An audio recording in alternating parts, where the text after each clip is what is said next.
A simple question exposes every lie you've ever been told, every manipulation, every excuse for cruelty dressed up as necessity.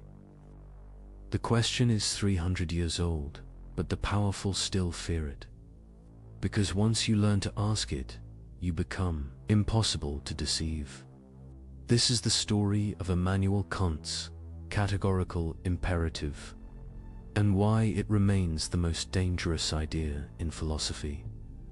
For centuries, human beings have justified terrible actions with reasonable-sounding explanations. Everyone does it. The ends justify the means. It's just business. You have to break a few eggs to make an omelette. These phrases roll off tongues in boardrooms, courtrooms, and living rooms around the world. They sound pragmatic, sophisticated, realistic. But in 1785, a German philosopher in the small city of Kingsburg discovered something extraordinary. He found a test that exposes every one of these justifications as empty rationalization. A single principle that reveals why certain actions are wrong, not because they produce bad outcomes, not because society disapproves, but because they violate something fundamental about what it means to be human. Before we understand why Kant's principle is so powerful, we need to understand the problem it solves. And that problem is as old as human civilization itself. Imagine a world where everyone truly believed that morality was simply a matter of personal opinion, where right and wrong carried no more weight than preferences about food or music, where murder is wrong had the same logical status as I don't like cilantro. This might sound liberating at first, complete moral freedom. No judgments, everyone doing their own thing. But think it through. Really think it through. In such a world, when someone steals from you, you cannot say they did something wrong. You can only say you didn't like it. When they respond, well, I believe stealing is fine, you have no ground to stand on. Your dislike of theft is just your opinion. Their approval of theft is just theirs. There's no fact of the matter, no truth to discover. Just competing preferences with equal validity. The same logic applies to everything. Deception, betrayal, violence, cruelty. If morality is merely subjective, then the person who enjoys inflicting suffering is not mistaken about anything. They simply have different tastes than you do. Calling them immoral would be like a person who enjoys spicy food telling someone who prefers mild food that they're wrong. It's a category error. This isn't a hypothetical problem. Throughout history, this view, called it moral relativism or moral subjectivism, has tempted thoughtful people precisely because it seems to avoid dogmatism and allow for tolerance. Who are we to impose our values on others? Shouldn't everyone be free to choose their own moral framework? But notice what happens when you actually try to live this way. You cannot. When you witness genuine injustice, a child being abused, an innocent person being framed for a crime, a vulnerable person being exploited, something in you rebels against the idea that this is merely a matter of opinion. You don't think, well, I personally dislike child abuse, but the abuser has their own valid perspective. You recognize immediately and with certainty that something objectively wrong is occurring, that the perpetrator is not simply expressing a different preference, but violating something real. This recognition reveals that we don't actually believe morality is subjective, even if we sometimes claim to. Our moral intuitions run deeper than taste preferences. They present themselves as truths about the world, not just facts about our psychology. But if morality isn't subjective, what is it? Where do moral truths come from? How do we discover them? And most importantly, how do we distinguish genuine moral principles from the endless rationalizations people offer for their selfish behavior? This is where the chaos enters. Because while everyone agrees that something like morality exists, they disagree violently about its content and foundation. Some point to religion. God commands certain actions and forbids others. But which religion? Which interpretation? And what about people who don't believe in any gods? Are they simply amoral? Others point to nature. We should do what's natural, follow our evolved instincts, recognize that humans are fundamentally self-interested animals. But this leads immediately to the problem that many natural impulses, aggression, dominance, tribalism, seem morally horrifying when examined closely. If we should follow nature, why shouldn't the strong dominate the weak? That's natural too. Still others point to consequences. An action is right if it produces good outcomes, wrong if it produces bad ones. This sounds reasonable until you start asking questions. Good outcomes? For whom? Over what time horizon? And who decides what counts as good? One person's benefit is often another person's harm.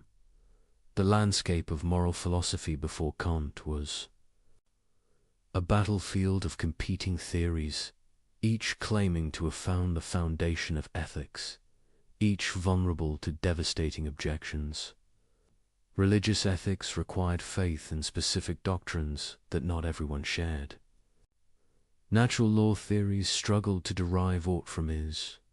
Just because something is natural doesn't make it right.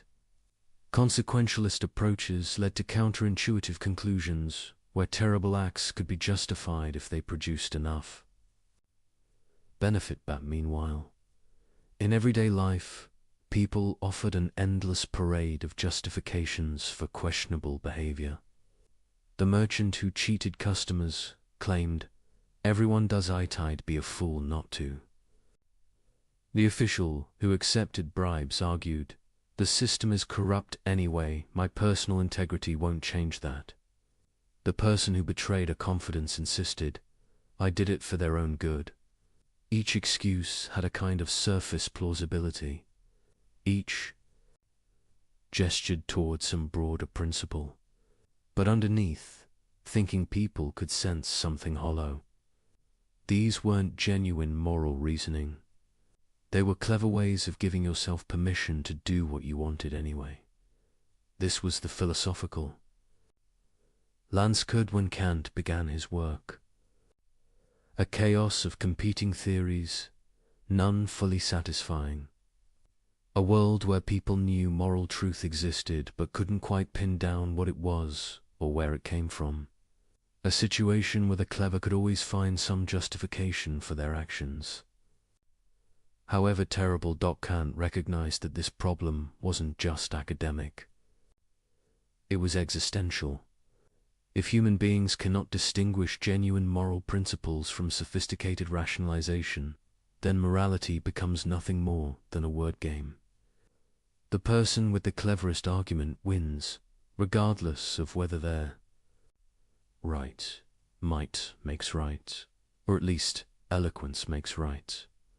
But Kant also recognized something else, something that would lead to his breakthrough. He saw that despite all their disagreements about the content of morality, almost everyone agreed on something fundamental. When we make moral judgments, we claim they're universal. When you say lying is wrong, you don't just mean I personally dislike lying. You mean that lying is wrong for anyone in relevantly similar circumstances. You're making a claim about reality, not just reporting your feelings. This universality is built into the very concept of moral judgment. It's what distinguishes saying murder is wrong from saying I don't like asparagus. The latter is explicitly about me and my preferences. The former is about everyone, a claim that holds regardless of what any individual thinks or feels. And this universality, Kant realized, was the key to everything. Immanuel Kant was 57 years old when he published the groundwork of the Metaphysics of Morals in 1785. He had spent decades thinking about the nature of knowledge, reality, and human reason.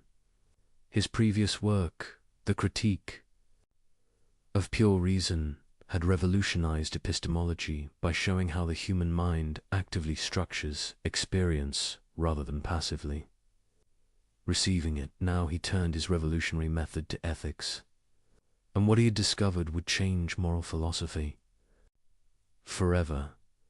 Kant's breakthrough came from a simple observation about what we actually mean when we make moral judgments. Not what we should mean, not what would be convenient or useful to mean, but what we actually, inevitably do mean whenever we use moral language. When someone says, "You shouldn't have lied to me," they're not making a prediction about consequences. They're not saying, "Lying to me produced outcomes I dislike." They're saying something much stronger. Lying was wrong. You had an obligation not to do it. This obligation existed before you lied, would have existed even if I never found out, and would exist for anyone else in similar circumstances. This is a very specific kind of claim. Its categorical meaning, it applies regardless of what anyone wants or desires. It's not conditional on achieving some goal. It's not hypothetical. It's simply binding. Think about the difference. When someone says, "If you want to get good grades, you should study," that's a hypothetical imperative. The should is conditional on you wanting good grades. If you don't care about grades, the imperative loses its force.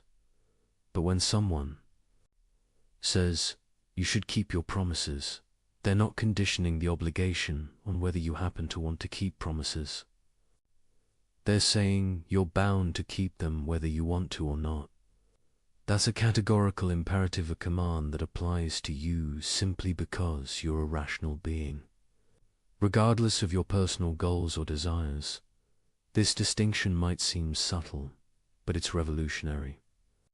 Because once you see it, you realize that most attempted justifications for immoral behavior try to smuggle hypothetical imperatives into places where only categorical ones belong. When someone says, "I had to lie because I wanted to avoid conflict," they're treating morality as hypothetically, if you want to avoid conflict, then lying is acceptable.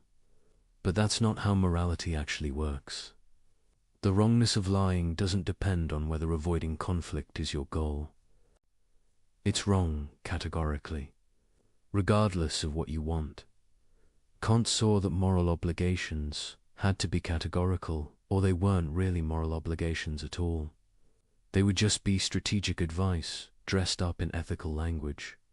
But this raised an even deeper question. Where do categorical imperatives come from? What gives them their binding force?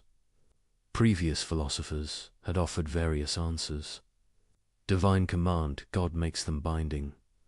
Natural law, they're written into the fabric of reality. Social contract, we all agree to follow them. But each answer had problems. If categorical imperatives come from God, then non-believers have no reason to follow them. If they come from nature, we're back to the problem of deriving ought from is.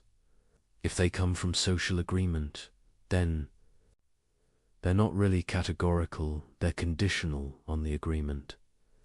Holding Kant's answer was startling in its elegance. Categorical imperatives don't come from anything outside human reason. They emerge from the nature of rational agency itself. Here's how the argument works. When you act, you always act according to some principle or maxim. This isn't something you can avoid.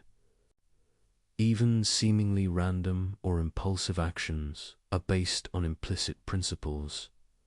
I'll do whatever feels good in the moment, or I'll follow my first instinct, or I'll do what's easiest. These maxims are the subjective principles that guide your choices. Sometimes you're aware of them, sometimes not, but they're always there. Now, when you act on a maxim, you're implicitly claiming something. You're claiming that acting this way is permissibly at least for you in this situation. You're treating your maxim as a principle of action. But here's the key insight. If you're a rational being, someone who acts based on reasons rather than mere instinct, then you must be consistent. You cannot coherently claim that some principle justifies your action while simultaneously denying that same principle when others try to act on it. If you lie to someone because it's convenient, you're implicitly claiming that lying for convenience is a permissible principle of action. But then you cannot coherently object when others lie to you for their convenience. To do so would be a contradiction, claiming the principle is valid when you use it, but invalid when others do. This isn't just hypocrisy, it's rational incoherence. It's trying to have things both ways in a way that violates the basic laws of logic. And this, Kant realized, is where moral obligation comes from. It doesn't require God, or nature, or social agreement. It emerges from what's required for rational agency itself to be possible. When you act, you must act on maxims. When you act on maxims, you must be able to will them as universal principles, principles that anyone in similar circumstances could follow. If you cannot do this without contradiction, then the maxim is morally impermissible. If you can, it's permissible. If you must, it's obligatory. This is why morality is categorical. It's not imposed from outside. It's not a constraint on your freedom. It's the internal requirement of rational action itself. To be a rational agent, it ought to act for reasons rather than mere impulse.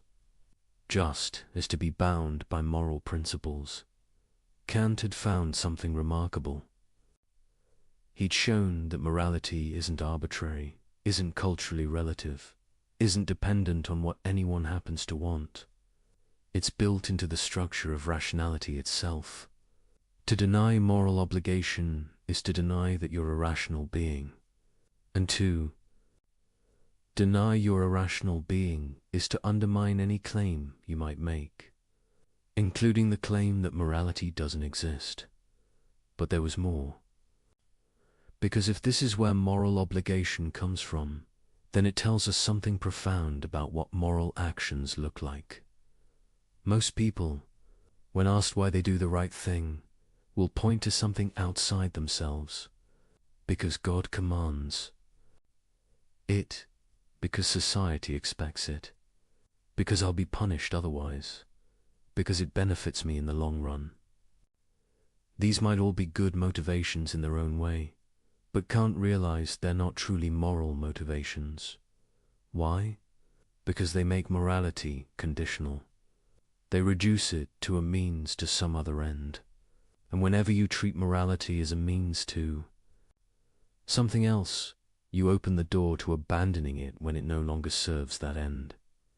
If you're honest because honesty benefits you, then you'll be dishonest when dishonesty benefits you more. If you keep promises because you fear punishment, you'll break them when you can get away with it. If you help others because it makes you feel good, you'll stop helping when it becomes emotionally costly. True moral action, Kant argued, must be done from duty itself, not duty as an external constraint, but duty as the recognition of what rational consistency requires. You act morally because reason shows you this is what you must do to remain coherent as a rational agent. This might sound cold or mechanical, but it's actually the opposite. When you act from duty in this sense, You're expressing your highest nature as a rational being. You're not being controlled by desire or fear or social pressure. You're acting from principle, from reason itself. And this, Kant realized, is what makes human beings special, what gives them dignity rather than mere value, what makes them ends in themselves rather than mere means. An animal acts from instinct. A programmed machine acts from its code. But a rational agent acts from self-given principles. This capacity for autonomy, for giving laws to yourself through reason, is the source of all moral worth. When you act morally, you're not obeying some external authority. You're legislating for yourself. You're being autonomous in the deepest sense, and this autonomy is precisely what the moral law protects and demands. This was Kant's revolutionary insight. Morality isn't imposed on rational beings from outside. It's what rational agency itself requires. The moral law and the law of reason are the same thing. To be free, in the truest sense, is to be bound by principles you give yourself through reason, and to be moral is to exercise this freedom in a way that respects the same capacity in others. Understanding this changes everything. Because now we can see why certain maxims fail moral scrutiny. It's not because they produce bad outcomes, though they often do. It's not because an authority figure forbids them, though they often might. It's because they're rationally incoherent. They cannot be universalized without contradiction, and this gives us the tool we need. A way to test any proposed action, any justification, any moral claim. A principle that cuts through complexity and rationalization to expose the underlying truth. Kant called it the categorical imperative. Now we arrive at the principle itself, the test that exposes every rationalization, every excuse, every sophisticated justification for doing wrong. Kant formulated it in several ways, but the most famous version reads, "Act only according to that maxim whereby you can at the same time will that it should become a universal law." Let's break this down, because every word matters. Act only according to that maxim. A maxim is your subjective principle of action. It's the rule you're following when you do something. Sometimes it's explicit, I will always tell the truth. Sometimes it's implicit, I'll lie when it benefits me. But every action has one. The maxim isn't just the action itself. It includes your reason for acting. I will lie isn't a complete maxim. I will lie to avoid embarrassment is. I will lie to protect someone from harm is another. Same action, different maxims. And the moral evaluation depends on the maxim, not just the behavior. This is crucial, because it means you can't game the system by describing your action in favorable terms while ignoring your actual motivation. The maxim captures what you're really doing and why. ... whereby you can, at the same time will ... This is where it gets interesting. Kant isn't asking whether you do will it, or whether you'd like to will it. He's asking whether you can will it without contradiction, whether it's rationally possible. Think of it like a logical consistency test. Can this principle operate in all cases without undermining itself? Or does it depend on others not following it? ... that it should become a universal law. Universal means applying to everyone in relevantly similar circumstances. A law means a principle that holds necessarily, not just contingently. So the test asks, can you coherently will that everyone, when in circumstances like yours, acts according to the same principle you're following? Not would you prefer they did, but can you rationally will it without contradiction? Let's see how this works with concrete examples. Consider lying. Suppose your maxim is, I will make false promises when it helps me get what I want. Now apply the universalization test. Can you will that everyone follows this maxim? That whenever someone wants something, they can make promises they have no intention of keeping? Here's where it breaks down. If everyone made false promises whenever convenient, the entire practice of promising would collapse. No one would believe promises anymore. The institution itself would dissolve. But notice your maxim depends on other people believing promises. You're trying to exploit their trust. You're relying on the general practice of promise-keeping existing, while simultaneously acting to undermine it. This is the contradiction. You cannot coherently will your maxim as universal law, because doing so would destroy the very conditions that make your maxim effective. You're trying to make an exception for yourself, while depending on others not making exceptions for themselves.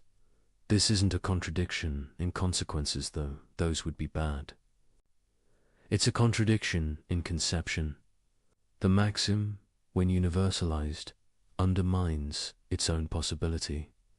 It's like sawing off the branch you're sitting on.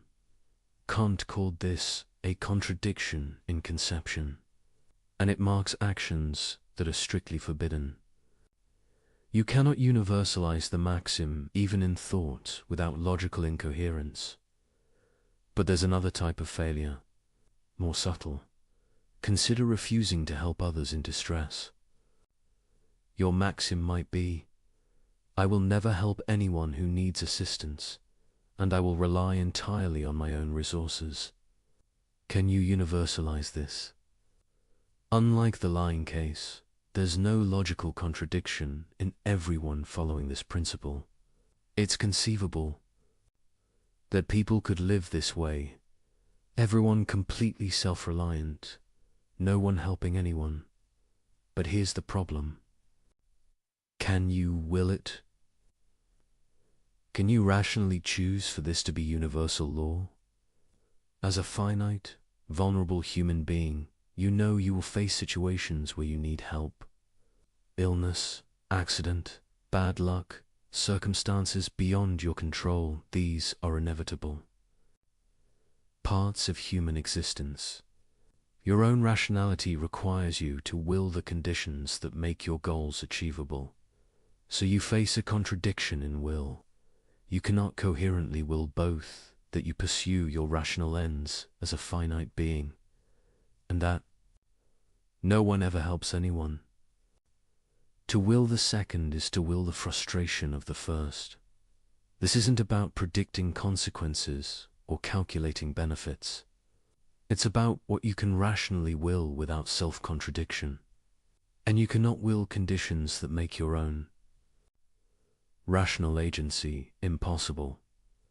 Kant called this a contradiction in will, and it marks actions that are imperfect duties, things you're obligated to do, though with some latitude in how and when. The beauty of this test is its simplicity and power. You don't need to calculate outcomes, consult religious texts, or survey what society approves. You just need to think clearly about whether you can universalize your maxim without contradiction. But people often try to evade the test through clever reformulation of their maxims. They make them so specific that they don't seem to apply to anyone else. I will lie when my name is John, and it's raining on a Tuesday in March, and I'm wearing blue socks. Well, that's so specific it only applies to me right now. Surely I can universalize it. But this is cheating. The maxim must include genuinely relevant features of your situation, not arbitrary details designed to make it unique. What makes your circumstances different isn't your name or the whether it's morally relevant factors. Like whether you're protecting someone from harm or just avoiding embarrassment. The test requires honesty with yourself. You have to formulate your maxim in terms of features that actually matter to your moral reasoning, not accidental details that make your case seem special. Another evasion, but everyone does it. The fact that many people violate a moral principle doesn't make the principle invalid. It just means many people are acting wrongly. Universalization isn't about what people actually do. It's about what can be rationally willed as a universal law. Still another, what if I'm in an unusual situation? Kant isn't naive. He knows life presents complex cases. But complexity doesn't eliminate obligation. It just makes discernment more difficult. The categorical imperative doesn't provide automatic answers to every dilemma. It provides a test for evaluating your reasoning. And here's something crucial that people often miss. The categorical imperative isn't about predicting what would happen if everyone acted that way. It's about whether you can rationally will it. Suppose I want to become a concert pianist. Can I will that everyone becomes a concert pianist? Well, if everyone did, there'd be no farmers, doctors, builders. Society would collapse. So does this mean pursuing music is immoral? No, because the maxim isn't everyone should be a pianist. It's I will develop my talents in ways that contribute to human flourishing. That's perfectly universalizable. Everyone developing their particular talents in beneficial ways is not only coherent, but desirable. The test requires you to think carefully about what principle you're actually following, not to apply mechanical rules that ignore context. Similarly, the categorical imperative doesn't demand moral perfection in every moment. It demands that your maxims be universalizable. You can pursue personal projects, have preferences, live your life so long as your principles of action could be rationally willed as universal laws. What you cannot do is make exceptions for yourself. You cannot claim that the rules that apply to others don't apply to you simply because you're you. You cannot exploit others' moral behavior while refusing to be moral yourself. This is why the categorical imperative is so powerful against manipulation and exploitation. Because manipulators always depend on asymmetry. They lie while requiring others to tell truth.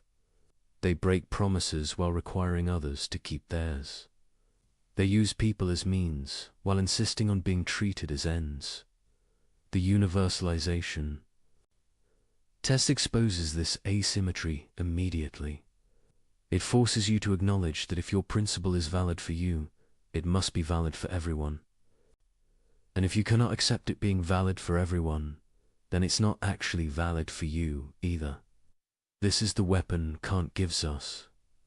Not a list of rules to memorize, but a test for evaluating any proposed action. A way to see through rationalizations to the underlying logical structure. When someone tells you why their questionable behavior is justified, translate it into a maxim. Then ask, can this be universalized? Can everyone in similar circumstances follow this principle without contradiction? If not, you've found the flaw. Not because you disagree with their values, not because you have different preferences, but because they're being rationally incoherent. They're claiming an exception for themselves, while depending on others not claiming the same exception. And once you see this, you cannot unsee it. Every excuse, every justification, every sophistication argument for doing wrong reveals itself as an attempt to have things both ways, to enjoy the benefits of a moral order while refusing to be bound by it yourself. The categorical imperative strips away the complexity and reveals the simple truth. Either your principle can apply to everyone, or it cannot apply to you. There is no middle ground, no special pleading, no exceptions. This is why Kant believed morality could be based on reason alone. Because the categorical imperative doesn't depend on what anyone desires, believes, or values. It's a test of logical consistency, and logical consistency is binding on all rational beings, regardless of their particular commitments. You might not want to be moral. You might wish you could lie, cheat, and exploit with impunity. But if you're rational, you cannot coherently claim the right to do so. Because to claim that right is to grant it to everyone, which destroys the very conditions that make your actions effective. This is the trap that catches all moral violators.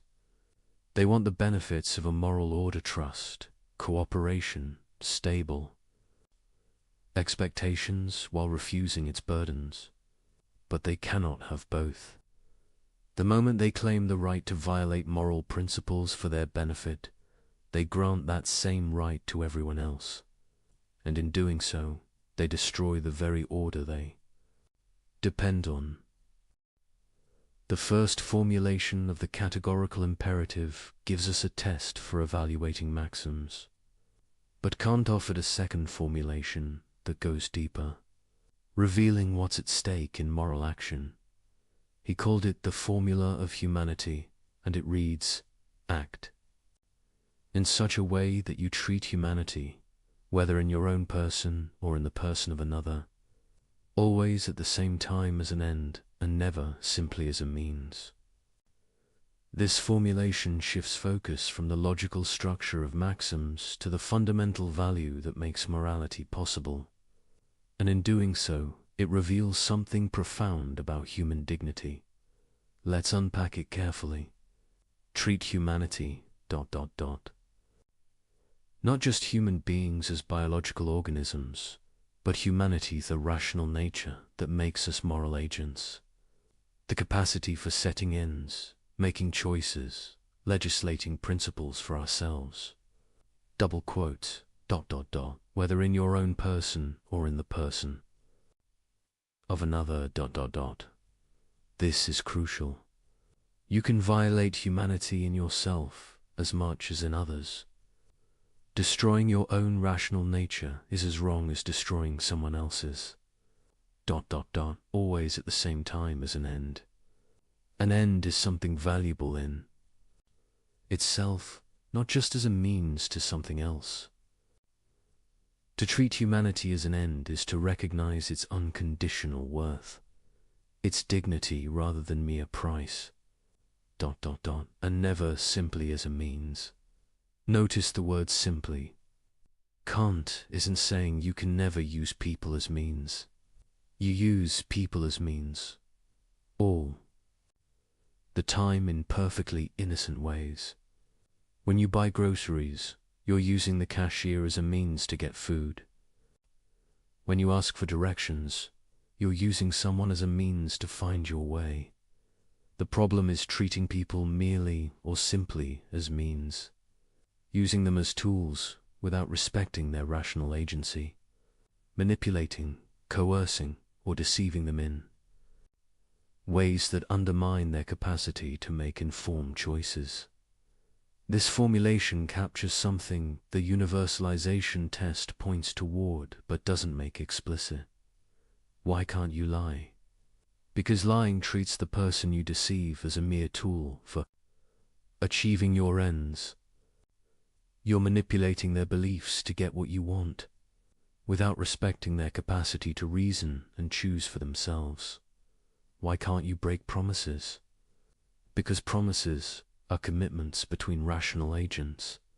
Breaking them treats the other person as someone whose rational expectations don't matter, as if they were just an obstacle to navigate rather than a fellow agent with legitimate claims. Why can't you coerce? Because coercion overrides someone's will, treating them as an object to be controlled rather than a person whose choices deserve. Respect, the formula of humanity, reveals that all moral violations share a common structure. They all involve treating rational nature in yourself or others as if it had only instrumental value, as if it could be used, manipulated, or destroyed for the sake of other goals. But rational nature isn't valuable because it's useful. It's valuable in itself. It's the source of all value. Without rational beings who can recognize value, judge worth, and set ends, nothing would have value at all. Think about it. Why is gold valuable? Because rational beings desire it and use it. Why is health valuable? Because rational beings pursue it as an end. Everything else in the universe has value only in relation to rational beings who can care about it, pursue it, use it for purposes. But rational nature itself is different. It's not valuable because it serves some further end. It's valuable because it's the condition of anything having value at all. It's what Kant called an end in itself, something with absolute rather than conditional worth. This is why human dignity is unconditional, not because humans are more intelligent than other animals, or more capable, or more anything, but because humans are rational agents, beings who can recognize value, legislate principles, and hold themselves and others accountable. This rational agency is what makes moral law possible, and recognizing it in all human beings is what morality requires now. The formula of humanity and the universalization test are meant to be equivalent. Two ways of expressing the same fundamental principle. And we can see why. When you violate the universalization test, you're always treating humanity as mere means. The liar uses others' rationality against them, manipulating their beliefs. The promise breaker treats others' rational expectations as inconveniences. The person who refuses all help treats their own rational nature as dispensable in times of need. Conversely, when you follow the universalization test, you'll necessarily respect humanity as an end, because universalization means treating all rational agents symmetrically, acknowledging that what makes your claims valid, your rational nature, makes their claims valid too. But the formula of humanity brings something into sharper focus. It emphasizes that morality isn't just about following rules. It's about recognizing and respecting value, the unconditional worth of rational agency. This has practical implications. It means moral action isn't about grudging compliance with obligations. It's about appreciating what's genuinely precious and acting accordingly. When you keep a promise, you're not just following a rule. You're respecting the rational nature of the person you made the promise to, acknowledging that their plans and expectations matter because they're a rational agent. When you tell the truth, you're not just avoiding lying. You're respecting others' capacity to reason and choose for themselves based on accurate information. When you help someone in distress, you're not just fulfilling a duty. You're recognizing that their rational agency, their capacity to pursue ends, deserves support when it's threatened. The formula of humanity also explains why certain acts seem especially heinous. Torture, slavery, rape, these aren't just violations of the universalization test. They're profound assaults on human dignity itself. Torture treats a person as nothing but a source of information, denying their status as an end in themselves. Slavery treats a person as property, as if rational agency could be owned. Rape treats a person as an object for sexual gratification, completely overriding their will and agency. These acts don't just break moral rules, they attack the very thing that makes morality possible, the rational nature that gives humans their dignity. And notice, the formula of humanity protects you as much as others. You cannot treat your own humanity as mere means either. This rules out self-destructive behavior that damages your rational capacities, addiction that undermines your ability to choose freely, degradation that corrupts your moral judgment. Even suicide, in Kant's view, treats your rational nature as dispensable, as if it could be destroyed for the sake of escaping suffering. You might disagree with some of Kant's specific conclusions here. The point isn't that his every application was perfect. The point is the principle. Your rational nature is precious. You owe it respect. You cannot justifiably destroy or corrupt it, any more than you can destroy or corrupt someone else's. This creates duties to yourself as well as others. Duties to develop your capacities, maintain your integrity, resist corruption of your character. Not because self-improvement is nice, but because your rational agency deserves respect even from you. The formula of humanity also suggests something about what a truly moral community would look like. Kant called it the kingdom of Enza. Systematic union of rational beings under common moral laws. In such a community, everyone recognizes everyone else's dignity. Everyone treats everyone else as an end, never merely as means. Everyone acknowledges that the same rational nature that makes their own claims valid makes others' claims valid too. This isn't just a utopian fantasy. It's what morality aims toward. The ideal that guides moral action even when we fall short. When you act from the categorical imperative, you're helping to realize this kingdom. You're treating people as they deserve to be treated with the respect due to rational beings. And here's the remarkable thing. When you really grasp this, when you truly understand that every human being possesses rational nature that gives them unconditional worth, it changes how you see everything. That person who annoyed you in traffic, rational agent, that customer service representative you're frustrated with, rational agent, that political opponent whose views you despise, rational agent, that criminal, that addict, that person society has written off, rational agent, they all possess the same thing you possess, the capacity that makes morality possible, that gives rise to all value, that deserves unconditional respect. This doesn't mean you have to agree with them, or like them, or approve of their choices. It means you cannot treat them as mere obstacles, tools, or objects. You must engage with them as fellow, rational beings, even when correcting or constraining their behavior. The formula of humanity is demanding, far more demanding than simple rule following, because it requires you to maintain constant awareness of the dignity in every person you encounter, to never slip into treating people as mere functions, the person who brings your food, the person who cleans your office, the person who processes your paperwork. But it's also liberating, because once you see human dignity clearly, you cannot unsee it.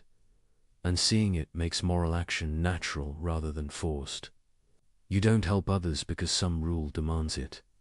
You help them because you recognize what they are beings with, the same rational nature you possess, deserving the same respect you claim for yourself. This is why Kant thought the formula of humanity and the universalization test were equivalent. They're two ways of expressing one truth. Rational nature is the source and limit of all moral claims. To be rational is to recognize this truth. To be moral is to act on it. And to fail to act on it, to treat people as mere means, to violate their dignity. To claim exceptions for yourself is not just to break rules. It's to deny the very thing that makes you valuable, to saw through the branch you're sitting on, to destroy the foundation of your own worth while claiming that worth. For yourself, this is the deeper reason why immoral action is irrational. Not just because it fails the universalization test, but because it violates what you implicitly affirm every time you claim your own dignity, assert your own rights, or demand respect from others. You cannot coherently claim dignity for yourself while denying it to others. You cannot demand to be treated as an end while treating others as mere means. The rational nature that gives you worth is the same rational nature that gives them worth. And recognizing this, truly recognizing it, changes everything. Now we turn to application. Armed with the categorical imperative, we can examine the most common justifications people offer for questionable behavior. And we begin with perhaps the most universal: lying. It's just a white lie. It doesn't hurt anyone. You've heard this. You've probably said it. We all have. Someone asks if you like their haircut. You think it's terrible, but you say it looks great. What's the harm? You spared their feelings. You avoided awkwardness. Everyone does it. But let's apply Kant's test. What's the maxim here? I will deceive others when telling the truth would cause minor discomfort or social awkwardness. Can this be universalized? Can you will that everyone follows this principle? At first glance, it seems fine. If everyone told white lies to spare feelings, wouldn't that make social life smoother? Less conflict, less hurt, more harmony. But look closer. If everyone lies to avoid discomfort, what happens to communication itself? When someone compliments you, you can no longer trust it. Maybe they mean it, maybe they're just being polite. When someone agrees with you, you don't know if they actually agree or are avoiding disagreement. When someone says they'll do something, you can't be certain they actually intend to. The entire fabric of linguistic trust begins to unravel. And notice your white lie only works because most people still generally tell the truth. You're exploiting their honesty. You're depending on others maintaining the practice of truthful communication while you make an exception for yourself. This is the characteristic structure of moral failure. The liar needs truth-telling to exist as a general practice, or their lies would have no effect, but their lying, if universalized, would destroy that very practice. But surely, someone objects, we can distinguish between harmful lies and harmless ones, between lying to defraud someone and lying to spare their feelings. Can we? Let's think carefully. The problem isn't the immediate consequence. The problem is what you're doing to the other person. When you lie to someone, even benevolently, you're making a decision for them. You're deciding they shouldn't have accurate information. You're treating them as someone whose rational judgment can be manipulated for their own good. But who are you to make that decision? If you respect them as a rational agent, as an end in themselves, you must allow them to form judgments based on truth, even uncomfortable truth, even truth that might lead them to choices you wouldn't prefer. To lie to them even kindly is to treat them as a child, as someone whose rationality needs to be managed rather than respected. It's fundamentally paternalistic, assuming you know better than they do what information they should have. Kant goes further. He argues that lying undermines your own dignity, not just others. When you lie, you corrupt your own character. You train yourself to treat truth as negotiable, as something to be deployed strategically rather than respected unconditionally. Over time, this corrodes your moral judgment. You become someone who asks, "Can I get away with this?" rather than, "Is this right?" You lose the clarity that comes from unconditional commitment to truth. But what about lying to save a life? This is the famous challenge to Kant. Suppose someone is hiding in your home, fleeing from someone who wants to murder them. The would-be murderer knocks on your door and asks if you're hiding anyone. Do you lie? Common sense screams yes. How? Could telling the truth possibly be right when a life is at stake? Kant's answer shocked his critics then and shocks people now. He said you must not lie, not even here, not even to save an innocent life. Many people think this proves Kant's ethics is absurd, that it leads to monstrous conclusions, that any moral theory producing such results must be rejected. But before we dismiss him, let's understand his reasoning. Kant isn't saying you must tell the murderer where the victim is. He's saying you cannot lie. These aren't the same thing. You could refuse to answer. You could say, "I'm not telling you that."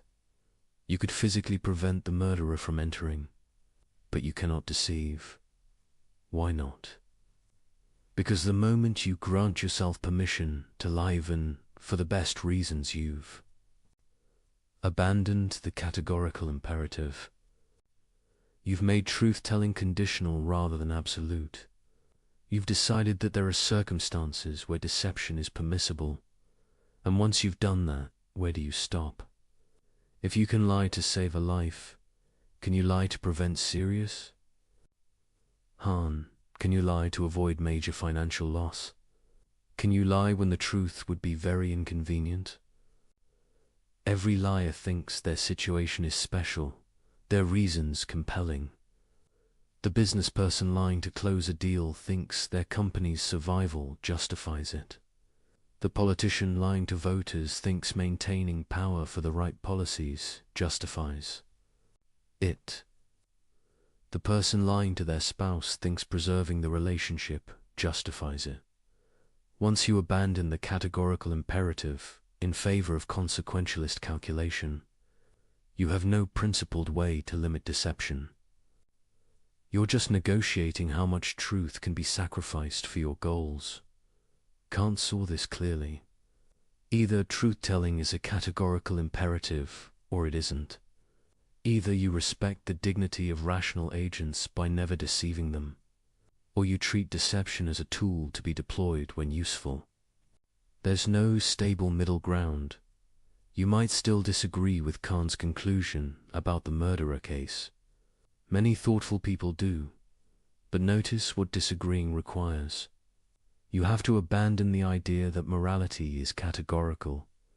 You have to accept that moral principles have exceptions, that duty is conditional, that the rightness of action depends on circumstances and outcomes. Maybe that's correct. Maybe morality is fundamentally consequentialist. But then you've given up what Kant was trying to preserve, the idea that moral obligations are absolute, that human dignity is unconditional, that some things are simply wrong regardless of results. And if you give that up, you're back to the problem Kant was trying to solve. Because now every moral claim is just a prediction about consequences. Every principle is just a rule of thumb. Every obligation is just a suggestion that holds until circumstances change.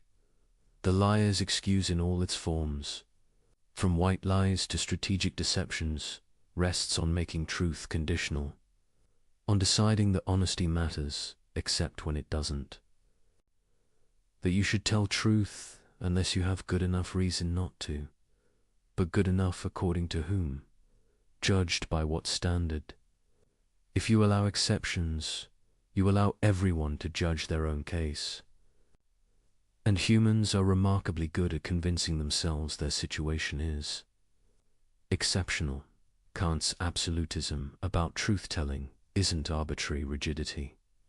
It's the recognition that once you start making exceptions, you've lost the categorical imperative entirely.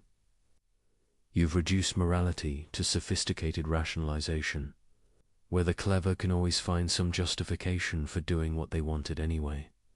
The test is simple. When you're considering lying, ask yourself, can I will that everyone in my situation would lie? Can I will that deception is permissible whenever someone judges truth would produce bad results? If you answer honestly, you'll see the problem. You're claiming a right you cannot universalize. You're treating your judgment as special, your situation as uniquely deserving of exception. You're doing exactly what the categorical imperative forbids, making yourself the exception to rules that apply to everyone else. And this is why lying, even kind lying, even life-saving lying, violates human dignity. Because it asserts that you can override others' rational agency when you judge it necessary, that you can manipulate their beliefs, control their choices, treat them as objects to be managed rather than agents to be respected. Perhaps Kant is wrong. Perhaps consequences matter more than he acknowledged. Perhaps flexibility is wisdom rather than weakness. But if he's wrong, we need to explain why. We need to show how we can allow exceptions without opening the door to unlimited rationalization. How we can make truth conditional without making it meaningless. How we can respect human dignity while sometimes deceiving people for their own. Good. These are hard questions. Much harder than the comfortable assumption that of course you should lie to save a life. Suggests Kant forces us to think carefully about what we're really doing when we lie, about what we're claiming about ourselves and others, about whether our reasons are genuinely exceptional or just conveniently self-serving. And once you start thinking this way, you can't stop. Every easy excuse becomes suspect. Every comfortable rationalization reveals itself as exactly what Kant warned against: an attempt to have things both ways, to enjoy moral status while avoiding moral obligation. Lying is straightforward deception, but manipulation is more subtle. The manipulator doesn't necessarily lie. They just arrange circumstances, frame choices, and craft messages in ways that lead people to do what the manipulator wants. I'm not forcing anyone, the manipulator says. I'm just being persuasive, influencing, presenting things in a favorable light. If people make bad choices, that's on them. This excuse appears everywhere.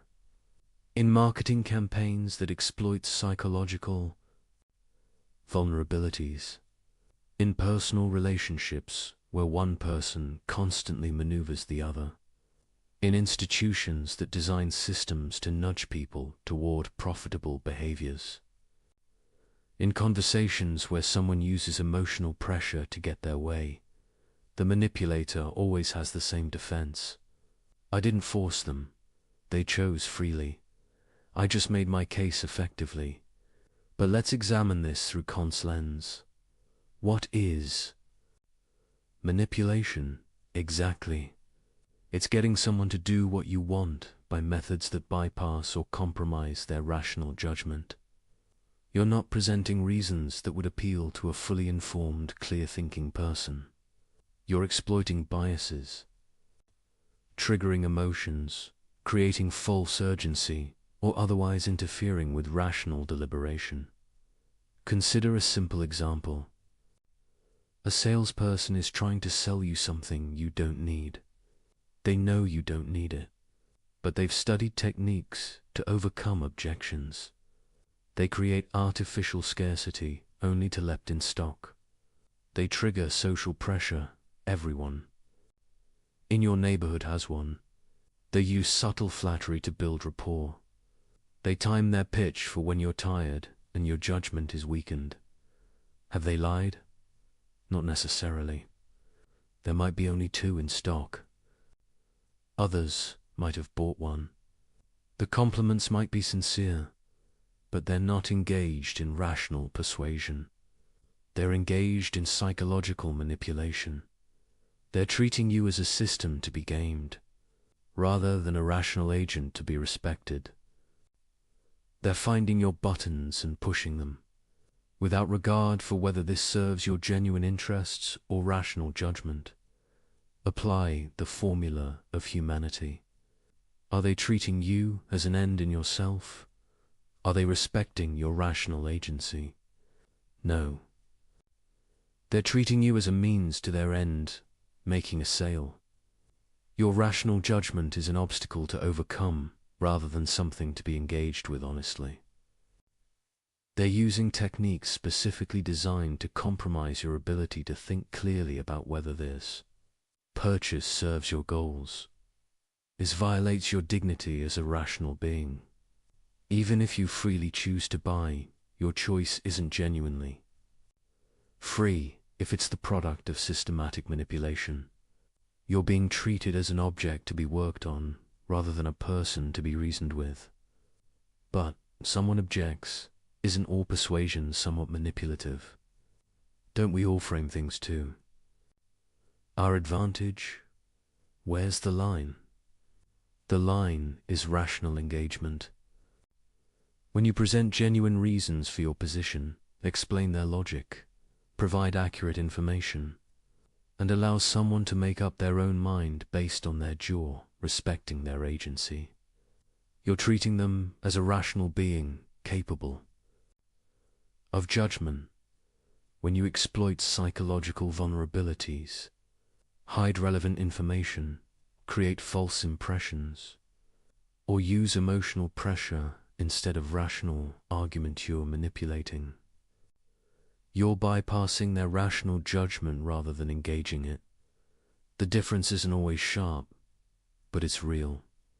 And you can usually tell which side you're on by asking, would my approach work on a perfectly rational person who had complete information?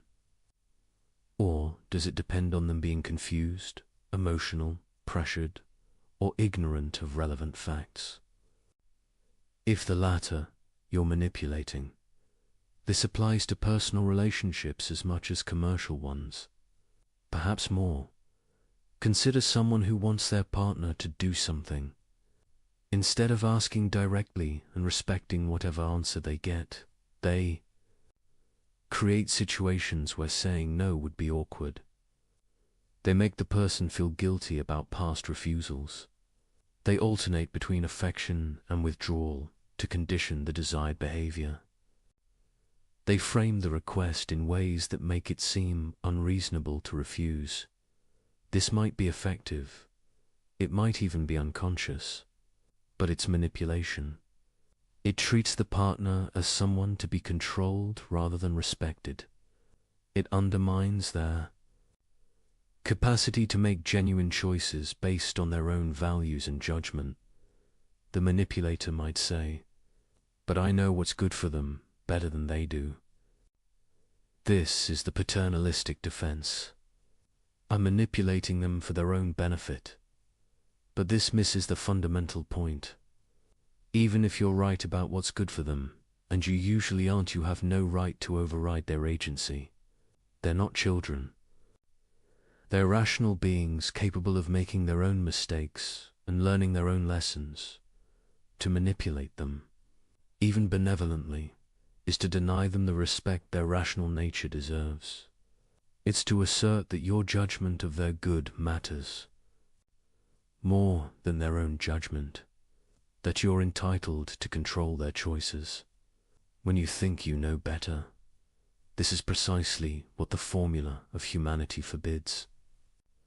You cannot treat someone as mere means to an end, Devon, if that end is their own welfare. You must respect their capacity to set their own ends, make their own choices, live their own life. The universalization test makes this clearer. What's your maxim? I will manipulate others when I believe it will lead them to choices I think are better for them. Can you universalize this? Can you will that everyone manipulates everyone whenever they think they know better? Obviously not. Because you don't want others manipulating you based on their judgment of your good. You want them to respect your autonomy, present you with accurate information and genuine reasons, and allow you to decide for yourself. But if you claim that right for yourself while denying it to others, you're making the classic exception. You're saying your judgment is special, your manipulation justified, your paternalism warranted, while everyone else must respect your autonomy. You can override theirs when you see fit. This is the fundamental incoherence in all manipulation. The manipulator depends on others not manipulating them. They require a baseline of honest communication, rational engagement, and respect for agency in order to function. But they refuse to provide that baseline themselves when it's inconvenient. Consider advertising and marketing, an entire industry built on studying how to influence behavior through means other than rational persuasion, finding the triggers that bypass critical thinking, creating needs that didn't exist, exploiting insecurities to sell products. The defense is always, we're just competing for attention, presenting our products attractively, giving people what they want. But look at the methods, associating products with unrelated positive feelings, creating artificial social pressure, targeting children before they develop critical thinking skills, using subliminal techniques, exploiting psychological biases. These methods don't respect rational agency. They treat human minds as machines to be programmed, not persons to be reasoned with. The entire premise is, how can we get people to buy without appealing to their rational judgment of whether the product serves their genuine interests? Can this be universalized? Can you will that everyone treats everyone else as a psychological system to be hacked? You cannot, because you don't want to be treated that way. You want honest information, rational arguments, and the freedom to judge for yourself what serves your interests. You want to be treated as an end, not as a means to others' commercial goals. But marketers claim this right for themselves, while depending on most people maintaining basic honesty and trust. They exploit the fact that people generally believe what they're told, generally assume good faith, generally don't expect systematic manipulation. This parasitic relationship depending on others, good faith while refusing to practice it yourself is exactly what Kant's ethics exposes and condemns. The same pattern appears in personal manipulation. The person who constantly maneuvers their partner depends on that partner's honesty and good faith. They're exploiting trust while refusing to reciprocate it, using the other's openness as a vulnerability to exploit rather than something to respect. When discovered, the manipulator often becomes indignant. You're not trusting me. You're being paranoid. But the manipulator is the one who violated trust by treating it as a tool rather than a reciprocal commitment. Kant's ethics draws a bright line. Either you engage with people as rational agents, presenting them with reasons and respecting their judgment, or you manipulate them by bypassing their rationality. There's no middle ground where you can kind of respect someone's agency while also treating them as an object to be controlled. This doesn't mean you can never influence anyone. Rational persuasion is influence. Good arguments, influence. Accurate information influences. But these influence by engaging someone's rationality, not bypassing it. The test is whether you're willing to explain your methods. Can you tell the person, here are the reasons I think you should do this, and here are the psychological techniques I'm using to make you more receptive to those reasons. If revealing your methods would undermine their effectiveness, you're manipulating, because you're depending on the person not recognizing what you're doing. You're treating their ignorance as a resource to exploit. Genuine persuasion doesn't need to hide its methods. Here are the facts. Here's the logic. Make up your own mind. The conclusion stands on its merits, not on psychological tricks, but manipulation dies in the light. Once someone recognizes they're being manipulated, the manipulation fails, which proves it was never about genuine reasons, only about psychological control. The manipulator's defense collapses under Kantian analysis. You cannot claim to respect someone while manipulating them. You cannot treat them as an end while using them as a means. You cannot honor their dignity while overriding their judgment. And you cannot universalize manipulation without destroying the very conditions that make it effective. The manipulator depends on a world of generally honest, trusting, rational people. But manipulation, if universalized, would create a world where no one trusts anyone. Everyone suspects ulterior motives, and all communication becomes a game of deception and counter-deception. In such a world, manipulation itself would be impossible, because it requires targets who aren't expecting it. It requires a baseline of good faith to exploit. This is the trap Kant's ethics reveals. Every form of treating people as mere means depends on others not doing the same. Every violation of human dignity requires dignity to generally be respected, or there would be no stable expectations to violate. The manipulator wants to have it both ways, to enjoy the benefits of a world built on mutual respect while refusing to provide that respect themselves, to use others as tools while insisting on being treated as an end. But they cannot have both. The universalization test forces the choice. Either everyone can manipulate everyone, in which case manipulation becomes impossible, or no one can, in which case you must stop. There is no exception for when you think you know better. No justification based on good intentions.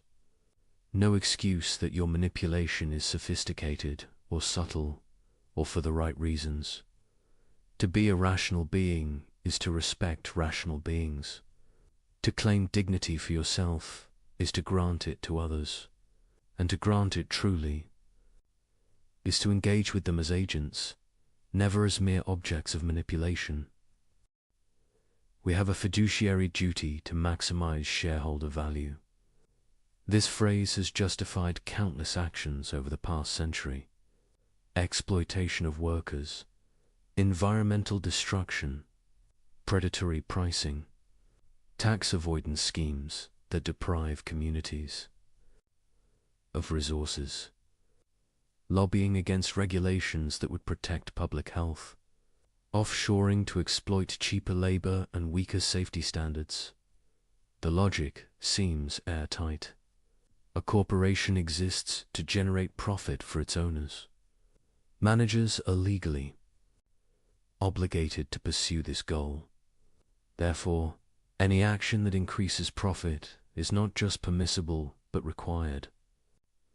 To do otherwise would be failing in your duty. This is perhaps the most influential moral justification in the modern world. It shapes how billions of people work, consume, and think about economic activity. It's taught in business schools, defended by economists, enshrined in law, and it's completely incompatible with Kant's ethics. Let's examine it carefully.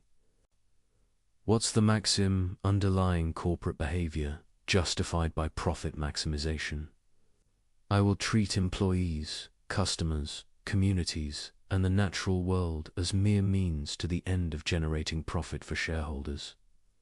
Can this be universalized? Can you will that all corporations follow this principle without restriction? Think about what that world looks like. Every company treats its workers as interchangeable units, paying minimum wage, providing no benefits, firing at will, caring nothing for their welfare beyond what's legally required. Every company treats customers as sources of revenue, selling them whatever they can regardless of actual value or benefit. Every company treats the environment as a free resource to exploit, dumping waste wherever cheap is, extracting resources without regard for sustainability. In such a world, human beings exist to serve economic activity. Their dignity, their welfare, their very lives become subordinate to profit generation. They are means, not ends. But notice something crucial. The people making these decisions, the executives, the shareholders, don't want to be treated this way themselves. They want fair wages, safe working conditions, honest products, clean environments. They claim dignity as persons, not mere economic units. They're making the classic exception. The categorical imperative applies to how others must treat them, but it doesn't constrain how they treat others when profit is at stake. This becomes clearer when we apply the formula of humanity directly. Does treating workers as expendable resources respect their rational nature? Does selling harmful products to uninformed customers treat them as ends in themselves? Does destroying ecosystems for quarterly earnings recognize the dignity of all the human beings affected? Obviously not. These actions treat human beings as tools, as obstacles to profit that must be overcome or resources to be extracted. The entire framework reduces persons to economic functions. But, the defender responds, we're not forcing anyone. Workers choose to work here. Customers choose to buy. If they don't like the terms, they can go elsewhere. This is the consent defense. As long as people voluntarily participate, no wrong is done. But Kant would ask, what choice do they really have? A worker who needs income to survive doesn't have meaningful freedom to refuse exploitative conditions. A customer who lacks information about product harms or alternatives isn't making an informed choice. A community that has no say in whether a factory pollutes their air and water hasn't consented. To anything, real consent requires rational agency. The ability to make informed choices among genuine alternatives. When you exploit someone's desperation, ignorance, or lack of options, you're not respecting their agency. You're taking advantage of circumstances that compromise their ability to choose freely. This is using them as mere means. The fact that they agree doesn't change the underlying moral reality. A person who agrees to exploitative terms because they'll starve otherwise isn't exercising rational autonomy. They're being coerced by circumstances you're exploiting. Moreover, the consent defense itself can't be universalized. The corporation claims the right to pursue profit limited only by what people agree to. But do they grant others this same right? When workers organize to collectively bargain for better conditions, corporations resist. When communities try to regulate business practices, corporations lobby against it. When customers demand safer products, corporations fight disclosure requirements. When governments try to enforce labor standards, corporations relocate to places with weaker protections. In other words, corporations want freedom for themselves, but oppose others exercising freedom to constrain corporate power. They claim the right to treat people as means, while resisting when people try to assert their status as ends. This is straightforward hypocrisy. If the consent defense were genuinely principled, corporations would accept workers' right to refuse exploitative conditions, customers' right to full information, communities' right to protect their interests. But they don't. They claim freedom for themselves and resist it in others. The deeper problem is that the entire framework of profit maximization treats human dignity as negotiable. It says, respect for persons is a cost to be minimized, a constraint to be evaded, an obstacle to overcome. If paying workers fairly reduces profit, pay them less. If honest disclosure hurts sales, obscure the truth. If environmental protection costs money, fight the regulations. Always, always. The question is, how little can we respect human dignity while remaining legal and profitable? This inverts the proper relationship. Human dignity isn't a cost. It's the foundation of all value. Rational beings aren't resources for economic activity. Economic activity is supposed to serve rational beings. When you make profit the ultimate goal and treat everything else, including human welfare, as mere means to that goal, you've created a system fundamentally at odds with Kantian ethics. Kant would ask, what is profit for? Why does it matter? The only answer that makes sense is, because it serves human ends. People need resources to live well, pursue their goals, develop their capacities. Economic activity has value because it helps rational beings flourish. But if you organize economic activity to maximize profit without regard for human flourishing, you've made the means more important than the end. You've created a system where rational beings serve the economy rather than the economy serving rational beings. This is treating humanity as mere means on a massive, systemic scale. But capitalism has lifted millions out of poverty, the defender argues. Profit-seeking creates innovation, efficiency, growth. The system works. This is the consequentialist defense. Whatever the moral problems, the results justify the system. But remember, Kant rejects consequentialism. Good outcomes don't justify treating people as mere means. You cannot violate human dignity and then claim the violation was worthwhile because it produced benefits. Moreover, this defense assumes the benefits couldn't have been achieved while respecting human dignity. But that's not obvious. Maybe we could have innovation and efficiency and growth while also treating workers fairly, being honest with customers, and protecting the environment. The fact that we've organized things one way doesn't prove it's the only way. It might just prove we've chosen to prioritize profit over dignity. And notice what the consequentialist defense reveals.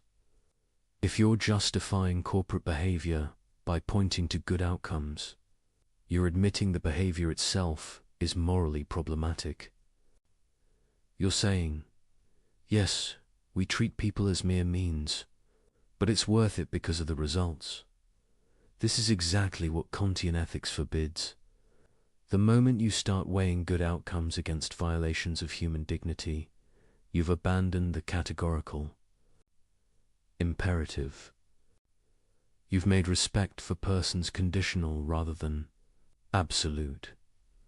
There's also a deeper issue with the fiduciary duty justification.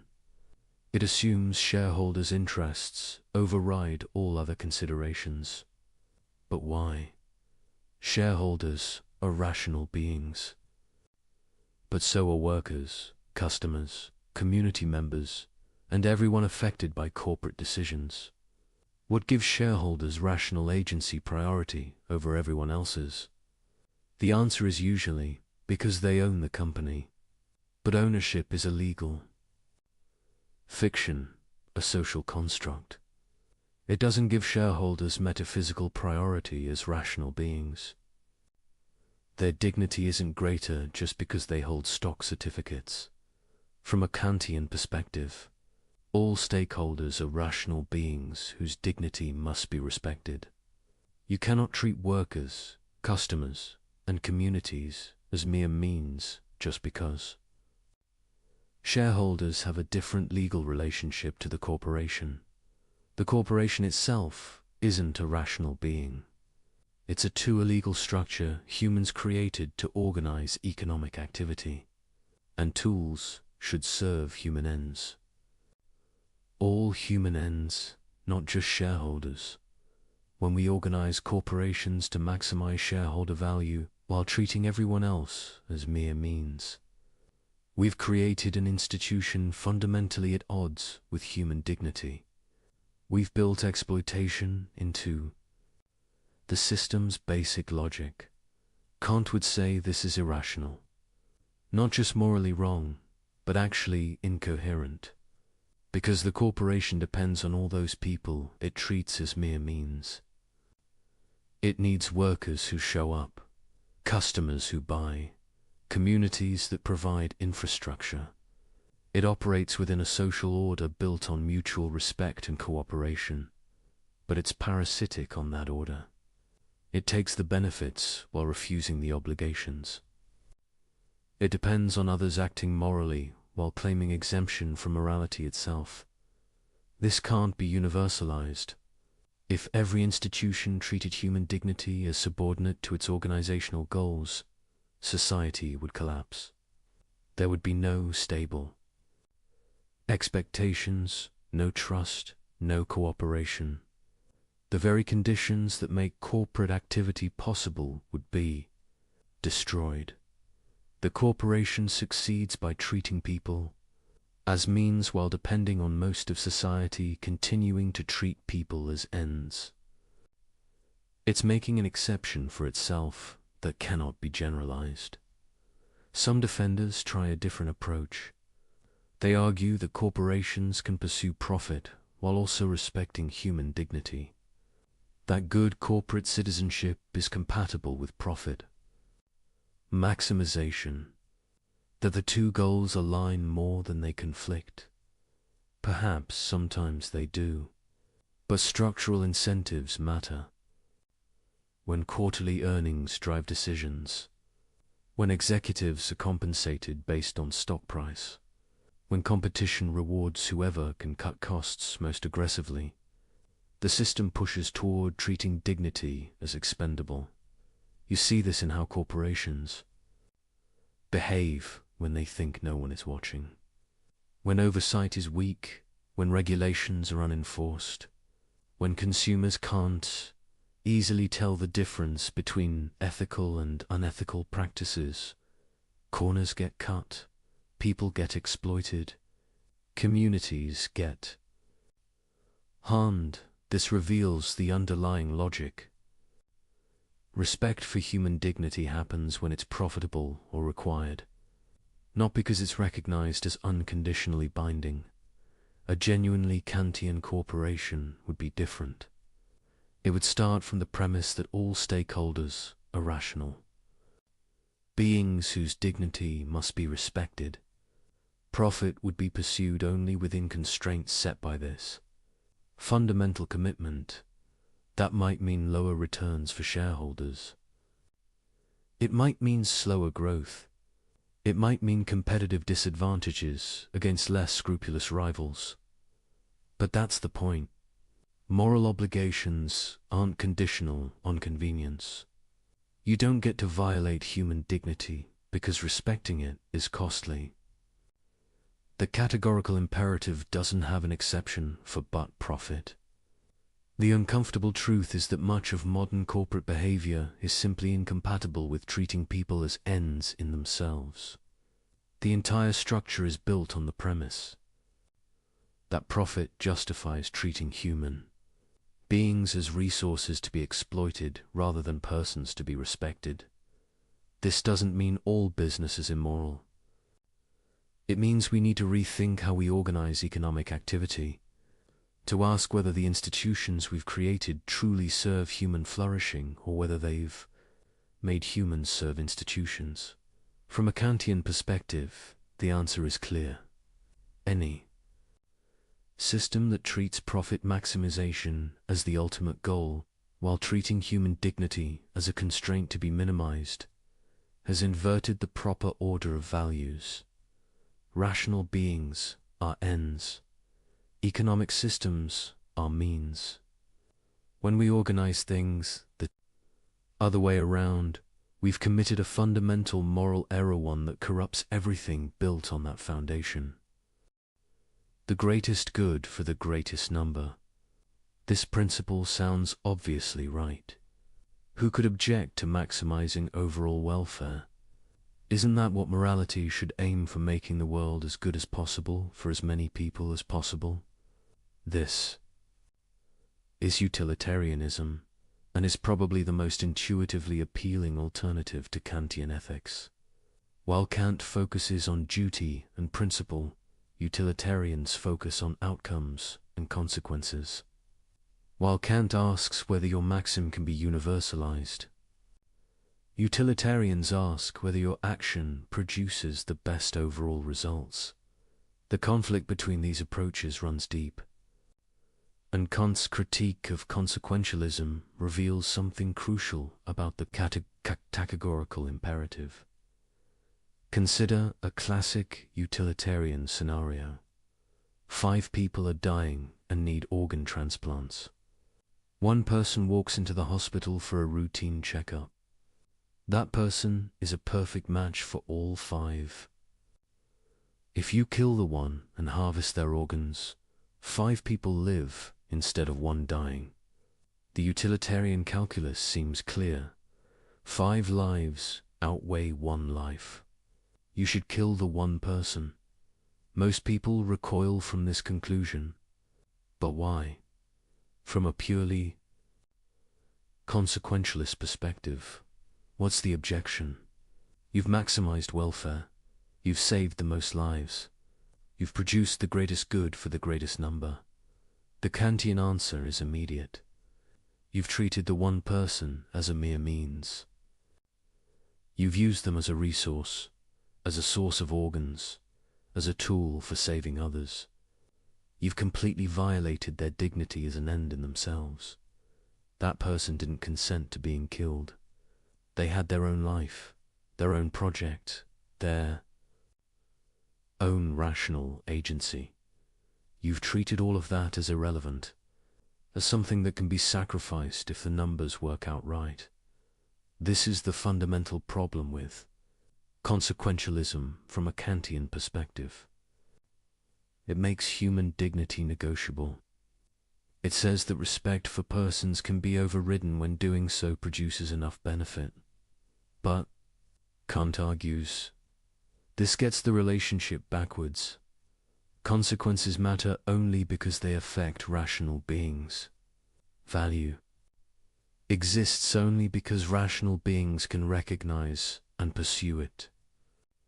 Therefore, rational beings themselves, their dignity, their agency, their status as ends must be prior to, and more fundamental than any calculation of consequences.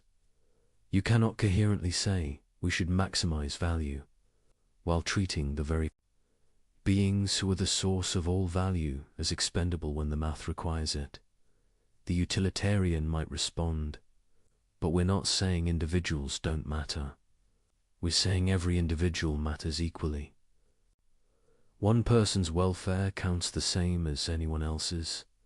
We're being perfectly impartial. This sounds fair. But consider what it means in practice. It means that if violating one person's rights produces enough benefit for enough other people, you should violate those rights. If enslaving a minority produces enough happiness for the majority, slavery is justified. If torturing one person saves many others, torture is required.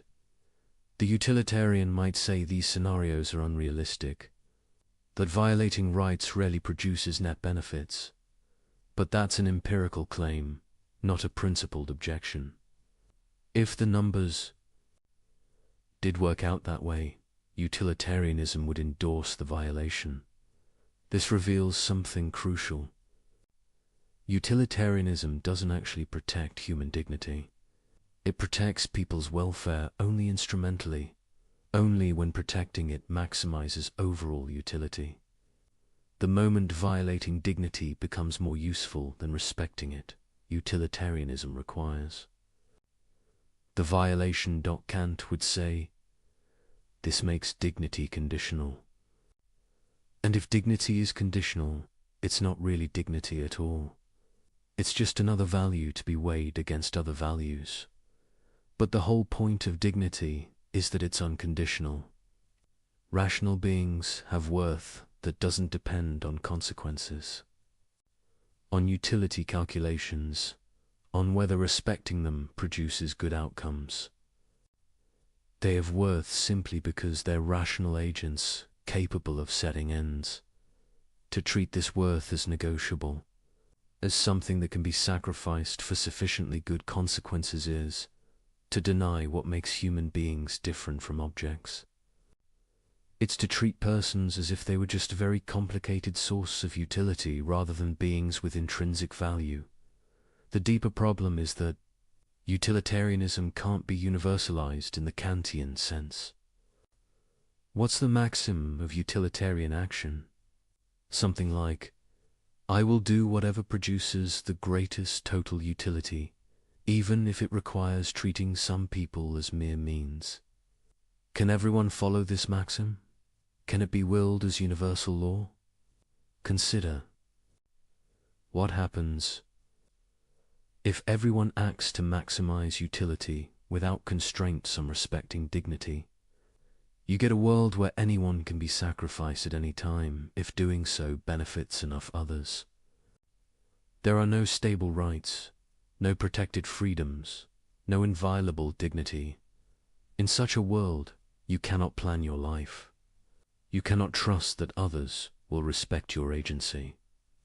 You cannot know whether you'll be the one selected for sacrifice when the utility calculus requires it. More fundamentally, the entire framework of morality breaks down.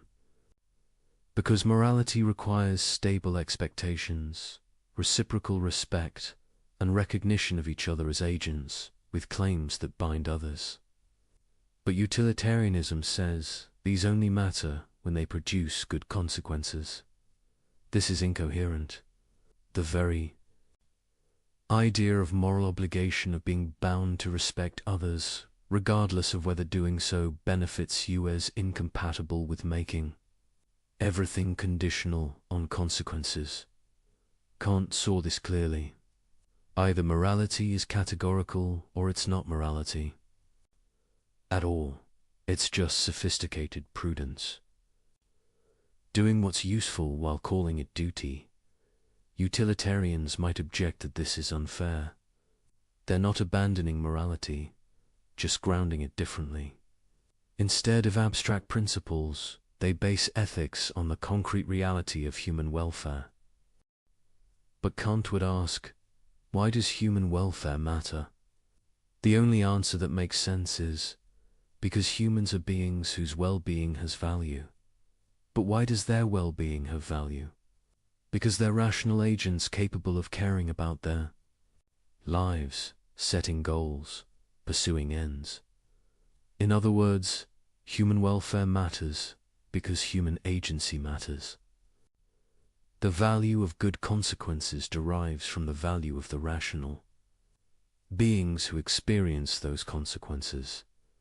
But if that's true, then you cannot coherently sacrifice the agency that gives consequences their value for the sake of those consequences.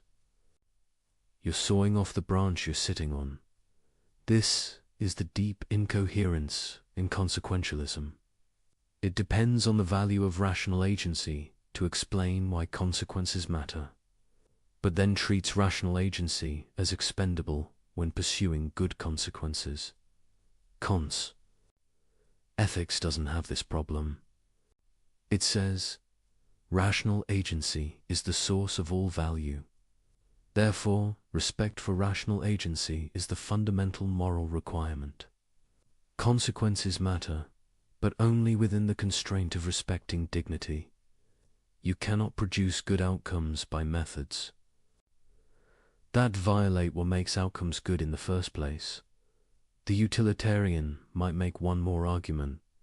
Maybe, in theory, utilitarianism allows rights violations, but in practice, respecting rights generally produces the best outcomes.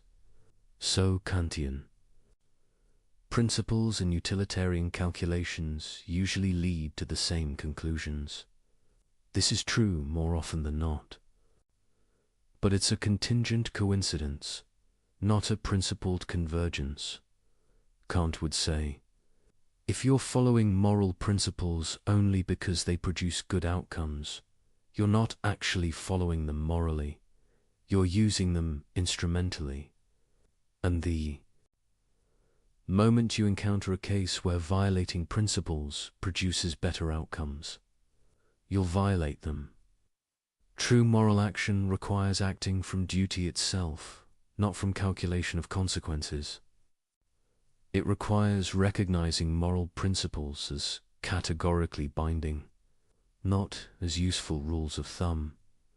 This matters because humans are very good at convincing themselves that their rule violations will produce good outcomes.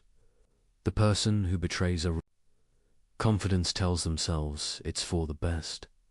The official who takes a bribe tells themselves they'll do more good with power than without it. The person who breaks a promise tells themselves that consequences justify it.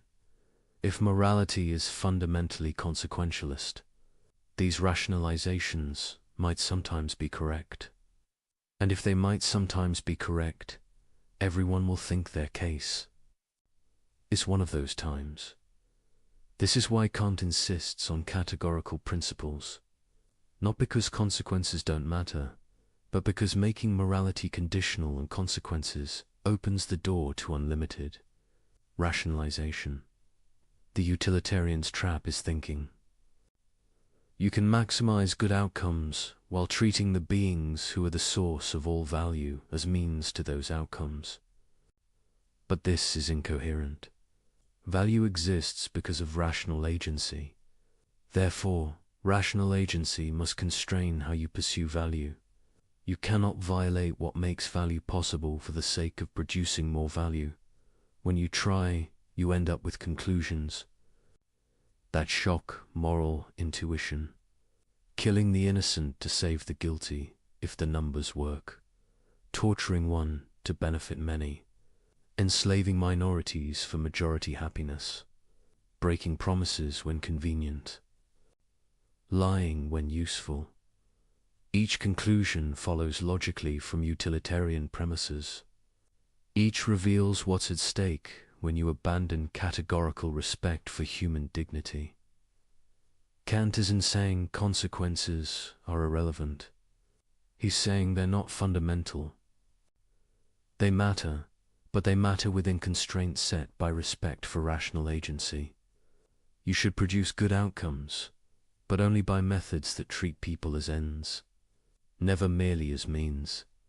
This is harder than pure consequentialism. It means sometimes you cannot do what would produce the best outcomes because doing so would violate someone's dignity. It means constraints on pursuing the good that have nothing to do with whether the pursuit would be successful. But Kant would say this: difficulty reveals moral truth rather than obscuring it. Morality is difficult because human dignity is unconditional. Because rational beings have worth that doesn't depend on whether respecting them is convenient or beneficial. Because some things are simply wrong regardless of consequences.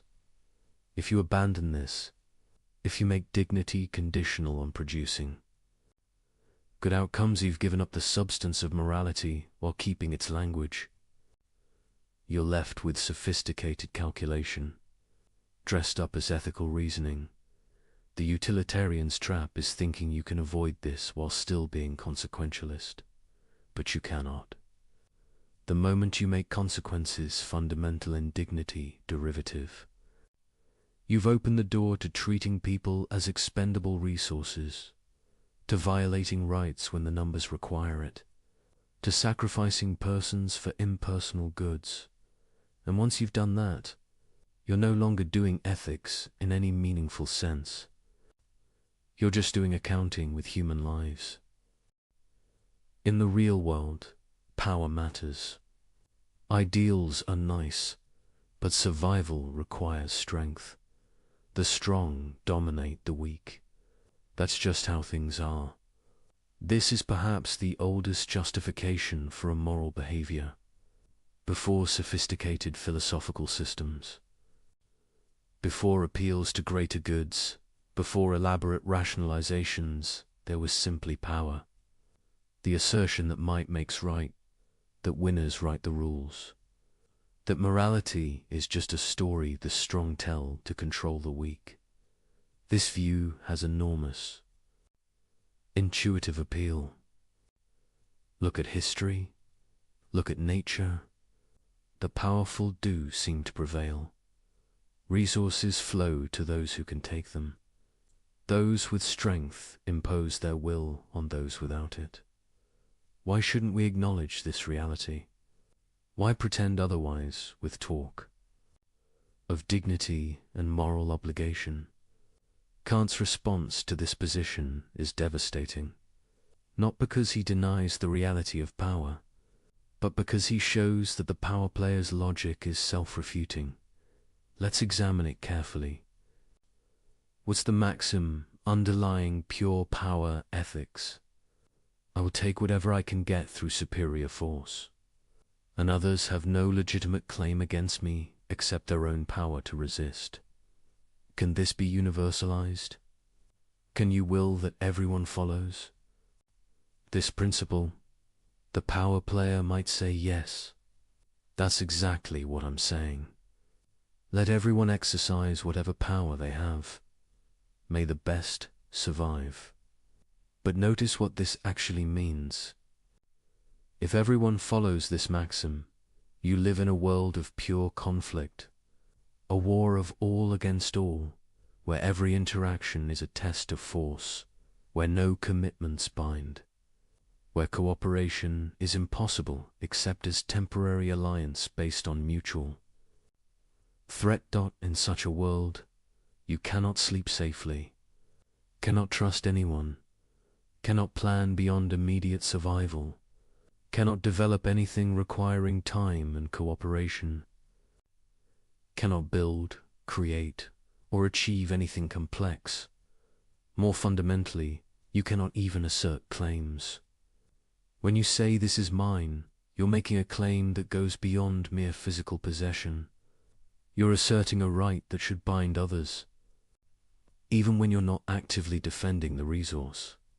But if might makes right, there are no such rights. There's only current ability to control. The moment you turn your back, lose your strength, or face superior force, you lose everything. Can you will this? Can you rationally choose a world where you have no stable claims, no protected space, no security beyond immediate force? You cannot, because willing requires planning. Planning requires stability. Stability requires that others respect claims. You're not currently enforcing with power. In other words, the power player depends on others not following the power maxim. They depend on a world where most people respect rights, keep commitments, and cooperate so the power player can exploit that cooperative order while refusing to be bound by it themselves. This is the classic exception counter ethics exposes. The power player wants the benefits of a moral order, stable property, honored agreements, predictable behavior, while claiming exemption from moral constraints themselves.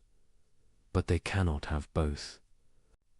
If power is really the only reality, then their own claims based on power have no more validity than anyone else's. They cannot object when others use power against them. They cannot complain about injustice, betrayal, or violated agreements. Because, in a world of pure power, there is no justice. There is only force and counterforce. The formula of humanity reveals another dimension of this failure. When you treat others based solely on power relations, you're not engaging with them as rational agents. You're treating them as obstacles to overcome or resources to exploit. But you don't treat yourself this way. You regard yourself as an agent with legitimate projects, justified claims, and reasonable expectations. You think others should respect your interests, honor their commitments to you, and recognize your autonomy. This is inconsistent. Either rational agency creates legitimate claims, or it doesn't. If it does, then others' rational agency creates claims on you. If it doesn't, then your own rational agency creates no claims on others. You cannot coherently assert your own dignity while denying others. Because the same rational nature that grounds your claims grounds theirs. The power player might respond, "I'm not making moral claims. I'm just taking what I can. I don't ask others to respect my rights. I defend them with power." But this is self-deception. The moment the power player expects others to honor agreements, the moment they object to theft or betrayal, the moment they appeal to any principle beyond immediate force, they're making moral claims. And they do this constantly. When someone steals from them, they don't just physically resist. They claim it was wrong. When someone breaks an agreement with them, they don't just shrug. They assert betrayal. When someone challenges their authority, they don't just apply force. They justify their position. All of this reveals that even the pure power player doesn't actually believe might makes right. They believe it when they're exercising power over others. But when others exercise power over them, suddenly principles matter. Justice matters. Rights matter. This hypocrisy is built into the power position, because power by itself cannot justify anything. It's just a fact about who can do what. To move from "I can do this" to "I should be able to do this," or others should not interfere requires normative claims that go beyond power. And once you're making normative claims, you're in the moral domain. You're implicitly asserting principles that should bind others, regardless of their power to resist you. But if those principles bind others, they bind you. You cannot claim rights for yourself while denying them to others based solely on power. Differential. Kant saw that power ethics is fundamentally incoherent. It tries to assert claims while denying the basis of all claims. It depends on moral concepts while rejecting morality itself. There's also a practical problem. The power player assumes they'll always have power, but power is unstable. Fortunes change. Today's dominant become tomorrow's vulnerable. Age weakens. Circumstances shift. Allies become enemies. When you've built your position on pure power, you have no recourse when power fails. You've granted everyone the right to dominate you if they can. You've eliminated any basis for appealing to their restraint, compassion, or sense of justice. This is profoundly irrational. You're willing a world where you have no protection except strength, knowing that you will inevitably experience weakness. A rational person would want principles that bind others even when you lack power to enforce them. Principles that protect you when vulnerable, constrain you when strong, and create stable expectations for everyone. But these are precisely the principles the power player rejects. They want freedom when strong and protection when weak. But they cannot have both without accepting moral constraints that operate independently of power. The categorical imperative forces consistency. If you claim others should respect you regardless of whether you can force them to, you must respect others regardless of whether they can force you to. If you think there are constraints on what stronger parties can do to weaker ones, you must accept those constraints when you're stronger. There's no middle ground where power justifies your actions, but not others. Where might makes right when you're wielding it, but wrongs you when others wield it. The power player's logic collapses into either pure nihilism, nothing matters. There are no legitimate claims, force is the only reality, or concealed moralism, where they make exception for themselves while denying others the same claims. If they choose nihilism, they've given up any grounds for objecting to anything. They cannot complain about injustice, betrayal, cruelty. They can only resist or submit. This makes rational agency impossible, because agency requires being able to make and receive claims. If they choose concealed moralism, they're admitting that moral principles exist and bind others. But then why don't those same principles bind them? What makes them special? Usually the answer is, because I'm stronger, because I can, because I have the power to make exceptions for myself. But this is circular. You're using power to justify, claiming exemption from moral principles, while depending on those principles to constrain others' use of power against you. This doesn't work. Either moral principles are binding regardless of power, or they're not binding at all. You cannot have it both ways. Kant would say, the power player's mistake is treating power as if it were a source of normativity, as if being able to do something gave you the right to do it, as if superior force made your claims more valid than others. But power is normatively neutral. It's just a capacity. What matters morally is how you use that capacity, whether you exercise it in ways that respect the rational nature of those affected. When you have power over others, you have greater responsibility, not greater permission. Because you can do more harm, can violate dignity more extensively, can create more suffering through careless exercise of strength.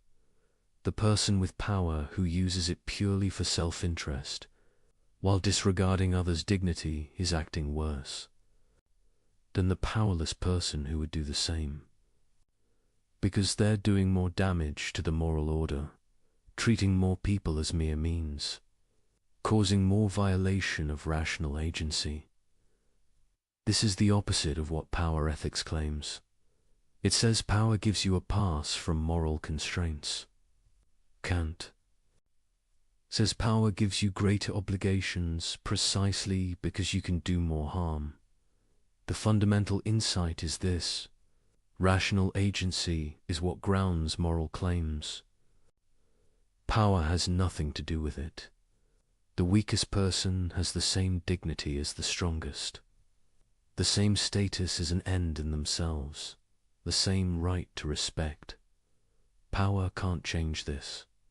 It can only create temptations to violate it and opportunities to uphold it. When the powerful respect the weak, despite having no external compulsion to do so. They demonstrate genuine moral character. They show they recognize dignity as unconditional, not dependent on whether others can force respect. When the powerful exploit the weak simply because they can, they reveal themselves as morally bankrupt. They show they recognize no principles beyond convenience, no constraints beyond external force, and most tellingly, they show they don't really believe their own position, because they still expect others to respect them, still make claims, still appeal to principles when it suits. Then, the power player wants moral order for themselves and moral freedom over others. But this cannot be universalized. It depends on asymmetry that cannot be rationally willed.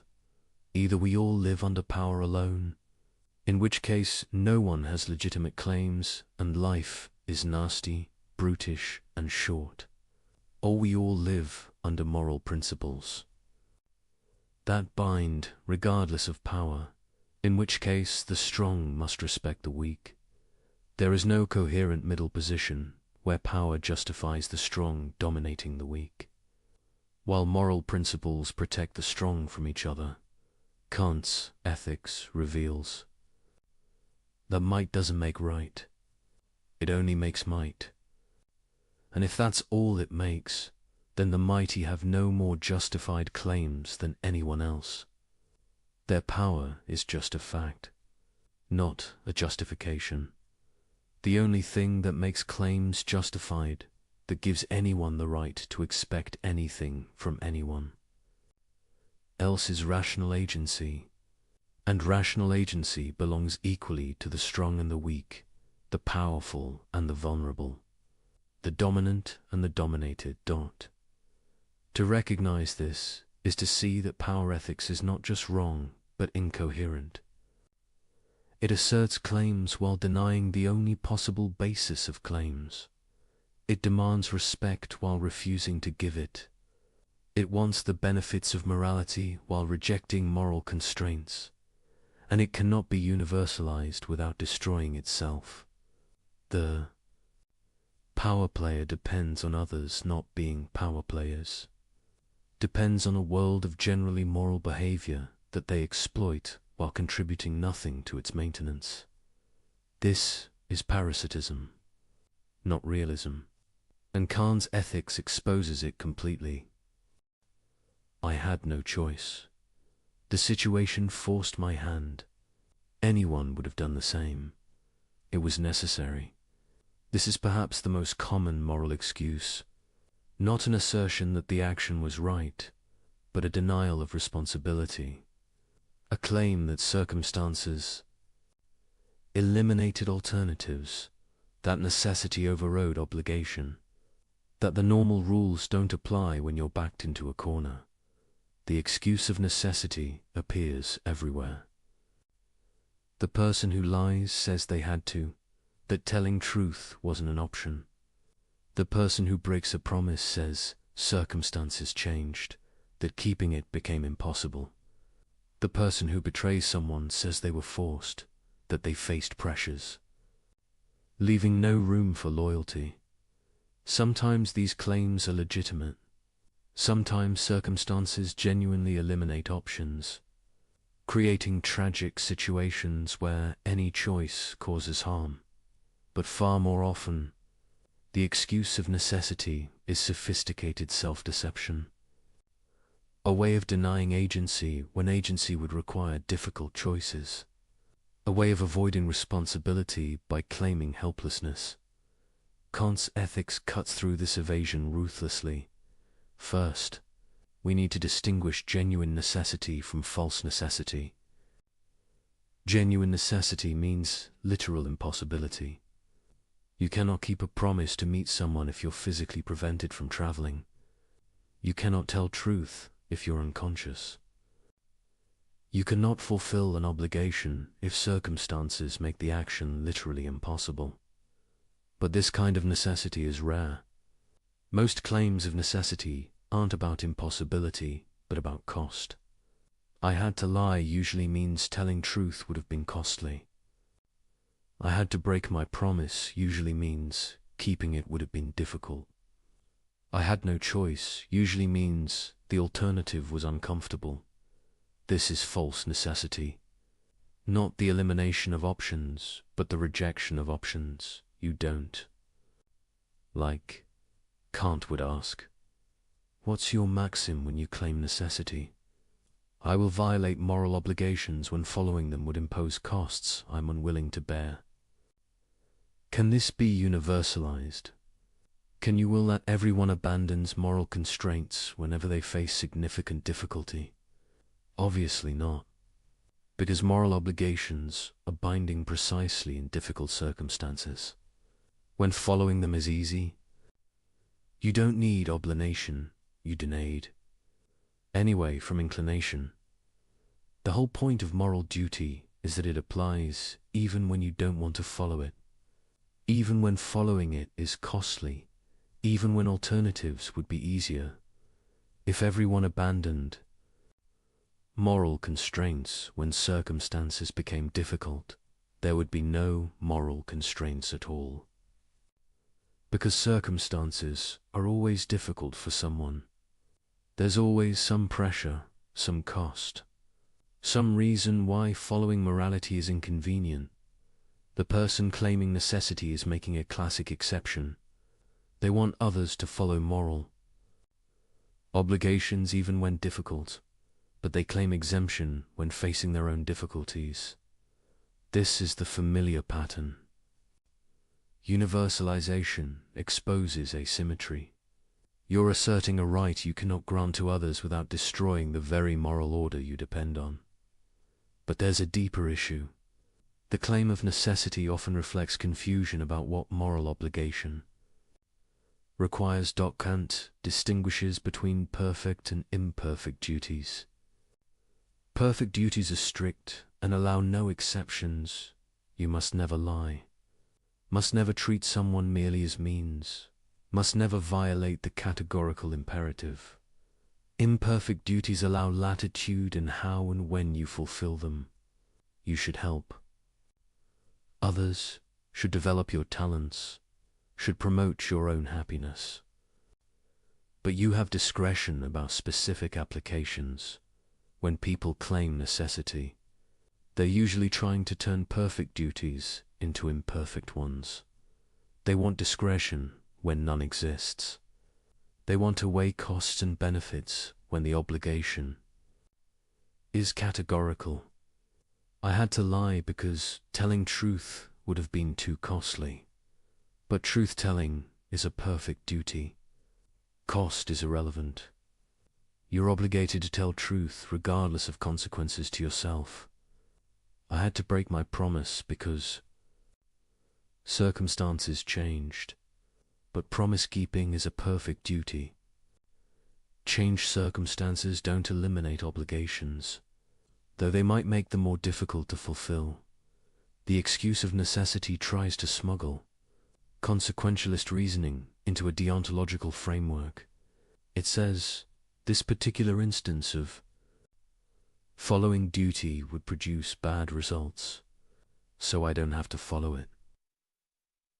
But this contradicts the categorical nature of moral obligation. Duties are binding regardless of consequences. That's what makes them categorical rather than hypothetical. You might disagree with this. You might think consequences matter enough to override obligations. But then you're abandoning Kantian ethics entirely, not claiming its protection while evading its constraints.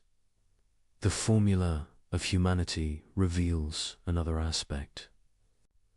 When you claim necessity as an excuse for violating someone's dignity, you're treating them as expendable when circumstances require it. I had to deceive them, the situation forced me. But they're a rational being deserving respect regardless of your situation. Your difficulty doesn't give you the right to treat them as mere means. I had to break my commitment. I faced pressures they don't understand. But your pressures don't eliminate their legitimate expectations or their status as an end in themselves. The excuse of necessity places your concerns above others' dignity. It says, my convenience, my welfare, my ability to avoid difficult choices matters more than respecting your rational agency. This cannot be universalized, because others face pressures too.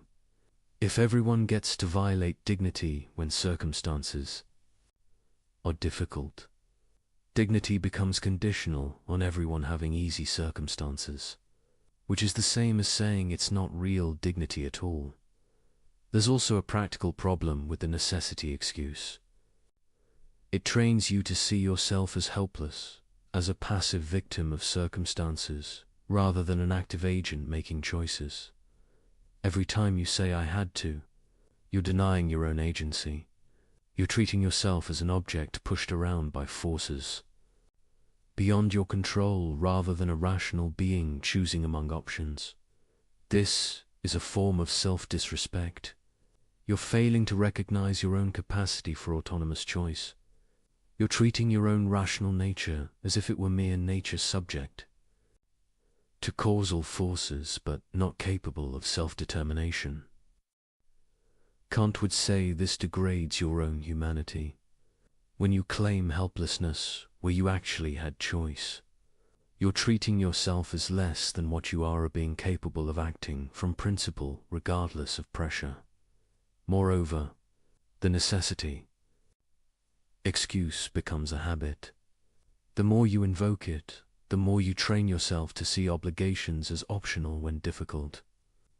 You develop character structured around avoiding responsibility rather than accepting it. This corrupts moral judgment. You lose the ability to distinguish genuine impossibility from mere difficulty. You lose the clarity that comes from unconditional commitment to principle. Over time, you become someone who always finds reasons why normal rules don't apply to you, why your situation is special, why circumstances justified the exception. But, of course, everyone's situation feels special to them. Everyone faces pressures they think others don't understand. Everyone encounters circumstances that make morality inconvenient. If necessity excuses everyone, it excuses no one, because the excuse eliminates the very concept of obligation. Kant saw this clearly. Either moral obligations or categorical binding, regardless of cost, regardless of difficulty, regardless of what you'd prefer, they're not really obligations at all. They're just suggestions that apply when convenient. Guidelines that hold unless following them is hard. Ideals you nod toward while acting on entirely different principles. This doesn't mean Kant was naive about difficulty. He recognized that humans are finite beings with real limitations. That circumstances sometimes genuinely constrain options. That moral life involves genuine dilemmas. But he insisted on distinguishing genuine constraints from self-serving excuses, real impossibility from unwillingness to pay costs, tragic circumstances from convenient rationalizations. The test is simple. Are you claiming you couldn't do something that was literally impossible? Or are you claiming you had to abandon a moral obligation because following it would have been difficult? If the former, fine. No one can demand the impossible. If the latter, you're making an excuse, not stating a fact. And the excuse can't be universalized, because everyone faces difficulty. If difficulty eliminates obligation, obligation eliminates itself. There's one more aspect to consider. The excuse of necessity often reveals failure of moral imagination, an inability to see options that would allow you to fulfill obligations. Despite difficulty, when you claim I had no choice, you're usually wrong. You had choices. You just didn't like them. You didn't want to pay the price of acting morally. But moral life requires creativity, finding ways to honor obligations despite obstacles, discovering paths through difficult circumstances that respect everyone's dignity. The person who immediately claims necessity has often simply stopped thinking. They've identified the easy option that violates obligation and declared all others impossible without seriously considering them. Kant would say this shows insufficient commitment to morality. A genuinely moral person would exhaust all options before concluding that obligation cannot be fulfilled, would accept significant cost to themselves before violating others. Dignity. This doesn't mean moral heroism is required of everyone, but it means you cannot casually abandon obligations while claiming you had no alternative. The excuse of necessity, in most cases, is simply moral laziness, a refusal to think hard about options, to accept costs, to honor the categorical nature of obligation, and when you examine it through Kant's test, it fails immediately. You cannot will that everyone abandons obligations when circumstances are difficult. You cannot universalize the maxim of convenience over duty, because you depend on others maintaining their obligations to you even when doing so is costly for them. You depend on a world where most people honor commitments, tell truth, respect, dignitize spite pressures and difficulties. You're claiming exception from the very order you require to function, asserting that others must follow rules you won't follow, treating your convenience as more important than the moral fabric of human community. This is the characteristic failure that Kant's ethics exposes in all its forms. The attempt to benefit from morality while evading its constraints, to enjoy the protections of a moral order while contributing nothing to its maintenance. The excuse of necessity is just one more version of this eternal human tendency to claim helplessness when agency would require sacrifice, to invoke circumstances when principle would require cost, to deny responsibility when accepting it would be difficult. But Kant shows us we always have a choice.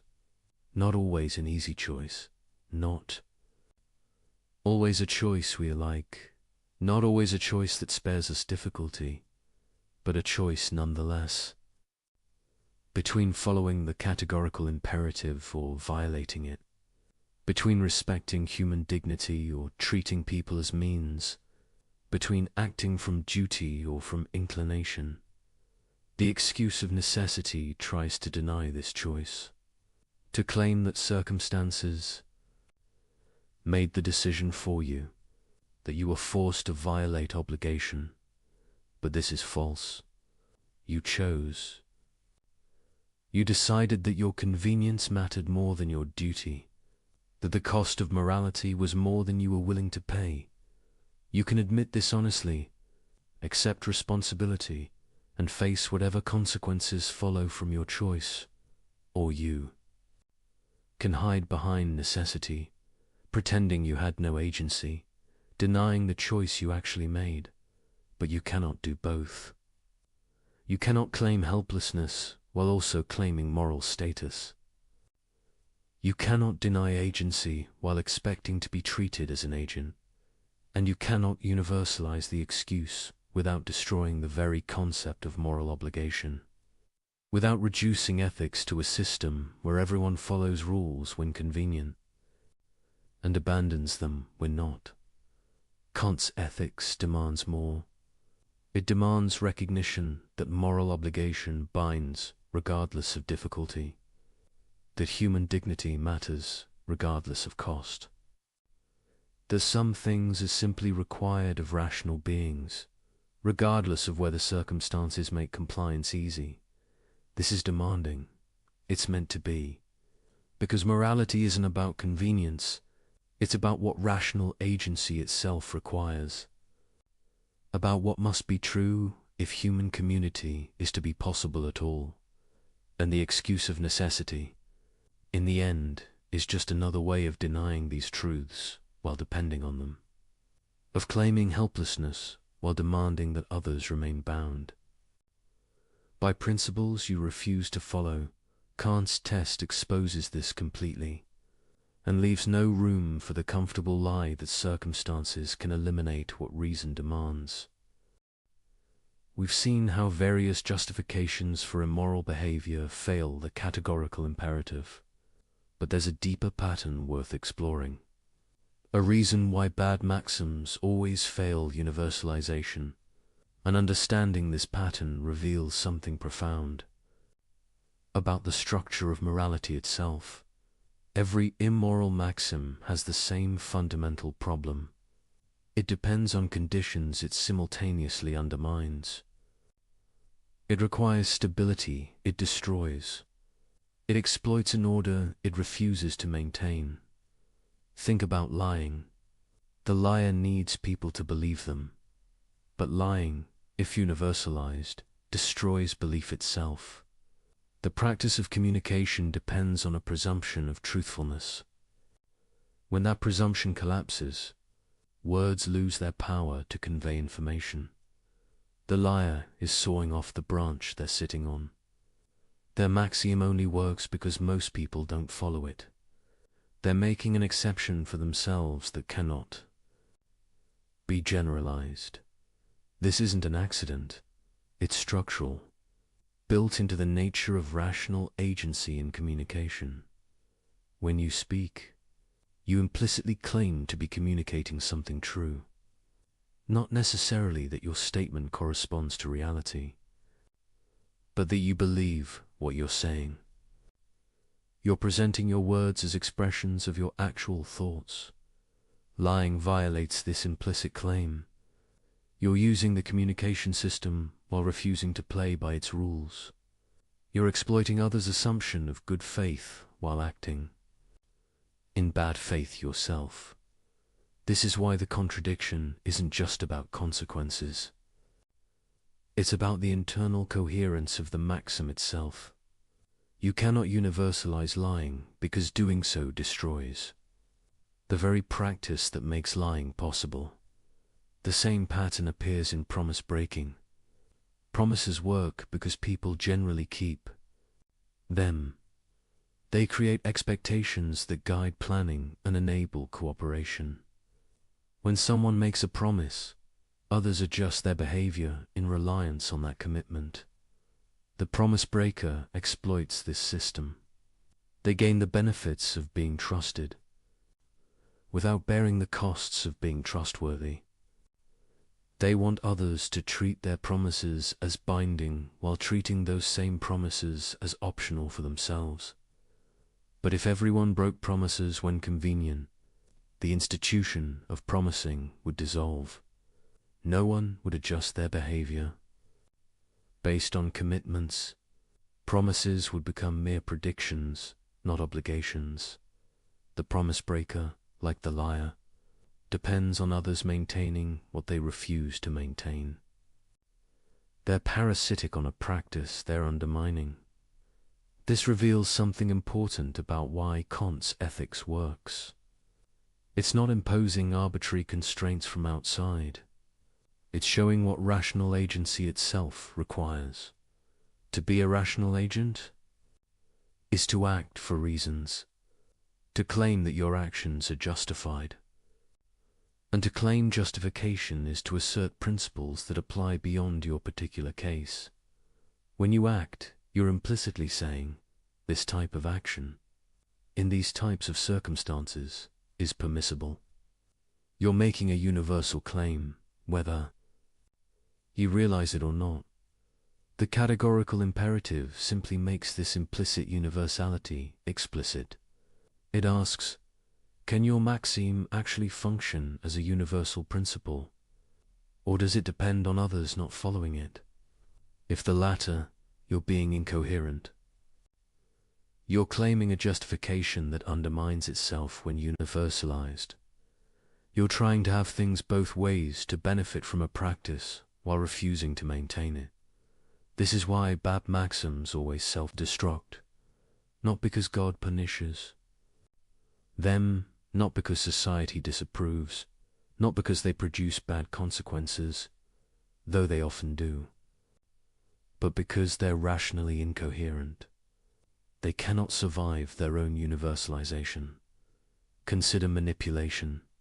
The manipulator needs people who aren't suspicious, who take communications at face value, who assume good faith. Manipulation works by exploiting trust. But if everyone manipulated everyone, trust would disappear. Everyone would constantly suspect ulterior motives. Every communication would be analyzed for hidden agendas. The baseline of good faith that makes manipulation effective would be destroyed. The manipulator depends on most people not being manipulators, on a world where trust is the default, so violations of trust can be exploited. This dependency reveals the incoherence. You cannot coherently will that everyone manipulates, because doing so eliminates what makes manipulation work. You're asserting a right that destroys its own conditions of possibility. The pattern extends to all immoral maxims. The thief needs property rights to exist, or there's nothing to steal. The fraudster needs honest commerce, or fraud would be expected and anticipated. The person who refuses all help needs a society where most people do help, or human cooperation would be impossible. In every case, the immoral agent is free-riding, taking advantage of a moral order they refuse to support, exploiting others' good behavior, while exempting themselves from reciprocal obligations. Kant's genius was recognizing that this free-riding is not just unfair, it's logically incoherent. You cannot rationally will a world where everyone free-rides, because free-riding depends on others not free-riding. This gives us a different way of understanding why morality is binding. Not because of divine command, not because of social contract, not because of consequences, but because of what rational agency itself requires. To be rational is to act according to principles. To act according to principles is to claim those. Principles could be universal. To claim they could be universal is to be bound by them yourself. You cannot escape this by denying you're making universal claims, because any justification of your action implicitly universalizes. When you say, "It was okay for me to do this because of these reasons," you're saying these reasons justify this type of action, and that's a universal claim. The only way to avoid universal claims is to admit you're not acting for reasons at all, that you're just doing what you feel like, with no justification, making no claim that your action is permissible, but then you're not exercising rational agency. You're just behaving, and if you're just behaving, you cannot object when others behave toward you in ways you don't like. You've given up any basis for making claims against others. This is the choice Kant presents. Either you act rationally, according to principles that could be universal, in which case morality binds you, or you give up rationality entirely, in which case you give up any basis for asserting claims, making demands, or expecting anything from anyone. Most people don't want to give up rationality. They want to be rational agents who act for reasons and can justify their choices. But they also want to avoid moral constraints when those constraints are inconvenient. Kant shows this is impossible. You cannot claim rational agency for yourself while denying its implications. You cannot assert justifications while refusing to universalize them.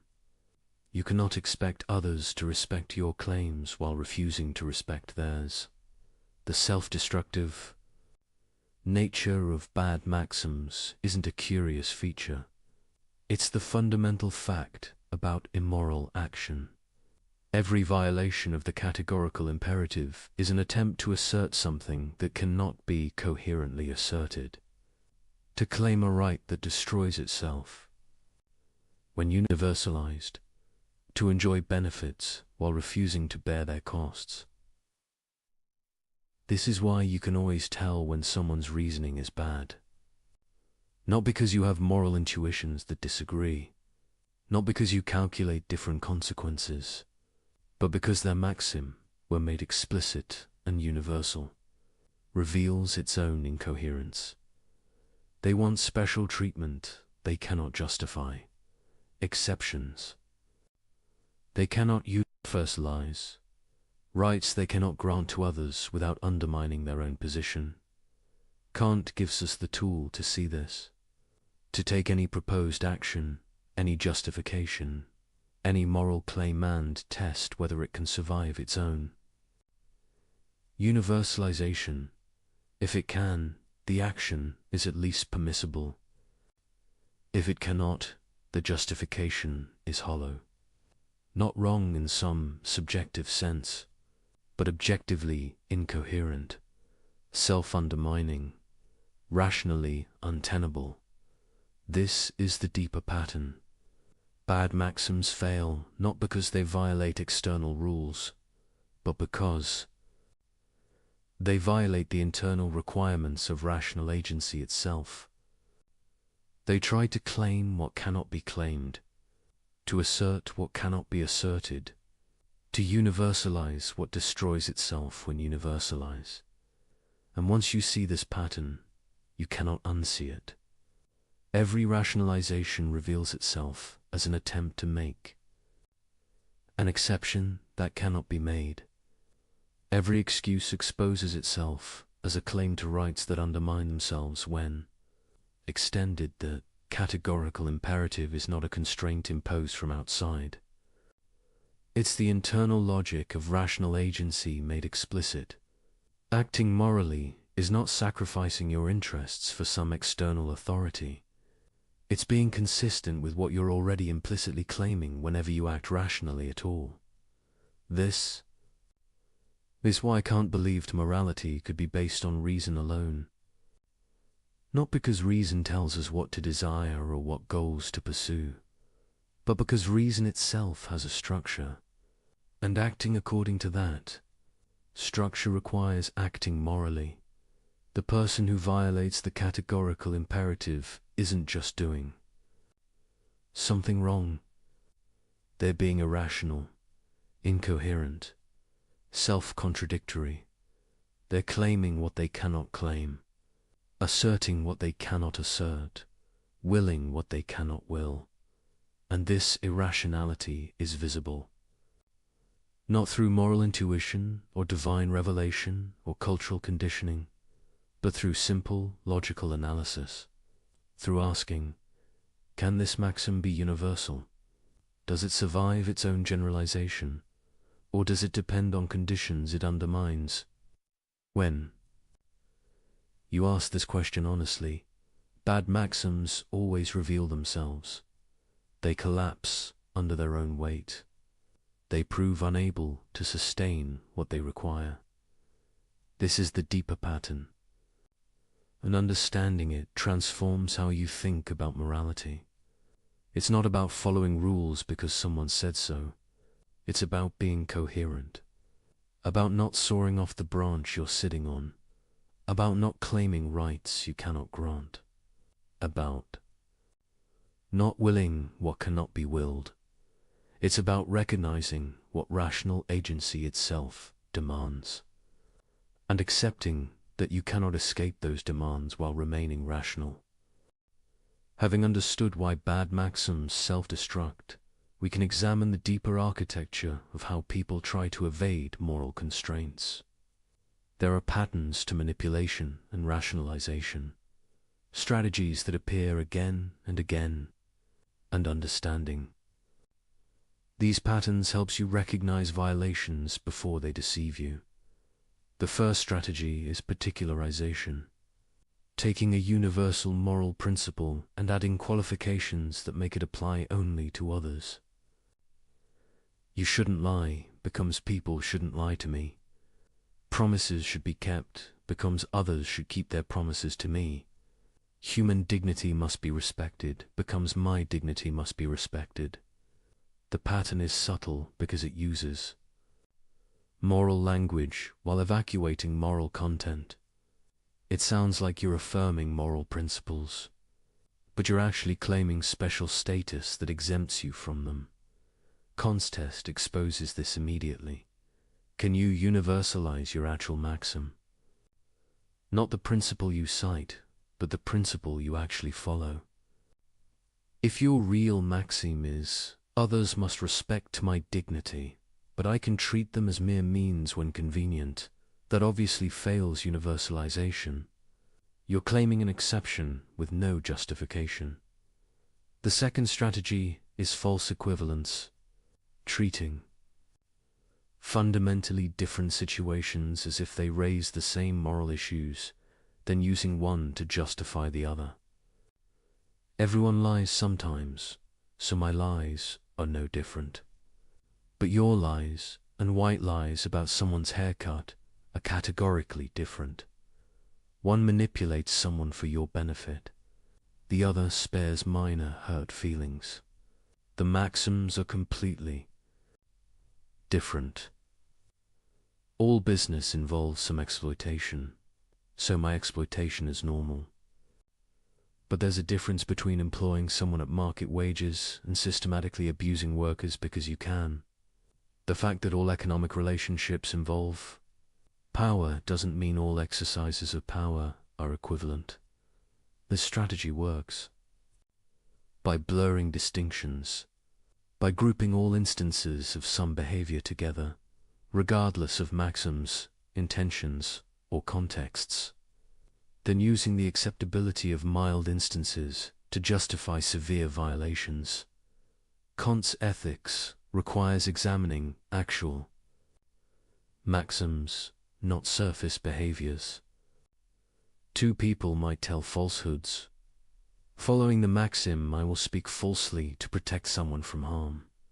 Another following, I will deceive others for personal gain. Same behavior, completely different moral status. The third strategy is infinite regress, questioning every moral claim until the person either gives up or admits uncertainty, then treating this as permission to ignore morality entirely. Why should I respect human dignity? Because Kant said so. Why should I listen to Kant? Because he gave good arguments. Why should I care about good arguments? Because rationality matters. Why does rationality matter? This can continue indefinitely, but it proves nothing. You can apply the same strategy to any claim whatsoever, including the strategy itself. Kant's response is that some things are simply presupposed by rational agency. You cannot question whether rationality matters while engaging in rational questioning. The very act of asking undermines the skeptical conclusion. Similarly, you cannot claim rational agency for yourself while denying its implications. Questioning moral principles is fine, but you cannot question them while simultaneously making moral claims against others. The fourth strategy is hypothetical extremes, presenting bizarre scenarios where moral principles seem to lead to absurd conclusions, then using these to reject the principles entirely. What if an asteroid was going to destroy Earth, and the only way to stop it was by torturing one person? Would you really say we shouldn't torture them? These scenarios are designed to make moral principles seem rigid or unrealistic, but they prove nothing about ordinary cases. The fact that principles might face dilemmas in wildly improbable situations doesn't eliminate their binding force in normal life. Moreover, these hypotheticals often smuggle in assumptions that beg the question: They're constructed specifically to make the violation seem necessary. Then treat this construction as revealing a flaw in moral reasoning. Kant would say, focus on actual situations you face. Don't let imaginary edge cases undermine your commitment. 2 principles that apply clearly in real life. The 5th strategy is motive questioning. Instead of engaging with moral arguments, attacking the motives of people making them, you only care about honesty because you're judgmental. You only oppose exploitation because you're envious. You only emphasize duty because you're repressed. This is ad hominem reasoning. It tries to discredit moral claims by discrediting their advocates. But the validity of an argument doesn't depend on the character of the person making it. Kant's principles stand on their own logical merits. They're true or false based on whether they survive rational examination, not based on who endorses them. The 6th strategy is selective empathy. Focusing intensely on how moral principles constrain you, while ignoring how your violations harm others. When told not to lie, you vividly imagine the awkwardness of telling truth. When told not to manipulate, you focus on how difficult, honest persuasion would be. When told not to break promises, you emphasize how circumstances have changed, but you don't imagine what it's like to be lied to be manipulated, to have commitments broken. You don't feel the violation of agency, the loss of dignity, the harm to trust. This asymmetry allows you to see moral constraints as unreasonable impositions, while not seeing your violations as significant. Wrongs. Kant would say, apply the formula of humanity consistently. Imagine yourself in the position of those affected by your actions. Ask whether you're treating them as you'd want to be treated, as an end, not merely as a means. The 7th strategy is moral diffusion, spreading responsibility so widely that no one feels personally accountable. Everyone else is doing it. The system is corrupt anyway. My individual action doesn't matter. I'm just following orders. It's not my decision alone. Each statement might be factually true. Others might be doing it. The system might be corrupt. Your individual action might have small impact. You might be following orders. But none of this eliminates your personal responsibility for your own maxims. You choose what principles to act on.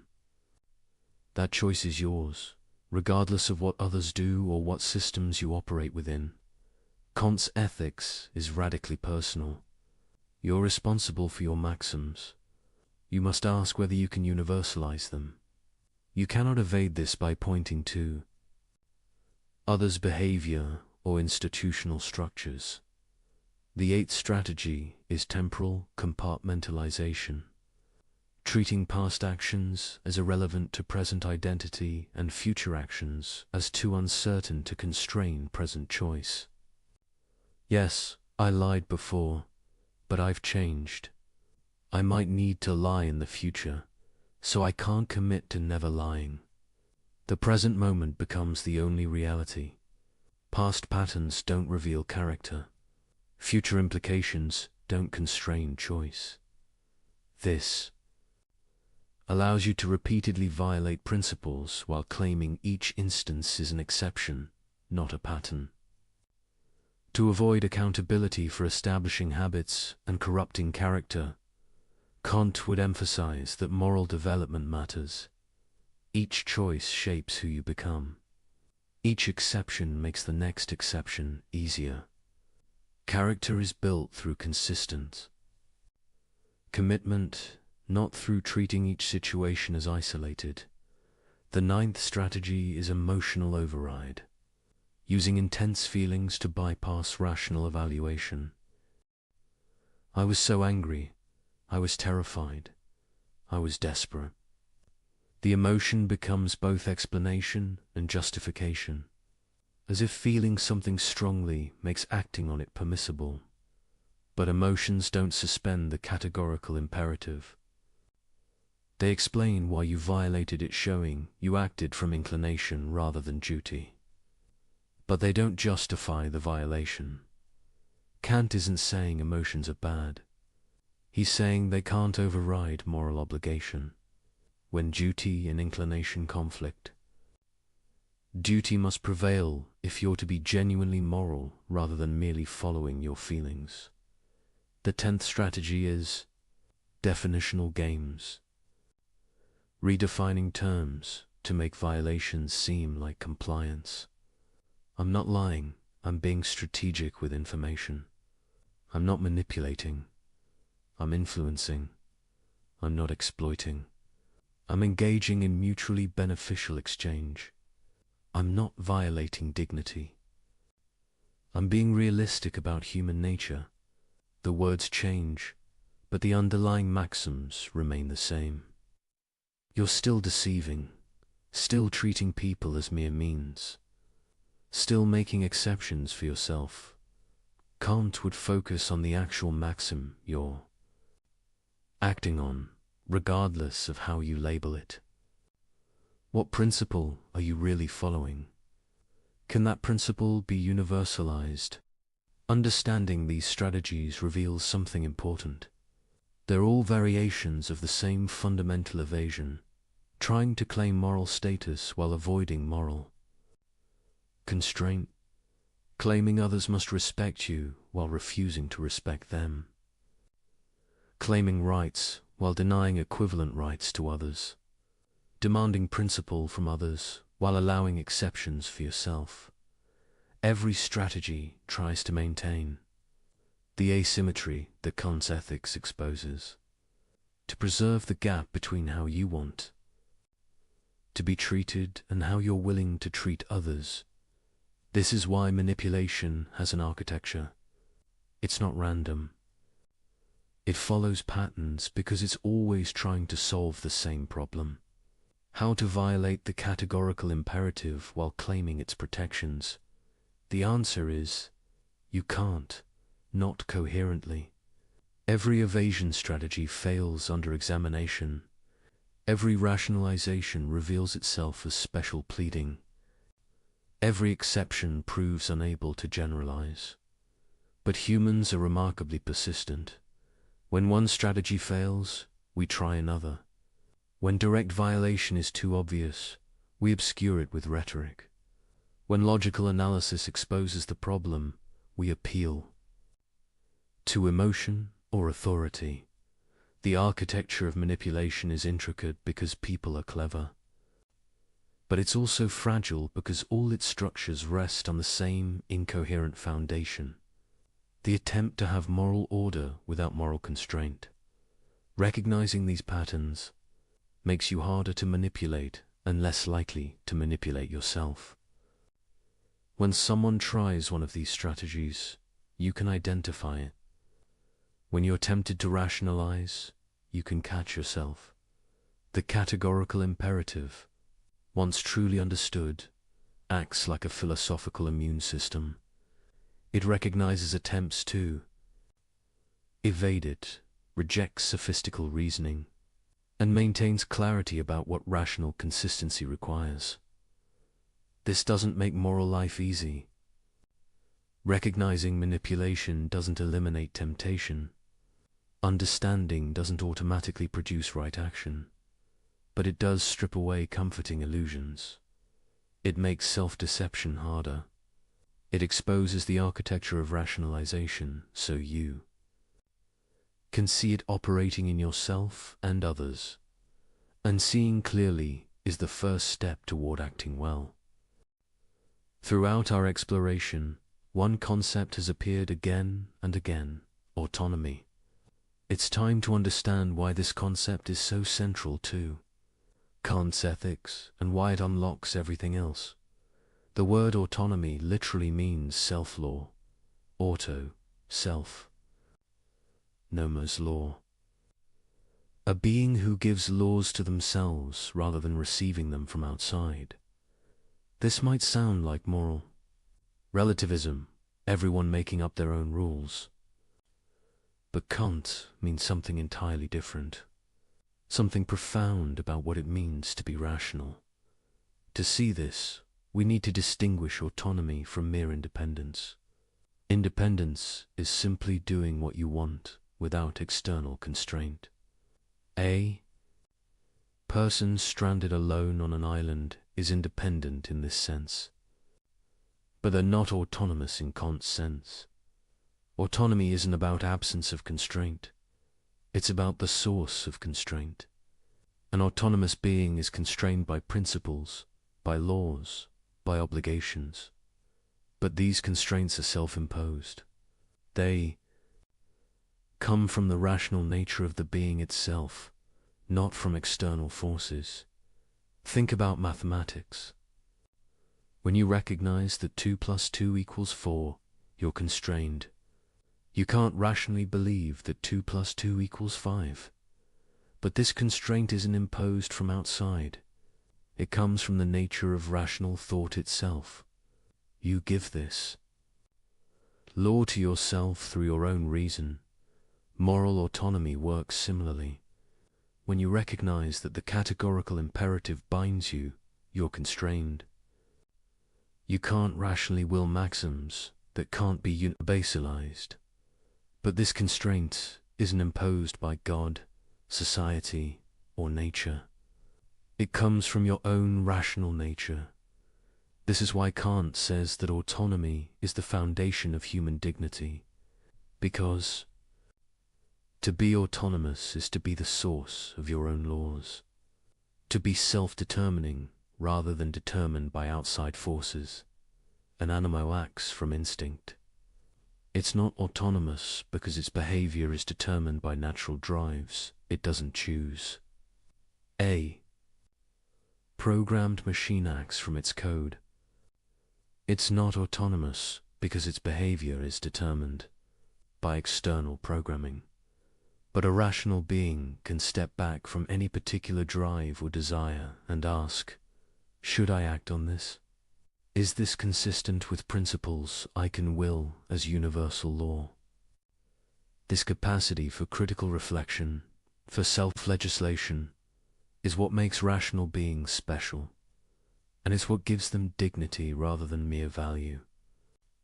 Things with value can be traded, replaced, or sacrificed for something of greater value. But beings with dignity are priceless. They cannot be traded or replaced because their worth is unconditional. Why? Because they're the source of all valuing. They're what makes value possible in the first place. Without autonomous, rational beings, nothing would have value because there would be no one to recognize it, pursue it, or care about it. This is why the formula of humanity commands treating rational beings as ends in themselves. Not because they're useful, though they often are. Not because they produce good outcomes, though they often do. But because they have the capacity for autonomy, for giving laws to themselves through reason. When you respect someone's autonomy, you're acknowledging their capacity to set their own ends, make their own choices, determine their own life through reason. You're recognizing them as a fellow legislator in the kingdom of ends. When you violate someone's autonomy by lying, manipulating, coercing, or otherwise treating them as mere means, denying this capacity, you're treating them as if they were an object to be used rather than an agent to be respected. This is why all moral violations involve treating rational nature as mere means. Because all moral violations override autonomy. They substitute your judgment for someone else's, your ends for theirs, your will for their self-legislation. But here's the key insight. You cannot coherently deny autonomy in others while claiming it for yourself. Because the same rational capacity that grounds your autonomy grounds theirs. When you assert your own dignity, make claims against others, Demand respect for your choices, sure, implicitly affirming that rational nature deserves respect. But rational nature is universal. It's not something you uniquely possess. It's what makes any being capable of moral status. So to claim autonomy for yourself while denying it to others is incoherent. You're asserting that rational nature deserves respect when it's yours, but not when it's theirs. You're making an exception that cannot be justified. The categorical imperative simply makes this explicit. It says, if you're going to act as an autonomous being setting ends, making choices, following principles, then you must recognize autonomy in others. You must act only on maxims you could will as universal law. This isn't an external constraint on your autonomy. It's what autonomy itself requires. Because to be truly autonomous isn't to do whatever you happen to want. It's to act according to principles that reason can endorse. And reason can only endorse principles that respect rational nature wherever it appears. Principles that could serve as universal laws for all autonomous beings. This is why Kant says that autonomy is both the ground and the goal of morality. It's the ground because rational beings' capacity for self-legislation is what makes moral law possible. It's the goal because moral action aims to respect and promote autonomy in all rational beings. When you act morally, you're exercising your own autonomy, giving law to yourself through reason, and you're respecting others, autonomy treating them as self-legislating beings rather than mere objects. This creates a beautiful symmetry. Moral action expresses what you are, an autonomous being, while recognizing what others are equally autonomous beings. It's consistent with your nature while respecting the equivalent nature in everyone else. Immoral action, by contrast, is self-contradictory. You're exercising your autonomy to deny others autonomy, using your capacity for self-legislation to override others' equivalent capacity. Acting as if rational nature deserves respect when it's yours, but not when it's theirs. This is why evil is always, fundamentally, irrational. Not just wrong, but incoherent. It involves claiming for yourself what you deny to others, while possessing no basis for the distinction. Understanding autonomy also explains why moral development matters. You don't become autonomous simply by reaching a certain age or achieving independence. Autonomy must be developed through practice. Every time you act from duty rather than inclination, you strengthen your capacity for self-legislation. Every time you universalize your maxims rather than making exceptions for yourself, you exercise autonomy more fully. Every time you respect others' rational agency despite pressure to violate it, you become more genuinely autonomous. This is because autonomy isn't just a capacity you have. It's a capacity you must actively realize through your choices. You can have the potential for autonomy while consistently acting heteronomously, following desire, social pressure, or arbitrary authority. True autonomy requires consistently choosing to act from principles that reason itself endorses. And that means acting morally. There's no gap between being genuinely autonomous and being moral. They're the same thing. This is perhaps Kant's most radical claim. Morality isn't a constraint on your autonomy. It's the fullest expression of autonomy. When you act morally, you're most fully yourself, most fully realizing your nature as a rational, self-legislating being. When you act immorally, you're less autonomous, not more. You're allowing inclination, pressure, or desire to override your rational nature. You're being determined by forces outside, your rational agency rather than determining yourself through reason. This inverts common assumptions. People often think morality constrains freedom, that moral obligations limit what you can do, that being moral means sacrificing your autonomy to external rules. But Kant shows this is backwards. You're most free when you act morally because you're acting from your own rational nature rather than being pushed around by desires, circumstances, or manipulation. You're least free when you violate moral principles because you're being controlled by forces outside your rational agency. You're allowing heteronymous factors: desire for pleasure, fear of consequences, social pressure to determine your action. True freedom is autonomy, and autonomy is moral action. They're inseparable. This doesn't mean moral action is easy. It means it's the only action that's truly free, that expresses what you really are rather than what external forces push you to do. Understanding this transforms how you think about moral obligation. It's not a burden imposed from outside. It's the demand of your own rational nature. When you feel obligated, what you're feeling is your own reason calling you to act consistently with what you are. When you resist this call, when you act from inclination against duty or not asserting your freedom, you're surrendering it. You're allowing something other than your rational agency to control your action. This is why Kant places autonomy at the center of his ethics. It's not just one value among others. It's the foundation of all moral value, the source of human dignity, the condition of genuine freedom, the goal of moral development.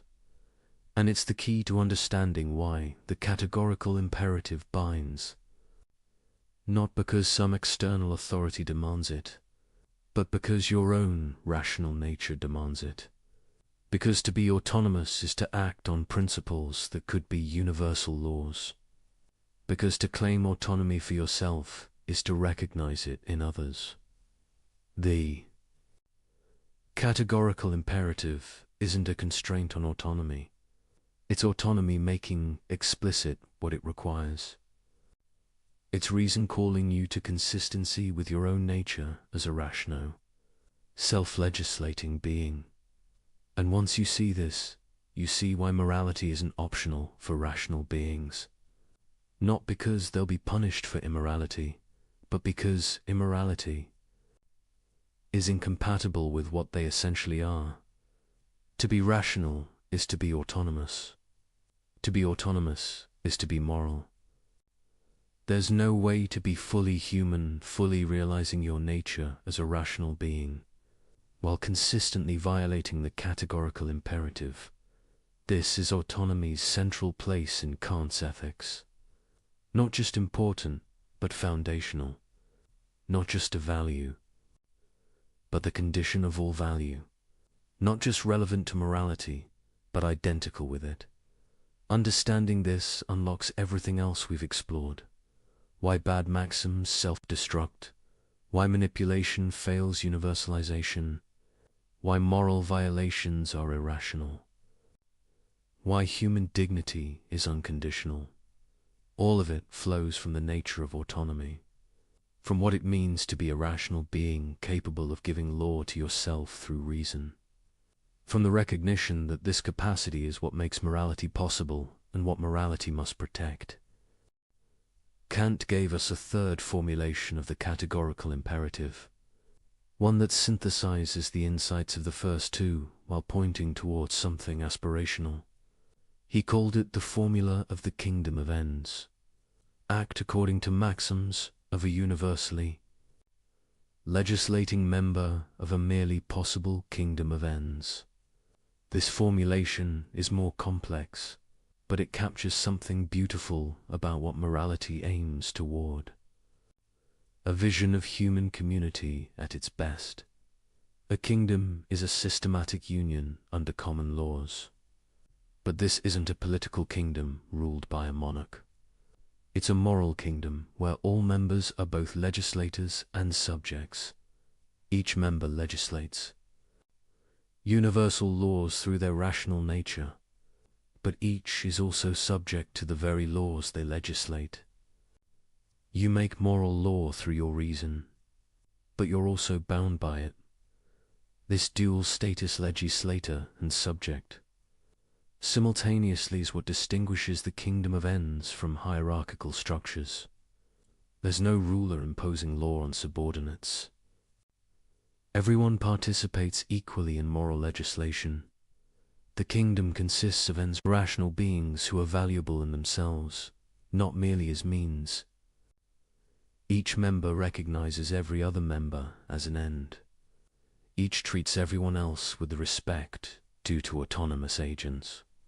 This creates a moral community, where everyone relates to everyone else as fellow rational beings, where no one is used as a mere tool, where each person's dignity is recognized and respected by all. Kant describes this as a merely possible kingdom because it's an ideal rather than a current reality. No actual human society fully realizes it, but it represents the goal toward which moral action tends when you act according to the categorical imperative. You're legislating for this kingdom. You're acting as if it already existed. You're treating others as ends, following only maxims. That could be universal laws, recognizing the dignity of all rational beings. Each moral action is like a vote for the kingdom of ends, a contribution toward making it real, a refusal to treat the current state of imperfection as justification for further violation. The beauty of this vision is how it combines equality with respect. Everyone is equal as a legislator. Each person's rational nature has the same status and authority, but this equality grounds respect rather than uniformity. Each person's unique ends, projects, and choices deserve respect precisely because they're exercises of autonomous, rational agency. The kingdom of ends isn't a place where everyone does the same things or pursues identical goals. It's a community where everyone pursues their own rationally chosen ends while respecting others' equivalent freedom to do the same. This vision has political implications. It suggests what legitimate political authority looks like. Not ruled by the powerful over the weak, but self-governance by rational beings who recognize each other's equal status. Laws are legitimate when they could be willed by everyone as self-legislation. When they respect the autonomy of all citizens, treating them as ends rather than means. When they create conditions for each person to develop and exercise their rational capacities. But the kingdom of ends goes beyond politics. It's a moral ideal that applies to all human relationships, to families, friendships, businesses, institutions, any context where rational beings interact. In each context, the question is, are people treating each other as ends in themselves, as autonomous agents whose dignity deserves respect? Or are they treating each other as mere tools, as means to their own ends? A family that respects the kingdom of ends would recognize each member's rational agency. Parents would guide children toward autonomy rather than merely controlling them. Adults would respect each other's choices, even when disagreeing. Relationships would be structured by mutual respect rather than domination. A business that respected the kingdom of ends would treat workers as agents, not resources. Customers as persons, not revenue sources. Communities as partners, not externalities. Profit would be pursued within constraints, set by respect for human dignity. An institution that respected the kingdom of ends would empower rather than subordinate. It would create space for people to exercise autonomy rather than merely following orders. It would be accountable to those it affects rather than imposing decisions on them. None of this means conflict disappears. Rational beings with different ends will sometimes clash, but in the kingdom of ends, these conflicts are resolved through reason, dialogue, and respect rather than through power, manipulation, or violation of dignity. The ideal might seem impossibly distant. Human societies are full of hierarchy, exploitation, and violation. Most relationships involve some degree of using others as means. Perfect respect for autonomy seems utopian, but Kant would say this doesn't undermine the ideal. It just means we have work to do. Each action that respects dignity moves us closer. Each refusal to treat people as mere means contributes to realizing the kingdom. And importantly, you can act as a member of the kingdom of ends regardless of whether others do. You can treat people as ends even when they treat you as means. You can follow universal laws even in an unjust world. This is what acting from duty means. Not waiting until conditions are perfect, but acting morally now.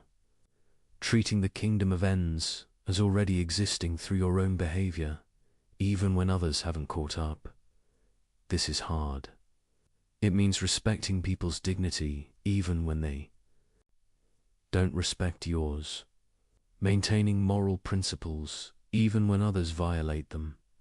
Acting as if rational nature deserves unconditional respect even in circumstances that make this costly. But it's the only way the ideal can ever be realized. Not through some sudden transformation, but through individuals choosing to act morally despite imperfect conditions. Through each person taking responsibility for their own maxims, their own treatment of others, their own contribution to moral community. The kingdom of ends represents Kant's answer to cynicism. Yes, people often act badly. Yes, the world is full of exploitation and violation. Yes, perfect justice seems impossibly distant. But this doesn't mean moral action is pointless. Every moral action is a contribution. Every respect for dignity creates a small instance of the kingdom. Every universalizable maxim legislates for the ideal, and gradually, through accumulation of individual moral choices, human community can approximate the ideal more closely. Not perfectly. Human nature is flawed, circumstances are difficult, conflicts are inevitable, but better than before, more respectful of dignity, more consistent with what rational beings deserve. This is Kant's vision. Not naive optimism about human goodness, but realistic hope based on what autonomy makes possible. Not fantasy about perfection, but commitment to progress through moral action. The kingdom of ends is the goal. The categorical imperative is the path. Each individual's choice to act morally is a step forward. And while no one can create the kingdom alone, everyone can refuse to act as if dignity doesn't matter. This refusal, this commitment to treating rational nature as an end regardless of circumstances is what moral action means. And it's available to everyone, always, regardless of what others do. You cannot create the kingdom of ends by yourself, but you can be its representative in every action. You can legislate its laws through your maxims. You can treat everyone you encounter as the fellow member of a moral community. They deserve to be recognized as This is what the formula of the kingdom of ends asks. Not that you wait for perfect conditions, but that you act now as if those conditions existed. Not that you create utopia, but that you refuse to let imperfection justify violations. It's demanding, but it's also liberating, because it means your moral action always matters, always contributes, always makes the world slightly more like what it should be. The kingdom of ends is possible, precisely because each rational being can choose to realize it in their own actions, can treat others as ends, can follow universal laws, can recognize dignity regardless of what others do, and through these individual choices, the merely possible becomes increasingly real. Kant's ethics has faced serious objections since its inception. Understanding these challenges helps us appreciate both the theory's strengths and its genuine difficulties.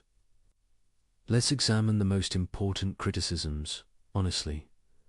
The first major objection is rigidity. Critics argue that Kant's categorical imperatives allow no exceptions, even when exceptions seem obviously right. The murderer at the door case is the classic example. Surely you should lie to save an innocent life. Kant's response seems heartless to many. He insists you cannot lie even here. This leads critics to say his ethics is too rigid for real life, that it produces counterintuitive conclusions, that flexibility matters. But defenders point out that Kant offers options besides lying. You can refuse to answer. You can physically prevent the murderer from entering. You can do many things. The prohibition is specifically against lying, not against protecting the innocent. Moreover, if we allow exceptions for good consequences, where do we stop? Once we say lying is acceptable when it produces good outcomes, we've abandoned the categorical nature of moral obligation. We're back to consequentialism with all its problems. The deeper response is that Kant's ethics isn't about maximizing good outcomes. It's about respecting human dignity regardless of consequences. If this sometimes requires accepting worse outcomes, that's the price of treating moral principles as truly categorical. You might still disagree, but the disagreement is about whether morality is fundamentally deontological or consequentialist, not about whether Kant is consistent within his framework. The second objection concerns conflicts of duty. What happens when two perfect duties conflict? When keeping one promise requires breaking another? When telling truth to one person means violating confidentiality to another? Kant has no clear procedure for resolving these conflicts. He tends to deny they can genuinely occur, to suggest that careful analysis will reveal one duty takes priority, or that there's a creative solution respecting both. But critics say this is unrealistic. Real life does present tragic choices where any option violates some duty. Kant's ethics seems to break down here. Defenders argue this objection misunderstands the theory. Kant isn't claiming moral life is easy or that dilemmas never occur. He's claiming that moral principles are categorical.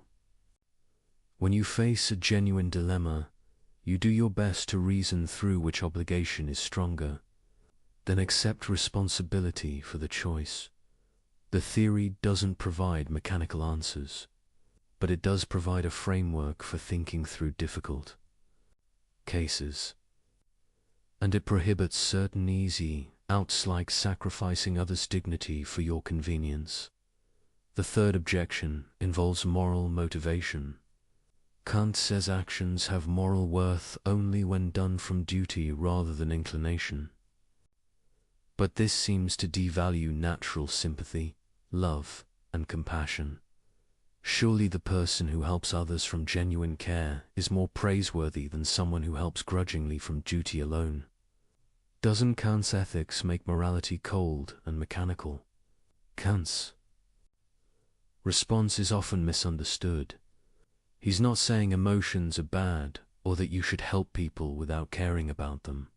He's saying moral worth comes from acting on principle, not from acting on feeling alone, when duty and inclination align. That's wonderful. When you help someone you care about, you're acting from both duty and love. But the moral worth specifically comes from the recognition that you would have obligations, even if you didn't feel like helping. The person who helps only when they feel like it isn't genuinely moral. They're just following their feelings. Moral character requires helping even when you don't feel like it, because duty requires it. The fourth objection concerns application. How do you determine the right level of specificity for maxims? How do you know which features of your situation are morally relevant? The theory seems to require perfect judgment while providing limited guidance. This is a fair concern. Kant's ethics requires practical wisdom to apply correctly. You can't just mechanically test maxims without understanding which formulations capture the morally relevant features. But defenders argue this is true of any ethical theory. All require judgment in application. Kant at least provides clear principles to guide that judgment, the tests of universalization and respect for humanity. Moreover, practice improves judgment. As you apply the categorical imperative over time, you develop better intuitions about which maxims accurately describe your actions and which features matter morally. The fifth objection involves scope. Does the categorical imperative apply to non-human animals? To future generations? To artificial intelligences if they become rational? Kant's framework seems unclear about boundaries. Kant himself limited moral status to rational beings. Animals, in his view, have only indirect moral significance. We shouldn't be cruel to them because cruelty corrupts our character, not because they have rights. Many modern philosophers find this too narrow. They argue that the capacity to suffer, not just rationality, creates moral status, that we have direct duties to animals, not just indirect ones mediated through effects on human character. This is a real tension. Kant's focus on rational agency as the sole source of moral status seems problematic to many contemporary thinkers. But extending moral status beyond rational agency requires rethinking the foundation of his theory. The sixth objection concerns realism. Is Kant's account of autonomy psychologically realistic? Can humans really act from pure rational principle, rather than emotion and desire? Doesn't his theory require capacities humans don't have? Research in psychology and neuroscience suggests that emotion and reason are deeply intertwined. The so-called rational decision-making always involves emotional components. That pure practical reason might be a myth. Defenders argue Kant isn't denying the role of emotion. He's making a normative claim about what gives actions moral worth, not an empirical claim about how human psychology actually works. Moreover, the fact that perfect autonomy is difficult doesn't make it irrelevant. It's an ideal we can approximate, a standard that guides self-improvement, even if we never achieve it completely. These objections are serious. They point to genuine difficulties in Kant's ethics, but none of them devastate the theory. Each has responses that preserve the core, insights while acknowledging limitations. Perhaps the fairest assessment is this: Kant's ethics captures something deeply true about morality and human dignity. The categorical imperative reveals real inconsistencies in immoral reasoning. The formula of humanity identifies genuine violations we should care about, but the theory isn't perfect. Application requires judgment it doesn't fully provide. Some conclusions seem counterintuitive. Some questions don't have clear answers within the framework. This doesn't mean we should abandon Kant. It means we should engage with his ideas thoughtfully. Take what works, grapple with what doesn't, and recognize that ethical thinking is an ongoing project without final answers.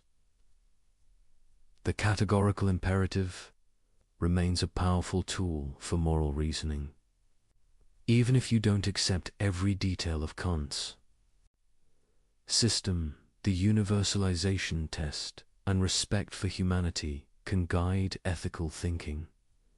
What matters most is the core insight. Rational beings have dignity that deserves unconditional respect. Moral principles must be universal, not arbitrary exceptions. Using people as mere means violates something fundamental about what they are. These insights survive even if specific applications are debatable. They provide framework for moral thinking even if they don't resolve every dilemma. They call us to higher standards even if perfect. Consistency is difficult. Kant's ethics isn't the final word in moral philosophy, but it's an essential word, one that transformed how we think about duty, dignity, and what it means to be rational beings living together. The challenges make the theory richer, not weaker. They show where more work is needed, where judgment matters most, where difficult choices remain difficult. But they don't undermine the fundamental achievement, showing that morality can be grounded in reason itself, that human dignity has philosophical foundation, that rational consistency demands moral action. This is enough.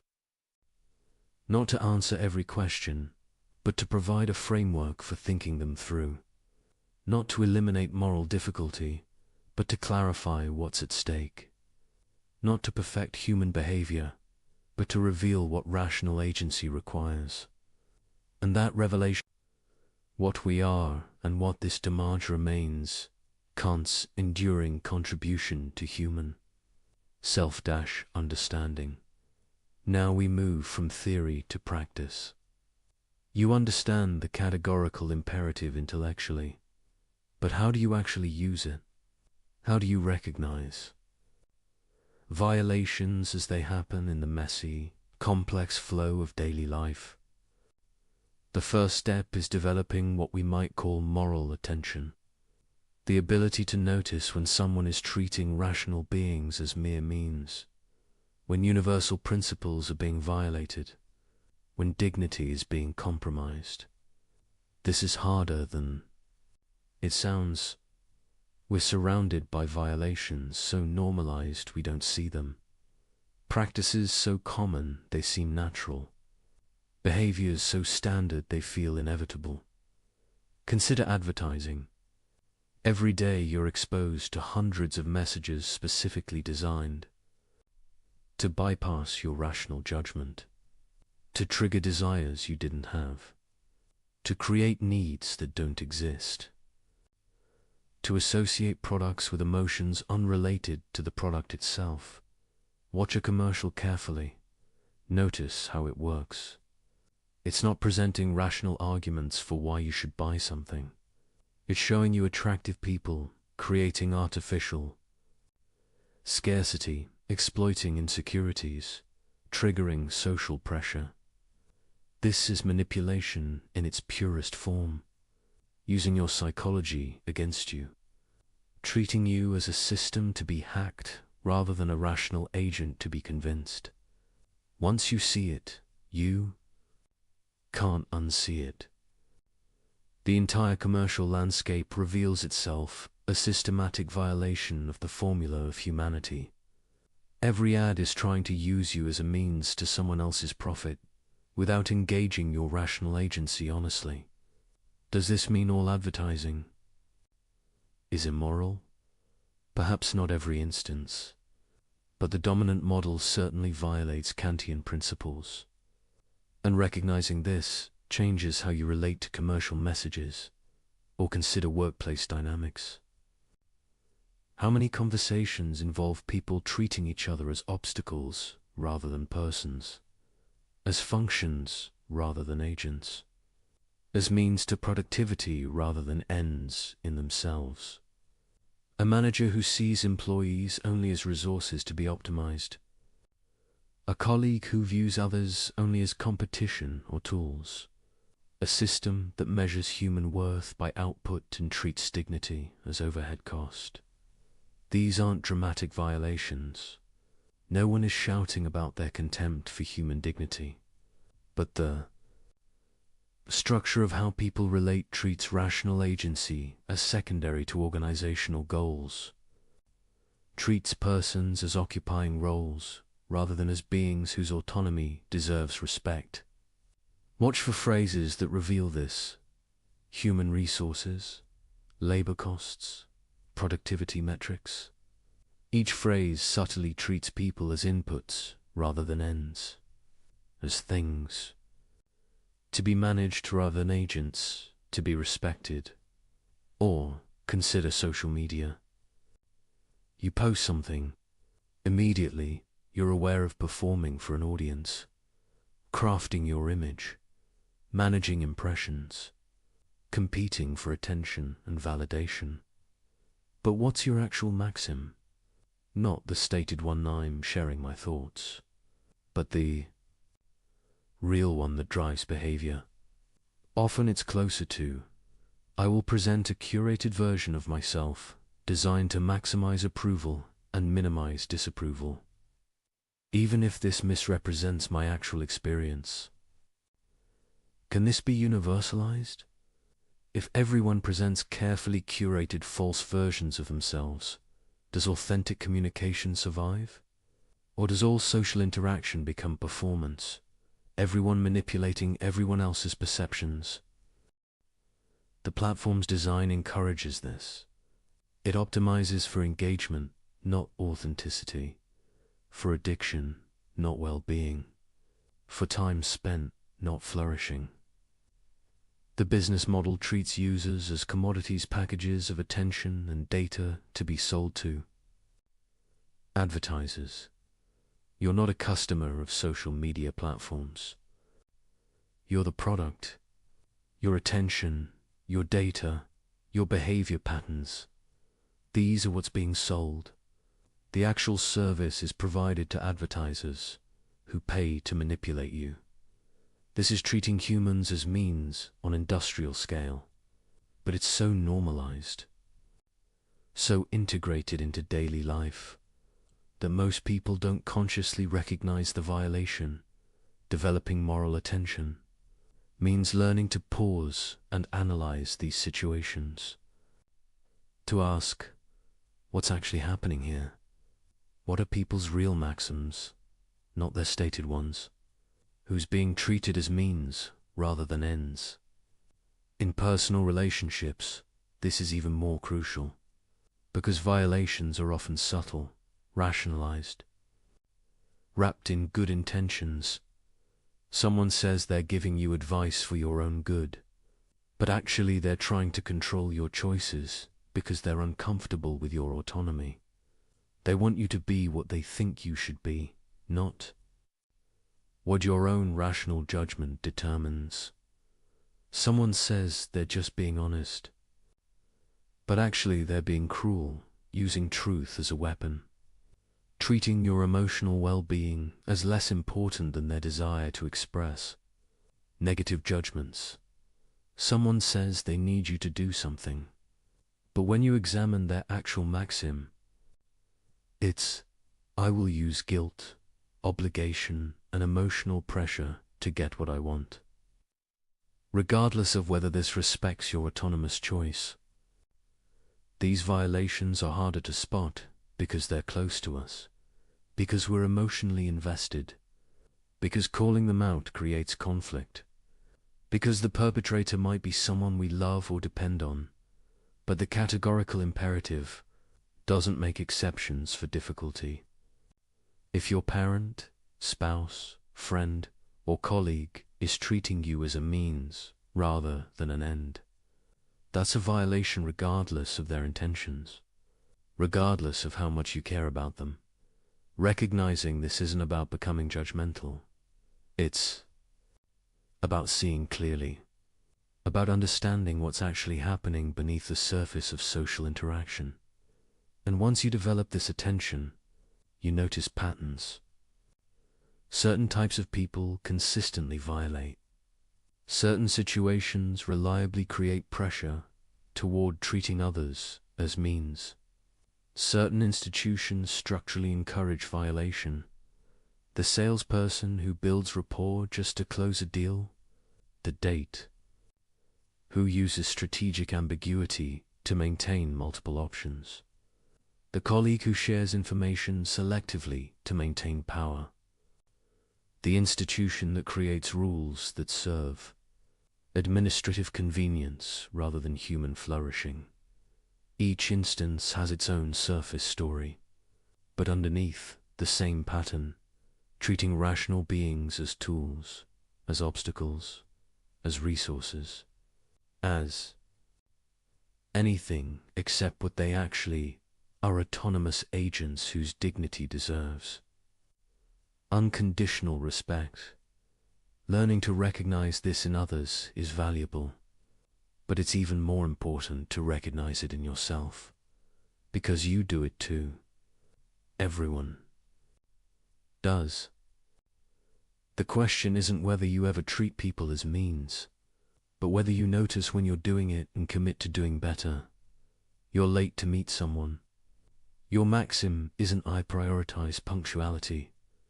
It's "closer to my time is more valuable than others' time, so they should wait when convenient for me." Can you universalize that? You tell a story that makes you look good but omits details that would complicate the narrative. Your maxim isn't "I'm sharing my experience." It's "I will manipulate others' perceptions of me by selectively presenting information." Can you universalize that? You've promised to do something with no real intention of following through. Your maxim isn't "I'm making a commitment." It's "I will say whatever is convenient now, regardless of whether I'll honor it later." Can you universalize that these casual, everyday violations are where most moral failure happens? Not in dramatic confrontations with evil, but in small compromises, in treating people as slightly less important than you, in making minor exceptions for yourself, in allowing convenience to override principle. The categorical imperative, properly applied, catches all of it. Every rationalization, every excuse, every comfortable compromise with treating people as less than ends in themselves. This can feel overwhelming. If you look carefully at daily life through Kantian lens, violations are everywhere. In yourself, in others, in institutions, in culture. But the point isn't to become paralyzed by guilt or rage.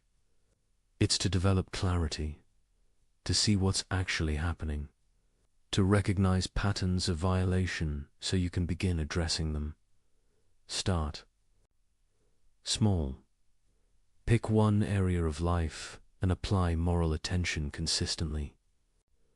Maybe it's how you interact with service workers, checking whether you're really treating them as persons or just as functions. Maybe it's how you present yourself online, examining whether you're being authentic or performing.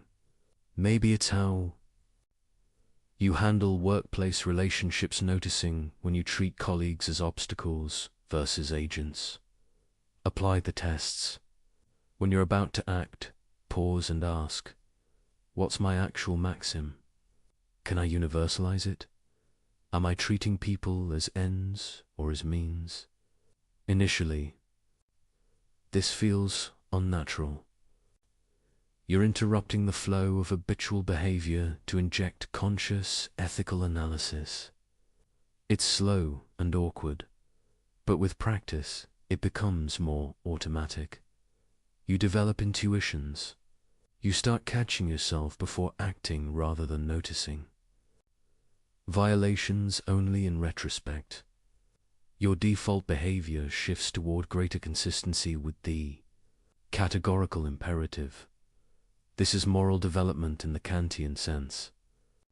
Not becoming emotionally warmer or socially smoother, but becoming more rationally consistent, more aware of your actual maxims, more committed to treating rational nature with the respect it deserves. The violations don't disappear. You'll keep spotting them in yourself and others forever. But you'll get better at recognizing them quickly, better at correcting course, better at maintaining standards despite pressure, and something interesting happens. As you develop moral attention, as you consistently apply the categorical imperative, you start seeing the world differently.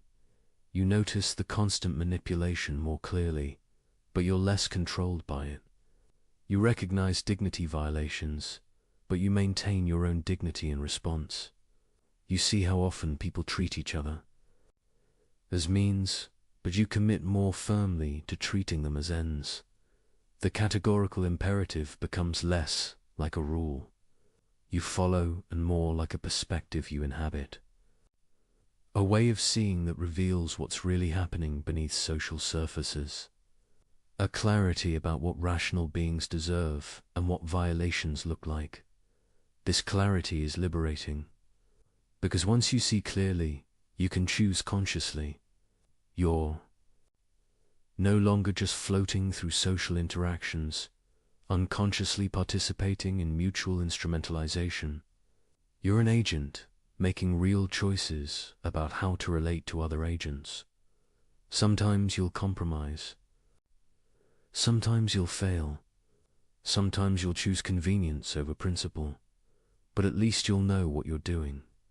You'll be conscious rather than habitual, responsible rather than reactive, and increasingly you'll choose the harder path. Not because you're morally superior, but because you've developed the clarity to see what's at stake. You understand that every violation, however small, is a failure to respect what makes humans special.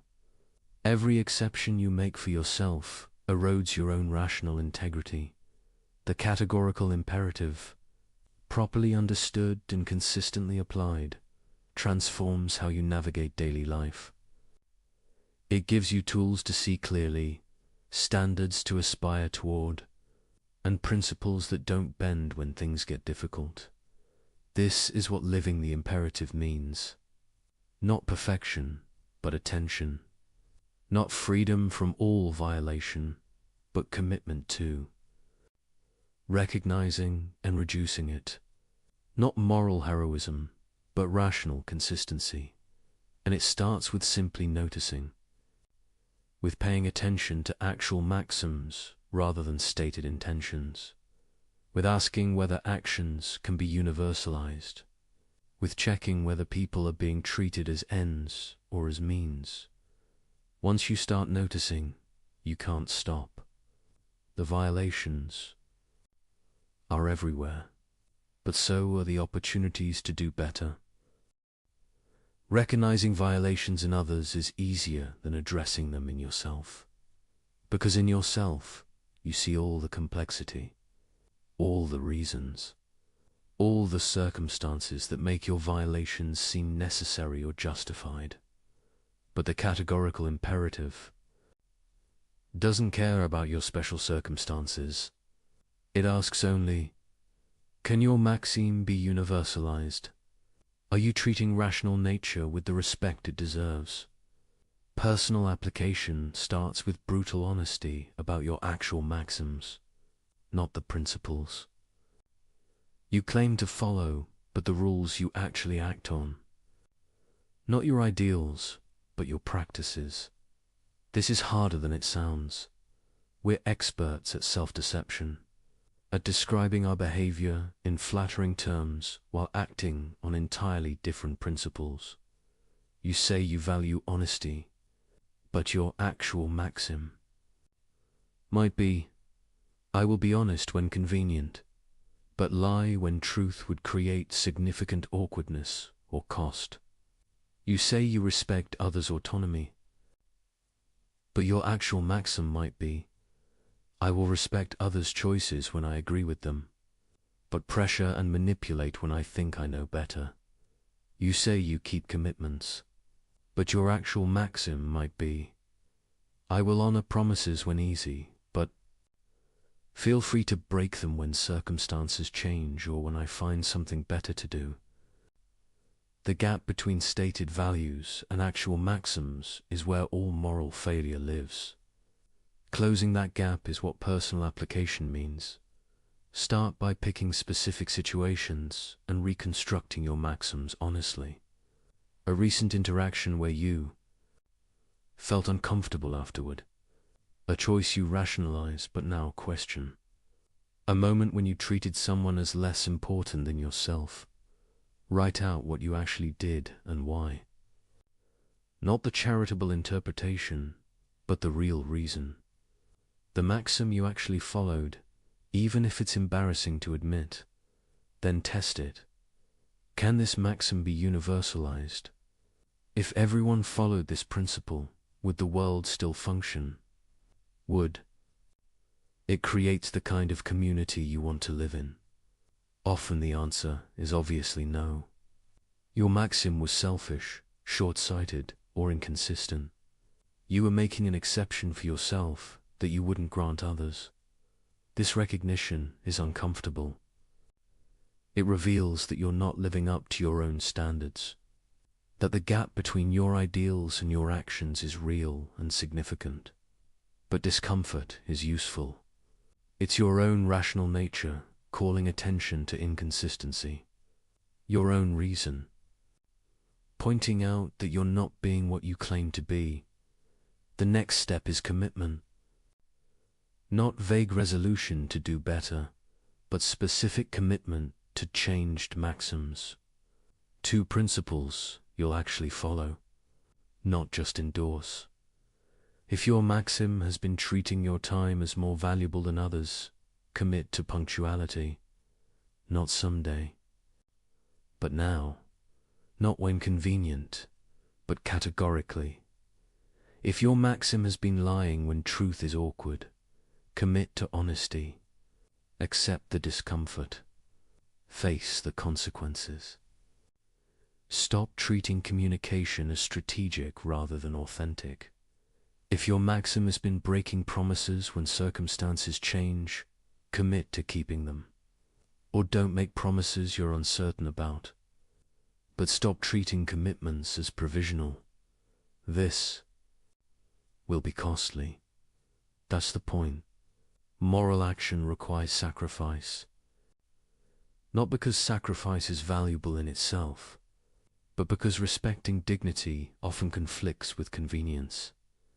You'll be late sometimes, but you'll respect others' time.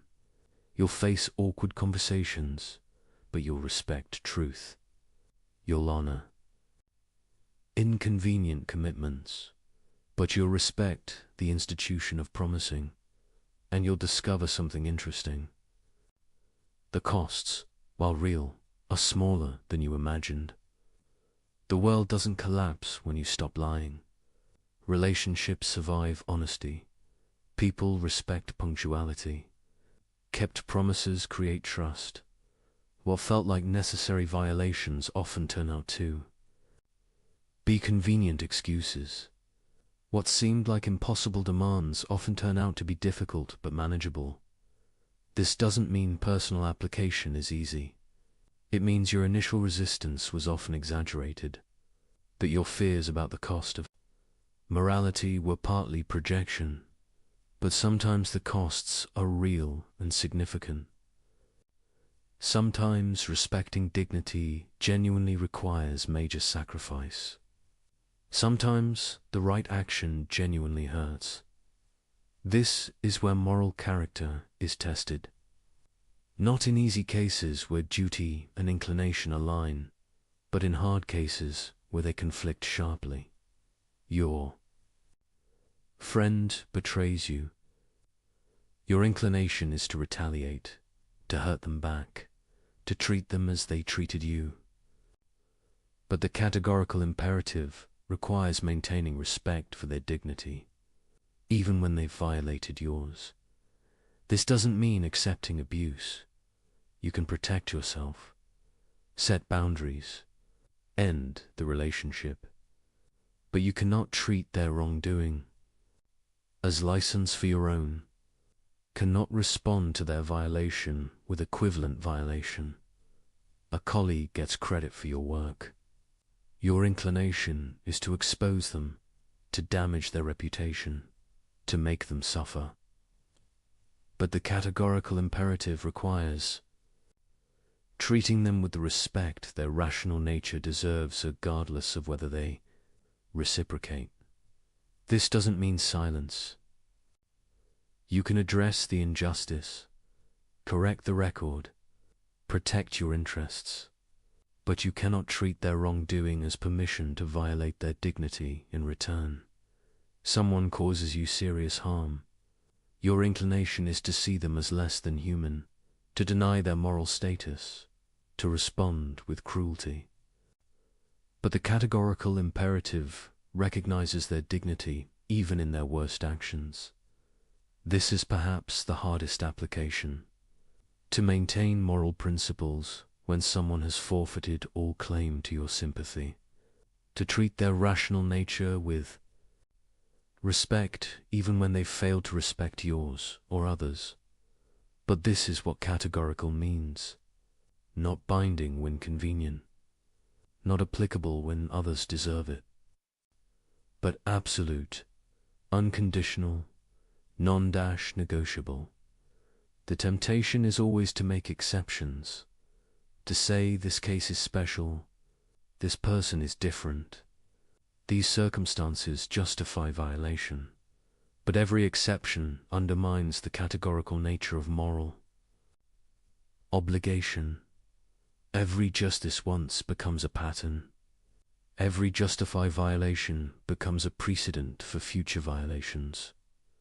Personal application requires catching yourself making exceptions, noticing when you're treating moral principles as provisional, recognizing when you're claiming special circumstances that don't actually matter morally. This is ongoing work. You never reach a point where you've mastered it, where violations stop tempting you, where consistency becomes automatic, because you're a finite being with desires that often conflict with duty, with pressures that push toward violation, with circumstances that make moral action costly. Moral development isn't about eliminating these conflicts. It's about choosing rightly despite them, about strengthening your commitment to principle through repeated practice. Each time you act from duty rather than inclination, you reinforce that capacity. Each time you maintain principle despite cost, you build character that makes future moral action easier. Not easy moral action is always demanding when duty and desire conflict, but easier than it was before, more natural, more integrated into who you are. This is why Kant emphasizes virtue as a disposition, not a single act, but a stable tendency toward moral action, a character structured by commitment to the categorical imperative rather than by pursuit of personal advantage. Building this virtue requires conscious effort over time. You can't just decide to be virtuous and have it be so. You must practice, must repeatedly choose principle over convenience, must strengthen moral commitment through exercise, like strengthening a muscle, and you must be honest about failures. When you violate principles, acknowledge it clearly. Don't rationalize. Don't minimize. Don't pretend circumstances justified what they merely explained. You lied. You broke a promise. You treated someone as a means. Face this honestly. Accept responsibility. Commit to doing better without pretending you didn't fail. This honesty is crucial, because self-deception about past violations enables future violations. If you convince yourself that your exceptions were justified, you'll make similar exceptions again. But if you recognize them as failures, as moments when you failed to live up to what rational consistency requires, you maintain clear standards. You know what you're aspiring toward even when you fall short. Personal application also means being honest about limitations. You're not perfect. You're not going to perfectly follow the categorical imperative in every moment. You're going to fail, rationalize, compromise. This doesn't make the imperative less binding. It makes you human. The goal isn't perfection, but genuine effort. Not flawless consistency, but honest commitment. What matters is the direction of your development. Are you becoming more consistent or less? More attentive to your maxims or less?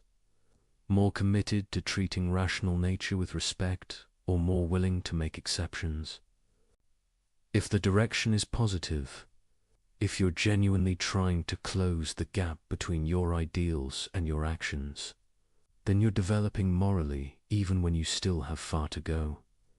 If the direction is negative, if you're increasingly rationalizing violations, making more exceptions, treating principles as optional, then you're regressing morally even if you maintain appearances. The categorical imperative provides the standard. Personal application provides the practice. Character development provides the goal. An honest self-assessment provides feedback on whether you're moving in the right direction. This is demanding work. It requires constant attention to your actual behavior, willingness to face uncomfortable truths about yourself, commitment to changing patterns that are deeply ingrained. But it's also liberating, because moral clarity about your own behavior eliminates the constant, low-level guilt that comes from knowing you're not living up to your standards while refusing to examine why. When you're honest about violations, you can address them directly. When you commit to genuine principles rather than convenient ideals, you know what you're actually aspiring toward. When you take responsibility for your choices, you become genuinely autonomous rather than just reactive. Personal application isn't about becoming perfect. It's about becoming real, about closing the gap between who you claim to be and who you actually are, about living with integrity in the deepest sense, being whole rather than divided between stated values and actual practices. And this integration, this alignment of claimed principles with lived reality, is what moral development means. Not achieving perfection, but achieving honesty. Not becoming flawless, but becoming genuine. The categorical imperative asks you to be what you claim to be, to follow the principles you assert, to treat rational nature with the respect you demand for yourself. Personal application is accepting this challenge, examining your actual maxims, testing them for universality, changing them when they fail, and building character through repeated practice of principled action. It's hard work. It never ends. But it's the only way to truly respect your own rational nature by living consistently with what rational agency requires. Personal moral development matters. But humans don't live in isolation. We exist in communities, institutions, and relationships.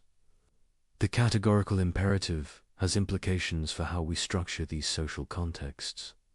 The first question is whether you can maintain moral principles in immoral environments. If everyone around you violates dignity, treats people as means, and follows self-interest rather than duty, can you be different? Kant's answer is yes, you must be. Because the categorical imperative binds you regardless of what others do.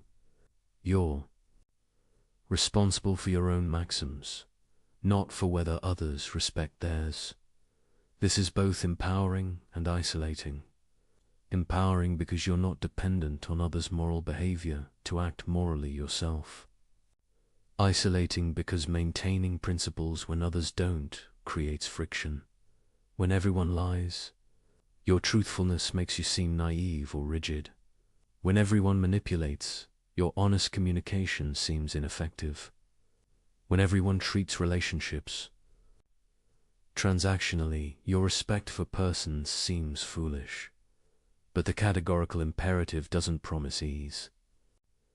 It promises rational consistency, and rational consistency requires maintaining principles even when costly. This doesn't mean withdrawing from society. It means participating while refusing to adopt society's violations. Being in the world, but not of it, in the sense of maintaining moral clarity, despite surrounding compromise. You work in an organization that treats employees as resources. You cannot change the system alone, but you can treat people you interact with as ends, can recognize their dignity in your specific relationships. Even when the broader structure doesn't, you live in a culture saturated with manipulation. You cannot eliminate advertising or social media mechanics, but you can refuse to manipulate in your own communications, can be authentic in your presentations of self, even when everyone else is performing. These individual acts of integrity might seem small. What difference does one person's moral behavior make in vast systems of violation? But this question misses the point. You're not responsible for fixing everything. You're responsible for your maxims, for whether your actions can be universalized, for how you treat the rational beings you encounter, and your example matters more than you might think. Because most people participate in violations without examining them.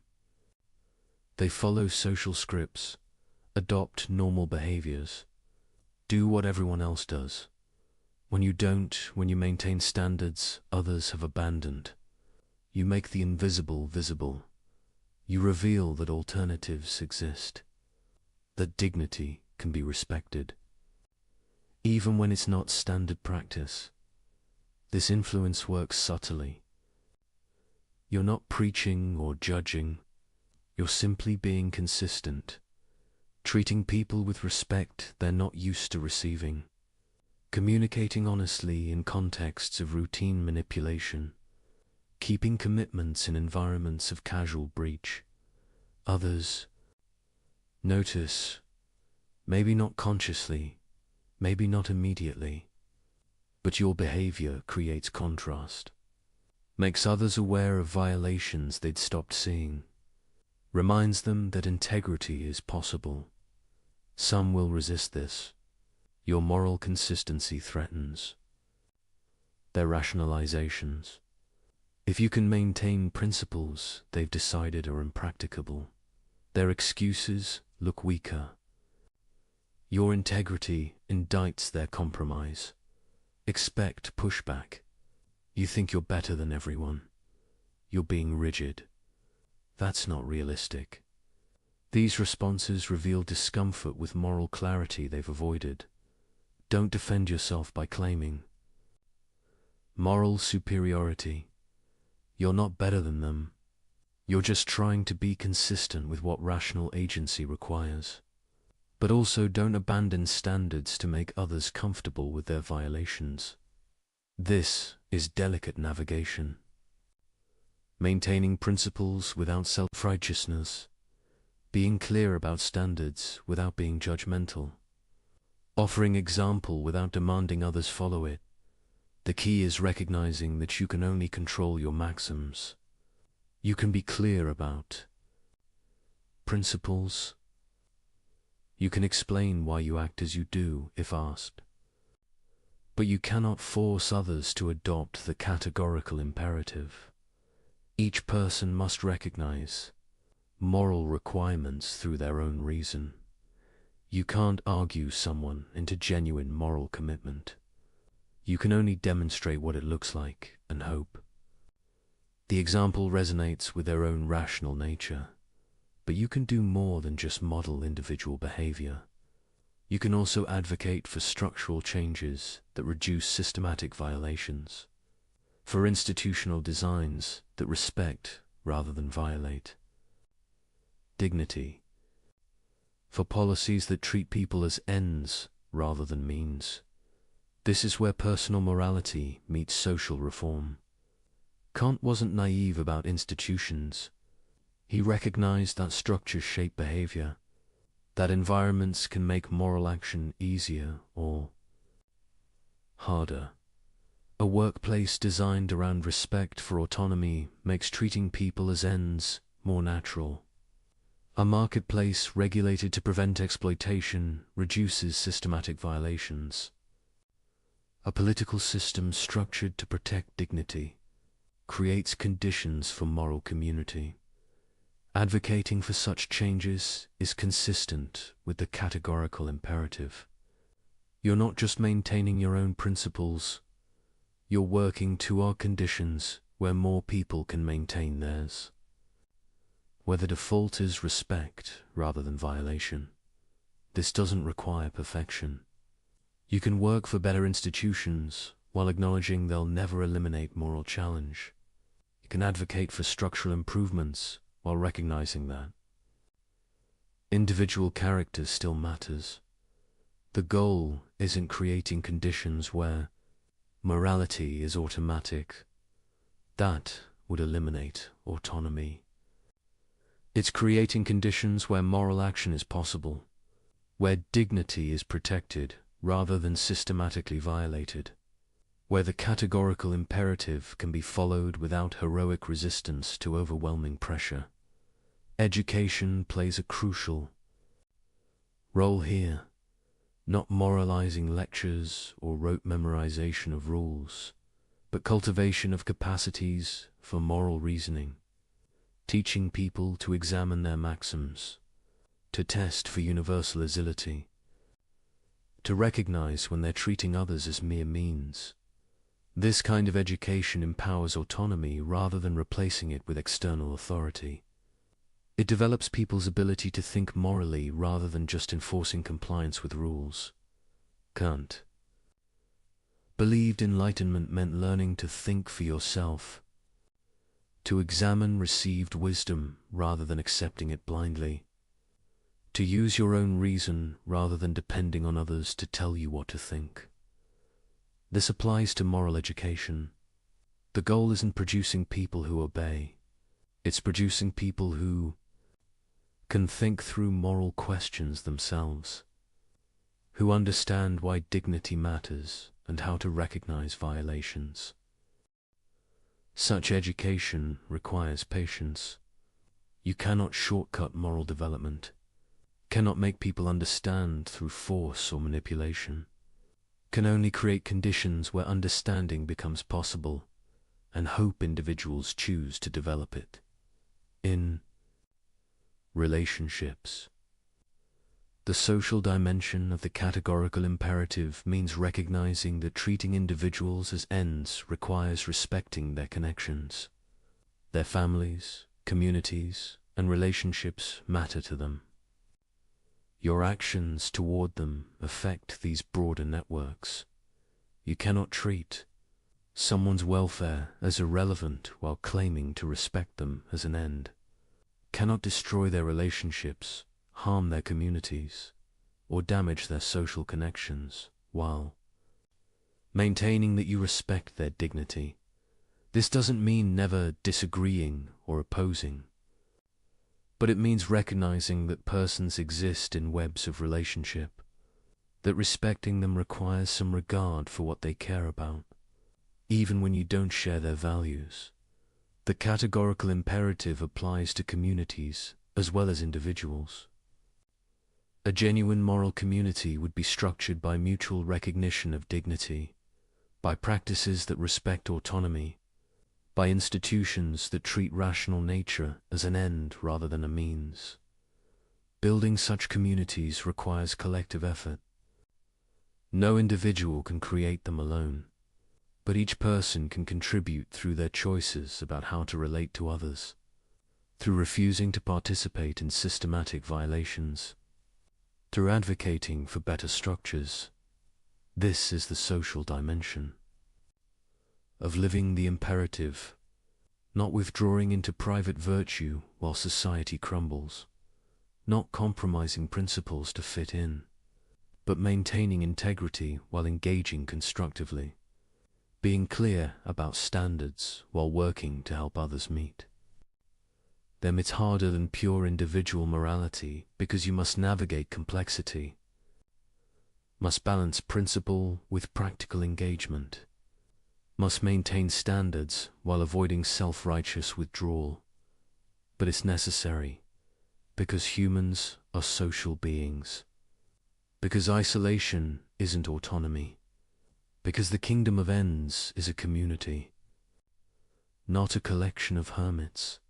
The categorical imperative calls you to be a moral agent in social contexts, to treat the people you encounter as ends, to advocate for structures that respect dignity, to contribute to building communities where rational beings can flourish, not by force, not by manipulation, not by imposing your vision on unwilling others, but by example, by advocacy, by persistent commitment to principles others have abandoned.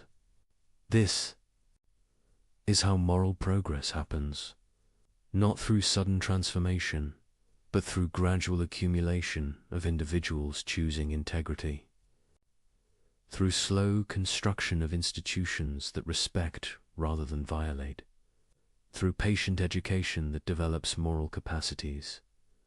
Your contribution might seem small, but small contributions accumulate. Each person who maintains principles despite pressure makes it easier for the next person. Each instance of integrity creates space for others to follow. This is the social dimension. Not replacing personal morality with structural change, but complementing it. Not abandoning individual responsibility for collective action, but recognizing both matter. You're responsible for your maxims, but you also live in community with others. The categorical imperative applies to both dimensions, to how you treat individuals and how you work toward better collective conditions. Both matter. Both require attention. Both demand commitment to treating rational nature with the respect it deserves. We've explored the categorical imperative as if it resolves all moral questions.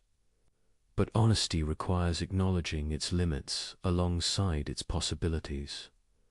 The first limit is determinacy. The categorical imperative provides a test for maxims, but it doesn't tell you which maxim describes your action. You must supply that interpretation, and sincere people can disagree about the right formulation. Consider helping someone. Is your maxim, I will help this person because they need assistance?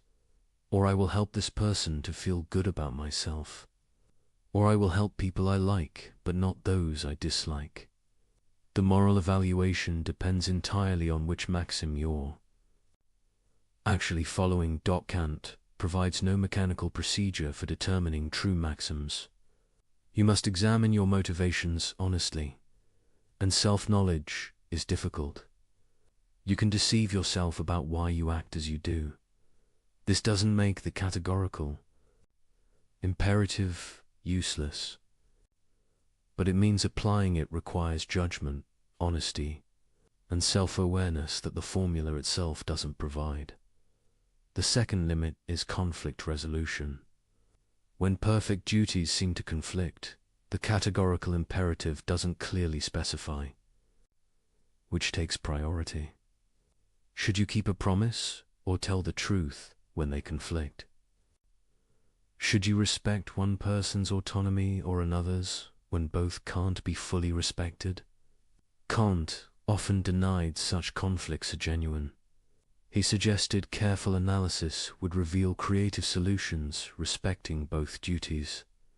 But this seems optimistic. Life does present tragic choices, where any option violates some principle. The categorical imperative tells you to respect all perfect duties, but when circumstances force choice between them, it provides limited guidance. You must use practical wisdom the theory doesn't fully explain. The third limit is scope. The categorical imperative clearly applies to rational beings. But what about beings with partial rationality? Young children? People with cognitive impairments? Non-human animals with some cognitive capacities? Kant's framework suggests dignity attaches to rational nature. But rational nature comes in degrees. Pure rationality is an ideal no human perfectly achieves. Where exactly does moral status begin? These boundary questions matter practically.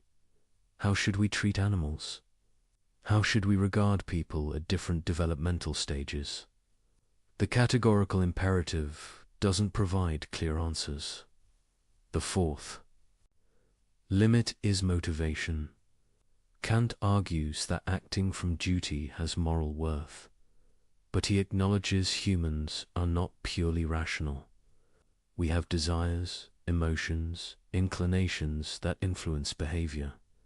Can humans really act from pure duty rather than mixed? Motives. Psychological research suggests reason and emotion are deeply intertwined. That pure rational motivation might be a philosophical fiction. This doesn't invalidate Kant's normative claims, but it suggests the psychology he assumes might not match human reality, which raises questions about whether his ideal of moral agency is achievable. The fifth limit is cultural variation. Kant claimed the categorical imperative as universal binding on all rational beings. But moral intuitions vary significantly across cultures. What seems obviously universalizable in one context seems obviously non-universalizable in another. Does this mean the categorical imperative is culturally relative? Or does it mean some cultures have false moral beliefs? Kant would choose the latter, but this seems problematically dismissive of moral diversity. These limits are real. The categorical imperative doesn't answer every question, resolve every dilemma, or work exactly as Kant described. But recognizing limits doesn't require abandoning the theory, because alongside limits, there are genuine possibilities. Things the categorical imperative accomplishes that no other framework matches first. It grounds morality in reason rather than authority. You don't need to believe in God, accept tradition, or defer to experts. You can discover moral principles through your own rational reflection. This is enormously empowering. It makes moral knowledge accessible to everyone with rational capacity, creates philosophical foundation for human rights, provides basis for moral critique of unjust traditions. Second, it protects human dignity unconditionally. Not based on usefulness, not contingent on good behavior, not dependent on someone liking you, but simply because you're a rational being capable of autonomy. This protection is robust. It doesn't disappear when protecting dignity becomes inconvenient. Doesn't depend on calculating good outcomes. Doesn't require that you deserve it through virtue. Third, it exposes sophistical reasoning. When someone tries to justify bad behavior, the universalization test reveals inconsistency immediately. No more clever rationalizations that sound plausible but don't survive scrutiny. This is practical power. You can evaluate any moral claim by asking whether it can be universalized. Can cut through complexity to core questions about consistency and respect for rational nature. Fourth, it connects individual morality to broader social ideals. The kingdom of ends isn't just personal virtue. It's a vision of human community where everyone respects everyone's dignity, where institutions protect rather than violate autonomy. This connection between personal ethics and social justice is powerful. Your individual moral choices contribute to larger transformation. Your respect for dignity isn't isolated virtue, but participation in building better community. Fifth, it explains why morality feels binding, not through external enforcement, but through internal recognition. When you grasp that violating the categorical imperative is rationally inconsistent, you understand why you should be moral without needing threats or rewards. This makes moral obligations self-enforcing for rational beings. You cannot coherently deny it without denying your own rational nature. The bindingness is internal, not imposed. These possibilities are significant. They provide what Kant promised, foundation for morality based on reason itself, protection. For human dignity, tools for moral reasoning, connection between personal virtue and social justice. The theory isn't perfect. No theory is. But its strengths are genuine and its limits are navigable. You can use the categorical imperative effectually while acknowledging questions it doesn't fully answer. The key is holding limitations and possibilities together, neither dismissing the theory because of its limits nor ignoring limits because of its strengths, but engaging honestly with both. Use the categorical imperative for what it does well, testing maxims for universalizability, identifying violations of dignity, providing principled foundation for moral reasoning.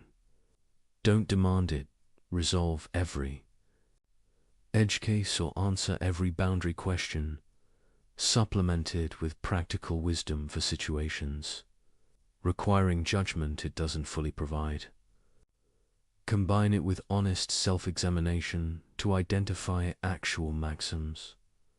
Integrate it with understanding of human psychology to make ideals realistic, but don't abandon its core insights. That rational beings have unconditional dignity, that moral principles must be universal, that treating people as mere means violates something fundamental. That rational consistency demands moral action. These insights survive the theory's limitations. They provide genuine guidance even when application requires additional judgment. They ground human rights even when boundary cases remain unclear. The categorical imperative is a tool, powerful but not omnipotent, clarifying but not automatic, principled but requiring wise application. Used well, with awareness of both limits and possibilities, it transforms moral reasoning, provides standards that don't shift with convenience, protects dignity that other frameworks leave vulnerable, connects personal integrity with social justice. This is enough, not to answer every question, but to ground the most important answers, not to eliminate moral difficulty, but to clarify what's at stake. not to perfect human behavior, but to reveal what rational agency requires, and for beings who are rational but finite, who must navigate complex reality with imperfect knowledge, who need both principle and judgment as combination of limits and possibilities, is exactly what moral theory should provide. We arrive at the final, practical implication, the one that makes the categorical imperative truly dangerous to systems built on manipulation and exploitation. When you genuinely understand and commit to the categorical imperative, you become ungovernable. Not in the sense of being uncontrollable or rebellious, but in the sense of being immune to manipulation, resistant to exploitation, impossible to deceive.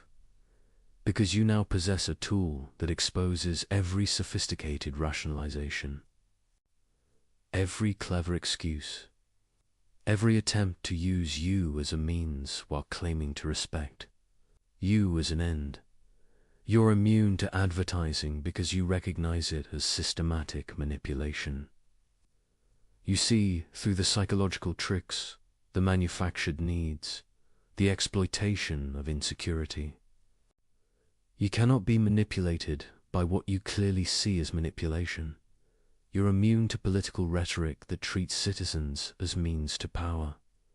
You recognize empty appeals, false promises, strategic ambiguity. You demand actual principles rather than accepting comfortable lies. You're immune to social pressure that demands you violate your principles to fit in. You understand that following the crowd when the crowd violates dignity is itself a violation, that conformity is no excuse for treating people as means. You're immune to institutional demands that you compromise integrity for organizational goals. You recognize when systems ask you to treat people as resources rather than persons, and you refuse, regardless of career consequences. This is what ungovernable means. Not that rules don't apply to you, but that bad rules have no moral authority. That corrupt systems cannot claim your willing participation. That sophisticated manipulation cannot overcome your rational clarity. Organizations built on exploitation need willing participants who don't examine the actual maxims they're following, who accept surface justifications without testing for universality, who prioritize their careers over others' dignity. When you commit to the categorical imperative, you become the wrong kind of person for such systems. You ask uncomfortable questions. You refuse convenient violations. You maintain standards others have abandoned. This makes you difficult to manage, hard to control, resistant to corruption. Not because you're rebellious by nature, but because you've developed clarity about what rational consistency requires. The powerful often prefer people who are confused about morality, who can be convinced that violations are necessary, that exceptions are justified, that circumstances override principles. Such people are manageable. They'll do what they're told. If the rationalization is sophisticated enough, but you're no longer confused. You understand that moral principles are categorical, that human dignity is unconditional, that no sophistical argument makes violation acceptable. This clarity is freedom, true freedom. Not freedom from all constraint you're constrained by rational consistency, but freedom from manipulation, from exploitation, from sophisticated systems designed to use you. You cannot be recruited into violating dignity because you see the violation clearly. Cannot be persuaded that treating people as means is acceptable because you understand why it isn't. Cannot be pressured into compromising principles because you grasp their categorical nature. This is why philosophy matters, Why abstract, ethical reasoning has concrete implications. Why understanding the categorical imperative changes how you navigate reality. You're not just learning theory. You're developing capacities that protect you from manipulation and enable you to protect others. You're becoming a rational agent who truly exercises autonomy rather than just responding to sophisticated control. This doesn't make life easier. Being ungovernable means accepting costs. When you refuse to participate in violations, you lose opportunities available to those who compromise. When you maintain principles others have abandoned, you face social pressure. When you demand actual, universalizable maxims rather than accepting clever excuses, you create conflict. But you're free in the deepest sense. Free from the exhausting work of rationalizing violations. Free from the corruption that comes from repeated compromise. Free from manipulation by those who understand psychology better than you do. Because you understand something deeper than psychology. You understand what rational agency itself requires. And that understanding cannot be overcome by clever tricks or sophisticated pressure. Systems of exploitation depend on people not seeing clearly, on confusion about what morality demands, on sophisticated rationalization that makes violations seem acceptable. The categorical imperative cuts through all of this. It provides clarity that cannot be obscured by complexity. Principles that cannot be negotiated away. Standards that don't depend on whether maintaining them is convenient. When enough people achieve this clarity, exploitative systems lose their power. Not through violent revolution, not through dramatic transformation, but through simple refusal to participate in violations. One person refusing is easily marginalized. But as more people develop moral clarity, the costs of maintaining exploitative systems increase. Eventually, systems must change or collapse. This is the long-term promise of moral philosophy. Not immediate transformation, but gradual erosion of structures built on violation. Through education, through example, through persistent commitment to principles that survive rational scrutiny. You're part of this process. Every time you refuse manipulation, you make manipulation slightly less effective. Every time you maintain principles despite pressure, you'll demonstrate that integrity is possible. Every time you treat someone as an end when others treat them as means, you create contrast that reveals the violation. This is your contribution, not changing everything, not perfecting society, but being ungovernable, maintaining clarity, refusing to participate in sophisticated systems of exploitation, and helping others develop the same clarity, not by preaching, not by judging, but by demonstrating what principled consistency looks like, by explaining the categorical imperative when asked, by living in ways that make dignity visible. This is becoming ungovernable through philosophy, using rational tools to protect autonomy, developing clarity that resists manipulation, building character that cannot be corrupted by sophisticated pressure. It's available to anyone. Doesn't require special talent or privileged background, just willingness to think clearly, to examine maxims honestly, to maintain consistency despite cost. The categorical imperative gives you everything you need.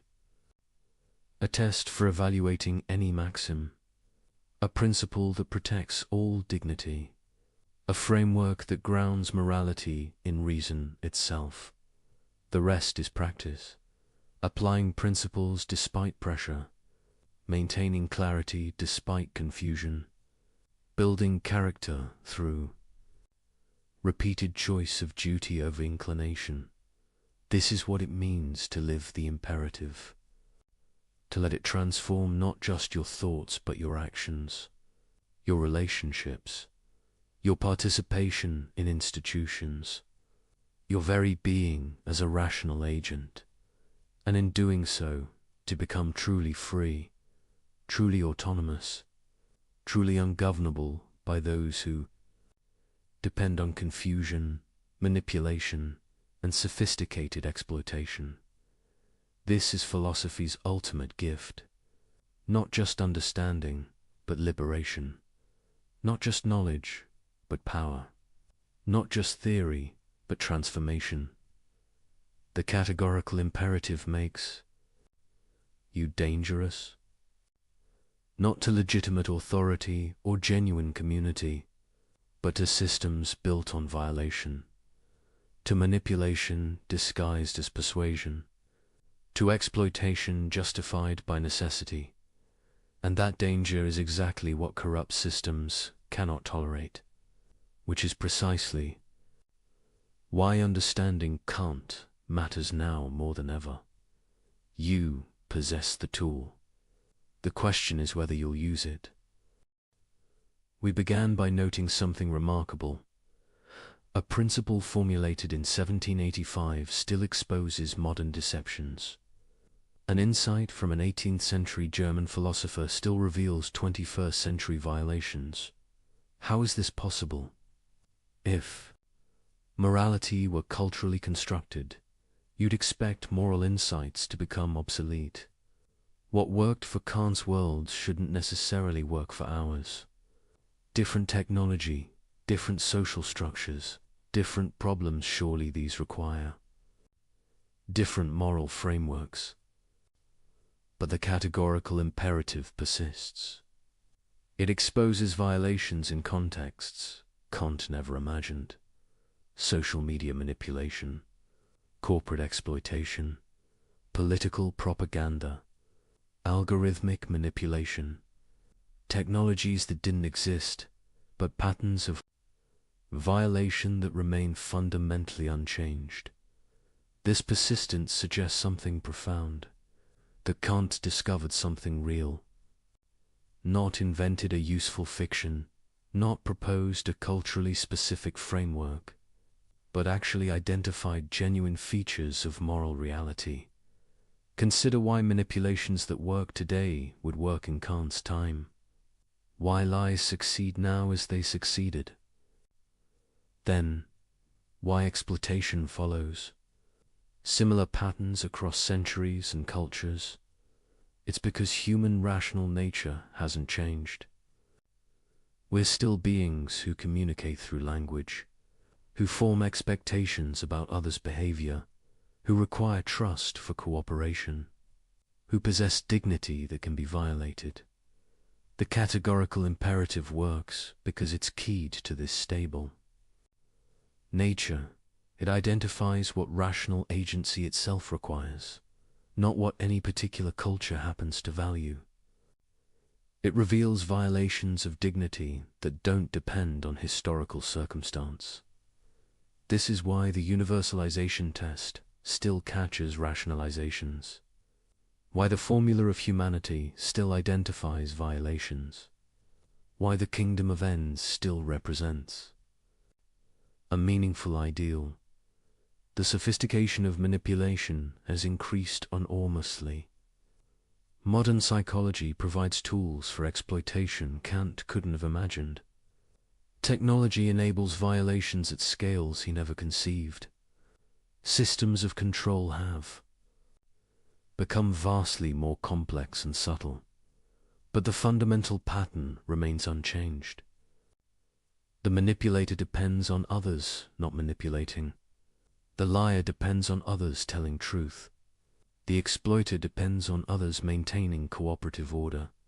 The person claiming exception depends on others not claiming equivalent exceptions. Every attempt to violate dignity while enjoying its protections faces the same logical incoherence. Every rationalization that can't be universalized fails the same test. Every treatment of persons as mere means violates the same fundamental principle. This structural consistency is what makes Kant's insights timeless. He wasn't describing features of his particular moment. He was identifying what rational agency itself requires. And rational agency has the same requirements whether you're in 18th century Prussia or 21st century anywhere. The details change. The contexts evolve. These specific forms violations take very enormously, but the underlying logic of violation and the test for detecting it remain constant. This suggests something about moral truth, that it's not arbitrary or constructed, that discovering it is possible, that reason can identify principles that really bind, not just conventions that happen to work. Kant believed this. He thought moral philosophy could be objective truths about what rationality requires, rather than inventing useful fictions. And the persistence of his insights across radical historical transformations supports this belief. If the categorical imperative were just a product of Enlightenment culture, it would have become dated. If it were merely useful rather than true, changing circumstances would have rendered it obsolete. If it were an invention rather than a discovery, it wouldn't continue exposing violations in radically different contexts. But it does continue working. The same test that revealed inconsistency in 18th century rationalization reveals inconsistency in 21st century sophistication. The same principle that protected dignity then protects it now. The same ideal that guided moral aspiration continues to guide it. This is the persistence of truth. Not because people keep choosing to believe Kant, but because he identified something real about what rational beings are, and what this requires.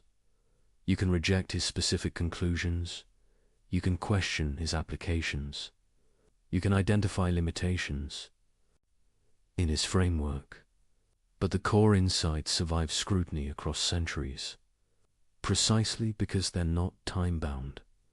Rational beings have dignity. This dignity doesn't depend on utility or majority preference. Moral principles must be universal, or they're not really moral. Using people as mere means violates something fundamental.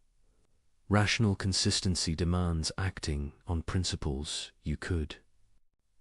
Will as universal law. These aren't claims about Kant's historical moment. They're claims about rational nature itself, and rational nature persists across historical change. This persistence has implications. It means moral progress is possible not just changing moral beliefs, but actually approaching truth. It means moral knowledge can accumulate later thinkers, building on genuine insights rather than just replacing old fashions with new ones. It means that when you commit to the categorical imperative, you're not choosing one ethical system among many equivalent options. You're aligning yourself with requirements that genuinely bind rational beings, with truths that don't depend on anyone believing them. This is both comforting and demanding. Comforting because moral truth exists to be discovered, not invented. Because principles that survive rational scrutiny really do apply. Because dignity has objective foundation. Demanding because these truths don't adjust to circumstances, don't become less binding when inconvenient, don't care whether you like them or find them comfortable. The persistence of truth means you cannot escape moral requirements by claiming they're outdated. Cannot dismiss principles because they're old, cannot reject obligations because circumstances have changed. If treating people as ends was required in 1785, it's required now. If universalization exposed rationalization then, it exposes it today. If dignity deserved respect in Kant's world, it deserves respect in yours. The sophistication of your violations doesn't change their character. The complexity of your rationalization doesn't survive scrutiny any better than simpler excuses. The novelty of your circumstances doesn't create exceptions to principles that apply to all rational beings. This is what persistence means. Not that nothing changes, but that what matters most, the requirements of rational agency, the demands of dignity, the logic of moral consistency remains constant, beneath surface variation, and recognizing this changes how you relate to moral principles. They're not suggestions from the past. They're requirements of the present. They're not historically situated opinions, but timeless truths about what rational nature demands. This doesn't mean Kant was right about everything. Doesn't mean his specific applications were perfect. Doesn't mean his framework has no limitations. But it means he discovered something that persists because it's true. That continues revealing violations because violations really are violations, regardless of how skillfully they're disguised or how much circumstances have changed. The categorical imperative works today for the same reason it worked then, because rational beings are rational beings, because dignity is dignity, because treating people as mere means is treating people as mere means. Whether you do it through 18th century exploitation or 21st century algorithms, this persistence is the test of genuine insight. Ideas that capture something real survive contextual change. Principles that identify genuine requirements apply across historical transformation. Truth persists when fashion fades, and the categorical imperative has persisted through 2 centuries of radical change, through technological revolution, through social transformation, through challenges from multiple philosophical traditions. It persists because it's true, because it identifies what rational agency actually requires, because it protects what genuinely deserves protection, because it reveals what consistently needs revealing. This is why an 18th century principle still matters, why Kant's insights remain relevant, why understanding the categorical imperative transforms how you see modern violations. Not because he was particularly clever at constructing systems, but because he was particularly clear at seeing what was really there, at identifying requirements that genuinely bind, at discovering truths that don't depend on historical circumstance. The persistence of truth is the ultimate validation, not immediate popularity, not universal acceptance, but survival across time, across context, across challenge. And by this measure, Kant's core insights have proven themselves. They persist because they're true. They continue working because they identify what really matters. They remain relevant because rational nature remains constant. This is the first meditation, that truth persists, that Kant discovered something real, that the categorical imperative works across centuries because it keys into what rational agency itself requires, and that recognizing this transforms obligation from historical accident to genuine requirement, from interesting idea to binding. Truth, from philosophical system to revelation of what you really are and what this demands. But this raises a deeper question. How did Kant discover these truths? How did rational analysis alone reveal requirements that genuinely bind? How is moral knowledge possible at all? This is the mystery at the heart of ethics. Not just what's right, but how we can know what's right. Not just what obligations exist, but how we access them through thought. Kant's answer is simultaneously elegant and mysterious. Moral knowledge is possible through the same rational faculty that makes any knowledge possible. Through reason examining its own requirements, through rational self-reflection revealing what rational agency itself demands. But this seems almost magical. How can thinking about thinking reveal genuine obligations? How can examining the structure of rationality uncover duties that really bind? Consider what Kant actually did. He analyzed what's involved in making any moral judgment at all. What you're implicitly claiming when you say something is right or wrong. What rational agency requires when you act for reasons rather than mere impulse. And from this analysis, he derived the categorical imperative, not from external authority, not from empirical observation, not from surveying what people happen to believe, but from examining what's involved in being a rational agent at all. This is the crucial move. Morality emerges from rational agency itself, from what you must presuppose to act rationally, from requirements that come with claiming to be a reasoning being. When you assert your own dignity, demand respect, make claims against others, you're implicitly affirming that rational nature deserves respect. But rational nature is universal, so you're committed to respecting it wherever it appears. When you justify your actions by citing reasons, you're implicitly claiming your reasons could justify similar actions by others. But then you cannot coherently reject others acting on equivalent reasons in relevantly similar circumstances. When you treat certain things as binding on others, you're implicitly granting that principles bind. But principles, by their nature, apply universally, so you're committed to being bound by the same principles. You assert bind others. Each of these moves reveals that rational agency comes with commitments. Not commitments you choose, but commitments built into what rational agency is. Requirements that come with thinking and acting rationally at all. This is how moral knowledge is possible.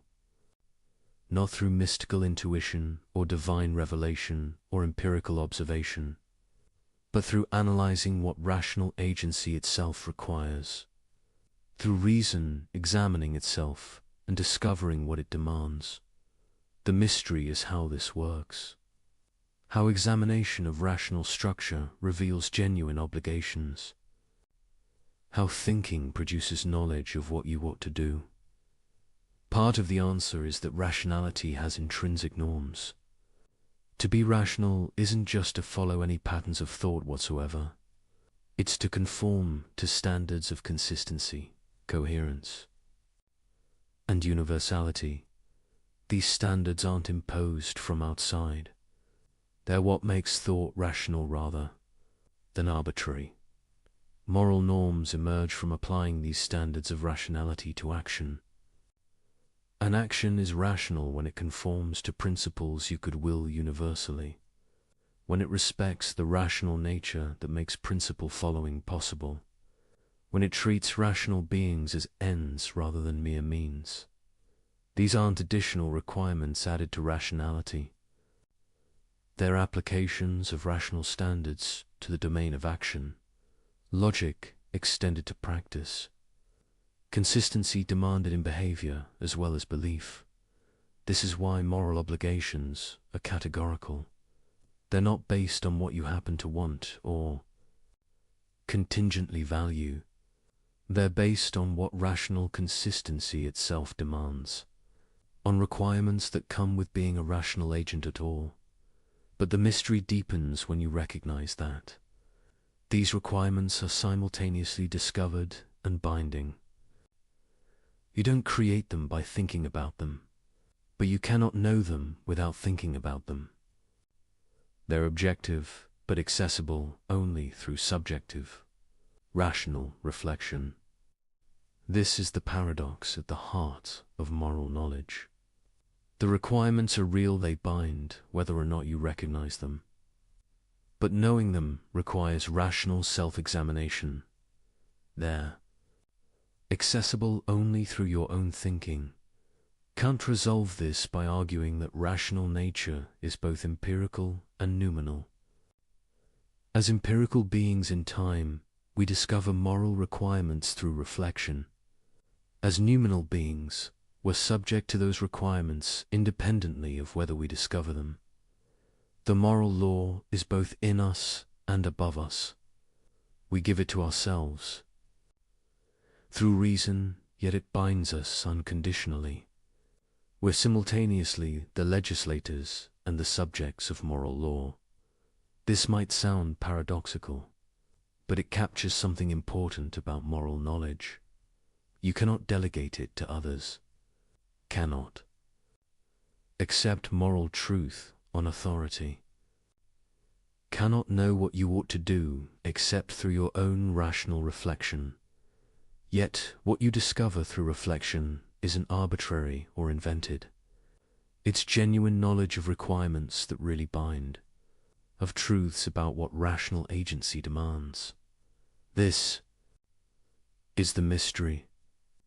How examination of your own rational nature reveals requirements that apply to all rational beings. How subjective reflection produces objective knowledge. How thinking discovers rather than invents moral truth. Perhaps a mystery can never be fully resolved. Perhaps there's something irreducibly puzzling about how rational self-examination produces moral knowledge, about how we can know through pure thought what we genuinely ought to do. But the mystery is productive. It reveals that moral knowledge is unique, not like empirical knowledge of external facts, not like mathematical knowledge of abstract structures, but something distinct knowledge of requirements that emerge from what we are as rational agents. This uniqueness is important. It means moral truth can't be reduced to other kinds of truth, can't be discovered through the same methods that work for science or logic. Requires its own form of rational reflection, and it means moral education must cultivate this capacity for reflection, must teach people to examine their own rational commitments, to discover through their own thinking what rational consistency demands. You cannot be told what your moral obligations are and genuinely understand them. You must discover them yourself through rational analysis, must work through the arguments, test the principles, examine your own commitments. This is why Kant's philosophy is simultaneously accessible and demanding. The insights are available to any rational being, but accessing them requires work, requires thinking carefully about what rational agency involves, requires honest examination of your own principles and their implications. The mystery of moral knowledge is that it's both profoundly personal and completely universal. Personal because you must discover it yourself through your own reason. Universal because what you discover applies to all rational beings. This combination makes moral truth unique, neither purely subjective nor purely objective, neither invented nor simply found, but discovered through rational self-examination and binding on all who share rational nature.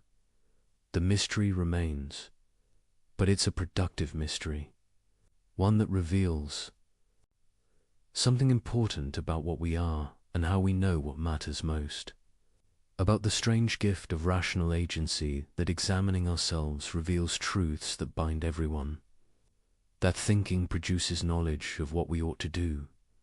Kant didn't fully resolve this mystery.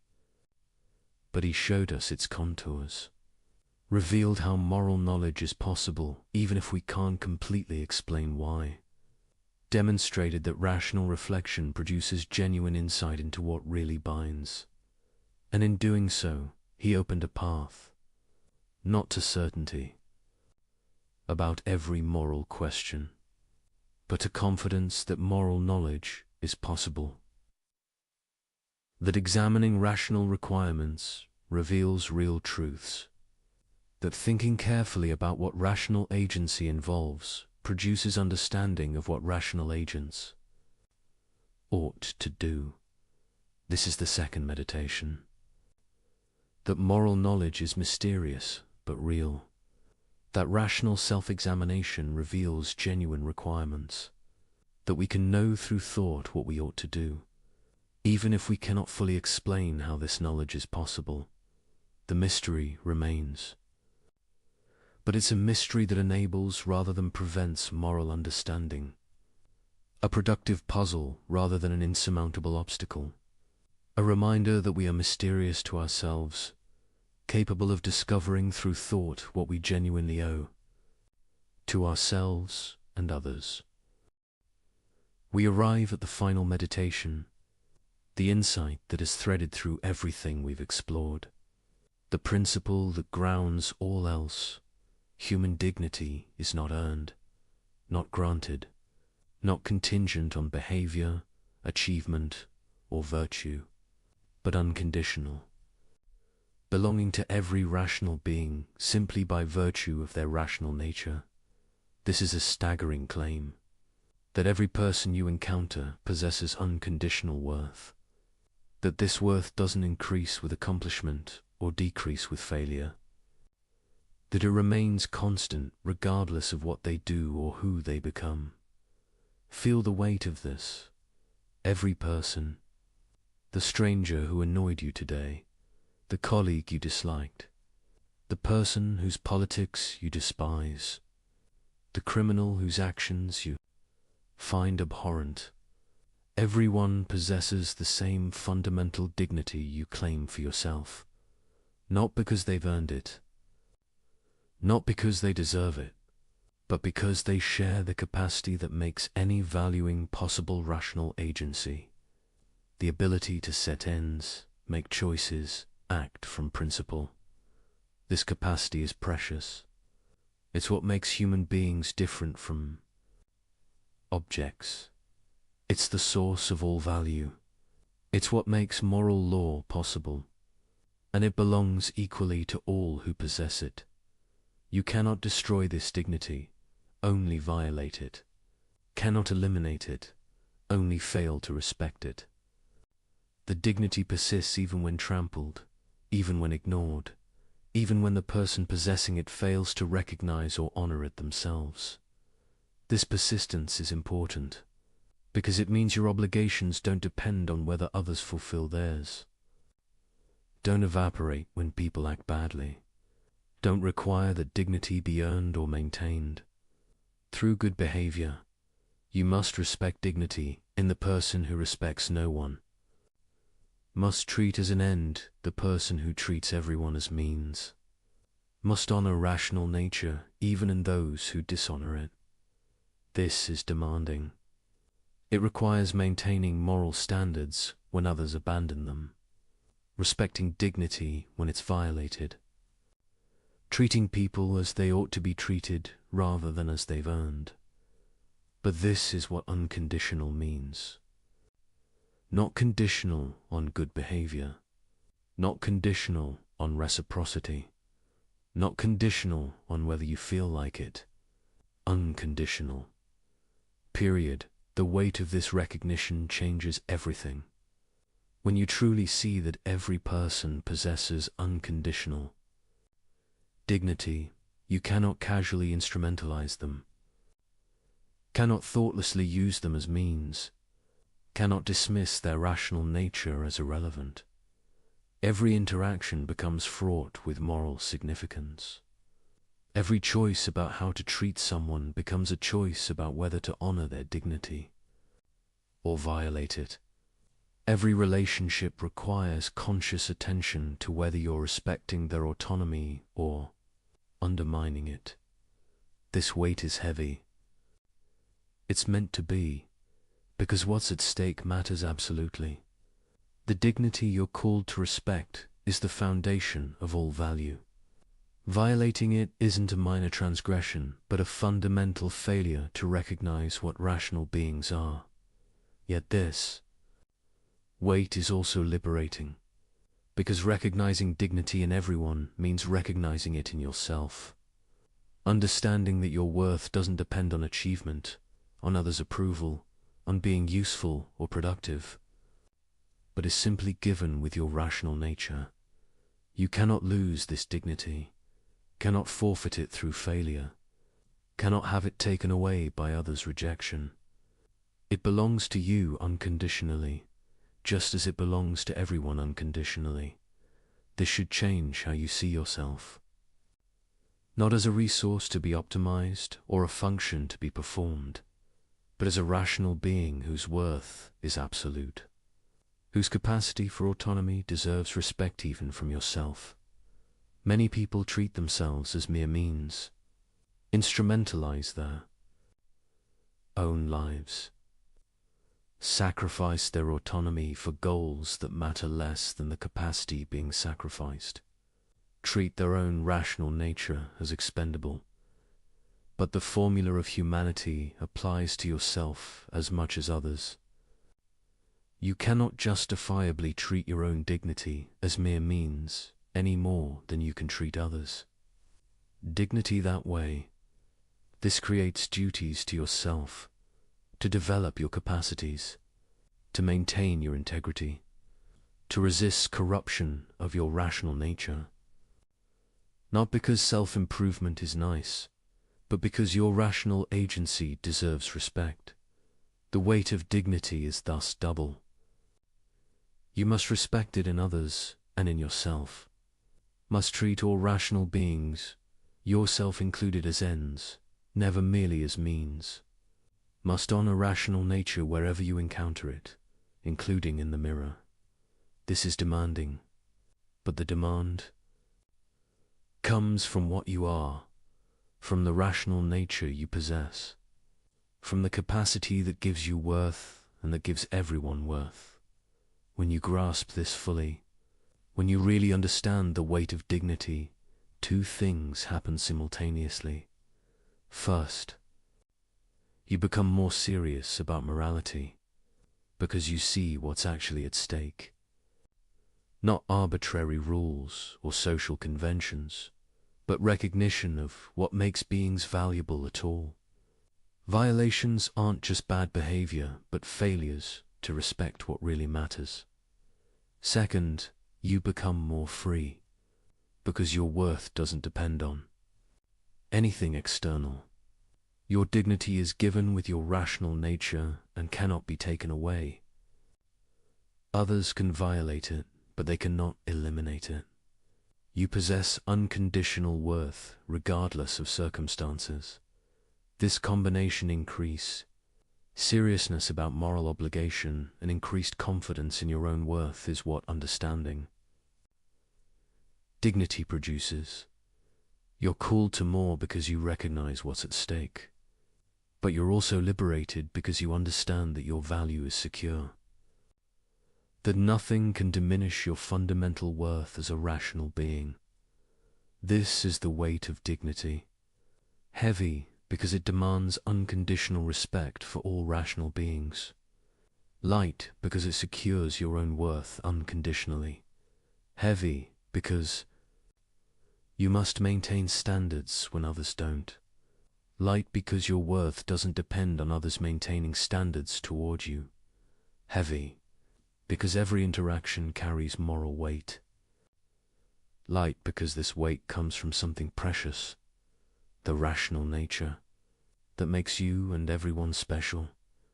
Kant's ethics returns us to this fundamental insight again and again, that rational beings have dignity, that this dignity is unconditional, that respecting it is what morality requires. Everything else follows from this. The categorical imperative, the formula of humanity. The kingdom of Enzol are applications and elaborations of this basic recognition. When you truly grasp the weight of dignity, you understand why lying violates morality, why manipulation fails the categorical imperative, why exploitation is wrong, why all violations of rational agency are fundamentally failures to recognize what matters most. You understand because you see clearly, not through moral intuition or cultural conditioning or divine revelation, but through recognizing what you are and what this means: a rational being capable of autonomy, possessing dignity that deserves unconditional respect, worthy not because of what you achieve, but because of what you are. This is true of you. It's true of everyone. And recognizing this truth, recognizing it, letting it transform how you see yourself and others, is what moral enlightenment means. The weight of dignity, both burden and gift, demand and liberation, obligation and assurance. This is what Kant revealed, not invented, but discovered, not constructed, but seen. The unconditional worth of rational beings and what this requires. We end where we began, with a question that exposes every lie, every manipulation, every excuse for treating people as less than they are. But having traveled through Kant's ethics, having examined its implications and applications, having understood why it works and what it demands, a deeper question emerges. What does it mean that one 18th century principle still exposes modern evil?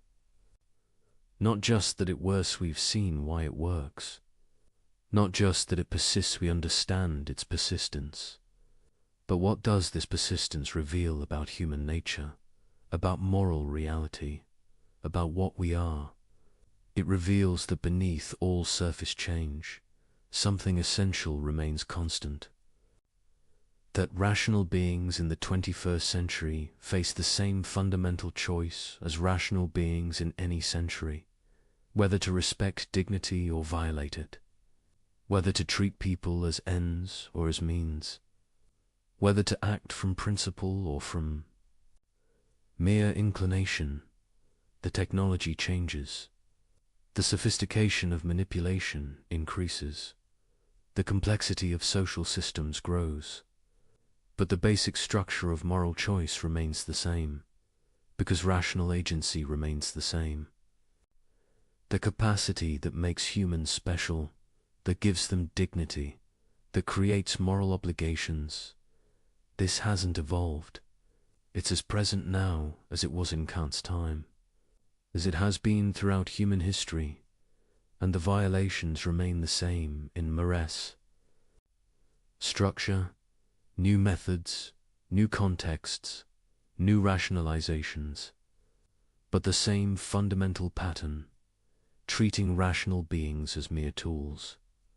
Making exceptions for yourself, you won't grant others. Claiming dignity while denying it to those you exploit. The categorical imperative exposes all of it, not because Kant was uniquely clever, but because he identified something real and permanent about what rational beings are, and what this demands. This reveals something sobering about human nature, that the same violations keep recurring, that each generation must rediscover moral truth, that clarity about dignity is constantly threatened by convenient rationalization, but it also reveals something hopeful, that moral truth persists to be rediscovered. That reason can still identify what really matters. That understanding is possible even when convenient forgetting is tempting. The question that remains is thus not about Kant or his principle. It's about you and your choice. Will you use the tool you've been given? Will you apply the categorical imperative to your own maxims? Will you examine your behavior honestly and change what fails the test? Will you recognize dignity in everyone you encounter? Will you treat rational beings as ends rather than means? Will you maintain standards when others abandon them? Will you become ungovernable through clarity? Will you resist manipulation that you now recognize? Will you refuse to participate in violations you now see clearly? These aren't theoretical questions. They're practical demands. The categorical imperative doesn't just describe moral truth. It calls you to live by it. And this call cannot be escaped through clever argument, cannot be evaded through sophistical reasoning, cannot be rationalized away by claiming special circumstances, because you now understand how all those strategies work, how every evasion ultimately fails, how every violation reveals itself under examination, how every rationalization collapses when tested for universality. You possess the tool that exposes every excuse. The question is whether you'll use it on yourself as rigorously as you use it on others, whether you'll maintain the same standards for your own behavior that you demand from everyone else. This is the choice that remains, not whether the categorical imperative is correct. You understand why it is, not whether dignity deserves respect. You'll recognize that it does. But whether you'll actually align your behavior with what you now understand. This choice cannot be made once and then forgotten. It must be renewed constantly. In every interaction, every decision, every moment when convenience tempts you toward violation, the categorical imperative doesn't make moral life easy. It makes it clear. You now know what you're called to do. Whether you'll do it is up to you. But understand what's at stake. Not just your personal virtue, though that matters. Not just your relationships, though they'll be affected. But your very nature as a rational being. To consistently violate the categorical imperative is to live in contradiction with your own rational nature. To claim dignity while denying it to others. To demand respect while refusing to give it. 2. Assert autonomy while undermining the autonomy that makes your own meaningful. This contradiction corrupts from within, not through external punishment, but through internal incoherence, through the slow erosion of moral clarity, through gradual acceptance of rationalization as reason. But to live by the categorical imperative is to achieve integrity in the deepest sense.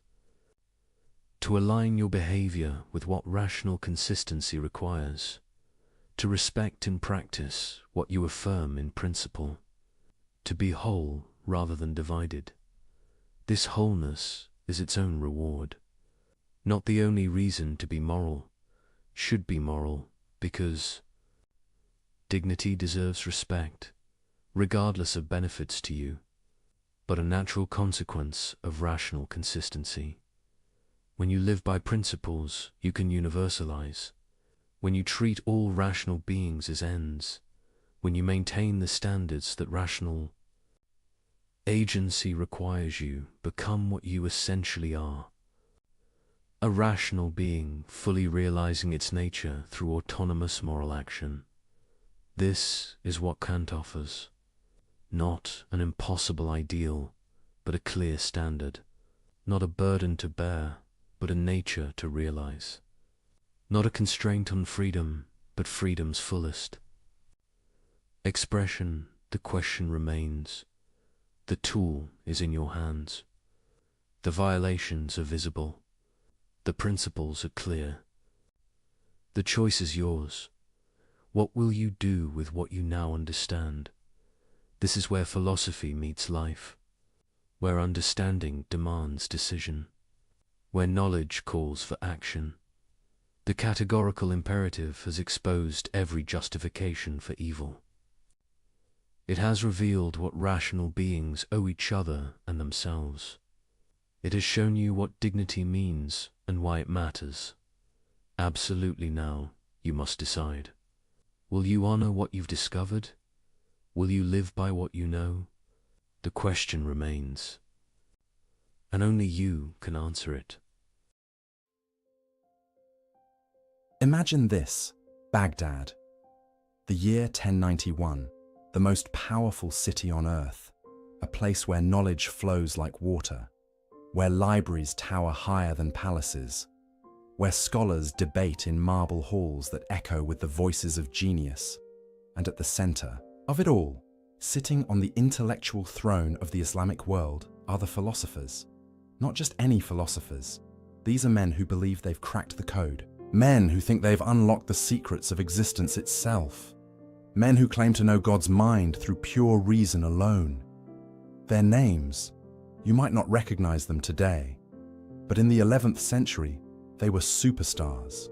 Al-Farabi, the second, teacher, they called him. Second only to Aristotle himself, Ibn Sina, known in the West as Avicenna, a man who wrote over 400 books, a genius who mastered medicine, mathematics, astronomy, and philosophy before he turned 21. These weren't just smart men, they were legends, rock stars of the mind, and they had built something extraordinary, an empire of thought. For nearly 400 years, their system had stood unshaken, a grand intellectual cathedral built on Greek foundations. Plato and Aristotle filtered through, Islamic civilization refined into something even more powerful. They promised something irresistible, certainty, not the messy, complicated certainty of faith, not the uncertain certainty of religious experience. No, they offered mathematical certainty, logical certainty, the kind of knowing that couldn't be questioned, the kind of truth that stood independent of culture, of time, of even God himself. Think about that for a moment. These philosophers claimed they could prove the nature of reality through reason alone. They could demonstrate how the universe worked. They could explain the divine. They could map the soul, all without revelation, all without prophets, all without scripture, just pure, cold, beautiful logic. And people believed them. The educated, elite of the Islamic world hung on their every word. Their books were copied and studied in every major city.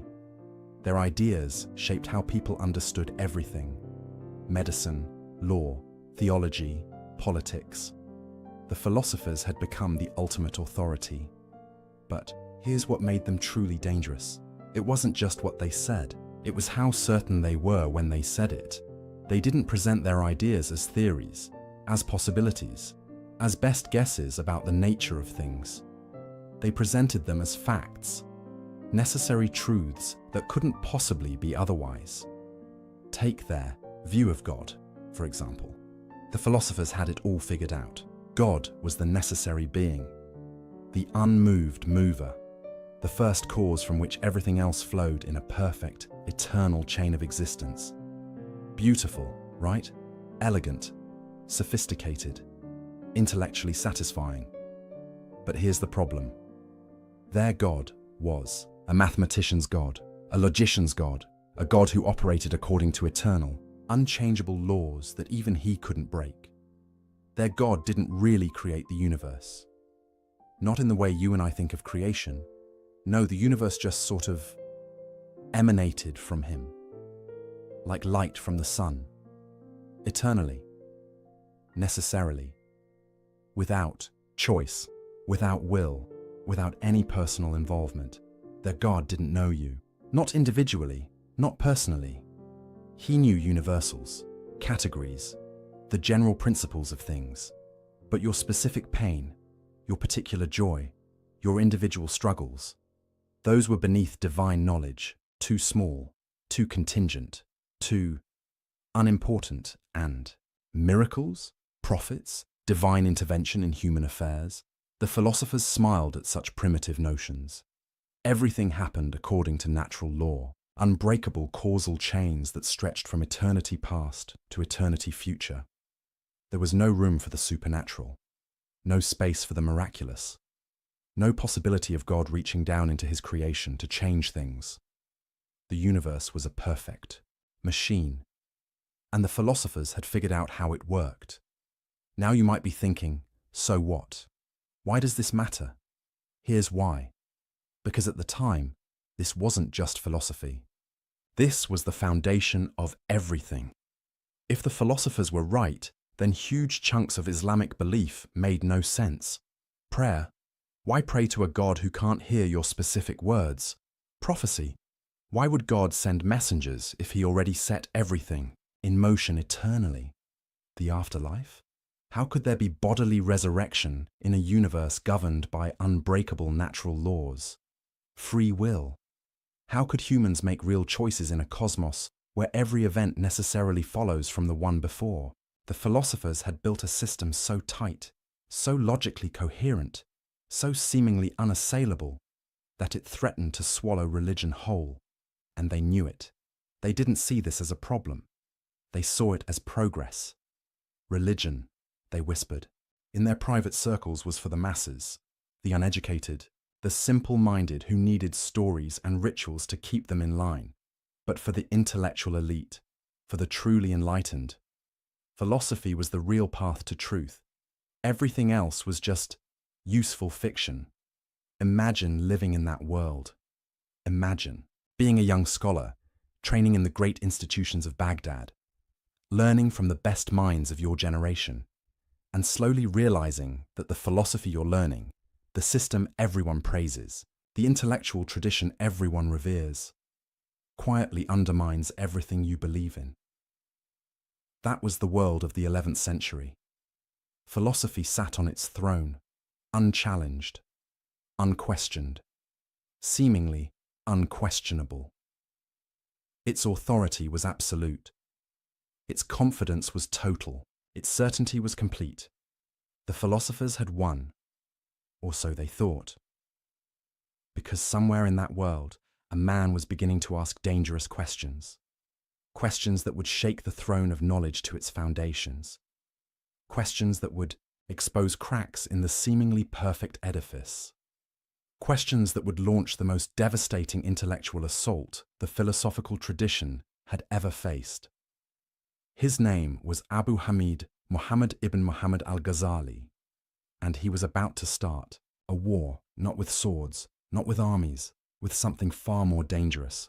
With doubt, the philosophers had built their empire on the promise of certainty, on the claim that reason alone could deliver absolute truth. But what if that certainty was an illusion?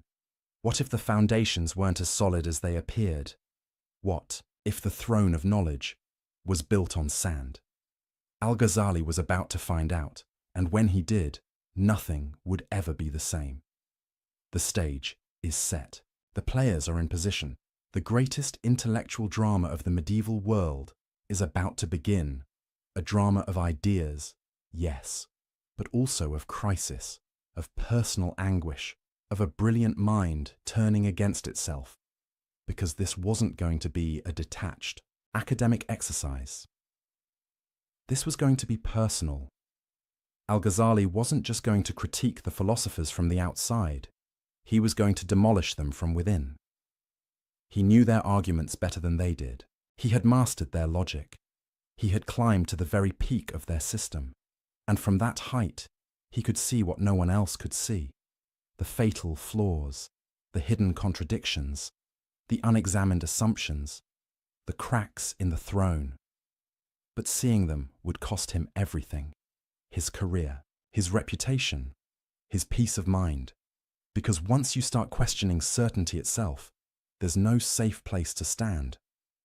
Once you begin doubting the foundations, the entire structure becomes unstable, including the ground beneath your own feet. Philosophers promised a path to unshakable truth.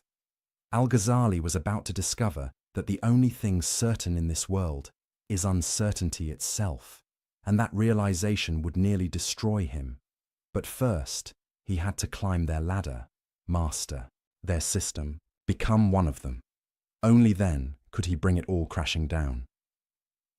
The throne of knowledge stood tall and proud in 1091. By the time Al-Ghazali was done, it would never stand quite so tall again. This is his story. This is the story of the man who broke philosophy, and it begins with a simple, terrifying question. A question he couldn't shake. A question that kept him awake at night. A question that would haunt him for years. How do I know that I know? Such a small question. Such devastating consequences. There's a moment that comes to every brilliant mind. A moment when everything changes. When the fortress of certainty you've built around yourself suddenly feels less like protection and more like a prison. For Al-Ghazali, that moment came at the height of his power. The year was 1095. He was 37 years old, and he was untouchable. The most celebrated professor at the Nizamiya College in Baghdad. The most prestigious academic institution in the world. Students traveled for months just to sit in his lectures. Scholars quoted his books from memory. Rulers sought his advice. He had mastered every field of knowledge available: jurisprudence, theology, logic, philosophy. He could debate any scholar on any topic and win. He had everything a medieval intellectual could dream of: fame, respect, security, authority. But something was wrong, terribly wrong.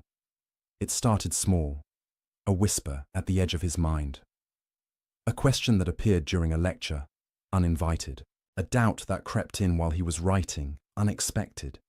At first, he brushed it away. He was Al-Ghazali, the proof of Islam, the renewer of faith. Doubt was for lesser minds, for students still learning, for people who hadn't yet mastered the art of reasoning. Not for him, but the whisper wouldn't leave. It grew louder, more insistent, more impossible to ignore, and the question it kept asking was devastatingly simple.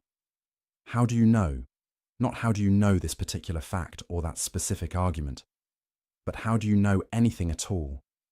How do you know that your senses are telling you the truth?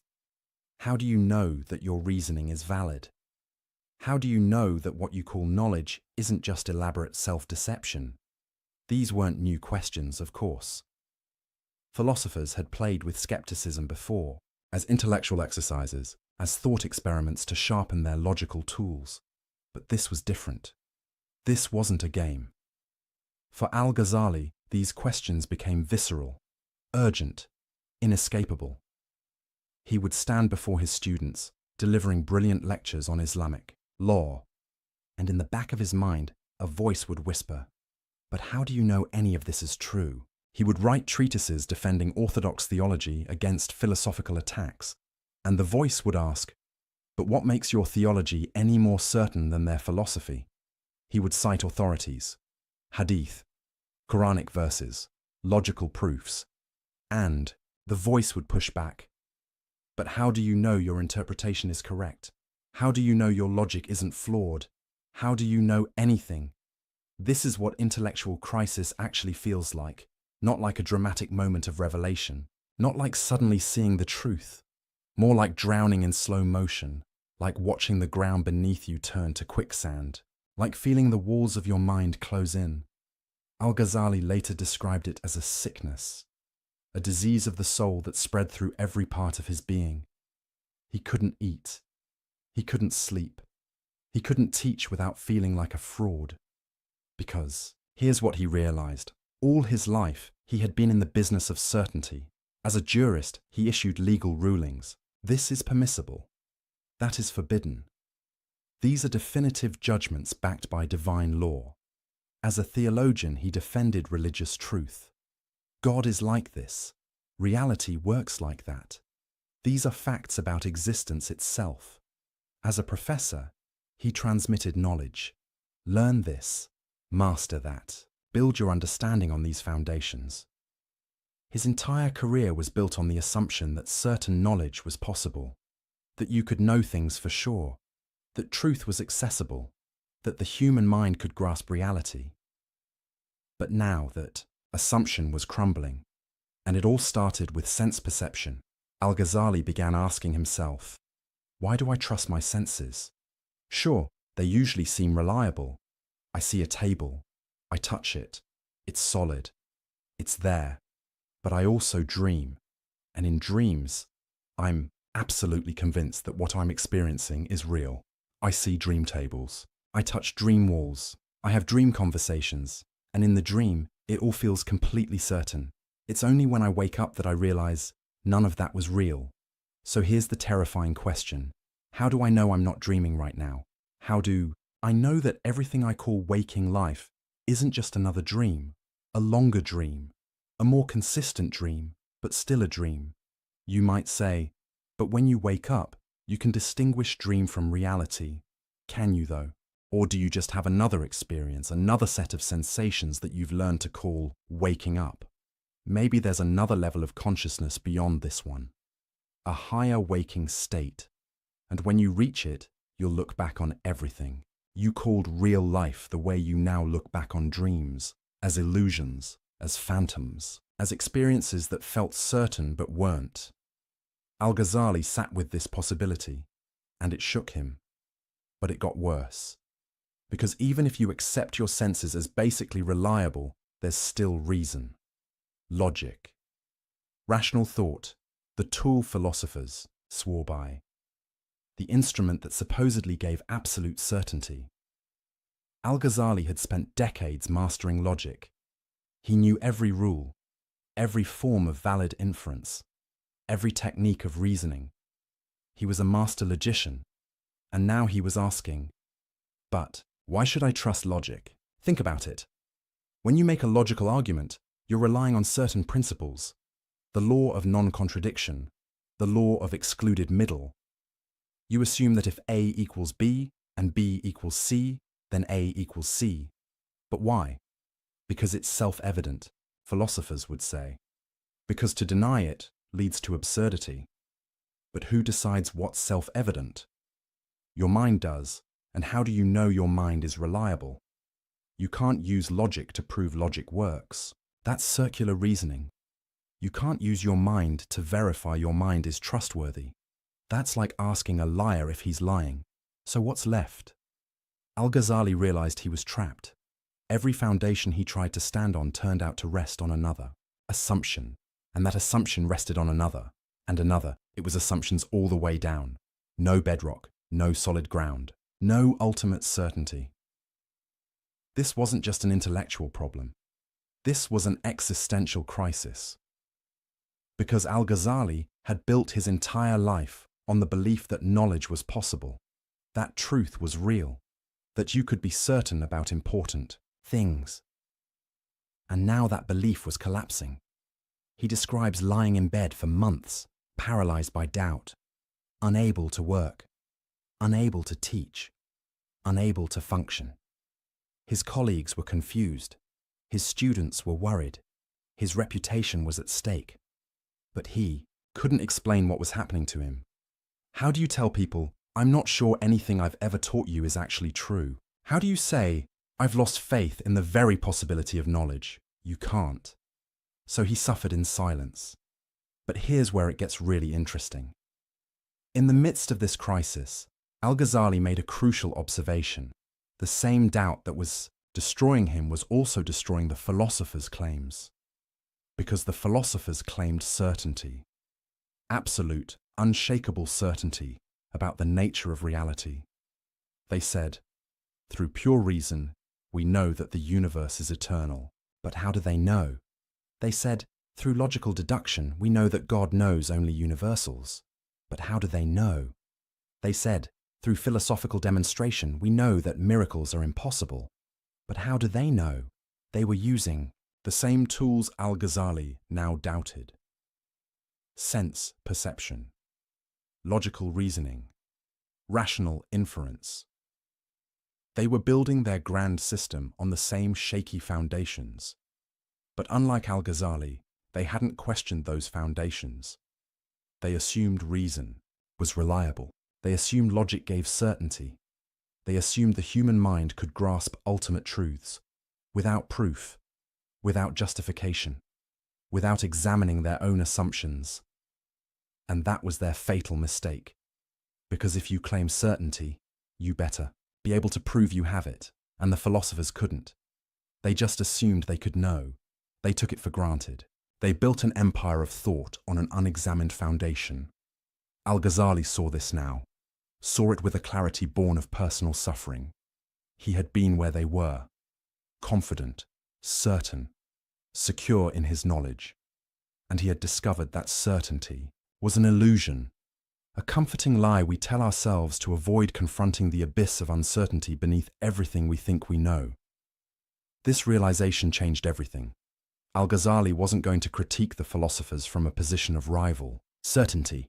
He wasn't going to say, your system is wrong and mine is right. He was going to do something far more devastating.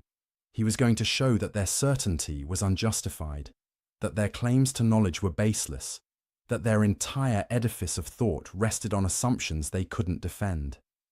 He was going to use doubt as a weapon, not to destroy knowledge entirely, not to embrace complete skepticism, but to demolish the philosophers' arrogance, their certainty, their claim to have figured it all out, because he had learned something in his crisis, something the philosophers in their confidence had missed.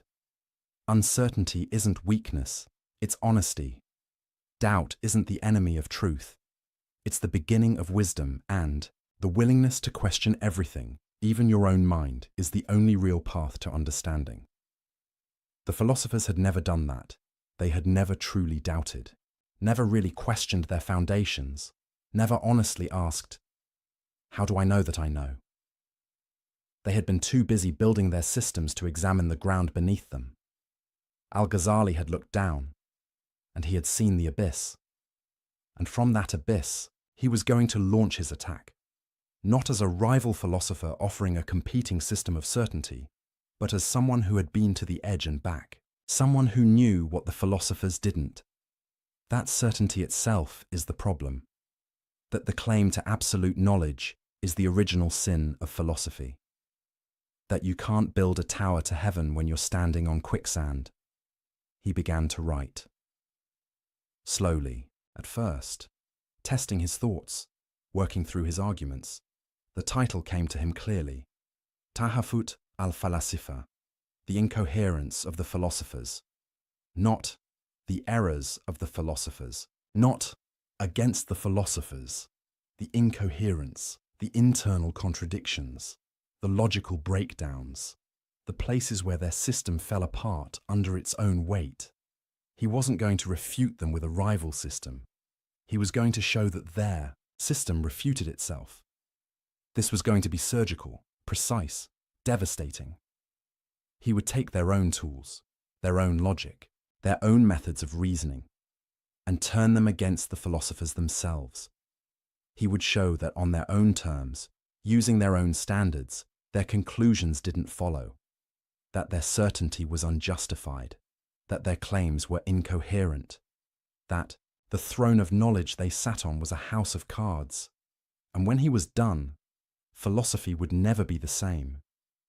But this wasn't going to be easy, because to dismantle the philosophers, he first had to master them completely.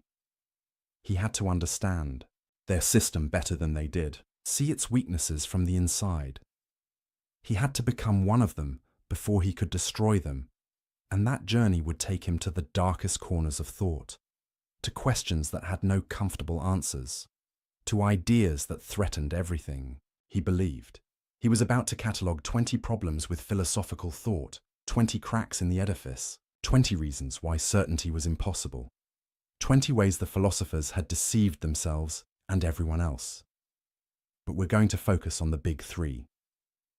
The three problems so devastating, so fundamental, so destructive to the philosophical worldview that Al-Ghazali declared them heresy, not just errors, not just mistakes, full-blown disbelief. Because these three ideas didn't just challenge philosophy, they challenged the very possibility of meaning, of purpose, of human dignity. They made the universe cold, mechanical, empty. And Al-Ghazali was going to show why they were wrong.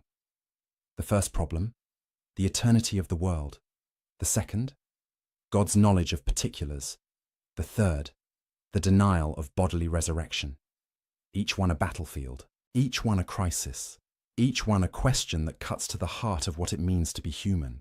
And Al-Ghazali was ready for war. The whisper of doubt had become a battle cry. The personal crisis had become a philosophical weapon.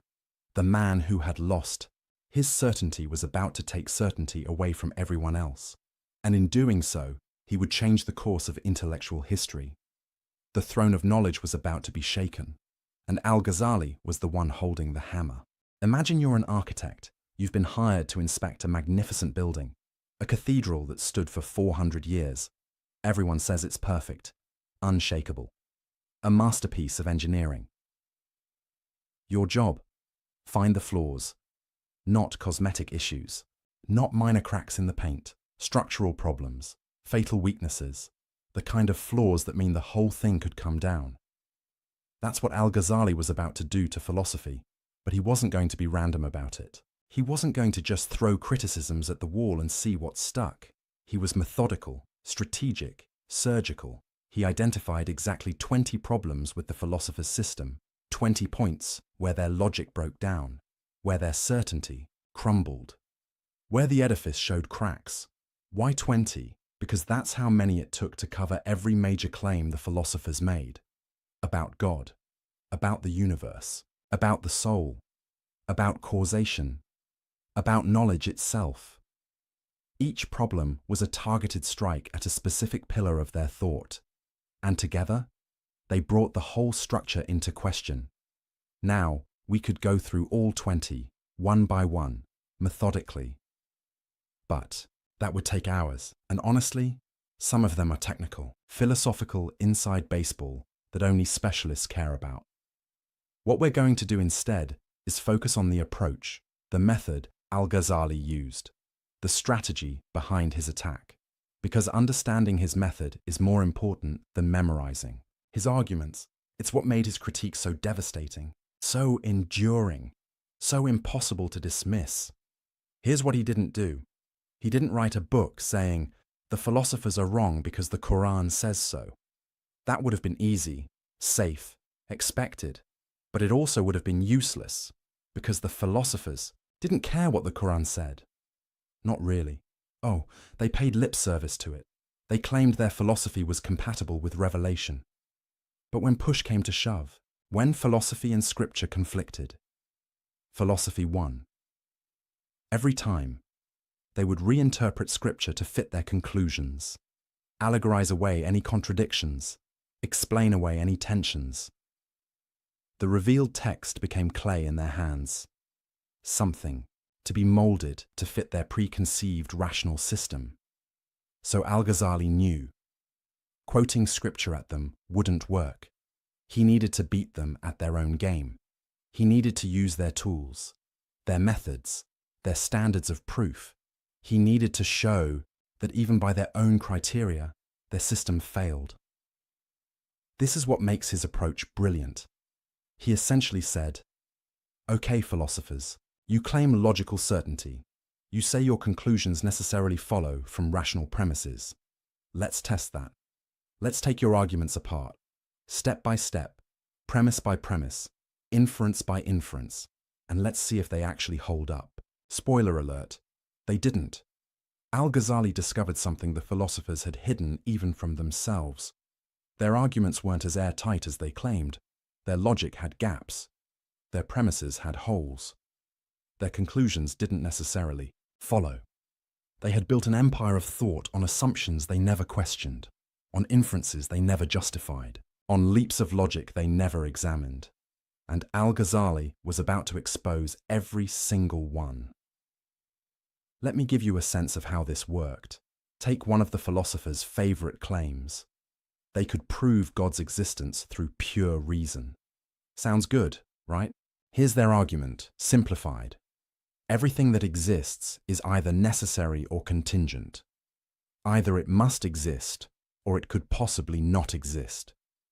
The universe is full of contingent things, things that might not have existed.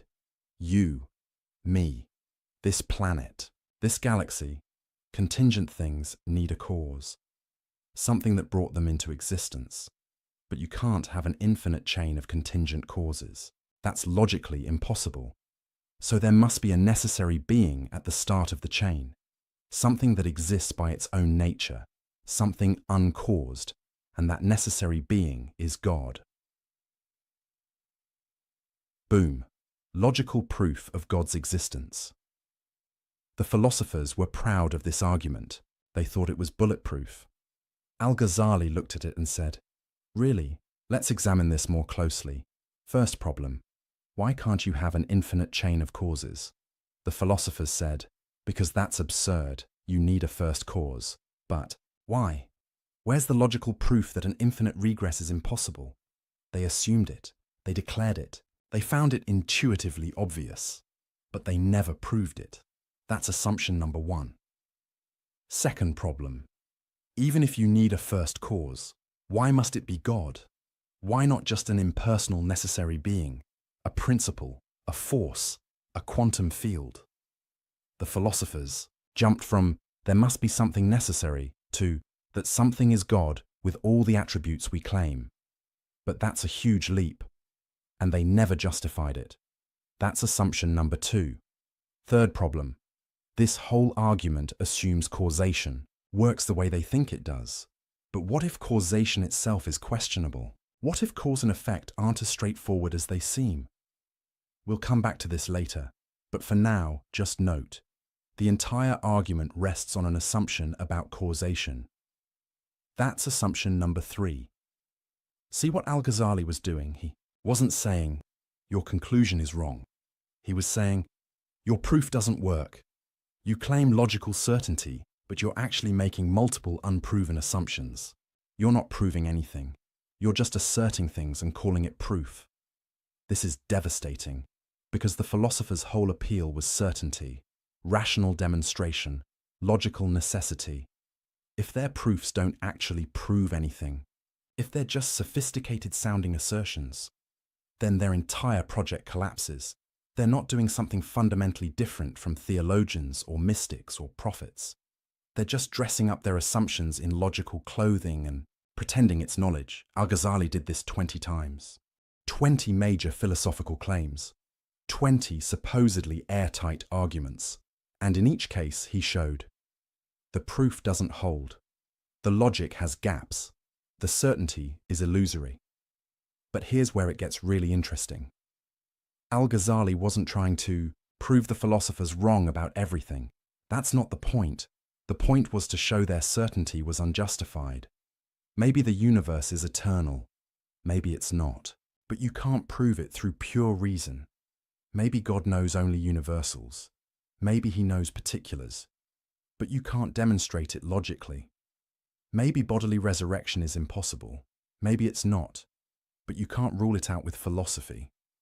Al-Ghazali was attacking their epistemological arrogance, their claim to have certain knowledge about things that by their nature transcend human reason. He was saying, you don't know as much as you think you know. And more importantly, you can't know it the way you claim to know it. The tools you're using, sense perception, logical inference, rational demonstration, they're not capable of giving you certainty about ultimate questions. You've overestimated what reason can do. This is a profound insight, because Al-Ghazali wasn't anti-reason. He wasn't saying logic is useless. He was saying, reason has limits. Logic has boundaries. There are questions the human mind simply can't answer with certainty, and the philosopher's mistake was thinking they could transcend those limits. They thought they could stand outside the universe and see it objectively, like God would see it. They thought they could grasp eternal truths with temporal minds, infinite realities with finite understanding. They thought they could know the unknowable, and Al-Ghazali was calling them out, not from religious prejudice, not from anti-intellectual bias, but from a deeper understanding of what knowledge actually is and what it isn't. Now here's what made this approach so powerful. Al-Ghazali wasn't just being negative. He wasn't just tearing things down. He was making space for other ways of knowing, other sources of truth, other paths to understanding. If reason can't give you certainty about God, maybe revelation can. If logic can't prove the nature of ultimate reality, maybe direct experience can. If philosophy can't answer the deepest questions, maybe mysticism can. This is why his critique mattered so much.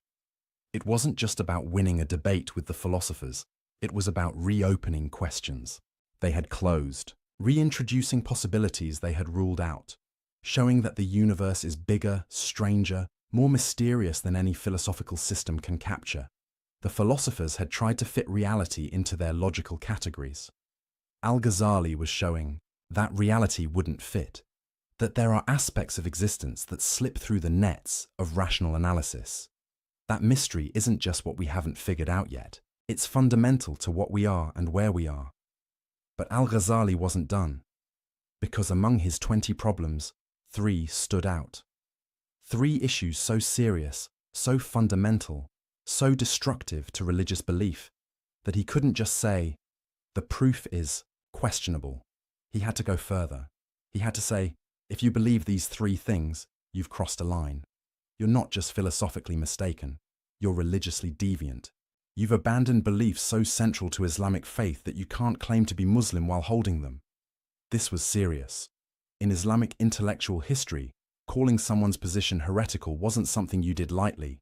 It had legal consequences, social consequences. It could destroy careers and reputations. But Al-Ghazali felt he had no choice, because these 3 philosophical positions didn't just contradict scripture. They made religion meaningless. They made worship pointless. They made revelation unnecessary. If the philosophers were right about these 3 things, then Islam, as practiced by millions of believers, was built on a lie. Prayer became talking to yourself. Prophecy became delusion. The afterlife became fantasy. Al-Ghazali couldn't allow that to stand, so he drew a line in the sand. 20 problems with philosophy. Yes, the philosophers were wrong about many things, but 3 problems were in a different category. 3 positions were not just philosophical errors, they were religious disasters. The first, the eternity of the world. The philosophers claimed the universe has always existed. It didn't have a beginning. It won't have an end. It eternally emanates from God, the way light eternally emanates from the sun. Why did Al-Ghazali consider this heretical? Because if the world is eternal, then God didn't create it. Not in any meaningful sense. He didn't choose to bring it into being. He didn't will it to exist. He didn't make something from nothing. The universe just is, necessarily, eternally, without any real creative act on God's part. And if God didn't create, then what's his relationship to the universe? He becomes just another part of the cosmic machinery, not a creator, not a lord, not someone who acts, just the necessary being at the top of an eternal chain. This empties religion of meaning, because the whole point of worship is acknowledging that God made you, that you owe your existence to his choice, his will, his creative power. But if the universe is eternal, if God didn't really create, then what are you thanking him for? The second position, God's knowledge of particulars. The philosophers argued that God knows universals but not particulars. He knows humanity but not individual humans. He knows events but not specific events. He knows categories, principles, forms, but not you, not your choices, not your life. Why heretical? Because if God doesn't know particulars, then prayer is absurd. You're asking him for things he can't hear, confessing sins he can't perceive, seeking guidance he can't give. Your entire spiritual life becomes a conversation with yourself, and prophecy, revelation, divine guidance, all impossible. How can God send a specific message to a specific prophet at a specific time if he doesn't know specific things?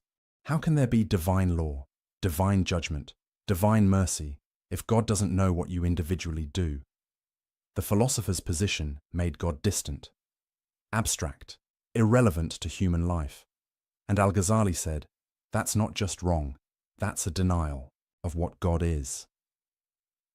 The third position, the impossibility of bodily resurrection.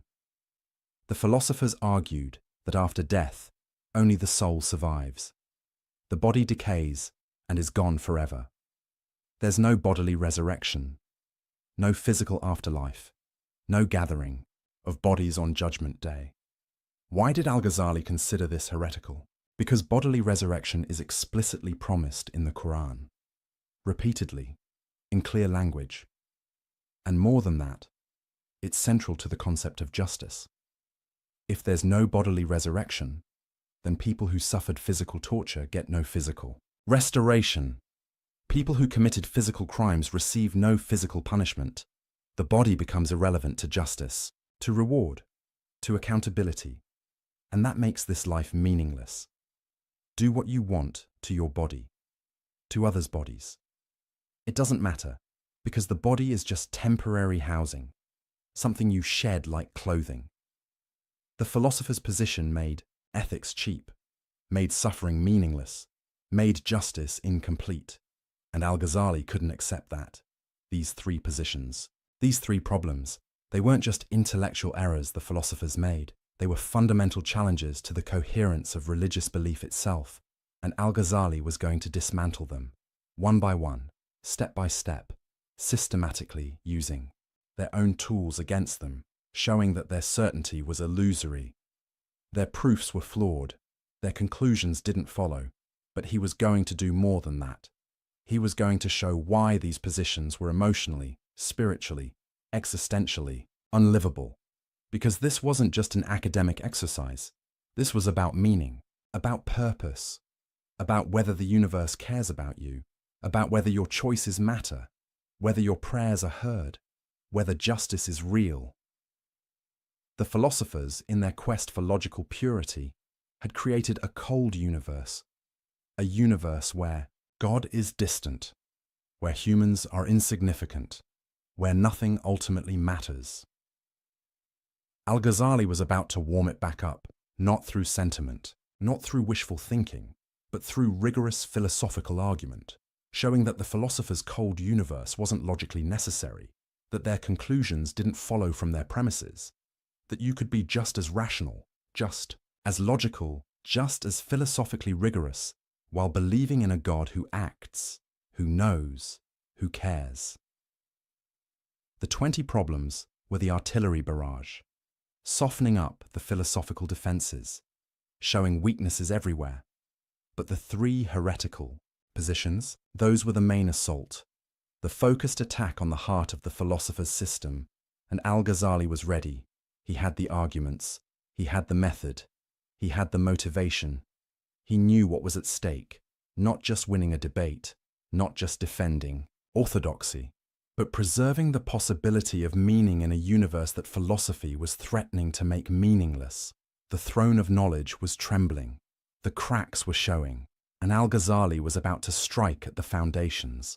3 devastating blows, 3 knockout punches, 3 final arguments, starting with the most fundamental question of all. Did the universe have a beginning, or has it always existed? The philosophers said, always existed, obviously. Necessarily, Al-Ghazali said, prove it, and when they couldn't, he was going to show them why their position wasn't just unproven, it was incoherent. The battle was joined, and nothing would be the same after. Let me ask you a question. How long have you been alive? 20 years? 40? 60? However long it is, you can count it. It's a finite number. Now imagine someone asks you, how long has the universe existed? And you answer, forever. What does that even mean? This is where Al-Ghazali's first major battle with the philosophers began. Not with theology, not with scripture, but with a simple, devastating question about time itself. The philosophers were absolutely certain, unshakable in their conviction. The universe, they declared, is eternal. It has no beginning. It has no end. It has always existed and always will exist. This wasn't a guess. It wasn't speculation. It wasn't a working hypothesis. To them, it was a demonstrated truth, a logical necessity, something that couldn't possibly be otherwise. Their proof went something like this. God is eternal and unchanging, right? Everyone agrees on that. God is also perfect, complete, lacking nothing. So God's will is eternal and unchanging too. It doesn't fluctuate. It doesn't develop. It doesn't suddenly decide something new. Now here's the key move. If God eternally wills the universe to exist, then the universe must eternally exist. Because if the universe came into being at some point, in time, that would mean God's will changed. There was a moment when God wasn't creating, then suddenly he was creating. But that's impossible, because God doesn't change. Therefore, the universe must be eternal. It must have always been emanating from God's eternal will, like rays from the sun. The sun doesn't decide to shine. It shines eternally. And its light exists eternally as a result. Same with God and the universe. Elegant, right? Logical, seemingly airtight. The philosophers thought they'd solved one of the biggest questions in existence. Al-Ghazali read this argument and saw something they didn't, a catastrophe waiting to happen. Because if the universe is eternal, then God didn't create it. Not really. Oh sure, the philosophers would say, God is the cause of the universe, but that's not the same as creation. Creation means bringing something into existence that didn't exist before. Creation means choosing to make something, willing it to be, deciding that it should exist. But if the universe has always existed, if it's eternal, then there was never a moment of creation, never a choice, never a divine decision. The universe just is, has always been, will always be, and God's relationship to it becomes mechanical, automatic, impersonal, like the relationship between the sun and its light. The sun doesn't love its light, doesn't know its light, doesn't care about its light. The light just necessarily flows from the sun's nature. Is that really what we mean by God? A cosmic mechanism that necessarily produces a universe the way a fire necessarily produces heat? Al-Ghazali saw where this led. If God didn't choose to create, then he doesn't choose anything. If he doesn't choose, then he doesn't act. If he doesn't act, then he doesn't respond to prayers, doesn't send prophets, doesn't intervene in human affairs. He becomes the philosopher's abstraction, the unmoved mover, the distant principle, not the God of Abraham, not the God of Moses, not the God of Muhammad, not a God worth praying to. This was unacceptable. So, Al-Ghazali set out to demolish the philosopher's argument, and he started by asking the question they'd never properly considered. What does it actually mean for something to be eternal? The philosophers threw the word around like they understood it, eternal, infinite, without beginning or end. But Al-Ghazali pressed, do you really know what you're talking about? Can you actually conceive of an infinite past? Think about it carefully. If the universe has existed forever, then an infinite amount of time has already passed, an infinite number of years, an infinite number of days, an infinite number of moments. But here's the problem. You can't traverse an infinite distance, by definition. If something is infinite, you can never reach the end of it. So how did we get to today? If an infinite amount of time had to pass before we arrived at this moment, we should never have arrived at this moment. Because you can't finish traveling through infinity, it's like saying, I started counting from negative infinity and I just reached zero. That's nonsense. You could never start from negative infinity. There's no starting point, and even if you could, you'd never finish counting up to zero, because infinity has no end. Same with time. If the past is infinite, then we could never have reached the present. But we did reach the present. We're in it right now. Therefore, the past can't be infinite. The universe must have had a beginning.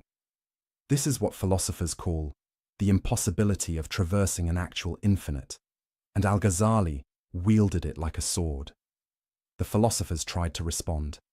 They said, "But you're thinking about infinity wrong. Past infinity isn't like a distance you travel. It's just there, all at once." Al-Ghazali pushed back.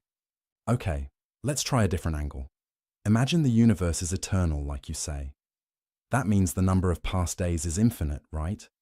But the number of past years is also infinite. Now here's my question. Are there more past days than past years?" The philosophers hesitated. On one hand, obviously there are more days than years. 12 times more, roughly. On the other hand, both numbers are infinite. And infinity equals infinity. You can't have one infinity bigger than another infinity. That contradicts what infinity means. So which is it? Are there more past days than past years? Or are they equal? If you say there are more days, you're admitting that one infinity can be bigger than another, which is absurd. If you say they're equal, you're admitting that 12 days equals 1 year, which is also absurd. Either way, you're trapped. This is the problem with treating infinity as if it's just a really big number. It's not. Infinity doesn't behave like numbers behave. You can't do arithmetic with it. You can't compare infinities. You can't traverse them. So when you say the past is infinite, you're not actually saying something coherent. You're using a word that sounds profound, but actually refers to nothing you can meaningfully conceive. The philosophers squirmed. They tried another defense. Okay, but here's the thing. God is outside of time. He's eternal in a different sense. So when God creates the universe, he's not doing it at a point in time. He's doing it eternally. The universe doesn't have a beginning in time because time itself is part of the universe. Al-Ghazali smiled at this. So you're admitting the universe has a beginning? That it's not eternal after all? Because if time is part of the universe, and the universe came from God, then the universe began to exist. You're just saying it began, to exist with time rather than in time. But either way, it began. It's not eternal. You've conceded my point while trying to argue against it. The philosophers realized they were in trouble. Every defense they mounted created new problems. But Al-Ghazali wasn't done.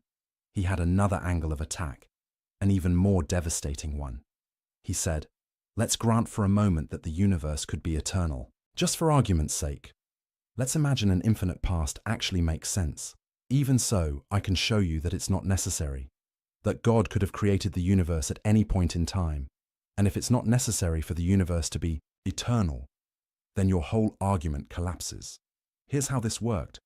The philosophers claimed God's eternal will necessitates an eternal universe. But Al-Ghazali asked, why? Why couldn't God eternally will to create the universe at a specific moment? Think about it. You can decide today to do something tomorrow. Your decision is made today, but the action happens tomorrow. Your will exists at one time. The effect of your will exists at another time. So why couldn't God's eternal will produce a temporally originated universe? God could eternally intend, let the universe begin at moment X. That intention is eternal, unchanging, always part of God's will. But the universe itself still has a beginning, still comes into existence at a specific point.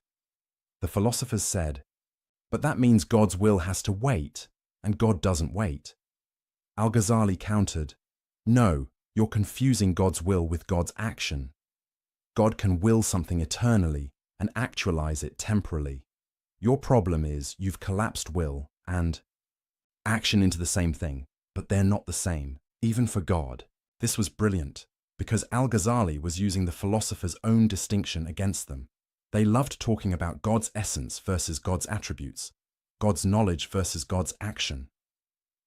Fine, apply that here.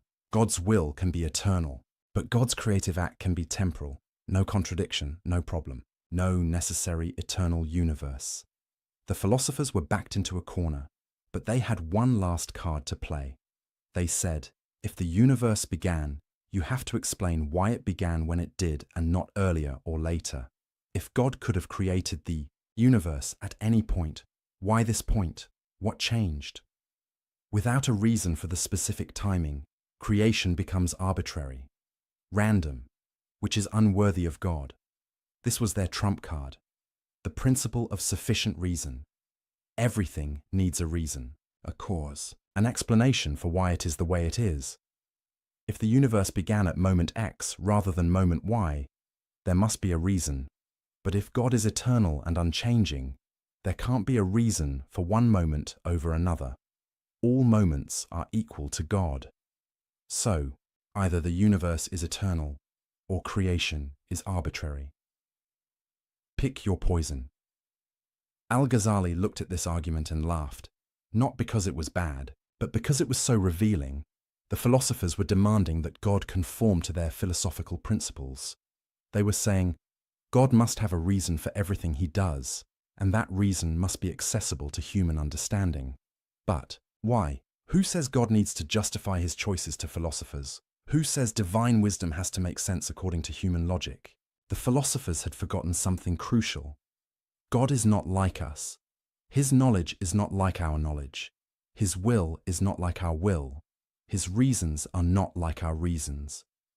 To demand that God provide a philosophical explanation for why he created when he did is to put philosophy above God. It's to say, God, you can only act in ways we can understand, ways that fit our logical frameworks, ways that satisfy our principle of sufficient reason. But that's backwards. God is the source of reason, not bound by it.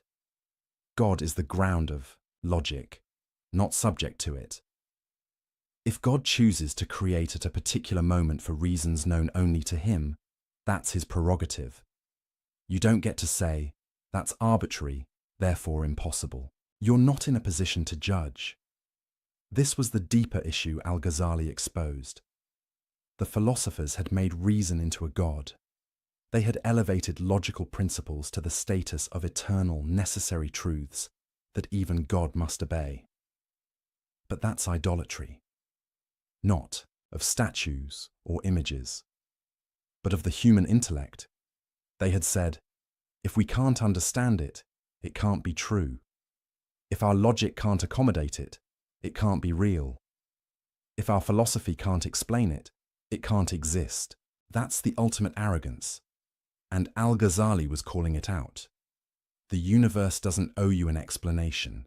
God doesn't owe you an explanation. Your inability to understand something doesn't make it false. Your inability to fit it into your system doesn't make it impossible. Reality is bigger than your categories. Mystery is deeper than your logic. And God is more than your philosophy can contain. This was the heart of Al-Ghazali's critique, not just of the eternal universe claim, but of the entire philosophical project.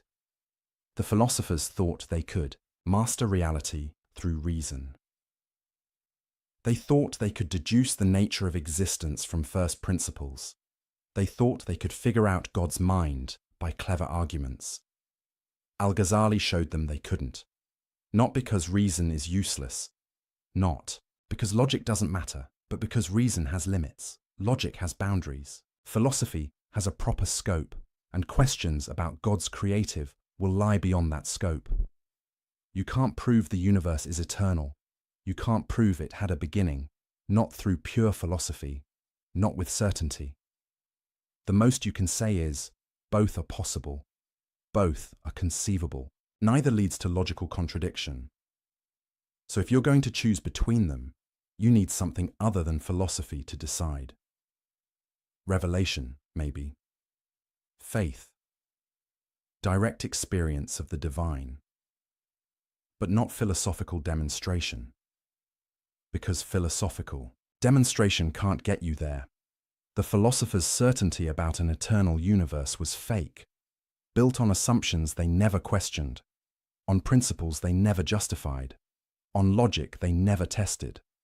Al-Ghazali tested it, and it broke. The first pillar of their system was crumbling. The universe didn't have to be eternal. God could have created it in time, and if God created it in time, then God chose. God acted. God willed something specific, which means God is not The impersonal principle the philosophers described. God is personal, active, engaged with his creation. The kind of God who might send prophets, who might hear prayers, who might care about individual human beings. The door the philosophers had closed was opening again, and Al-Ghazali was just getting started. Because if the philosophers were wrong about the eternity of the universe, maybe they were wrong about God's knowledge too. Maybe God doesn't just know universals. Maybe he knows you, specifically, individually, completely. That's where we're going next. To the most personal question of all. Does God see you? The philosophers said no. Al-Ghazali was about to prove them wrong. And when he did, the entire cold, mechanical universe they'd built would start to feel warm again. Close your eyes for a moment. Think about the most painful experience of your life. Maybe it was losing someone you loved. Maybe it was a betrayal. Maybe it was a moment of crushing failure. Whatever it was, you felt it. You lived through it. It was real. Now imagine someone telling you, God doesn't know about that. Not because he doesn't care, not because he's ignoring you, but because he literally cannot know individual, specific events. He knows about suffering in general, but not your suffering. He knows about loss as a concept, but not your loss. He knows the universal category of human pain, but not the particular agony you felt on that specific day. How would that make you feel? This is what the philosophers were claiming. And it's the second major battleground where Al-Ghazali decided, this isn't just wrong. This is heresy. Let me explain how the philosophers got here. It started, like so many bad ideas, from something. That sounds reasonable. They said, God is perfect, right? Unchanging, eternal, beyond time. So God's knowledge must also be perfect, unchanging, and eternal. God can't learn new things, can't discover facts he didn't know before, can't be surprised by events. So far, most theologians would agree. But then, the philosophers made a fatal move. They said, if God's knowledge is unchanging, then God can only know unchanging things. Things that are eternally true, always the same, never in flux. And what are those things? Universals, essences, eternal forms. God knows humanity as an eternal essence, but not individual humans who are born and die. God knows motion as a principle, but not specific movements happening at specific times. God knows existence as a concept, but not particular existence that come and go. In philosophical jargon, they were saying, God knows universals but not particulars. Let that sink in for a moment. According to the philosophers, God doesn't know what you had for breakfast this morning, the specific words you spoke to your friend yesterday, the exact thought running through your mind right now, the particular choice you're about to make. Not because these things are hidden from him, but because they're beneath his type of knowledge. God's knowledge is too lofty, too eternal, too perfect to concern itself with the messy, changing, temporary details of individual existence. He knows the forms, the patterns, the eternal truths, but the specific instances, the individual cases, the particular moments, those are irrelevant to divine knowledge. The philosophers thought this made God more perfect, more transcendent, more sublime, more worthy of worship. They thought they were honoring God by elevating his knowledge above mundane particulars. Al-Ghazali saw it differently. He saw a God who was essentially blind, a God who couldn't see you, couldn't hear you, couldn't know you. A God who was, for all practical purposes, absent from your life. And he was horrified. Because if God doesn't know particulars, then everything falls apart. Everything that makes religion meaningful. Everything that makes worship possible. Everything that connects the divine to the human. Let's walk through the implications step by step. First, prayer becomes absurd. You bow down 5 times a day. You ask God for help. You confess your sins. You seek guidance.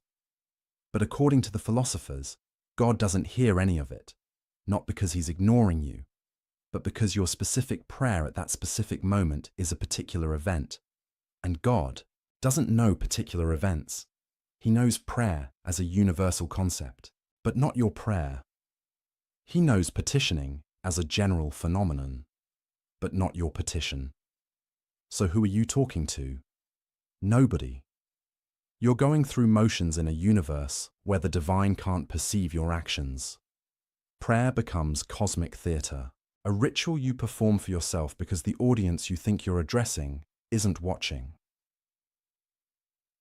Second, prophecy becomes impossible. How does God send a message to a specific prophet at a specific time if he doesn't know specific times or specific prophets? Muhammad receives revelation in a cave. Moses hears God at a burning bush. Jesus is born in Bethlehem. These are particular events, specific moments, individual occurrences. But if God doesn't know particulars, he can't initiate these events. He can't choose a particular person, can't speak at a particular moment, can't intervene in particular circumstances. The philosophers tried to get around this.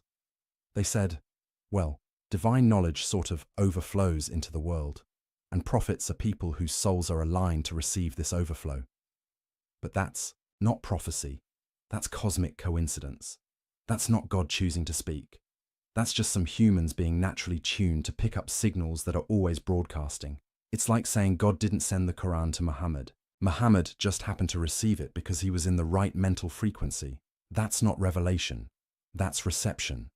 Third, divine justice becomes meaningless. If God doesn't know what you specifically did, how can he judge you?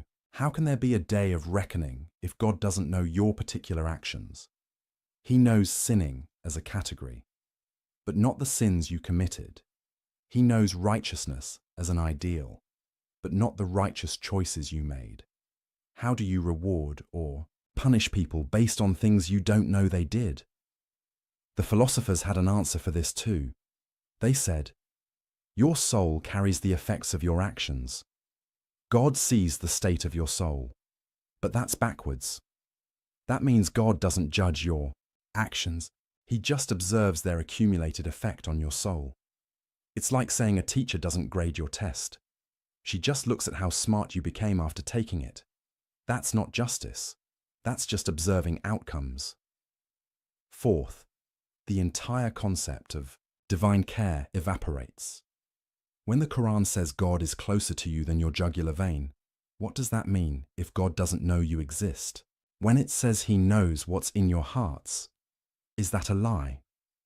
When it says he responds to those who call on him, is that false advertising? The philosophers were forced to reinterpret all these passages. They said, these verses speak metaphorically for the common people, but the real truth is more abstract. In other words, Scripture lies to the masses because they can't handle the truth that God doesn't actually know you, doesn't actually care about you, doesn't actually engage with your life. He's just the eternal principle at the top of the cosmic hierarchy, majestic, perfect, sublime, and utterly, completely indifferent to your existence. This is what Al-Ghazali couldn't stomach. Not because it hurt his feelings, not because it was emotionally unsatisfying, but because it made religion incoherent. If the philosophers were right, then the entire Islamic tradition was built on a mistake. Billions of prayers offered to a God who couldn't hear them. Prophets claiming messages from a God who couldn't send them. Believers expecting judgment from a God who didn't know what they'd done. It was all theatre, all illusion, all a massive collective delusion. Al-Ghazali said, no, this ends here, and he began his counterattack. First, he went after their logic. The philosophers claimed God's knowledge must be unchanging, therefore he can only know unchanging things.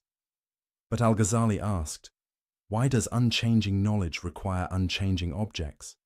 Can't you have unchanging knowledge of changing things? Think about it. If God knows eternally that Muhammad will be born in 570 CE, that knowledge doesn't change. It's always true, always part of God's eternal knowledge. The event itself is temporal, happens at a specific time.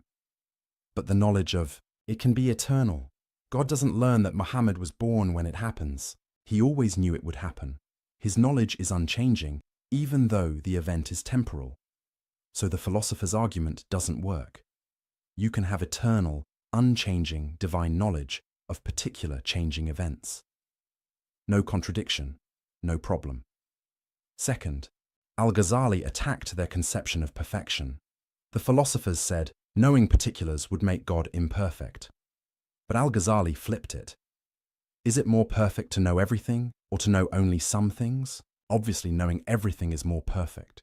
So a God who knows both universals and particulars is more perfect than a God who knows only universals. The philosophers were actually diminishing God's perfection by limiting his knowledge. They thought they were elevating him, but they were actually reducing him, making him less than all-knowing, less than omniscient, less than perfect. Their perfect God was actually deficient. Third, Al-Ghazali went after the very distinction between universals and particulars. He said, this distinction is something humans make. It's how we organize our thoughts. But why assume God thinks like we think? Why assume God's knowledge is divided into categories the way ours is? Maybe to God, there is no difference between universal and particular. Maybe he knows everything in a way we can't comprehend, a way that transcends our categories. The philosophers had committed the sin they always accused others of. They had anthropomorphized God, not by giving him a body, but by giving him a human-like mind, by assuming his knowledge works like their knowledge, just bigger, just more perfect. But what if God's knowledge is radically different from human knowledge? What if it's not just quantitatively greater, but qualitatively other? Then all their reasoning about what God must or must not know falls apart, because they're reasoning from false assumptions about the nature of divine knowledge. Fourth, Al-Ghazali pointed to the absurd consequences. If God doesn't know particulars, does he know himself? After all, God is a particular being, not a universal concept. There's only one God, one specific, unique, particular divine reality. So if God can only know universals, can he not know himself? The philosophers squirmed at this. Some said, God is an exception. He knows himself even, though he's particular. But Al-Ghazali pounced. So particulars can be known by God. You just admitted it. If God can know one particular, himself, why not other particulars? Your rule about God only knowing universals has a huge exception, which means it's not really a rule. Others said, God isn't particular. He's beyond the universal particular distinction. Fine, Al-Ghazali said. Then why can't his knowledge also be beyond that distinction? Why can't he know in a way that includes both universals and particulars? Every defense the philosophers mounted created new problems. They were trapped, contradicting themselves, tying themselves in logical knots. Fifth, and most devastatingly, Al-Ghazali showed that their position made prediction impossible. The philosophers believed in astrology, in reading the stars to predict future events. But how can you predict a particular future event if God doesn't know particular events? If the cosmos is governed by divine knowledge, and divine knowledge doesn't include particulars, then particular events aren't part of the cosmic order. They're just random, unpredictable, outside the scope of rational understanding. But the philosophers wanted it both ways. They wanted a rationally ordered universe where everything follows from divine knowledge, but they also wanted to limit divine knowledge to universals. You can't have both. Either the universe is rationally ordered down to its particulars, in which case God must know those particulars, or God doesn't know particulars, in which case the universe is ultimately chaotic and unpredictable at the level of individual events. The philosophers were caught in a contradiction of their own making. Al-Ghazali exposed it mercilessly. But beyond all the logical arguments, Al-Ghazali made a deeper point. A point about what kind of universe we live in. The philosopher's universe was cold, mechanical, indifferent, a universe where the divine principle churns out existence according to eternal laws, but doesn't see you, doesn't know you, doesn't care about you. You're just a particular instantiation of universal forms, a temporary configuration of matter, a fleeting pattern in the cosmic dance. You matter to yourself, maybe to other people, but not to God, because to God, you're not even visible. Al-Ghazali asked, is that the universe you want to live in? More importantly, is that the universe we actually live in? Because your experience suggests otherwise. You feel seen. You feel known. You feel like your choices matter to something beyond yourself. When you pray, you sense a response. When you seek guidance, you find it. When you suffer, you feel held. Maybe that's all illusion. Maybe it's wishful thinking. Or maybe the philosophers are wrong. Maybe God does know particulars, does see individuals, does care about specific people. Maybe the universe is warmer than the philosophers imagined. Maybe you matter more than their system allows. This was the choice Al-Ghazali presented, not as a logical proof, not as a philosophical demonstration, but as an existential question. Which universe do you actually live in? The cold universe of the philosophers, where God is distant and unknowing, or a universe where God sees you, where your prayers are heard, where your life matters? You can't prove it either way through philosophy, but you can look at your experience. You can examine your life. You can trust your intuition. And most people, when they're honest, know which universe feels real. The philosophers had built an impressive system, but they'd built it at the cost of making religion meaningless and human, life insignificant. Al-Ghazali tore it down, not with wishful thinking, not with sentimental appeals, but with rigorous philosophical argument that showed their position was logically flawed and existentially unlivable. God knows particulars. He must. He can. He does. Your prayers are heard. Your actions are seen. Your life is known, not because Scripture says so, though it does, but because any other conclusion makes a mockery of divine perfection and reduces God to less than all-knowing. The philosopher's God was too small, too limited, too bound by human categories. Al-Ghazali's God was bigger, greater, more truly divine. The second pillar of philosophy was crumbling. But Al-Ghazali wasn't done, because the philosophers had one more devastating claim to answer. The most personal one of all, the claim about what happens when you die. You strike a match, it lights. Why?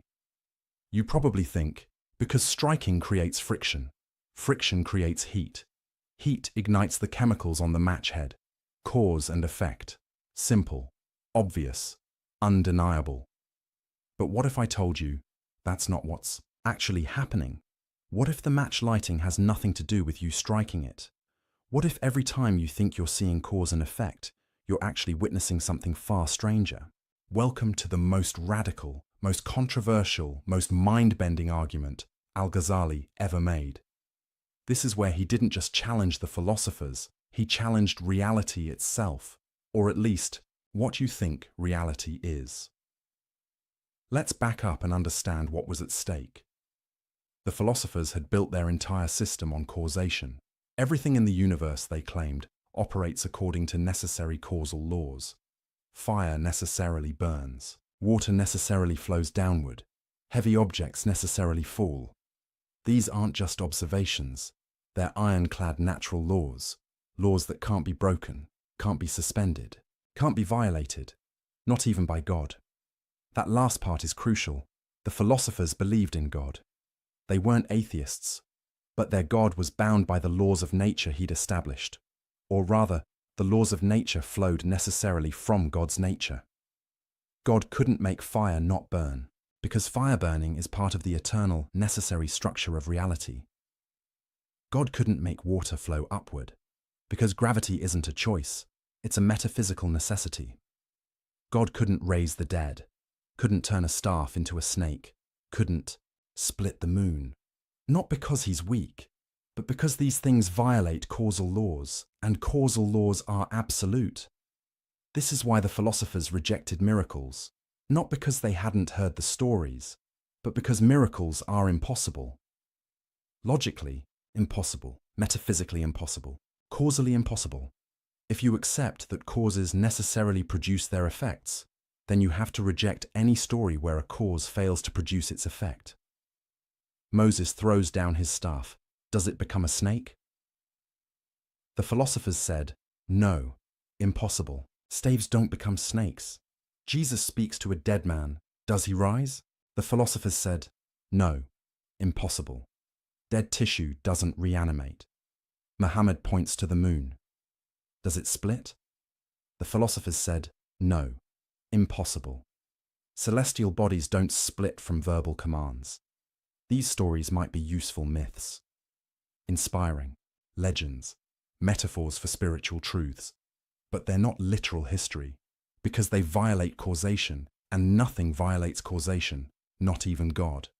Do you see the problem? If miracles are impossible, then prophecy is questionable. If prophets can't perform miracles, how do you know they're really sent by God? Anyone can claim divine authority. The miracle is supposed to be the proof. But if miracles don't happen, there's no proof, just claims, just stories, just legends that may or may not be true. The entire foundation of revealed religion rests on the possibility of divine intervention in the natural order. And the philosophers were saying, that's impossible. Nature is a closed system, governed by unbreakable laws. Operating according to necessary causal chains, God set it in motion. But he doesn't interfere, can't interfere, doesn't need to interfere. Everything unfolds according to the eternal plan encoded in natural law. Al-Ghazali looked at this and saw the ultimate expression of philosophical arrogance. They weren't just making a claim about how nature usually works. They were making a claim about what God can and cannot do. They were putting limits on divine power, constraints on divine action, boundaries on divine will, and they were doing it in the name of reason, logic, philosophical necessity. Al-Ghazali decided this has to be destroyed, not just criticized, not just questioned, utterly demolished. And to do it, he was going to attack causation itself, not just the philosopher's theory of causation, but the very idea that causes necessarily produce effects.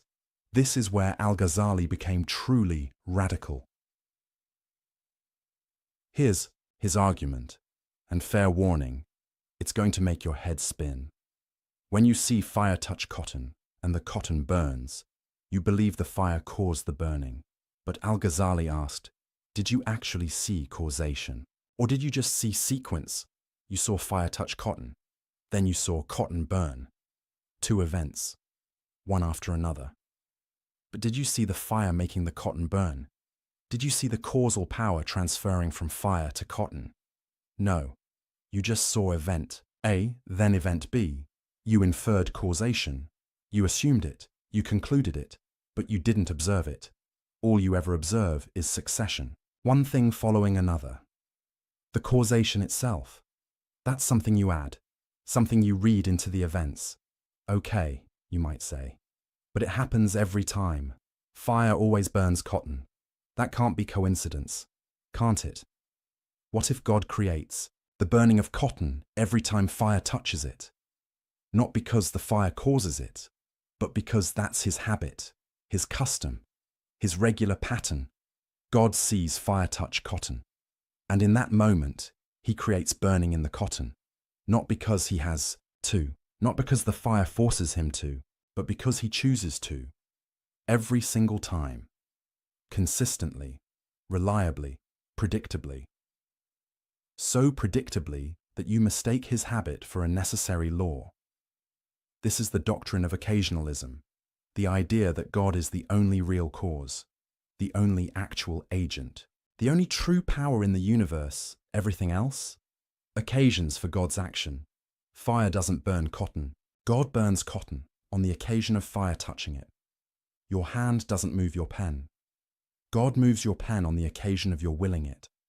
Bread doesn't nourish you. God nourishes you on the occasion of you eating bread.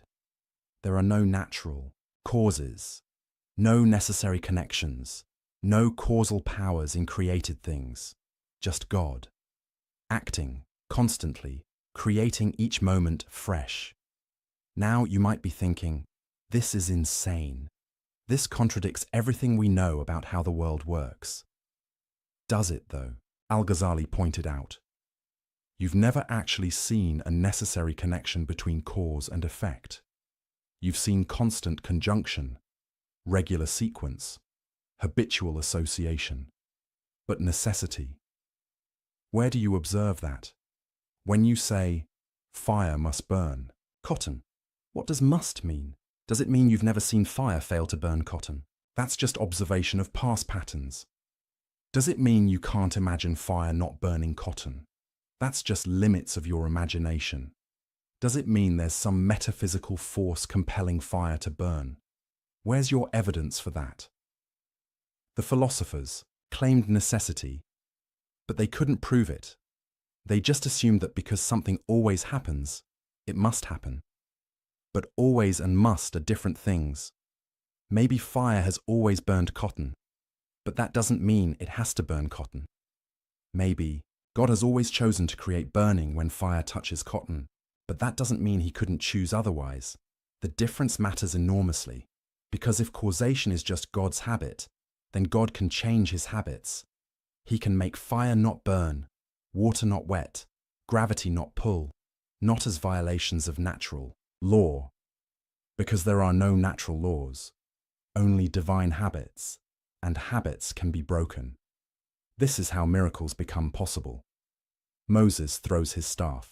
Normally God would keep it as wood, but this time he transforms it into a snake, not a violation of causation, because there is no causation to violate, just God doing something different than his usual habit.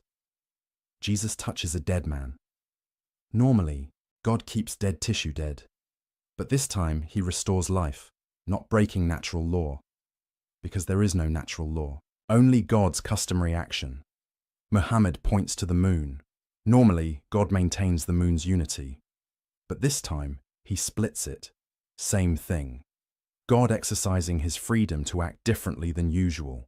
No logical impossibility, no metaphysical violation, no problem. The philosophers hated this argument. They threw everything they had at it.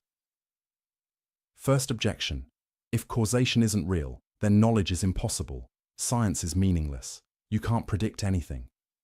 Al-Ghazali's response. Why not? God acts consistently. His habits are reliable. You can study those habits, learn the patterns, make predictions based on God's customary behavior. The difference is, you recognize those patterns as descriptions, not prescriptions. They tell you what God usually does, not what he must do. Science still works. You just understand its limits. Second objection. If God creates everything directly, then humans have no causal power. We're not agents. We don't really act. Al-Ghazali bit the bullet. Correct. You don't have independent causal power. When you think you're moving your hand, God is moving your hand on the occasion of your willing it. Your will is also created by God. Every moment, every thought, every action. You're not an independent agent. You're a locus of divine action. Now this raises huge questions about free will and moral responsibility, and Al-Ghazali knew it. He wrestled with these questions deeply, but for now, his point was narrower. Humans don't have to have causal power for moral responsibility to make sense. God can still hold you accountable for actions he creates through you. That's his prerogative. Third, objection. This makes God the author of evil. If God creates everything, he creates sins, crimes, suffering. Al-Ghazali's response, God creates the acts, but he doesn't will them in the same way. There's a difference between God's creative will and his legislative will. He creates everything, but he commands only good. The fact that he creates an evil act doesn't mean he approves of it. Is this satisfying? That's debatable. Theologians have argued about this for centuries, but Al-Ghazali's point was, his theory doesn't create this problem. The problem exists regardless. If God is all-powerful, he could prevent evil. If he doesn't prevent it, he's somehow involved with it existing. That's true, whether or not you believe in occasionalism. Fourth objection. This is just playing word games. Whether you say fire causes burning, or God causes burning on the occasion of fire, the practical result is the same. Al-Ghazali disagreed. The practical result is similar. The metaphysical implications are completely different. In your view, God is constrained by natural law. In my view, God is absolutely free. In your view, miracles are impossible. In my view, they're possible. In your view, nature is autonomous. In my view, nature is sustained moment by divine will. These aren't just semantic differences. They're radically different visions of reality. And he was right. Think about what occasionalism means experientially. Every breath you take, God creates it. Every heartbeat, God wills it. Every moment of existence, God sustains it. You're not a self-sufficient entity operating according to your own power. You're utterly, completely, absolutely dependent on God. Every instant. If God stopped willing you to exist for even a nanosecond, you would cease to be. Not die. Not collapse. Just cease. Reality is less stable than you think, more contingent, more miraculous. The fact that the world seems orderly, that patterns repeat, that nature appears lawful. That's not because nature has its own power. It's because God is faithful. He chooses to act consistently, to maintain patterns, to sustain the world in a regular way, but he's under no obligation to do so. Every moment the universe doesn't dissolve into chaos is an act of divine mercy. Every moment fire burns cotton is an act of divine choice. Every moment you exist is a gift. This is a universe of radical dependence, radical contingency, radical divine involvement. Not the distant, mechanistic universe of the philosophers, but a universe where God is intimately involved in every event, every action, every moment. Some people find this comforting. God is never absent, never distant, always acting. Others find it terrifying. There's no stability, no natural law, no independence. Al-Ghazali found it liberating because it meant God was free, truly free, not bound by anything, not by logic, not by necessity, not by natural law, only by his own wisdom and mercy. And that meant miracles were possible, revelation was possible, divine intervention was possible. The prophets weren't liars, the Quran wasn't myth-making, the miracles weren't legends, they were moments when God's hidden freedom became visible. When his customary action shifted to reveal what was always true, he's in control, always has been, always will be. Now here's what's brilliant about Al-Ghazali's strategy. He didn't claim he could prove occasionalism was true. He just claimed he could show that the philosopher's theory of causation couldn't be proven. That necessary causal connections are assumptions, not observations. That you can't demonstrate through reason alone that causes must produce their effects. And if you can't demonstrate it, then you can't rule out miracles on philosophical grounds. The philosopher's certainty about causation was just another example of unwarranted confidence. They claimed to know something they couldn't possibly know. They elevated their observation of patterns into metaphysical necessity. They confused, "This is how things always happen," with, "This is how things must happen."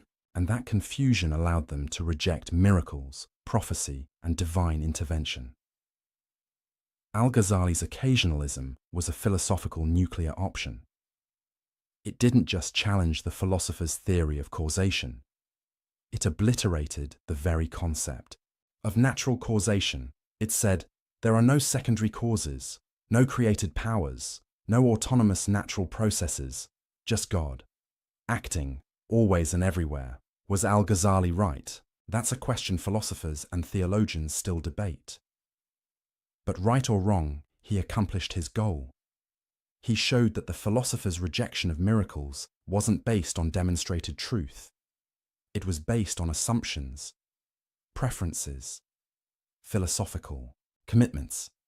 And those commitments couldn't be proven, which meant miracles couldn't be ruled out, which meant revelation couldn't be dismissed, which meant the prophets couldn't be rejected on philosophical grounds. The third major pillar of the philosopher's system was demolished. They claimed the universe operated according to necessary causal laws that even God couldn't violate, Al-Ghazali showed. That's not knowledge. That's assumption. You don't know that fire must burn. You just know it always has. You don't know that causes must produce effects. You just observe regular sequences. You don't know that miracles are impossible. You just prefer a world without them. But preference isn't proof. Observation isn't necessity. Habit isn't law. The philosophers had built their confident rejection of miracles on sand, and Al-Ghazali had washed it away. But he'd done something else too. Something perhaps more important. He'd shown that the universe is stranger, more mysterious, more dependent on the divine than the philosophers imagined. That what looks like ironclad natural law might be divine custom. That what seems like independent causation might be continuous creation. That what appears to be a mechanistic universe might be a stage for constant divine action. Whether you accept his occasionalism or not, he'd opened a door to wonder, to mystery, to possibilities beyond what reason can prove or disprove. The philosophers had closed that door. They'd said, we know how reality works. Necessarily, certainly, Al-Ghazali had pried it open again, and through that open door, the light of something beyond philosophy could shine through. Not irrationality, not anti-intellectualism, not blind faith, but an acknowledgement that reason has limits. That certainty is rare. That mystery is real. And in that acknowledgement, space for revelation, for prophecy, for divine action, for a God who isn't bound by philosophers' categories, for a universe that's bigger than logic can contain, for possibilities that reason can't rule out. The match still lights when you strike it, but now you know that's not inevitable, that's not necessary, that's not an iron law, that's God, choosing, acting, sustaining the pattern. And he could choose otherwise. He usually doesn't, but he could. And sometimes, for prophets, for signs, for miracles, he does. And there's nothing the philosophers can do about it, because their certainty was always an illusion. Their necessary connections were always assumptions. Their closed universe was always just a cage they built around their own imagination. Al-Ghazali broke the cage, and the philosophers would never get it closed again. Let me tell you about a man who knew too much. Not in the sense that he'd discovered dangerous secrets, but in the sense that he'd pushed his mind to see contradictions everywhere, to question everything so thoroughly that certainty became impossible, to analyze so deeply that the ground beneath every thought turned to quicksand. That man was Al-Ghazali, and in the process of dismantling the philosophers, he was dismantling himself. Because here's what happens when you truly commit to radical doubt. When you question not just conclusions but methods, not just theories, but the tools used to build theories. When you push skepticism all the way to its logical conclusion, you don't end up with alternative certainty, you end up with intellectual paralysis. You don't discover solid ground, you discover there is no solid ground. And that realization doesn't feel like victory. It feels like madness. Al-Ghazali was winning his war against the philosophers. He'd shown their arguments didn't prove what they claimed. Their certainty wasn't justified. Their system rested on assumptions they couldn't defend. But in doing so, he'd also shown something more troubling, that all rational argument might rest on assumptions that can't be defended. That certainty itself might be impossible to achieve through reason alone, that the tools we use to know things might be unreliable at their core. This is the metacritique, the argument that turns back on itself. It's not just, the philosophers are wrong about X, Y, and Z. It's, philosophy itself can't deliver what it promises. Reason itself has fatal limitations. The entire project of knowing through rational demonstration might be fundamentally flawed. Let me show you how deep this goes. Remember how Al-Ghazali questioned sense perception, how he pointed out that dreams feel real while you're dreaming. That was effective against the philosophers, but it's also effective against anyone claiming knowledge, including Al-Ghazali himself. How does he know his critique of the philosophers is valid? He used reasoning. But he'd also questioned whether reasoning is reliable. He observed contradictions in their arguments.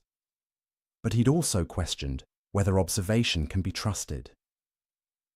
Every tool he used to demolish the philosophers could also be used to demolish his own position. This is the problem with radical skepticism. It consumes everything, including itself. If you truly doubt the reliability of reason, then you must also doubt your reasons for doubting reason. If you truly question the validity of logic, then you must also question the logical arguments you use to question logic. You end up in a philosophical spiral, a vortex of doubt that has no bottom. And Al-Ghazali knew this, felt this, lived through this. He later wrote about a period of crisis so severe he couldn't function, couldn't teach, couldn't write, couldn't even speak with confidence about anything. Because every statement he wanted to make, his own mind would immediately question. God exists. But how do you know? What's your proof? How can you be certain? Reason can demonstrate certain truths, but can it? Haven't you just shown that reason is limited, that it rests on unproven assumptions? I need to live according to Islamic law. But why? How do you know Islamic law is true? How do you know your interpretation is correct? Round and round, question after question, doubt feeding on doubt. This is what happens when you take philosophy seriously. Not as a game, not as an intellectual exercise, not as a way to show how clever you are, but as a genuine search for truth, for certainty, for solid ground to stand on. You discover there might not be any solid ground, at least not ground you can reach through thinking alone. The philosophers never got here. They never pushed their skepticism this far. They doubted religion, questioned revelation, challenged tradition, but they never truly doubted their own tools, never questioned their own foundations, never looked into the abyss beneath their own certainty. They thought they'd escaped the quicksand of uncertain opinion and reached the bedrock of demonstrated truth. Al-Ghazali discovered there is no bedrock, or if there is, reason can't reach it, because every foundation you propose can be questioned. Every axiom can be challenged. Every proof requires assumptions, even the principles of logic itself. Why should you accept the law of non-contradiction, the principle that something can't both be and not be at the same time? The philosophers said, because it's self-evident. To deny it is absurd. But self-evident to whom? Absurd by what standard? Your mind finds it self-evident. But how do you know your mind is reliable? You can't use logic to prove logic is valid. That's circular. You can't use reason to prove reason works. That assumes what you're trying to prove. At the foundation of every rational system are principles that can't be rationally justified. You have to start somewhere. And wherever you start, you're making a leap. A leap of faith, if you will, not religious faith necessarily, but intellectual faith. Trust, commitment to unprovable starting points. This is what the philosophers never admitted. They claimed to build their system on reason alone, on logical necessity, on demonstrated truth, but they were actually building on faith. Faith in reason, faith in logic, faith that their minds could access truth, They just didn't call it faith. They called it self-evident principles, or rational, intuition, or necessary truths. But change the labels all you want. It's still trust in something you can't prove. Al-Ghazali saw this with devastating clarity, and it broke him. Because if even the philosopher's vaunted reason requires faith at its foundation, then what makes it superior to religious faith?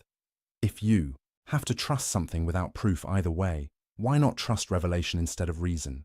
Why not trust prophetic experience instead of philosophical deduction? Why not trust divine guidance instead of human intellect? The philosophers had claimed their path was certain while religion's path was blind faith. But Al-Ghazali had shown their path requires faith too, just faith in different things. Faith that sense perception is generally reliable. Faith that logical inference preserves truth. Faith that the human mind can grasp reality. All unprovable. All assumed. All taken on trust. This realization was both liberating and terrifying. Liberating because it meant the philosophers had no grounds to look down on religious belief. Their certainty was just as ungrounded as anyone else's. They just didn't realize it. Terrifying because it meant there might be no certain knowledge at all. No firm foundation. No absolute truth accessible to humans. No escape from doubt. Al-Ghazali was stuck in this place for months, unable to commit to anything, unable to claim knowledge about anything, unable to function as a scholar or teacher or human being, because his intellectual honesty wouldn't let him pretend. He couldn't go back to uncritical certainty, couldn't unsee what he'd seen, couldn't unknow what he'd learned. He knew too much about the limits of knowing, and that knowledge was paralyzing. This is the metaphysics of madness, the philosophy that leads to psychological breakdown. Not because the arguments are wrong, but because they're too right. Because if you follow them all the way, you end up unable to assert anything with confidence, unable to trust your own thoughts, unable to believe your own reasoning, unable to claim knowledge about reality. And a human being can't live like that. You have to make decisions. Take actions, commit to beliefs, live your life. But how do you do that when you've lost all certainty? When every belief seems equally questionable? When every foundation crumbles under scrutiny? The philosophers had an answer. Just trust reason. It's self-validating, self-evident, reliable. But Al-Ghazali had demolished that answer. Reason isn't self-validating. It requires trust, and that trust can be questioned. So where does that leave you? Al-Ghazali later wrote about what saved him from this crisis. And his answer is surprising, unexpected, not what you'd think from a rigorous philosopher.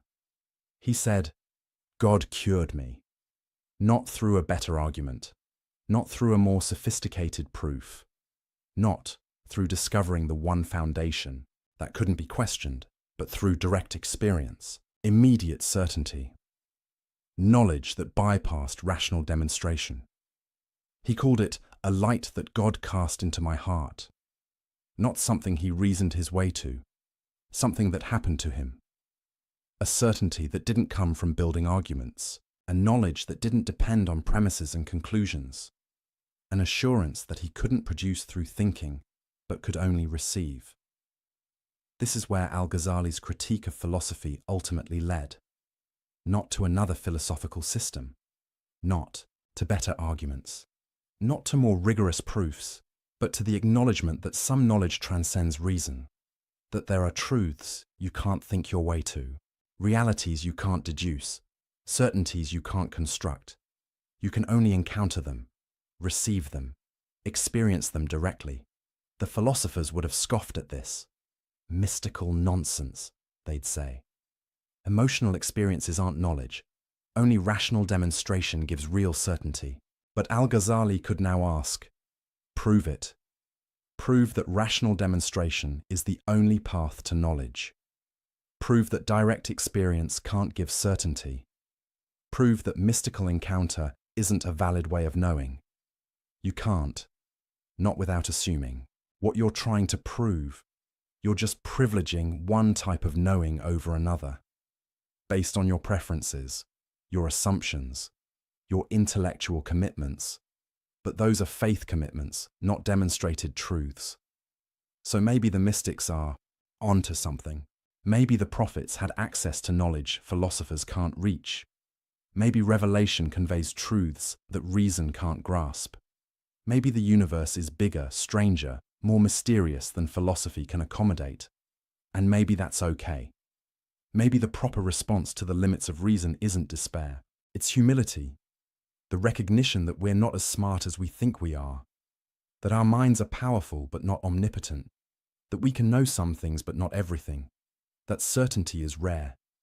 Mystery is common. And trust is unavoidable. You're going to trust something. The question is what? Will you trust reason, even though reason can't validate itself? Will you trust sense perception, even though perception can deceive? Will you trust revelation, even though revelation can't be proven to those who haven't experienced it? Will you trust mystical experience, even though experience is subjective and personal? There's no neutral standpoint, no view from nowhere, no way to escape making commitments you can't fully justify. The philosophers pretended they'd escaped this human condition. They claimed to stand on firm, rational ground that required no faith. Al-Ghazali showed them, you're standing on faith just like everyone else. You just won't admit it. And once you admit it, everything changes. Philosophy becomes humbler, less arrogant, less dismissive of other ways of knowing. It becomes a tool for clarifying thought and exposing bad arguments, not a path to absolute certainty. It becomes useful for showing what can't be proven, not for building unchallengeable systems. It becomes a servant of wisdom, not wisdom itself. This is Al-Ghazali's ultimate lesson. Not that philosophy is worthless, but that philosophy is limited. Not that reason is useless, but that reason isn't everything. Not that logic doesn't matter, but that logic can't answer all questions. The philosophers had made philosophy into an idol, an object of worship, the highest human faculty. Al-Ghazali had smashed that idol, not by being anti-intellectual, not by rejecting reason, not by embracing irrationality, but by pushing reason to its limits, by showing with rigorous argument that reason can't justify itself, by demonstrating philosophically that philosophy can't deliver what it promises. He used philosophy to show philosophy's limits.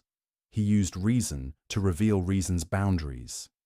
He used logic to demonstrate that logic rests on unprovable foundations, and in doing so, he opened space for other ways of knowing, other sources of truth, other paths to certainty, not by discrediting reason, but by right-sizing it, putting it in its proper place, acknowledging its power while recognizing its limits. This is intellectual maturity, the wisdom that comes after you've explored the limits of cleverness. The philosophers never got there. They stayed trapped in the intoxication of their own intellect, drunk on the power of argument, addicted to the feeling of certainty, unable to acknowledge that they were building castles on clouds. Al-Ghazali got sober, and sobriety didn't mean giving up thinking. It meant thinking more carefully, more humbly, more honestly about what thought can and can't do. The metaphysics of madness was real. The abyss of doubt was real. The spiral of skepticism was real. Al-Ghazali had looked into it, had fallen into it, had nearly been consumed by it, but he'd emerged on the other side, not with a philosophical solution, but with a lived realization that you can't think your way out of radical doubt. You can only be pulled out, rescued, given a gift you can't earn. And that gift isn't an argument. It's an experience, a light, a certainty that comes from beyond yourself. The philosophers would reject this, call it irrational, dismiss it as mysticism. But Al-Ghazali could now say, I've been where you are. I've mastered what you've mastered. I've trusted what you've trusted. And I've found it insufficient. Not wrong, not useless, but insufficient. There's more to reality than reason can grasp, more to knowledge than philosophy can deliver, more to truth than logic can demonstrate, and acknowledging that isn't weakness, it's wisdom. The madness wasn't in doubting too much, it was in claiming to know too much. The philosophers were mad with certainty. Al-Ghazali became sane through doubt, and from that sanity, he could finally speak with real authority. Not the authority of someone who claims to have all the answers, but the authority of someone who's seen the limits of answers, who's wrestled with uncertainty, who's found something beyond argument. The three great philosophical positions had fallen, the system had crumbled, the certainty had dissolved, but something more important had been revealed. Not a rival philosophical system, but a different way of approaching reality altogether, and that's where we're going next.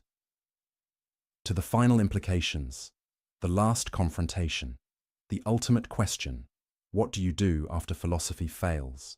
There's a moment in every intellectual war when diplomacy ends, when critique becomes condemnation, when disagreement becomes denunciation, when you stop saying, "I think you're mistaken," and start saying what you believe is dangerous. For Al-Ghazali, that moment came when he looked at three specific philosophical positions, three ideas that weren't just wrong, weren't just unproven, weren't just questionable. They were heretical. They were kufr, disbelief. This wasn't a word he used lightly. In Islamic intellectual discourse, calling something heresy has weight, consequences, implications. It means this belief is so incompatible with Islamic faith that you can't hold it and remain Muslim. It means this isn't a matter of scholarly debate. This is a line in the sand. It means if you believe this, you've crossed a boundary. You're outside the circle. You've abandoned something essential. Al-Ghazali had spent months, maybe years, dismantling philosophical arguments, showing their logical flaws, exposing their assumptions, demonstrating their overreach. But he'd been relatively measured, academic, philosophical. He'd said, "Your proofs don't work. Your certainty is unjustified. Your claims exceed your evidence." But now he was going further. He was saying, three of your positions aren't just philosophically questionable, they're religiously unacceptable. They're not just errors, they're heresies. Why these three? Why not others? Because these three didn't just challenge specific interpretations of Islamic doctrine. They challenged the very possibility of Islamic belief making sense. They didn't just contradict scripture. They made scripture meaningless. They didn't just disagree with theology. They made theology impossible. Let's revisit them. But this time, not as philosophical problems, as religious catastrophes. First, the eternity of the world. We already explored the logical issues with this claim, the impossibility of traversing an infinite past, the incoherence of actual infinities. But Al-Ghazali's charge of heresy wasn't about logic. It was about what this belief does to the concept of God. If the world is eternal, if it has always existed, then what does it mean to call God the Creator? The Quran repeatedly describes God as Creator, as the one who brings things into existence, as the one who made the heavens and the earth. This isn't peripheral to Islamic belief. It's central, foundational, definitional. God's relationship to the universe is that of creator to creation, maker to made, originator to originated. But if the world is eternal, this relationship dissolves. God doesn't create. He doesn't originate. He doesn't bring into being. He just is the eternal source from which an eternal universe eternally flows. That's not creation.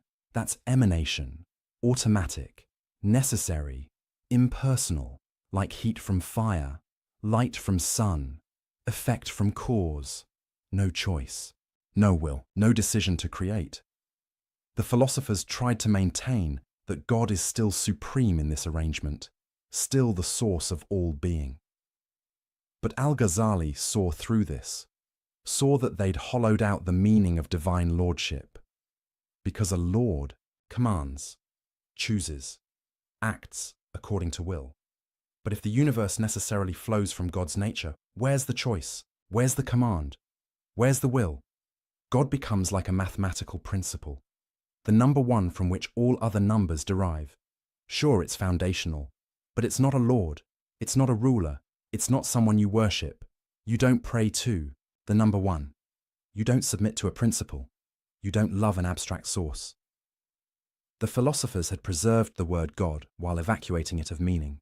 They kept the shell, discarded the substance, maintained the label while changing the reality it referred to. And Al-Ghazali said, "No, this is unacceptable. If you deny that God created the universe in time, you're denying something so fundamental to Islamic belief that you've left Islam, not because the Quran explicitly says the universe began in time, in those exact words, but because the entire Quranic narrative assumes a God who acts, who creates, who brings things into existence by choice and will. Take that away, and what's left isn't Islam. It's a philosophical abstraction wearing Islamic vocabulary. Second, God's knowledge of particulars. We explored this earlier too. The emotional devastation of believing God doesn't know you individually, but the charge of heresy goes deeper. If God doesn't know particulars, then the Quran itself becomes impossible. Think about it. The Quran claims to be God's speech, specific words, revealed at specific times, to a specific person, about specific events. The Quran contains detailed legal rulings, historical narratives, responses to particular situations Muhammad faced. It describes Pharaoh by name, references the Battle of Badr, addresses the Prophet's wives individually. These are all particulars, specific people, specific events, specific moments in time. If God doesn't know particulars, he can't speak about them. He can't reveal information about specific historical figures, can't give laws for particular situations, can't address individual people. The entire concept of divine revelation collapses. The philosopher's response. The Quran uses particular examples to communicate universal truths, but that's not what the Quran claims about itself. The Quran presents its particulars as real, as historical, as actual events God knows about and describes. It's not using Pharaoh as a metaphor. It's telling you what actually happened to Pharaoh. A specific person God dealt with. If God doesn't know Pharaoh as a particular individual, then this entire narrative is false, not just imprecise, not just metaphorical. False. Same with prophecy more broadly. A prophet is called at a particular time, given a particular message, sent to a particular people. Moses at the burning bush, Jesus in Nazareth, Muhammad in Mecca. If God doesn't know these particular people at these particular times, how does he call them? How does he send specific messages? How does he guide particular prophets through specific challenges? The philosophers had to reinterpret all of this. They said prophets don't actually receive messages from God. They just have souls refined enough to receive emanations from the active intellect. It's not God communicating personally. It's just particularly receptive individuals picking up signals that are always broadcasting, like tuning a radio to a station that's always on. But again, that's not prophecy. That's just having a special talent, a psychological sensitivity. Muhammad didn't tune into a cosmic frequency. He received a message from someone who knew him personally. And Al-Ghazali said, if you deny that God can know particular people and send them particular messages, you've denied prophecy. And if you've denied prophecy, you've denied Islam. Because Islam is founded on the claim that God sent specific revelations through specific prophets. Take that away, and you're left with a vague philosophical spirituality, not Islam. Third, the denial of bodily resurrection. This was perhaps the most explicit heresy, because the Quran is absolutely clear about bodily resurrection, not just spiritual survival, not just the soul continuing, physical bodies, raised from graves, reconstituted, brought back to life. The philosophers called this impossible, philosophically absurd, against natural law. Bodies decay, atoms scatter. The elements that composed your body get redistributed throughout nature. How could God reassemble the same body? Which atoms would he use? If you ate another person's body, whose atoms are they at resurrection? These questions seemed devastating to the philosophers, proof that bodily resurrection was incoherent. Al-Ghazali had answers to all of them. Technical, philosophical answers. But the charge of heresy didn't depend on those answers. The charge was simpler. The Quran explicitly, repeatedly, emphatically teaches bodily resurrection. It describes it in vivid detail. It uses it as proof of God's power. It makes it central to divine justice. To deny it isn't to offer an alternative interpretation. It's to say the Quran is wrong. And if the Quran is wrong about something it states clearly and repeatedly, then it's not divine revelation. If it's not divine revelation, then Muhammad isn't a prophet. If Muhammad isn't a prophet, then Islam is false. The philosophers couldn't accept this conclusion, so they reinterpreted. They said bodily resurrection is symbolic, metaphorical, a way of communicating spiritual truths to the masses. The real resurrection is spiritual. The soul continues and receives reward or punishment according to its state. The body stuff? That's just imagery, not meant to be taken literally.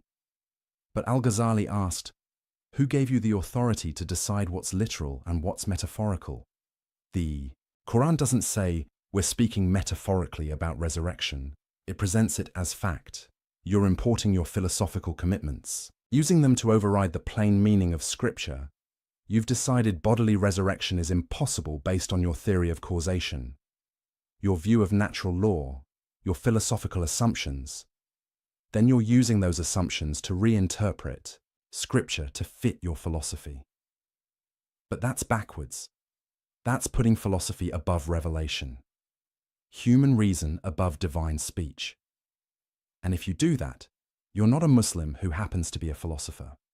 You're a philosopher who's trying to stay nominally Muslim by gutting Islamic doctrine of its content.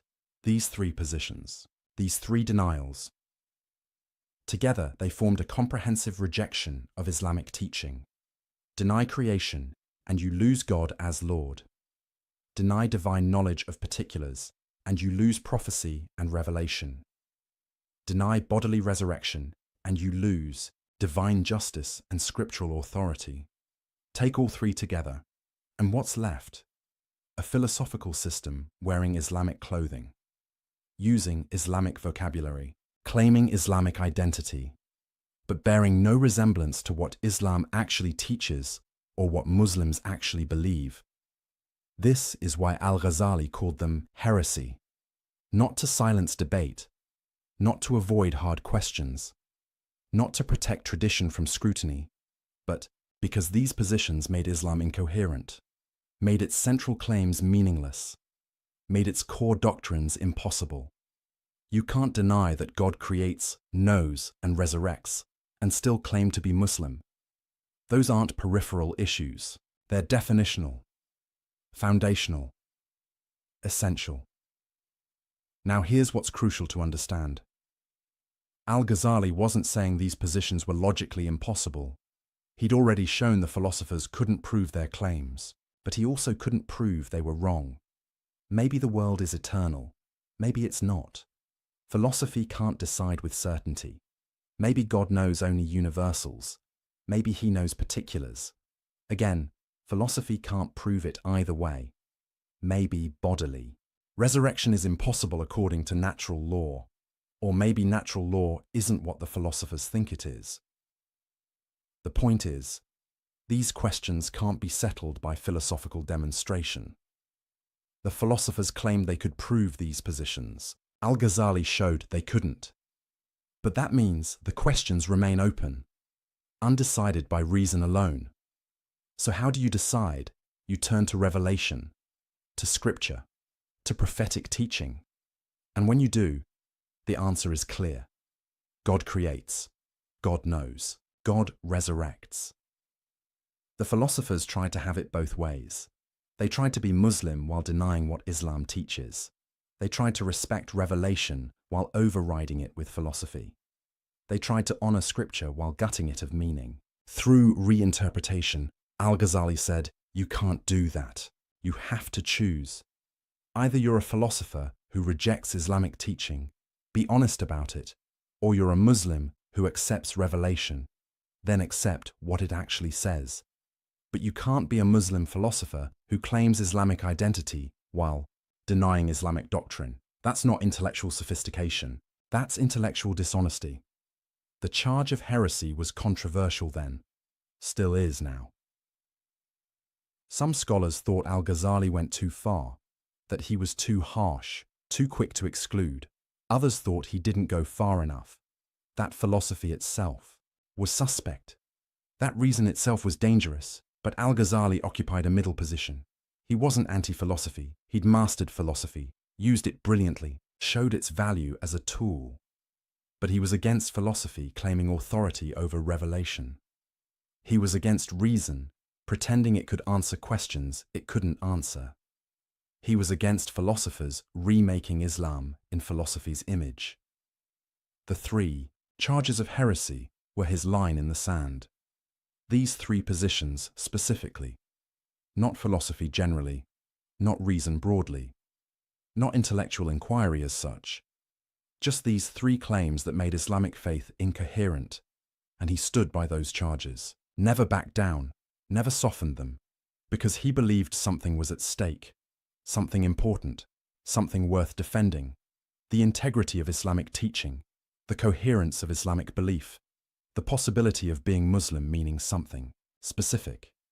The philosophers had tried to make Islam compatible with their philosophy by changing what Islam meant.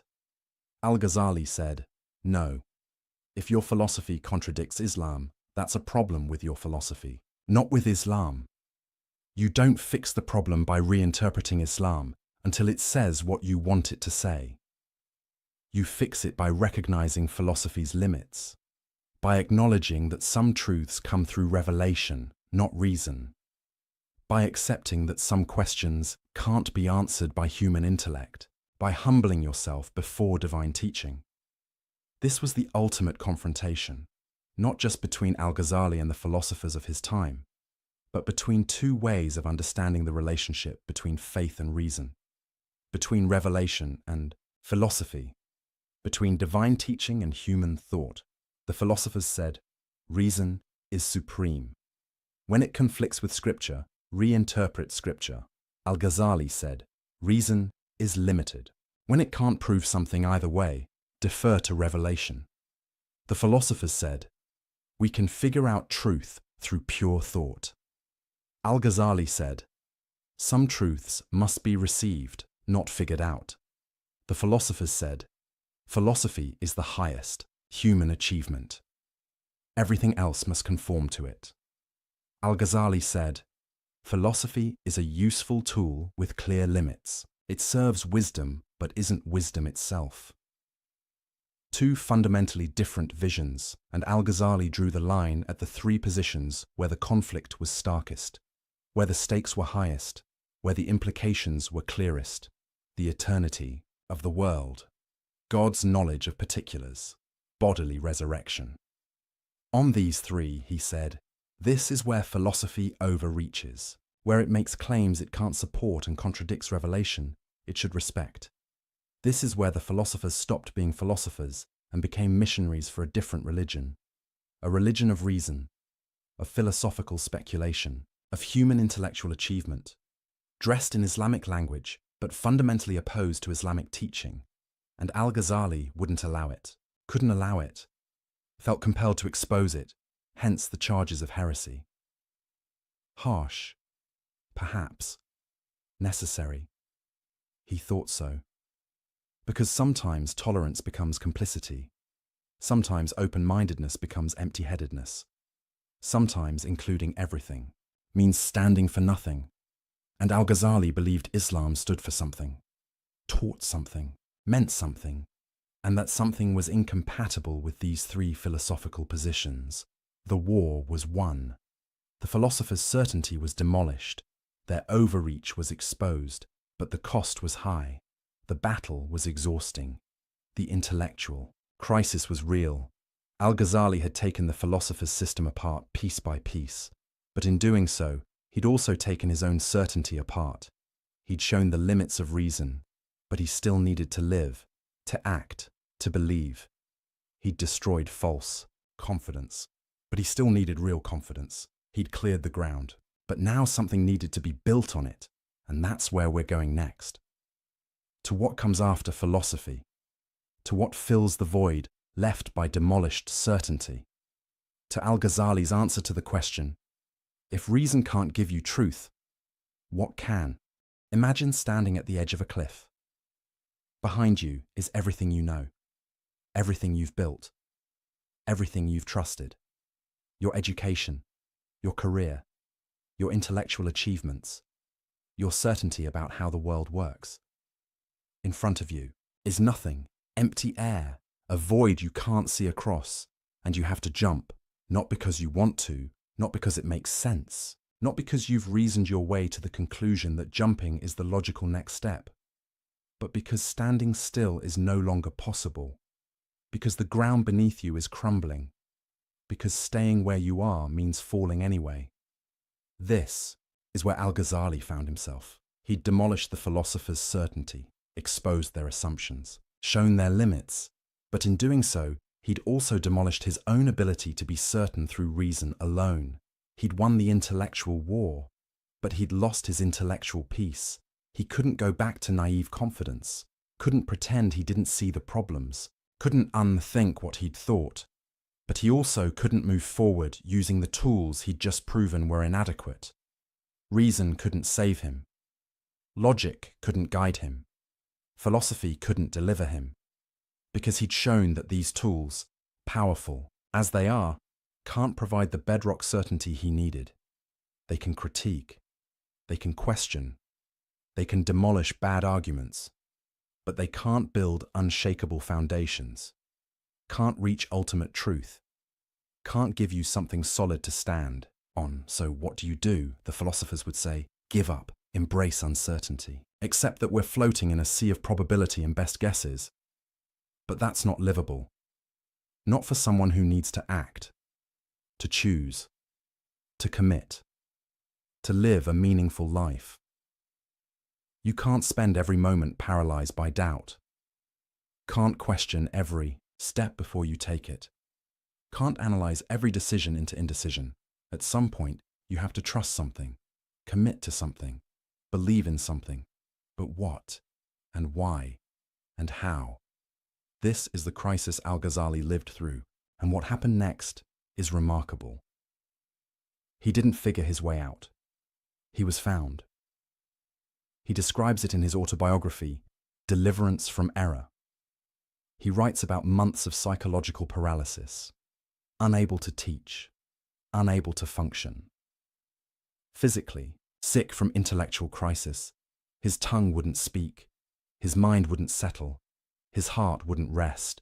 And then, he says, something happened, not through reasoning, not through study, not through philosophical insight, but through direct intervention, divine action, a light cast into his heart. He couldn't produce it, couldn't earn it, couldn't think his way to it. It was given, received, experienced, and it gave him the certainty that reason couldn't provide. Now, the philosophers would immediately object. This is just emotion, subjectivity, personal experience that can't be verified or validated. How do you know this light was real? How do you know it wasn't self-deception? How do you distinguish divine experience from delusion? These are fair questions, important questions, and Al-Ghazali had an answer, but not the answer philosophers wanted. He said, you can't know from the outside, can't judge from a distance, can't verify through rational proof. You can only know by experiencing it yourself. It's like trying to explain color to someone blind from birth, or taste to someone without a tongue, or love to someone who's never felt it. You can describe it, analyze it, talk about it philosophically, But until they experience it directly, they don't really know what you're talking about. Mystical experience is like that. Direct knowledge of the divine is like that. Certainty through encounter is like that. It's not less real because it's experiential. It's not less valid because it's personal. It's not less true because it can't be proven to skeptics. Some knowledge comes through experience, not through argument.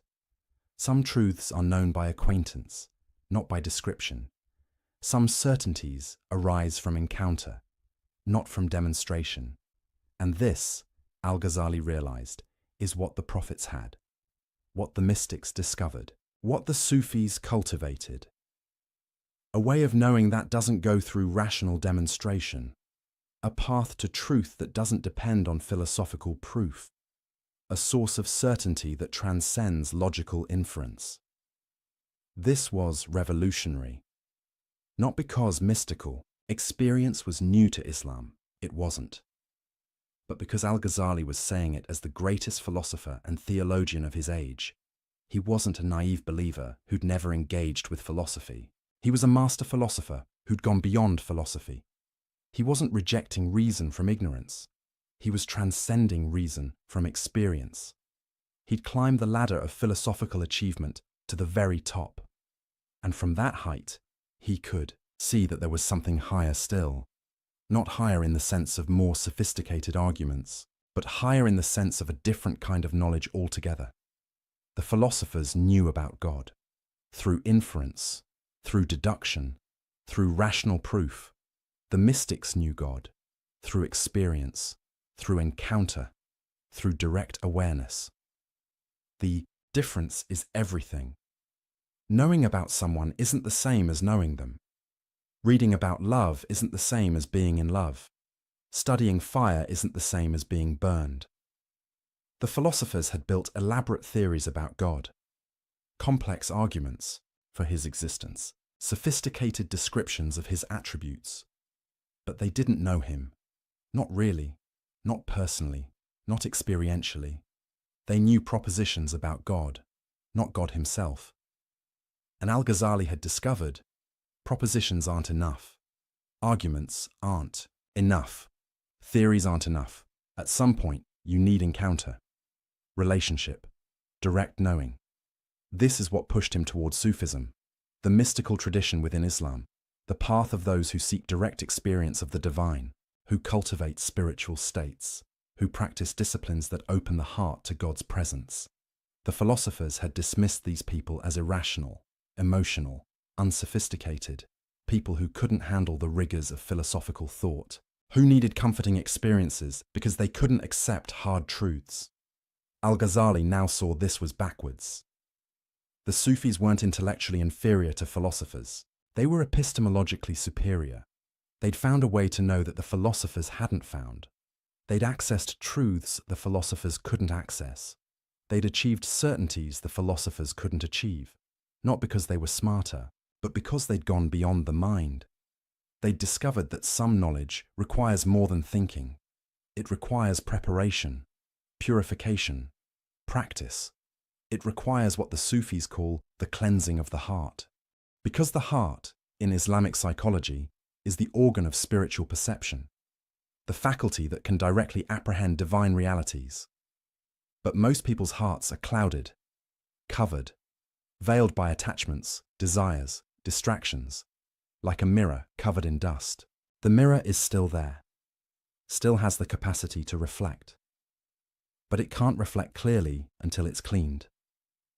The Sufi path is about cleaning that mirror, polishing the heart, removing the veils.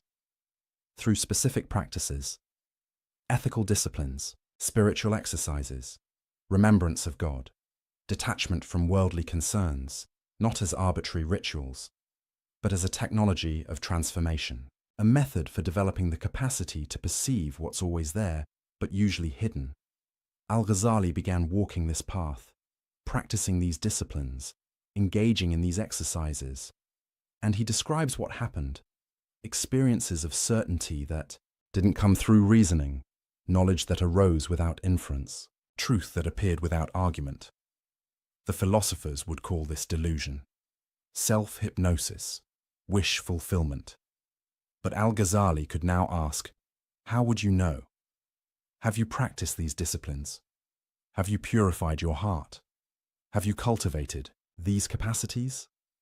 If not, you're like someone who's never tasted honey declaring that honey isn't sweet.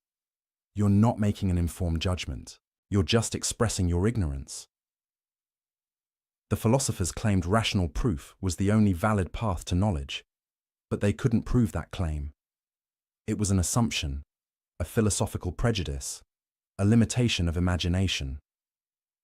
Why should reason be the only faculty capable of grasping truth? Why couldn't there be other ways of knowing, other modes of perception, other paths to certainty? The philosophers assumed there weren't, but they never proved it. They just took it for granted.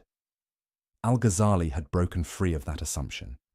He'd discovered through experience that there are ways of knowing beyond rational demonstration, that direct experience can give certainty, that spiritual perception can grasp truths. That mystical encounter can provide knowledge. This didn't mean abandoning reason, or rejecting philosophy, or embracing irrationality. It meant recognizing that reason is one tool among many. Philosophy is one path among several. Rational demonstration is one way of knowing, not the only way. Reason is excellent for certain things. Analyzing arguments, exposing contradictions, clarifying concepts, showing what can't be proven. But reason can't give you everything you need, can't answer every question, can't provide every kind of knowledge.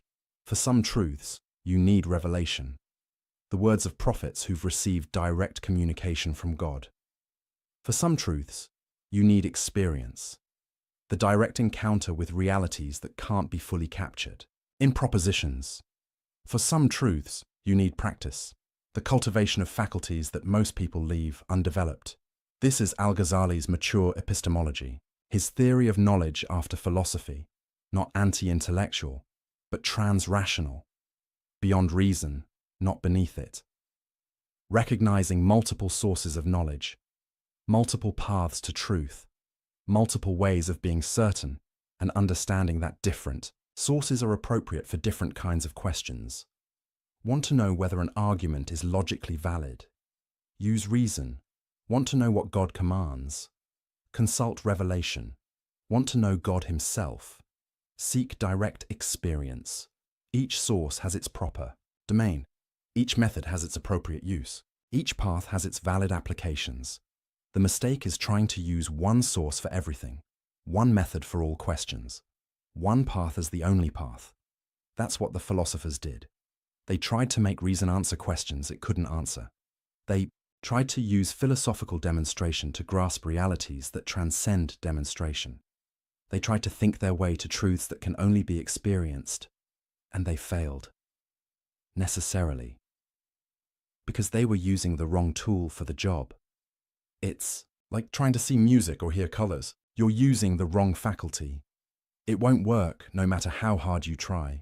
Al-Ghazali had learned this the hard way, through crisis, through breakdown, through the collapse of intellectual certainty. But on the other side of that collapse, he found something better. Not new arguments, but new capacities. Not better proofs, but direct knowing. He describes states of awareness where truths became self-evident, not through reasoning to them, but through perceiving them directly. States where God's reality wasn't an inference from premises, but a presence impossible to deny. States where certainty wasn't the conclusion of an argument, but the content of immediate experience. This is what saved him from the abyss of doubt. Not a better philosophical system, but a different way of knowing, altogether. And it's what he began teaching. Not just the criticism of philosophy, but the path beyond philosophy. Not just what's wrong with the philosopher's approach, but what's right about the mystic's approach. He wrote extensively about both. His critique of philosophy in The Incoherence of the Philosophers, his exposition of the mystical path in works like The Revival of the Religious Sciences. Together, they form a complete vision, a comprehensive answer to the question, how do we know? The answer, through multiple paths: reason, revelation, and experience; philosophy, prophecy, and mysticism; thought, transmission, and transformation. Each has its place. Each has its value. Each provides something the others can't provide. This was Al-Ghazali's synthesis, his contribution, his legacy. Not just tearing down philosophical arrogance, but building up a richer, fuller, more complete approach to truth. An approach that honored reason while transcending it. That used philosophy while recognizing its limits. That appreciated intellectual rigor while acknowledging spiritual realities. The philosophers had tried to fit everything into the narrow box of rational demonstration. Al-Ghazali showed the box was too small. Reality was bigger, truth was richer, knowledge was more varied, and the path to wisdom required more than just thinking clearly. It required living rightly, practicing disciplines, cultivating character, purifying the heart. It required becoming a certain kind of person, not just learning certain kinds of arguments, because some knowledge is transformative. It doesn't just inform you, it changes you, makes you different, makes you capable of perceiving what you couldn't perceive before. This is why the mystical path involves ethical discipline, not as arbitrary rules, but as preparation. You can't see clearly if your desires cloud your vision, can't think straight if your attachments distort your perception, can't perceive divine realities if your heart is occupied with worldly concerns. The purification isn't punishment, it's preparation, training, developing the faculties needed for higher knowledge, like an athlete training their body, or a musician training their ear, or a mathematician training their mind. You're developing capacities, building abilities, becoming capable of something you weren't capable of before. The philosophers thought everyone already had all the capacities needed for truth. Just use your reason and you'll get there. Al-Ghazali showed some capacities need to be developed, some faculties need to be cultivated, some abilities need to be practiced, and that development, that cultivation, that practice requires more than reading books and constructing arguments. It requires a whole way of life, a path, a discipline, a transformation. This is what he found beyond reason's edge, not an abyss, but a new landscape, not emptiness, but fullness, not less knowledge, but more, not inferior certainty, but superior, the certainty of direct experience, the knowledge of personal encounter, the truth of transformation. The philosophers never got there, because they never jumped. They stood at the edge of reason's capacity and declared, "This is as far as truth goes." Al-Ghazali stood at the same edge and declared, "This is where the real journey begins, beyond argument, beyond proof, beyond rational demonstration, into the realm of immediate knowing, of direct perception, of transformative encounter." This didn't make him anti-philosophical. He continued using philosophy, continued teaching logic, continued analyzing arguments. But he did it from a different place, with a different understanding, with a different foundation. Not philosophy as the source of certainty, but philosophy as a tool in service of wisdom. Not reason as the ultimate authority, but reason as a valuable servant. Not logic as the path to God, but logic as a skill useful for many things, while insufficient for the most important thing. The most important thing being actually knowing God, not just knowing about Him, actually experiencing certainty, not just constructing arguments for belief, actually being transformed, not just accumulating information.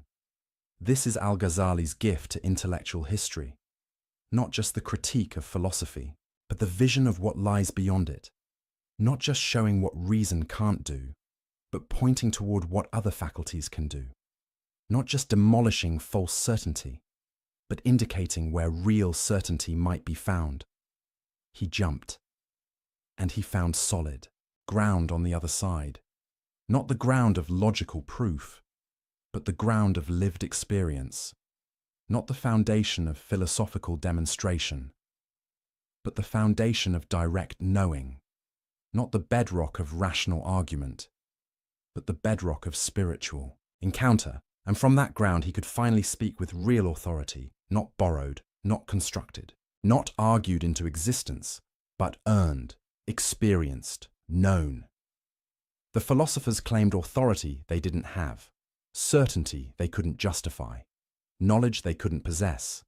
Al-Ghazali found authority they couldn't claim, certainty they couldn't understand, knowledge they couldn't access, because he'd gone where they refused to go, beyond reason's edge, into the territory of transformed consciousness and direct divine encounter. And that journey changed everything, for him and for everyone who came after. Every intellectual earthquake has aftershocks, tremors that continue long after the main event, ripples that spread across centuries, cracks that keep widening in unexpected directions. Al-Ghazali's critique of philosophy was that kind of earthquake, and we're still feeling the aftershocks today, nearly 1,000 years later. The question is, what kind of aftershocks? What did his critique actually accomplish? What world did it create? The answers depend on who you ask, and when you ask them. Because Al-Ghazali's legacy is complicated, contested, contradictory. Some see him as a hero, the man who saved Islamic faith from philosophical corruption, who exposed intellectual arrogance, who redirected Islamic civilization towards spiritual authenticity.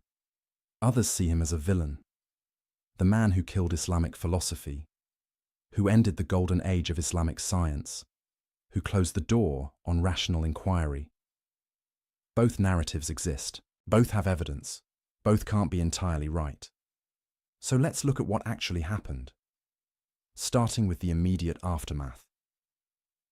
Al-Ghazali's incoherence of the philosophers hit like a bomb. It couldn't be ignored. It was too sophisticated, too rigorous, too devastating in its arguments. The philosophers had to respond, and they tried. The most famous response came from Ibn Rushd, known in the West as Averroes. He was born in Muslim Spain, decades after Al-Ghazali's death, and he considered it his mission to defend philosophy against Al-Ghazali's assault. He wrote, "The Incoherence of the Incoherence," a point-by-point refutation of Al-Ghazali's critiques. The title itself was provocative, a declaration that Al-Ghazali's arguments were themselves incoherent. Ibn Rushd argued that Al-Ghazali had misunderstood the philosophers, misrepresented their positions, made straw-man arguments. He tried to show that philosophy and revelation were compatible, that reason and faith addressed different domains, that you didn't have to choose between them. He was brilliant, sophisticated, intellectually formidable, and he lost, not because his arguments were bad, they weren't, not because he wasn't smart enough, he was, but because the cultural moment had shifted. The appetite for bold philosophical speculation had waned. Al-Ghazali had planted doubt, made people suspicious of philosophers' claims, raised questions about whether reason could really deliver what it promised, and that doubt spread, took root, changed the conversation. In the Islamic world, philosophy never fully recovered the prestige it had before Al-Ghazali. It continued, scholars still studied it, still wrote about it, still engaged with it, but it was different, more defensive, less confident, less central to Islamic intellectual life. The momentum shifted toward theology, law, and mysticism, toward disciplines that acknowledged revelation's authority, that accepted reason's limits. Was this Al-Ghazali's fault? Did he kill Islamic philosophy? That's the accusation, and it's been repeated for centuries, especially by Western scholars. Looking at Islamic intellectual history, they see a golden age of Islamic science and philosophy in the 9th through 11th centuries. Brilliant minds, groundbreaking discoveries, sophisticated arguments. Then Al-Ghazali appears, and afterward, decline, stagnation, the end of that golden age. The implication, Al-Ghazali's anti-philosophical critique killed the spirit of inquiry, closed minds. ended intellectual progress. But this narrative is too simple, too neat, too convenient for those who want to blame religion for scientific decline. First, Al-Ghazali wasn't anti-science. He wasn't anti-mathematics. He wasn't even entirely anti-philosophy. He distinguished between different types of philosophical inquiry. He accepted logic, valued mathematics, had no problem with natural philosophy as a descriptive enterprise. His critique was narrower, more specific, aimed at metaphysical claims that couldn't be proven, at philosophical certainty about ultimate questions, at reason overreaching its domain. He never said, stop studying nature, stop investigating causes, stop developing mathematics. He said, stop claiming you can prove God's nature through pure reason. Stop dismissing revelation because it conflicts with your philosophical assumptions. Stop pretending philosophy gives you certainty about questions it can't answer. That's different from attacking science or rational inquiry generally. Second, the decline of Islamic science had many causes: political fragmentation, Mongol invasions, economic shifts, the closing of major centers of learning. To blame it all on one book by one scholar is historically naive. Civilizations rise and fall for complex reasons. Economic, political, social, military ideas matter, but they're not the only thing that matters, and they don't operate in a vacuum. Third, philosophy continued in the Islamic world after Al-Ghazali, just in different forms, with different emphases, in different locations. In Persia, illuminationist philosophy flourished. Suhrawardi created sophisticated systems that tried to integrate reason and mystical experience. In the Ottoman Empire, philosophical inquiry continued for centuries. Commentaries, debates, new developments. It wasn't the vibrant, confident, speculative philosophy of the earlier period. But it wasn't dead either. The story is more complex than Al-Ghazali killed philosophy. But here's what he did do. Undeniably. Intentionally. He changed the hierarchy of knowledge in Islamic civilization. Before Al-Ghazali, philosophy was ascending, gaining prestige, claiming authority, positioning itself as the highest form of knowledge. After Al-Ghazali, philosophy was humbled, put in its place, acknowledged as useful but limited. Theology reasserted its primacy. Mysticism gained legitimacy. Revealed knowledge regained authority. The question is, was this good or bad? From one perspective, it's terrible. A tragedy. The closing of the Islamic mind. Philosophy represents open inquiry, rational investigation, the courage to question everything, the refusal to accept authority without proof. When you subordinate philosophy to theology, you're saying, some questions are off limits, some conclusions are predetermined, some truths can't be questioned.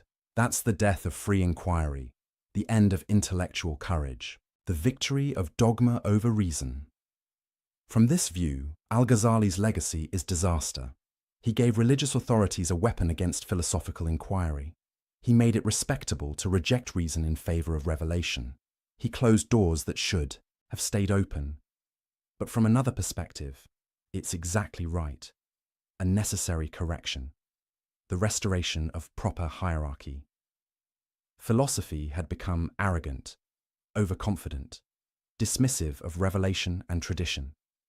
Philosophers were using unproven assumptions to override clear religious teachings. They were claiming certainty about things they couldn't know. They were making religion conform to philosophy rather than the reverse. Someone needed to expose this, needed to show that the emperor had no clothes, needed to demonstrate that philosophical certainty was often philosophical arrogance. From this view, Al-Ghazali's legacy is heroic. He defended faith against intellectual corruption. He preserved Islamic teaching from philosophical distortion. He maintained the integrity of revealed religion. So which is it? Hero or villain? Savior or destroyer? Maybe the question is wrong. Maybe the legacy is mixed. Maybe he was both right and dangerous. Right about philosophy's limits, right that reason can't prove everything. Right that some knowledge comes through experience rather than argument. But dangerous in how his critique could be weaponized, how it could be used to shut down legitimate inquiry, how it could justify intellectual laziness masquerading as piety. Al-Ghazali himself would probably reject both extremes. He valued reason, used it brilliantly, never advocated abandoning intellectual rigor. But he also saw its limits, recognized its boundaries, understood that some truths lie beyond its reach. His goal wasn't to kill philosophy.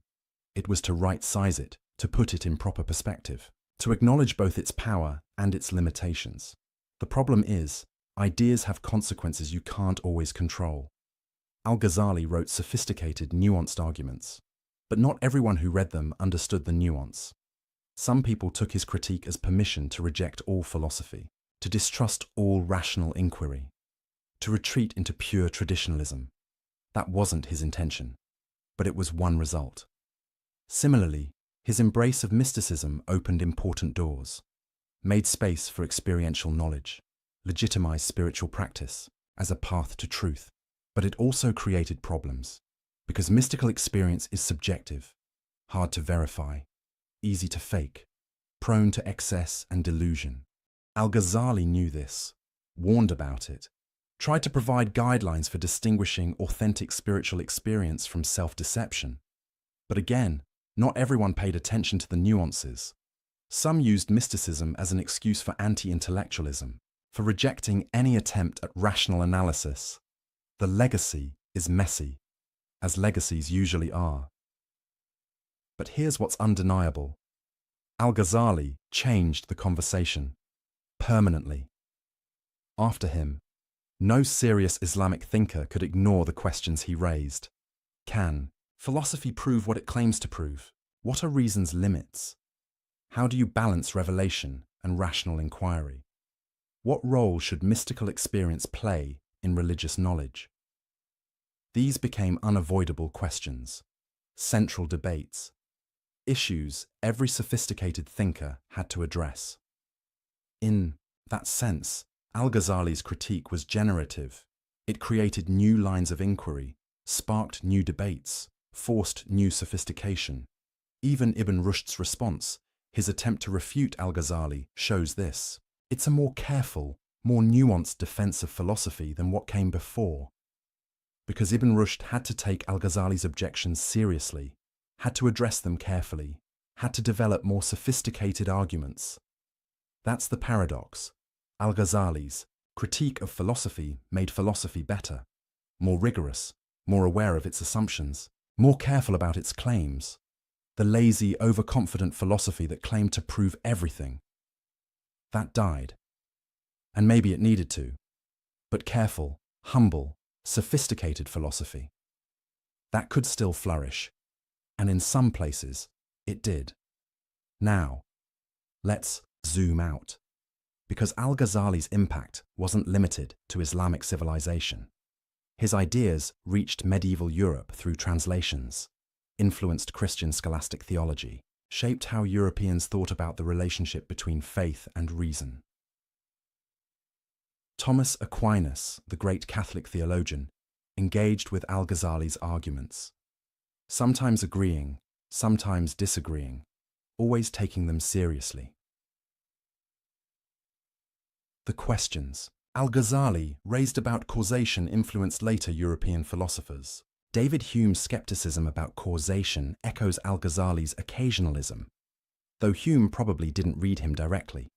The debate about faith and reason that Al-Ghazali helped shape in Islam became central to European intellectual history too. So, his influence spread, transformed, took on new forms in new contexts. Today, nearly 1,000 years later, what's his relevance? In the Islamic world, he remains towering, one of the most important figures in Islamic intellectual history. Studied, debated, revered, criticized. In the broader world, he's less known, but the questions he raised remain urgent.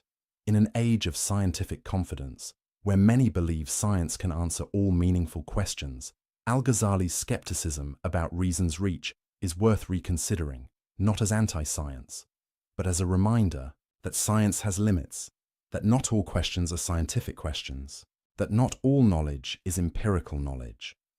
In an age of religious fundamentalism, where some want simple certainty and reject intellectual inquiry, Al-Ghazali's sophisticated engagement with philosophy is instructive. He didn't reject reason. He used it, mastered it, showed its power while acknowledging its limits. That's different from anti-intellectualism. It's sophisticated intellectualism that knows its boundaries. In an age of spiritual seeking, where many look for meaning beyond materialism, Al-Ghazali's mystical turn offers a path, not away from reason, but beyond it, to direct experience, to transformation, to knowledge that changes you. But with Al-Ghazali, you get intellectual rigor alongside mystical experience, critical thinking alongside spiritual practice, philosophy alongside transformation. That integration is rare and valuable. So what's the final verdict? What do we make of Al-Ghazali's legacy? Perhaps this: he was right about the questions, profoundly, right about philosophy's limits, about reason's boundaries, about the need for multiple paths to knowledge.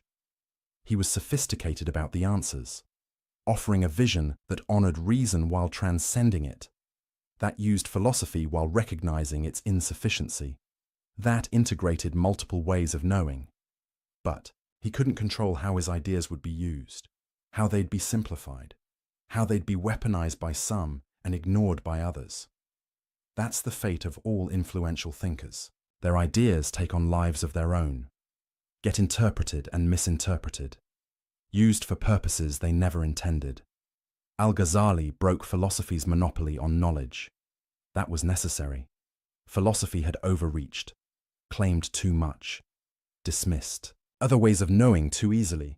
But some people took the breaking too far, used it to reject all philosophy, all rational inquiry, all intellectual rigor. That's not what Al-Ghazali wanted, but it's part of what happened. So we're left with a mixed legacy, a complicated inheritance, a set of insights that cut multiple ways. And maybe that's appropriate, because the questions Al-Ghazali raised don't have simple answers. How do you balance faith and reason? How do you honor both revelation and rational inquiry? How do you acknowledge multiple paths to truth without descending into relativism? These are hard questions, eternal questions. Questions every thoughtful person must wrestle with. Al-Ghazali didn't solve them definitively. He couldn't. They're not the kind of questions that have final solutions, but he illuminated them, showed their complexity, demonstrated why easy answers won't work, and he modeled something important: the courage to question your own certainty, the honesty to admit what you don't know, the humility to recognize your tool's limitations. He was at the peak of intellectual achievement, the most respected scholar of his age, secure in his position and prestige, and he threw it all away to pursue truth more honestly, to question more deeply, to seek more authentically. That's rare. That takes courage. That matters. So here's the question I'll leave you with. The question Al-Ghazali forces us to confront. What are you certain about? And how do you know? Not what do you believe, not what seems likely, but what are you absolutely certain about? And on what grounds? If you're honest, if you push hard enough, if you follow Al-Ghazali's example of radical questioning, you'll probably find your certainties are fewer than you thought, that some things you took for granted are actually assumptions, that some beliefs you held confidently are actually probabilities, that some knowledge you claimed was actually trust, and that's okay. That's not weakness, that's honesty, because false certainty is worse than acknowledged uncertainty. Pretending to know what you don't know is worse than admitting you don't know. Al-Ghazali taught that lesson, lived that lesson, suffered through that lesson. And on the other side, he found something better than false certainty. he found a richer, more complex, more honest relationship with truth. One that honored reason without worshipping it, that used philosophy without being enslaved by it, that acknowledged mystery without abandoning intellect. That's his gift to us, not a final answer, but a better way of asking the question, not solved problems, but deeper understanding of why the problems are hard, not certainty about everything, but clarity about what we can and can't know.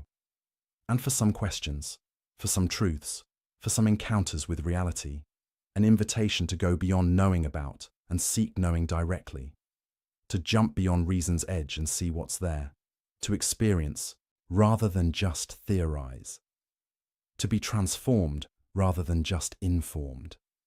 Nearly 1,000 years later, the invitation still stands, the questions still press, the challenge still beckons. Al-Ghazali broke philosophy, but he didn't leave us with nothing. He left us with something harder, something richer, something more real. The acknowledgement that we're finite creatures reaching for infinite truth, limited minds grasping at unlimited reality, temporal beings trying to understand the eternal, and in that acknowledgement, there's honesty, there's humility, there's the beginning of real wisdom, not the false wisdom of those who claim to have figured it all out, but the real wisdom of those who know how much they don't know, and who keep seeking anyway, keep questioning, keep reaching, keep being transformed by truth rather than just accumulating information about it. That's Al-Ghazali's legacy. Messy, complicated, contested, but profound. The man who broke philosophy, and in breaking it, opened something deeper, something truer, something more worth seeking. The question is, will you seek it? Will you question your certainties? Will you jump?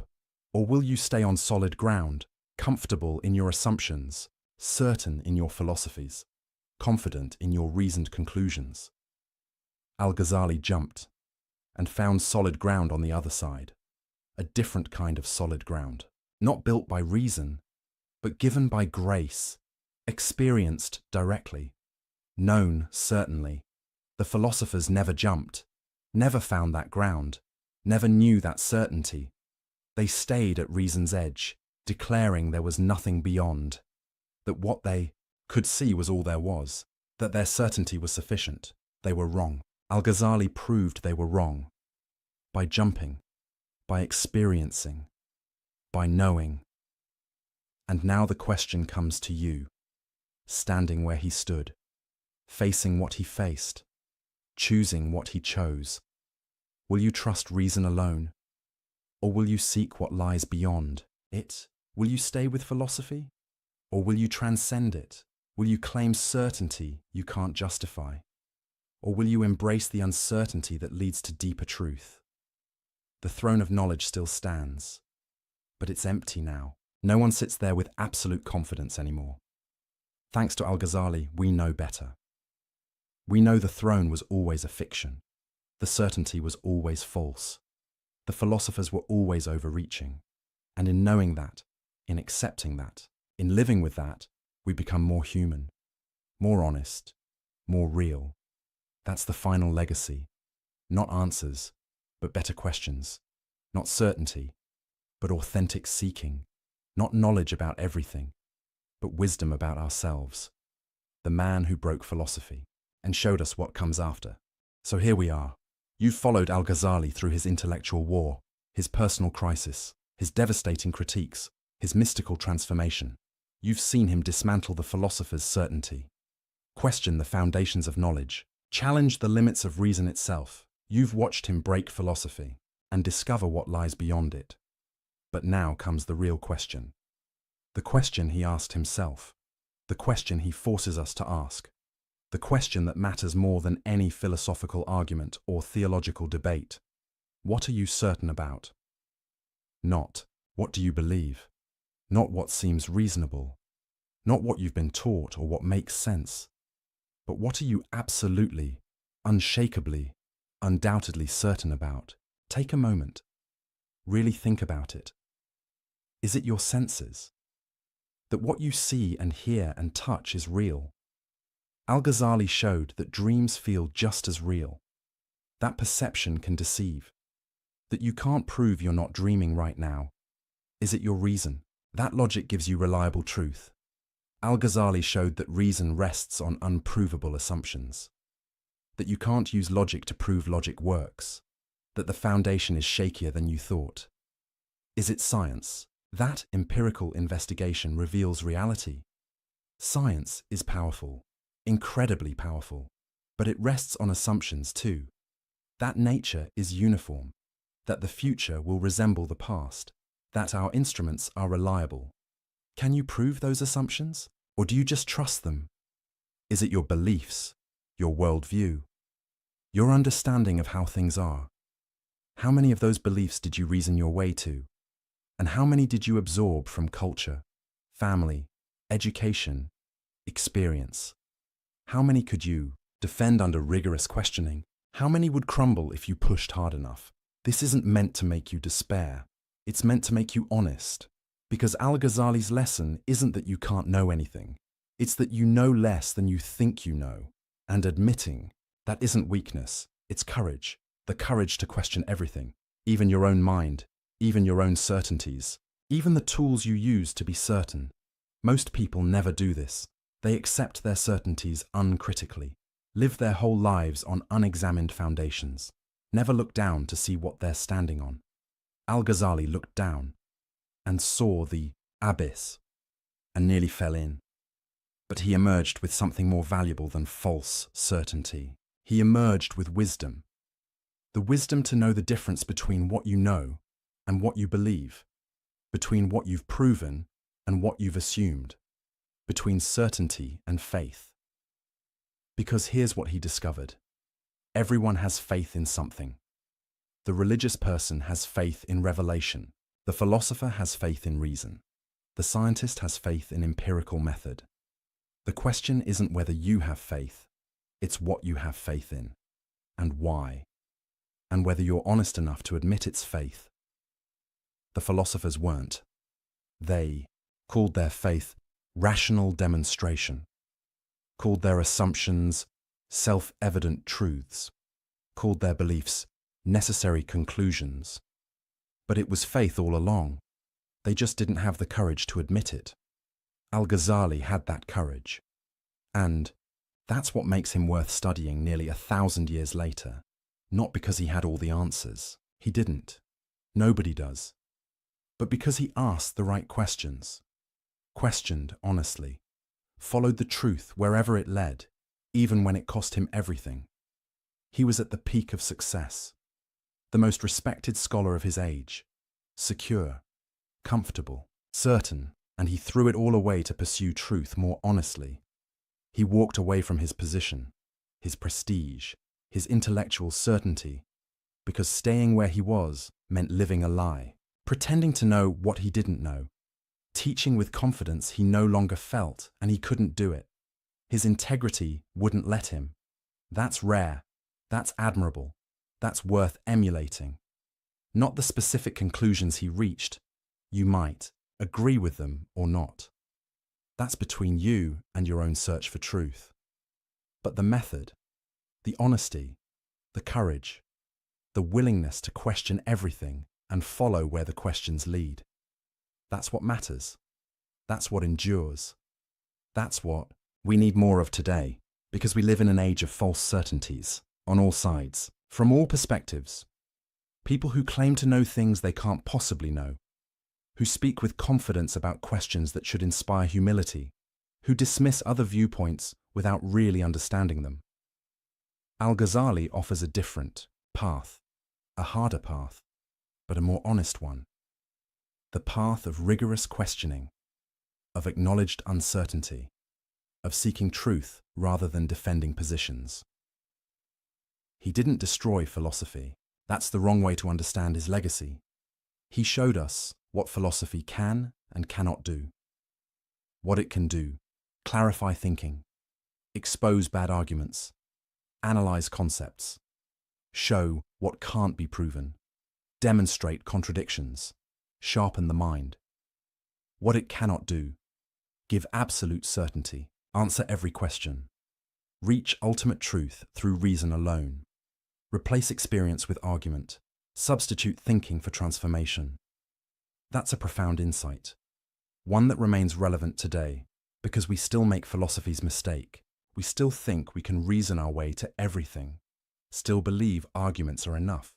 Still confuse intellectual understanding with real knowing. Al-Ghazali reminds us, some truths must be lived to be known. Some realities must be experienced to be understood. Some knowledge requires transformation, not just information. That's not anti-intellectual. It's recognizing that intellect is one tool among many.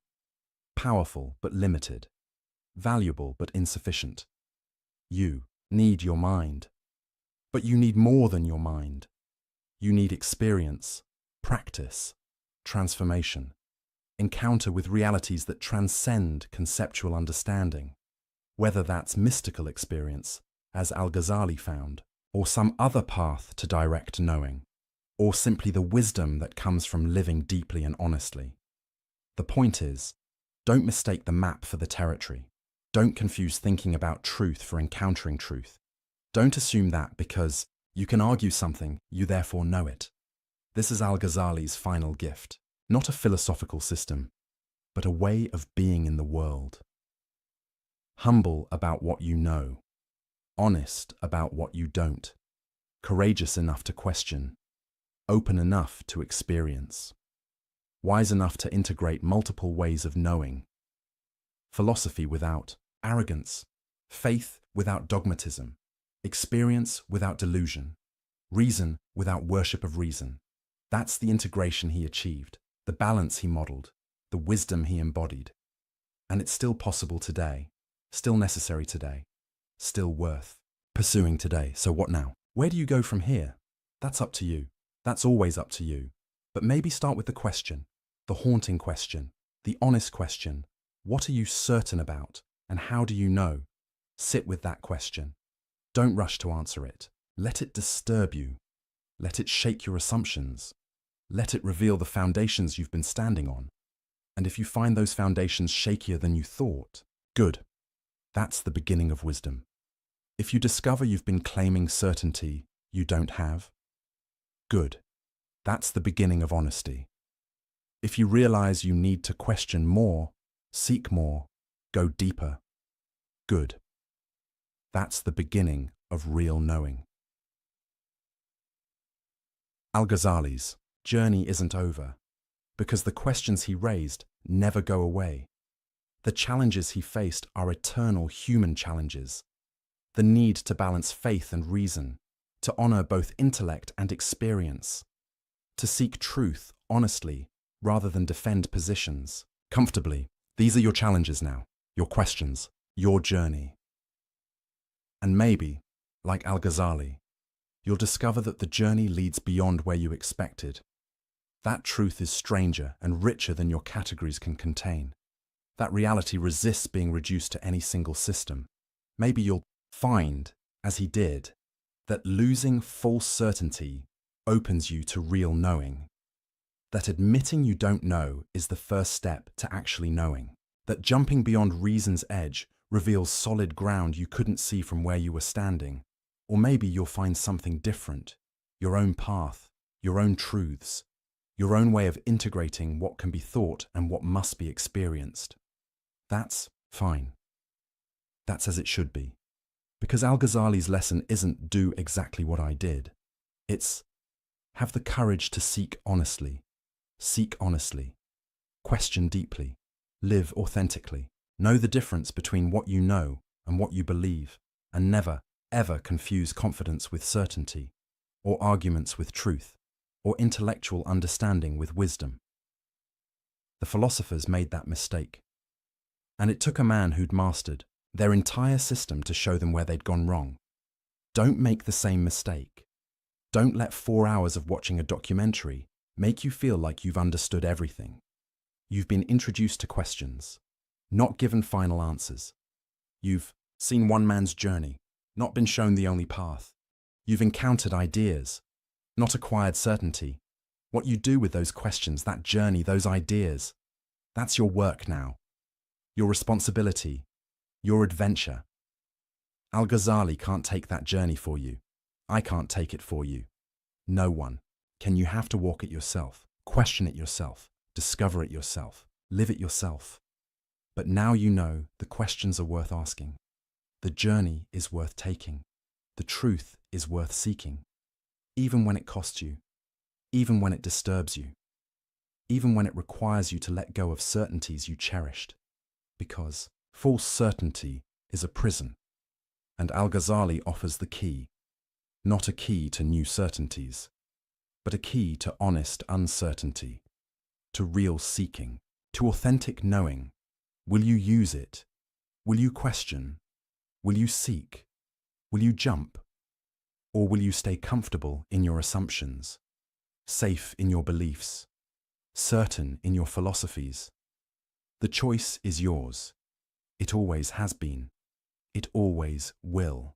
Al-Ghazali made his choice. The philosophers made theirs. And the difference between them echoes across 1,000 years. Now it's your turn, your choice, your journey. Make it honestly, make it courageously, make it wisely. And maybe, just maybe, you'll discover what Al-Ghazali discovered, that beyond the edge of reason lies not emptiness, but fullness, not less truth, but more, not the end of knowing, but the beginning.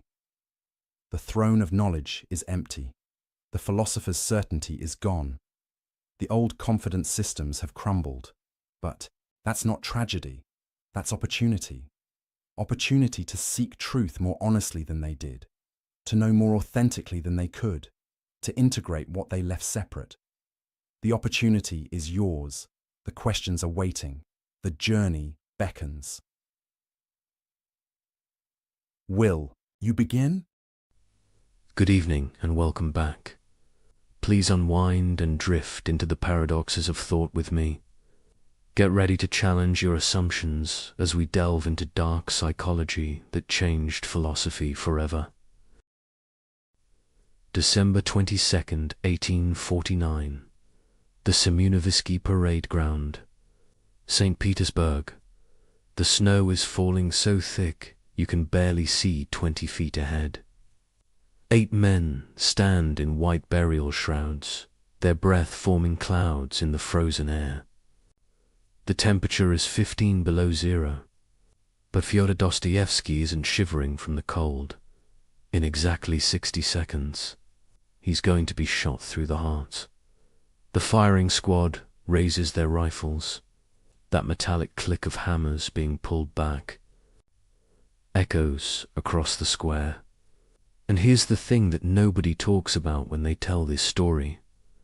Dostoevsky isn't praying. He isn't crying. He isn't even thinking about God, or his mother, or the novel he'll never finish. He's staring at the man next to him, studying his face with the intensity of a scientist observing a specimen under a microscope. He's watching, really watching what happens when a human being dissolves, when everything that makes a person who they are just evaporates. The man's eyes are still open, but there's nothing behind them anymore. He's still breathing, still standing, but he's already gone. And in that moment, Dostoevsky sees something that will haunt him for the next 30 years. The drums suddenly thunder across the square. The rifles lower. It's a mock execution. The Tsar's idea of a psychological experiment. A lesson, a game. The other prisoners collapse. Some sob with relief. Some laugh hysterically. But Dostoevsky just stands there, because he understands something now that he didn't understand 3 minutes ago. Something in him died on that platform, eyed as surely as if those bullets had torn through his chest. But something else was born. Something that could see what the rest of us spend our entire lives trying not to see. For the next 3 decades, he'll write novel after novel, each one an attempt to explain what he discovered in those 60 seconds. He'll create characters that are so psychologically real, they feel more alive than the people sitting next to you right now. He'll predict the horrors of the 20th century with such accuracy that reading him today feels like he's writing about tomorrow. But here's what's really unsettling. He wasn't writing about the future. He was writing about right now, about the thing that's happening in your mind at this very moment. That voice you hear beneath all the other voices, the one asking the question you don't want to answer. This is where our story really begins. Not with a man who escaped death, but with a man who discovered something about being alive that was so disturbing, so fundamental, that we're still not ready to hear it. But tonight, we're going to hear it anyway. Let me take you back to that morning, but this time, we're going to live through it minute by minute, thought by thought. Because what happened in Dostoevsky's mind during those moments would become the foundation for everything he wrote afterward. The condemned men had been waiting in the Petropavelskaya fortress since April, 8 months in solitary confinement. And now, December 22nd, they're told nothing except to put on their white execution shrouds. These aren't clothes, they're theater costumes, designed to make the men look like ghosts before they become ghosts. The Tsar, you see, was an artist of punishment. He understood that death was simple, but the anticipation of death, that was complex. That was interesting. Dostoevsky is led out with the others into the square. The snow is falling, and here's a detail he would obsess over for years. The way the snowflakes landed on his eyelashes and melted, how that felt like the world crying for him, but also how absurd it was to notice something so small when you're about to stop existing. The human mind doesn't become profound in its final moments, becomes chaotic, noticing everything and nothing simultaneously. They're arranged in groups of 3. Dostoevsky is in the second group, which means he has approximately 4 minutes to live while watching the first group die.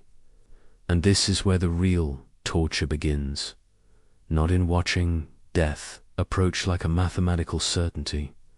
3 men, then 3 more, then you. It's death as an equation, and Dostoevsky, who loved to gamble, who understood probability, suddenly realizes that for the first time in his life, there's a game with absolutely no variables, no chance, no hope, just arithmetic. The first 3 men are tied to the posts, and now something happens that Dostoevsky will write about in 4 different novels, each time trying to capture it more precisely. He becomes hyperfocused on the church dome in the distance, the way the morning sun is hitting its gold surface. He can't stop staring at it. In his mind, this dome becomes everything. God, Russia, his mother's face, every book he's ever read, every woman he's ever loved, but also nothing, just metal and light, he thinks. And these are his exact words that he later wrote to his brother. In 5 minutes, I will either be that light, dissolved into the universe, or I will be nowhere at all. Think about that for a moment. Not I will be in heaven or I will be with God, but I will be that light or nothing. This is Dostoevsky's mind at the edge, not religious, not atheistic, but something more terrifying. Complete uncertainty at the exact moment when you most need certainty. The squad raises their rifles at the first group. Dostoevsky is studying. The man next to him, now Nikolai Grigoriev, a fellow member of the Patrashevsky circle. Grigoriev's face is doing something Dostoevsky has never seen before. It's not fear, exactly. It's like watching someone solve an impossible equation in their head. The features are rearranging themselves, becoming younger and older simultaneously. The eyes are seeing something beyond the square, beyond Petersburg, maybe beyond existence itself. And then Dostoevsky has the thought that will haunt every novel he ever writes. We are most alive in the moment before we die. Not during life, when we're distracted by trivial concerns. Not after death, when we're nothing, but in that razor-thin moment when we're saying goodbye to existence. Every character he creates, Raskolnikov, Prince Mishkin, Ivan Karamazov, they're all trying to get back to this moment. To feel this alive, without having to die. The drums suddenly explode across the square. The rifles lower. A carriage races in with a messenger from the Tsar. It's a pardon. No, not a pardon. A commutation. Instead of death, Siberia. Instead of nothing for years of hard labor. The other prisoners react predictably. Nikolai Mombly goes insane on the spot. Litzly never recovers his sanity.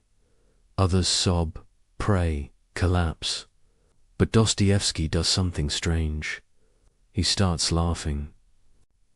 Not from relief, but from a kind of cosmic horror. Because he realizes the joke. They were never going to be shot. This was always the plan. The Tsar didn't want to kill their bodies. Any fool with a gun can do that. He wanted to kill something. Else certainty about what reality is. And it worked. But not the way the Tsar intended. Because while this experience broke the others, in Dostoevsky it broke something open. A door in his mind that most of us keep locked. The door that separates our daily consciousness from the awareness of what we really are: biological machines pretending to have souls, or souls pretending to be biological machines, and no way to know which dot in the idiot. Prince Mishkin describes an execution he witnessed, but listen to the language carefully. He says the worst part isn't the pain or the fear, it's the certainty. In an hour, in 10 minutes, in half a minute, now, this very instant, your soul will leave your body, and you will be a human being no longer. That word certainty appears 17 times in that passage, because uncertainty, Dostoevsky realized, is what keeps us sane. The moment we become certain about death, we go mad. But the moment we become certain about life, we also go mad. This is why he would later write that consciousness is a disease, not metaphorically, literally a disease. A malfunction in the animal that makes it aware of its own existence and therefore its own known existence. Every animal dies, but only humans know they're going to die, and that knowledge poised everything. But here's where Dostoevsky's insight becomes almost unbearable. This isn't a bug in human consciousness, it's a feature. We need this disease. Without it, we're just clever apes. With it, we're something unprecedented in nature creatures who can imagine our own non-existence and keep living anyway. The guards unchained them and lead them back to the fortress. But Dostoevsky knows something now that he didn't know an hour ago. Everyone, the guards, the officials, the crowd that gathered to watch, they're all dead people who don't know they're dead. They're walking through life in a kind of sleep, thinking about dinner or money or sex, never realizing they're on the scaffold every moment.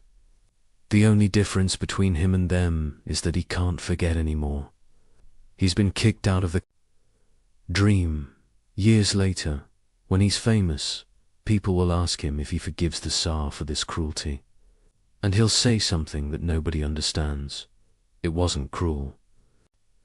It was a gift. He showed me what we really are.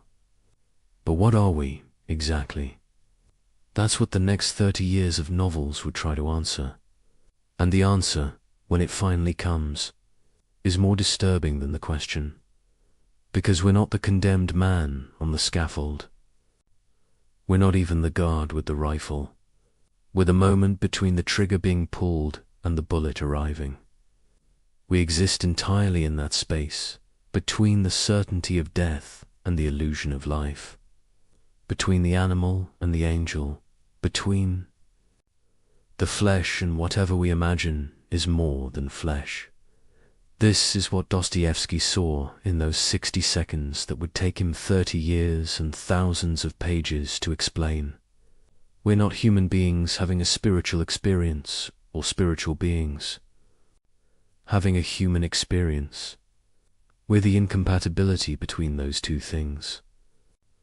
We're the error message that appears when matter becomes aware of itself. And once you see this, really see it, you can't unsee it. Every human face becomes a skull pretending not to be a skull. Every conversation becomes noise we make to avoid silence. Every love story becomes two people agreeing to forget. They're going to die. This is why Dostoevsky's books feel different from other books. He's not writing from life. He's writing from death, looking back at life and seeing it for the cosmic joke it really is. But also, and this is crucial, seeing that the joke is the only thing that makes us magnificent, because we're the only creatures in the universe who get the joke and keep going anyway. The execution that never happened. It happens every morning when you wake up. You just don't notice the rifles. The journey from St. Petersburg to the Omsk prison fortress took 3 months. 3 months in chains, through the Russian winter, in a convoy of the condemned. But Dostoevsky isn't suffering. He's taking notes. Mental notes that would later become the most psychologically accurate portrait of criminal consciousness ever written. See, everyone else who wrote about crime did it from the outside looking in. They studied criminals like specimens. Dostoevsky would live as one, eat with them, sleep beside them, share their punishments, their fever dreams, their moments of unexpected grace. For 4 years, he would disappear into what he called the House of the Dead. But the dead, he discovered, were more alive than the living. The first thing that hits you about the Omsk fortress isn't the walls or the guards. It's the sound. 200 men in a space built for 50, and they're all talking at once, but not to each other. They're talking to themselves, to God, to people who aren't there. It's like being inside a brain having a nightmare. Dostoevsky describes it as a particular kind of noise that exists nowhere else on earth. Not exactly human, not exactly animal, but something in between. His fellow prisoners are a catalogue of human extremes. There's Aristeph, who sold other prisoners clothes while they slept. Sometimes, while they were dying of fever, pulling the shirts off their backs as they shivered. There's Petrov, who killed 6 people with such technical precision that other murderers came to him for advice. There's Sirotkin, barely 18, who murdered his entire family and couldn't remember why. Just remembered that the blood looked beautiful in the lamplight. But here's what fascinated Dostoevsky. These men weren't monsters, or rather, they were. Monsters in the same way we're all monsters, they just didn't hide it anymore. When you strip away society, morality, hope for the future, what's left? Not barbarism, as everyone assumed. Something much more disturbing, pure logic. Take Orlov, a prisoner Dostoevsky becomes obsessed with studying. Orlov murdered an officer in cold blood, but when Dostoevsky asks him about guilt, Orlov looks at him like he's speaking a foreign language. Guilt, he says. For what? For being stronger. Does the wolf feel guilty for eating the sheep? And Dostoevsky realizes Orlov isn't insane. He's the sanest person in the prison. He simply accepted what the rest of us deny that morality is a collective fiction we agree to believe. This becomes the seed for Raskolnikov's theory in Crime and Punishment. The idea that there are two types of humans, the ordinary, who need moral law because they're weak, and the extraordinary, who create their own law because they're strong. Napoleon, Caesar, all the men we call great, they were all Orlovs who happened to win. History is written by successful murderers, but then something happens that shatters this neat philosophical framework. It's Easter, 1851. The prisoners are allowed to attend church. And Dostoevsky watches these same men, these killers, thieves, rapists suddenly weeping at the story of Christ's resurrection. Not some of them, all of them. Even Orlov has tears running down his face. At first, Dostoevsky thinks it's performance, but it's too genuine, too spontaneous. These men who 5 minutes ago were describing their murders with technical pride are now sobbing like children at a 2,000-year-old story about divine forgiveness. How is this possible? How can the same mind hold such complete evil and such desperate hunger for good? This is where Dostoevsky discovers what he calls the law of personality oscillation. Humans don't exist at a fixed moral point. We oscillate moment to moment, thought to thought, between saint and demon.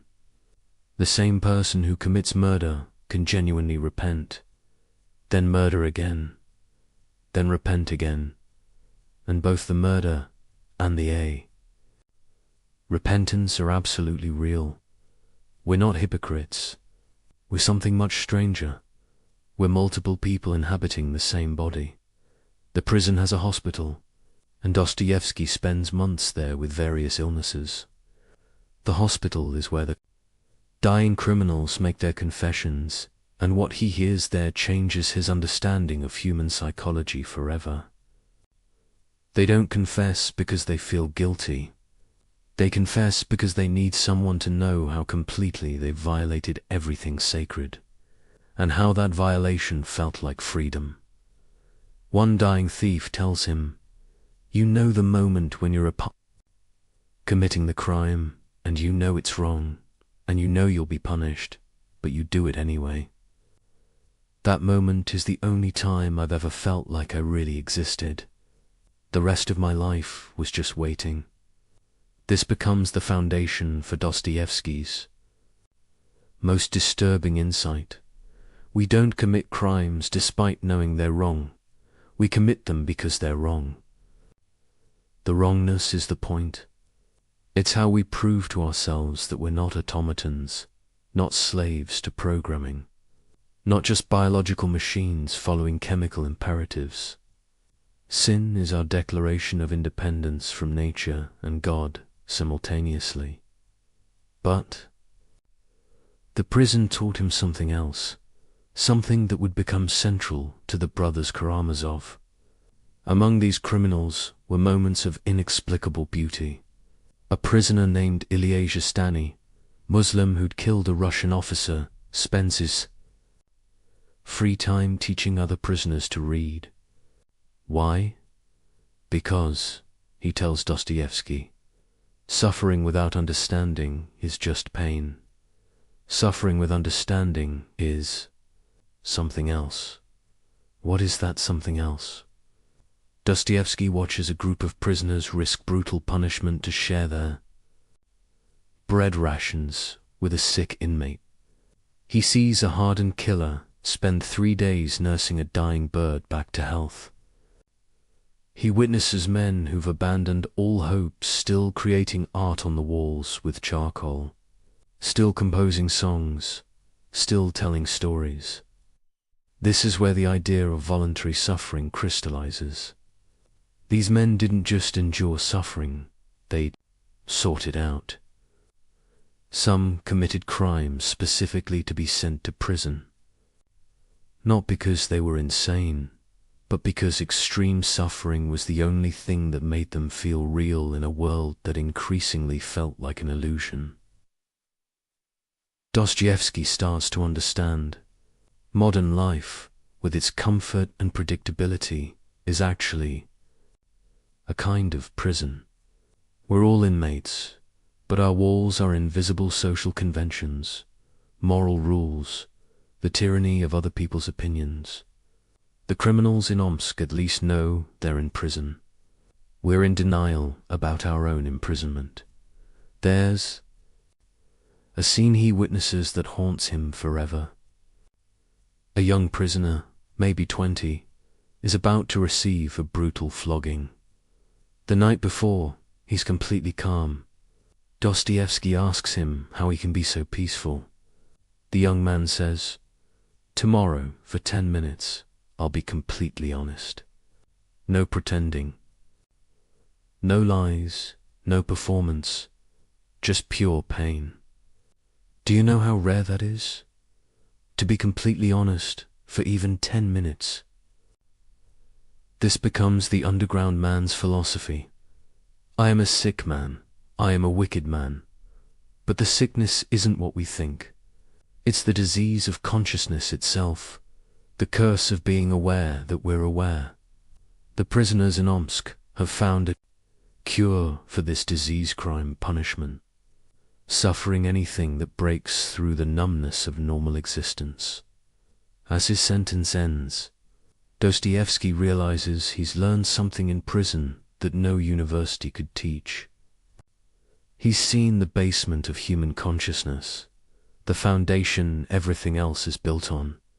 And that foundation isn't reason or morality or love. It's something much more primitive and much more sophisticated. The need to feel that we exist, even if that feeling comes through pain. The other prisoners are released and disappear back into their lives. But Dostoevsky can't leave, not really. He carries the prison with him. Every character he creates will be, in some sense, a prisoner. Every novel will be an escape attempt, and every reader will become, without realizing it, an inmate in Dostoevsky's psychological laboratory, because here's what those 4 years taught him. We're all in prison. The only difference is that some of us know it and some don't. And the ones who know it, the criminals, the underground men, the addicts, the madmen, they're not the sick ones. They're the diagnoses, the house of the dead. It's not a prison. In Siberia, it's the world we wake up to every morning, pretending we're alive while secretly knowing we're just rehearsing for our own funerals. The criminals Dostoevsky lived with for 4 years weren't different from us. They were us with the mask off. Picture this scene. It's 1867 in the German spa town of Wiesbaden. A man sits at a roulette table at 4 in the morning, his hands shaking not from fear, but from something closer to religious ecstasy. He's just lost everything again. His wife's wedding ring is in the pawn shop. The advance from his publisher, meant to last 3 months, survived exactly 3 days. This man wrote Crime and Punishment, one of the most psychologically complex novels ever created. He understands human nature better than almost anyone alive. And yet here he is, destroyed by a spinning wheel and a rolling ball. But wait before you judge him. Before you dismiss this as simple addiction, let me tell you what Dostoevsky discovered at that roulette table. He wasn't losing his money. He was conducting an experiment.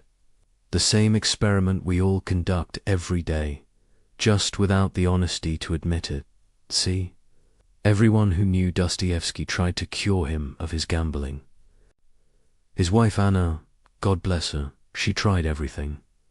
She controlled his money, she reasoned with him, she cried, She threatened to leave. His friends staged interventions. His publishers refused to give him advances, but they all misunderstood what was happening. They thought he was trying to win money. He wasn't. He was trying to prove something much more important, that he existed. Let me explain through his own words. In a letter to Anna from Baden, after losing literally everything, including the money for his hotel room, he writes something extraordinary. You might think I'm in despair. I'm not. I'm more alive right now than I've been in months. Every nerve is firing. Every thought is crystal clear. I can feel my blood moving through my veins. This is what resurrection feels like. Now, any addiction counselor reading that would say it's the dopamine talking, the gambler's high. But Dostoevsky is describing something deeper. At the roulette table, all the comfortable lies we tell ourselves evaporate.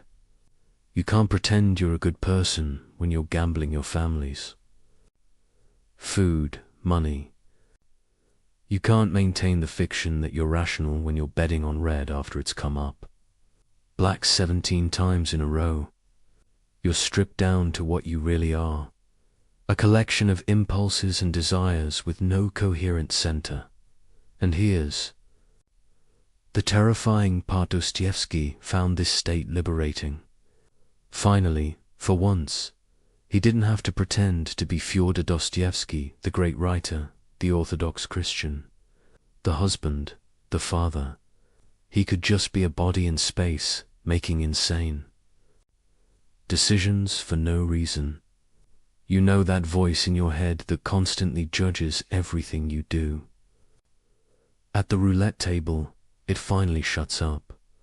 This becomes the core of his novel, The Gambler. But the character Alexei isn't really addicted to gambling. He's addicted to the moment right before the ball drops into a slot. That suspended second, where anything is possible.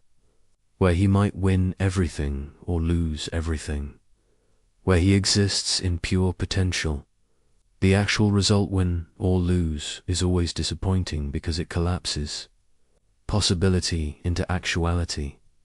Think about your own life for a moment. When do you feel most alive? It's not during the comfortable, predictable moments. It's during the risks, the uncertainties, the moments when everything could go wrong. That first kiss, that job interview, that moment when you say what you really think despite the consequences. We're all gambling all the time, we just use different tables. But Dostoevsky discovered something even more disturbing at the casino. He watched other gamblers, studied them with the same intensity he'd studied criminals in prison. And he noticed a pattern that nobody else had identified. The winners were miserable. Not just unhappy, existentially disturbed. Because winning meant the game was over. It meant returning to regular life. It meant becoming themselves again. There was one woman he observed for weeks, a Russian countess who'd won a fortune. She kept playing, but joylessly, mechanically. She told him, "I'm trying to lose it all so I can feel something again." This becomes Granny in The Gambler, who destroys her entire fortune, not from stupidity, but from a kind of wisdom.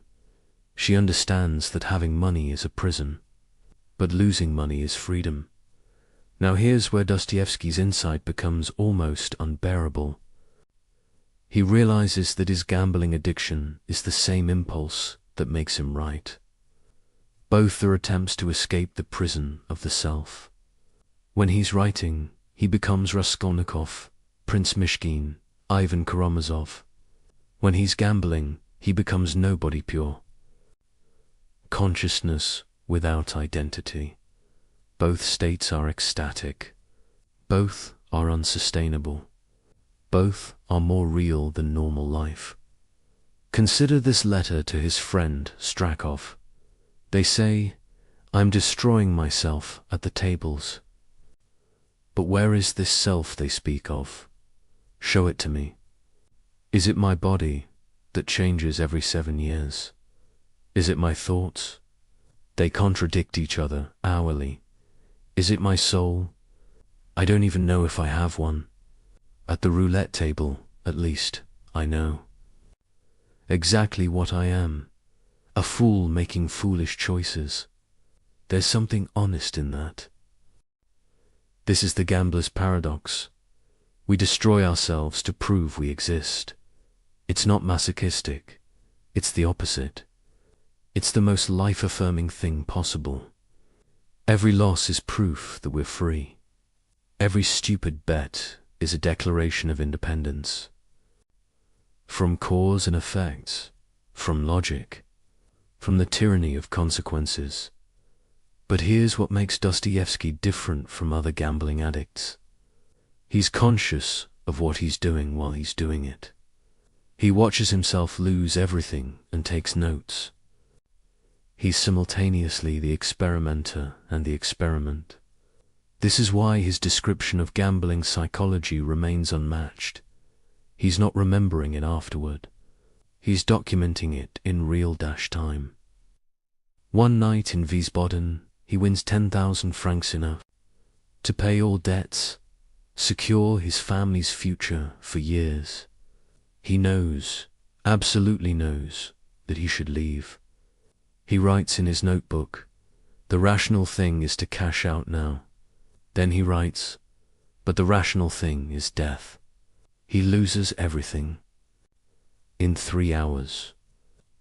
But here's what's remarkable. He's elated. He writes to Anna, I have proved once again that I am not a machine. A machine would have kept the money. This connects to something deeper in all his work. Remember the underground man's formula. 2 + 2 = 4 is the beginning of death. If everything is predictable, if we always do what's rational, if we always act in our best interest, then we're not human, we're algorithms.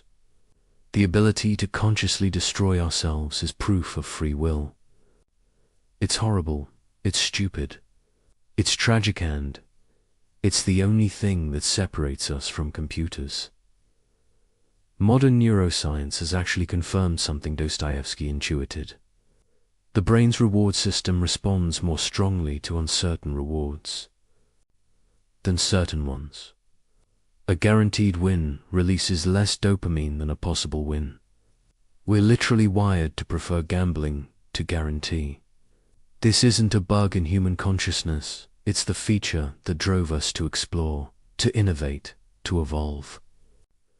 The same instinct that puts us at the roulette table put us on the moon. But Dostoevsky saw the dark side of this wiring. In modern, comfortable society, where real risks are minimized, where everything is insured and predicted and controlled, the gambling instinct doesn't disappear. It finds new outlets. We gamble with relationships, with our health, with our sanity. We create drama because peace is unbearable. We sabotage success because success is a kind of death. It means the game is over. Listen to how he describes the moment of placing a bet. Time stops. The past ceases to exist, all those mistakes, all that guilt, gone. The future hasn't arrived yet. All those consequences, all those responsibilities, suspended. There is only this moment, this choice, this spin of the wheel. It's the closest thing to eternity we ever experience. This is why he couldn't stop, even when he wanted to. It wasn't weakness of will. It was strength of will directed towards something other than self-preservation. He was choosing transcendence over survival. He was choosing one moment of genuine existence over a lifetime of comfortable sleepwalking. The tragedy isn't that he gambled. The tragedy is that he needed to gamble to feel alive. But that's not his personal tragedy, it's the human tragedy. We all need our versions of the roulette table. Some people use extreme sports, some use love affairs, some use creative work, some use actual roulette tables. But we all need something that makes us forget we're going to die, while simultaneously reminding us we're going to die. When Dostoevsky finally stopped gambling, and he did stop, suddenly, completely, in 1871, it wasn't because he found willpower or God or therapy. It was because he found something else that gave him the same feeling. Writing the brothers Karamazov, a bigger gamble, a higher stakes table, betting not money but his soul on every page. The gambler's paradox isn't really a paradox at all. It's the human condition stripped of its disguises. We destroy what we love because destruction is the only creative act available to creatures who know they're temporary. Every loss is a little death, and every little death is practice for the big one. But also, and this is what Dostoevsky understood, every loss is a little birth. The person who walks away from the table with empty pockets is never the same person who sat down.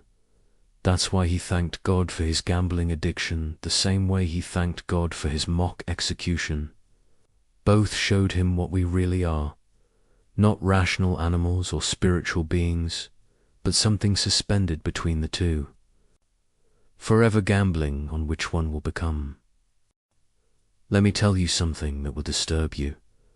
In 1966, a 25-year-old engineering student named Charles Whitman climbed the top of a clock tower at the University of Texas and opened fire, killing 14 people in his suicide.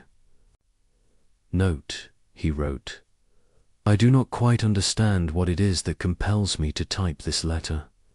Perhaps it is to leave some vague reason for the actions I have recently performed. Those words could have been written by Raskolnikov. The same hyper-rational tone analyzing its own irrationality, the same distance from his own actions, the same bewilderment at his own choices. In 2011, Anders Breivik massacred 77 people in Norway. His manifesto quoted crime and punishment extensively. He identified completely with Raskolnikov's theory of the extraordinary man who stands above conventional morality. These aren't coincidences or misreadings. These killers recognized something in Dostoevsky's character that most readers prefer to ignore. Raskolnikov isn't a warning. He's a diagnosis. And the disease he represents isn't rare, it's epidemic. But here's what everyone gets wrong about crime and punishment. They think it's about a man who commits murder and then feels guilty. That's not what happens at all. Raskolnikov feels guilty before the murder, indifferent during it, and confused after it. The guilt isn't about what he did, it's about what he is. And what he is, Dostoevsky suggests, is what we all are when we're honest with ourselves. Let's trace the actual psychology, not the simplified version they teach in literature class. Raskolnikov doesn't wake up one day and decide to kill someone. The murder grows in his mind like a tumor, starting with an abstract thought experiment. If Napoleon had needed to kill an old pawnbroker to fund his rise to power, would that have been wrong? History says no, we celebrate Napoleon despite the millions who died in his wars. So why is killing one useless old woman worse than killing millions of useful young men? This isn't sociopathic thinking. It's actually rigorously logical. Every society honors its successful killers. We call them heroes, generals, founding fathers. We build statues to men who killed thousands. But kill one person for personal gain, and you're a monster. Raskolnikov sees this hypocrisy and can't unsee it. The crime isn't killing, the crime is killing without historical justification. Now watch how Dostoevsky constructs the psychology. Raskolnikov doesn't proceed from theory to action. He oscillates. One moment he's convinced he's Napoleon, the next he's disgusted with himself. He plans the murder meticulously, then tries to forget about it. He's not a cold killer, he's a fever dream of contradiction. And this is exactly right, psychologically. Real killers aren't emotionless. They're experiencing all emotions simultaneously, which looks like no emotion from the outside. The actual murder scene is the most psychologically accurate depiction of violence ever written. Raskolnikov doesn't feel powerful or evil or righteous. He feels nothing. His body commits the murder while his consciousness floats somewhere near the ceiling, watching. He notes irrelevant details, the pattern on the wallpaper, a fly buzzing, the way the blood pools in a perfect circle. This dissociation isn't dramatic invention. Every soldier, every police officer who's killed someone describes the same phenomenon. The mind can't process the enormity of ending another consciousness, so it focuses on trivia. But here's where Dostoevsky's genius reveals itself. After the murder, Raskolnikov doesn't run or celebrate or collapse. He becomes obsessed with weather. He remembered to close the door. That's it. The most important question in the universe becomes, did I close the door? Because the human mind, faced with the infinite implications of murder, retreats to the finite, manageable question of a door, the cat and mouse. Game with the investigator Porfiry isn't really about solving the crime. Porfiry knows Raskolnikov is guilty almost immediately. What he's doing is far more sophisticated. He's trying to make Raskolnikov understand what he's actually done. Not killed an old woman. That's just the physical fact. What he's done is attempt to step outside the human community, to become a pure individual, responsible to no one but himself. And that, Dostoevsky shows, is impossible. Not immoral-impossible. Asterisk, asterisk. Watch Raskolnikov's disintegration. He doesn't feel guilty about the murder. He feels guilty about not feeling guilty. He's broken the ultimate taboo and discovered that nothing happened. No lightning bolt from God, no transformation into a Superman, no fundamental change in his being. He's exactly the same person, except now he knows what he's capable of. And that knowledge is unbearable. This is the murder we all commit, metaphorically, every day. Every time we treat another person as an object, as a means to an end, as less than fully human, we're following Raskolnikov's logic. The businessman who destroys competitors, the politician, who sacrifices constituents for power, the lover who uses another's feelings for their own satisfaction. They're all committing little murders, killing the humanity of others to elevate themselves. But Dostoevsky goes deeper. The real crime isn't treating others as objects, it's treating yourself as a subject while everyone else is an object. This is the fundamental narcissism of consciousness. I know I have an inner life, thoughts, feelings, dreams, but you, I can only assume you do. I can never really know. So at some level, everyone else is theoretical while I'm real. This is why we can scroll past news of thousands dying while crying over a fictional character in a movie. The fictional character feels more real because we have access to their inner life. The thousands of real dead people are just statistics.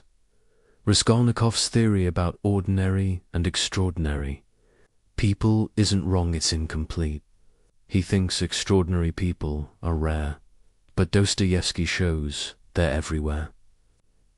Everyone thinks they're extraordinary. Everyone believes they're the exception to the rules they apply to others. The only difference is most of us don't act on it. We commit our murders in imagination, in small cruelties, in the thousand ways we deny the full humanity of others while insisting on our own. The confession scene destroys the conventional reading of the novel. Raskolnikov doesn't confess because he realizes murder is wrong. He confesses because the weight of being separate from humanity becomes unbearable. He doesn't return to morality, he collapses back into the human community from sheer exhaustion. The confession isn't moral awakening, it's psychological necessity. No one can sustain the position of being truly individual, truly separate, truly extraordinary. We need others to confirm we exist, even if that confirmation comes in the form of punishment. Look at the online communities that worship Raskolnikov. Today, young men, usually isolated, usually intelligent, who read the novel and think, he's literally me. They missed the point catastrophically. Raskolnikov isn't a hero or an anti-hero. He's a warning about what happens when intelligence curves back on itself, when thinking replaces feeling, when theory replaces reality. He's what happens when you mistake understanding life for living it. But here's the truly disturbing part. These young men aren't wrong to identify with him. They're recognizing something real. The conditions that created Raskolnikov, alienation, intellectual isolation, the collapse of traditional meaning systems, the reduction of everything to economic transaction, these aren't 19th century Russian problems. They're the default state of modern existence. We're all living in Raskolnikov's shabby apartment, lying on his sofa, thinking his thoughts. The difference is, we've normalized it. We've made alienation comfortable. We've gamified isolation. We've made thinking ourselves special into a consumer product. Every social media profile is a little announcement of extraordinary status. Every post is a small murder of others' reality in favor of our own. We're all Raskolnikov, but with better apartments and more sophisticated rationalizations. Dostoevsky predicted this with terrifying accuracy. In his notes for the novel, he wrote, "The disease of isolation will spread until it becomes the norm. Then murder, physical or spiritual, will become as common as breathing. Look around. Mass shootings by isolated young men who've convinced themselves they're extraordinary. Suicide rates that climb even as material comfort increases. The casual cruelty of online interaction where others aren't fully human. Just text on a screen." But Dostoevsky doesn't leave us in despair. The epilogue, which most readers find unconvincing, actually contains the real message. Raskolnikov's redemption doesn't come through understanding or accepting that murder is wrong. It comes through Sonia, the prostitute who represents degraded humanity. She doesn't argue with his theories or appeal to his morality. She simply insists on his humanity despite everything. She treats him as human when he can't treat himself as human. This is the antidote to the murder we all commit. Recognizing that others are as real as we are, not through logic or morality, but through love. Not romantic love, but something more difficult. The decision to treat others as fully real, despite knowing we can never fully access their reality. It's an act of faith, not in God, but in the realness of other consciousness. The murder everyone commits isn't physical. It's the daily assassination of empathy, the casual denial of others' inner lives, the comfortable assumption that we're the protagonist while everyone else is supporting cast. Raskolnikov shows us where this thinking leads when taken to its logical conclusion, but we don't need to take it that far. We're already there, just distributed across millions of small murders instead of one large one. The genius of crime and punishment isn't that it shows us a killer. It's that it shows us ourselves with the volume turned up. Every thought Raskolnikov has, we've had. Every rationalization he uses, we use. The only difference is he acts on them and we don't. Or rather, we don't think we do. But every ignored suffering, every dismissed person, every moment we choose our comfort over another's humanity, that's our confession. We're all guilty. The question is whether we'll admit it before or after the murder. I want you to try something right now. Think about the last major decision you made. Not what you decided, but the voices that argued inside your head before you decided. There was probably a logical voice listing pros and cons, an emotional voice pulling you toward what felt right, maybe a cautious voice warning about consequences, and underneath all of them, a darker voice suggesting things you'd never admit out loud. Now here's what Dostoevsky understood that nobody before him had articulated. Those aren't different perspectives from one unified self. Those are different selves. And the thing you call I is just the temporary winner of their eternal war. The Brothers Karamazov isn't really a novel about four brothers. It's a map of the human psyche, and the brothers aren't characters. They're the forces that exist inside every human mind. When readers say they identify with Ivan or Alyosha, they're missing the point spectacularly. You don't identify with one brother.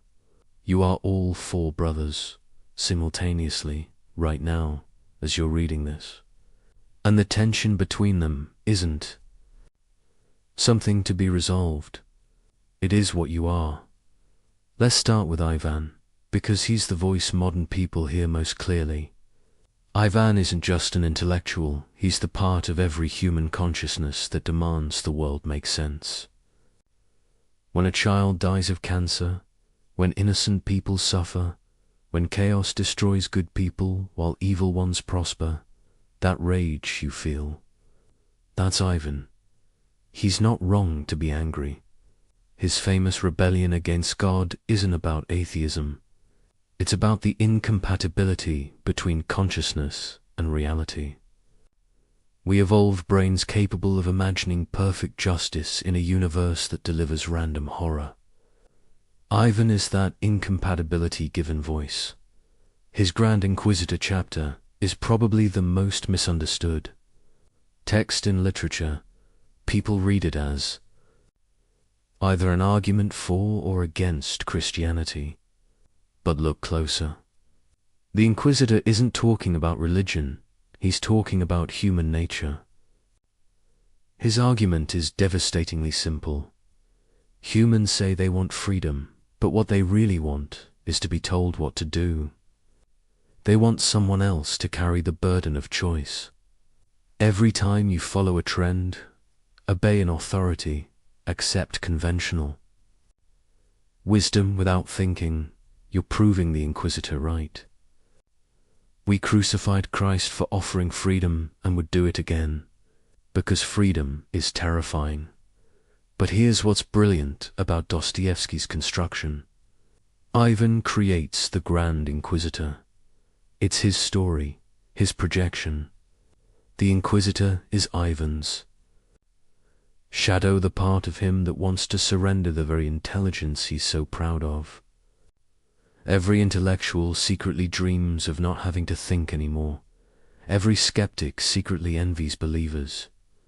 Every Ivan contains his own inquisitor, wanting to burn the very freedom he claims to champion. Now Dmitri, he seems simple at first. The sensualist, the man of passion, the body opposed to Ivan's mind. But Dostoevsky is showing us something profound through Dmitri. He represents not just physical desire, but the body's rebellion against the tyranny of thought. You know that moment when you do exactly what you told yourself not to do. Eat the food you're avoiding, text the person you should forget, buy the thing you can't afford. That's Dmitri asserting his sovereignty. He's not weak, he's refusing to be enslaved by Ivan's logic. Dmitri's relationship with his father and Grushenka isn't really about sex or money. It's about the war between what we think we should want and what we actually want. Every addiction, every compulsion, every moment of I don't know why I did that comes from Dmitri. But also every moment of spontaneous joy, every act of irrational generosity, every time we choose life over logic. When Dmitri says, beauty is a terrible and awful thing, he's recognizing that what draws us most powerfully often destroys us, and we choose it anyway. The trial of Dmitri is really the trial of the human body itself. Is he guilty of patricide? In fact, no. In essence, absolutely. He wanted his father dead, imagined it, would have done it if someone else hadn't. This is the guilty innocence we all carry condemned, not for what we've done, but for what we're capable of doing. Every human walking free is a Dmitri who simply hasn't encountered the right circumstances yet. Alyosha seems like the good brother, the spiritual one, the one we're supposed to emulate. But that's completely wrong. Alyosha is the most radical brother because he's chosen to believe, despite having heard all of Ivan's arguments. He can't refute Ivan, intellectually nobody can. Instead, he does something more profound. He kisses him, not as argument but as answer. Alyosha represents the will to meaning despite meaninglessness, the choice to love despite evidence that love is just chemistry, the decision to act as if life matters despite knowing it doesn't. When Alyosha has his crisis of faith after Father Zosima's body corrupts and stinks proving he was just flesh, not a saint, this isn't weakness, it's honesty. Even our Alyosha voice doubts itself. Faith isn't the absence of doubt, it's the presence of doubt and choosing faith anyway. Every time you hope despite evidence, trust despite betrayal, try again despite failure. That's Alyosha refusing to let Ivan win. But now we come to the hidden brother, the one nobody wants to claim, Smerdikov, the bastard. The servant, the epileptic. He's disgusting, fawning, resentful. Nobody identifies with Smerichukov. But he's the most important brother because he's the one who actually acts. Ivan provides the theory that everything is permitted. Dmitri provides the passion and motive. But Smerdikov commits the murder.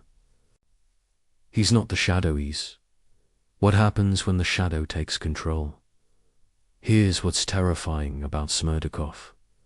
He's the logical conclusion of Ivan's philosophy. If there's no God, no inherent meaning, no absolute morality, then why not kill the old man and take his money? Smerdikov is an evil, he's perfectly rational. He's Ivan's thoughts without Ivan's inhibitions. Every time we act on our worst impulses while telling ourselves we're justified, that's Smerdikov. He's not outside the family, he's the family. Secret, the truth, none of the legitimate brothers want to acknowledge. The father, Fyodor Pavlovich, is crucial to understanding the whole structure. He's not just a bad father, he's the absence that creates the brothers. his grotesque vitality, his shameless appetites, his mockery of everything sacred. This is what happens when all four brothers' voices are silenced. Pure ID without ego, or superego, is what we would become without our internal conflicts. Not evil, just empty. A human stripped of humanity. The murder of the father isn't really about him at all. Each brother kills him in their own way. Ivan kills him intellectually by removing the moral framework that would prevent murder. Dmitri kills him emotionally through pure hatred. Alyosha kills him spiritually by failing to prevent what he senses coming. And Smerdakov kills him physically, but only as the final expression of what the others have already done. The murder is collective, even though only one hand holds the weapon. This is why the question, who killed Fyodor Pavlovich, is the wrong question. They all did. We all do. Every generation kills its fathers, their values, their world, their good, and then has to live with the corpse. The brother's guilt isn't about the specific murder, but about the universal patricide that every consciousness commits by becoming itself. But here's Dostoevsky's most profound insight. The brothers need each other. Ivan without Dmitri becomes paralyzed by thought. Dmitri without Ivan becomes enslaved by impulse. Alyosha without Smerdakov becomes naive about evil. Smerdakov without the others becomes mechanical, inhuman. The conflict between them isn't a problem to be solved, it's what creates consciousness itself. Modern psychology wants to integrate these voices to achieve some kind of internal harmony.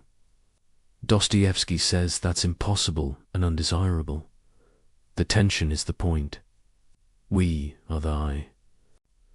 Argument between Ivan and Alyosha. The fight between Dmitri and Smerdakov. Mental health isn't choosing one voice, it's accepting the permanent civil war and learning to live productively within it. When you next face a major decision, listen to the argument in your head. You'll hear Ivan analyzing, Dmitri wanting, Alyosha hoping, and yes, Smerdakov calculating what you could get away with. They're all you.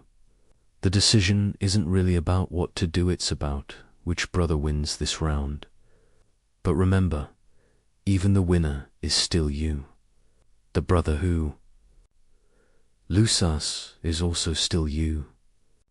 You are the entire family, the entire argument, the entire impossibility of being human.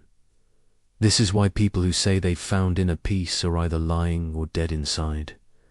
Peace would mean one brother has murdered the others.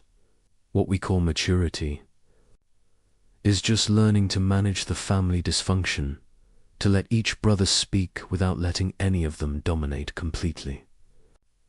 We are not individuals, we are individuals, divided within ourselves. And that division is what makes us human rather than machines. The brothers Karamazov isn't asking which brother you identify with or which one is right.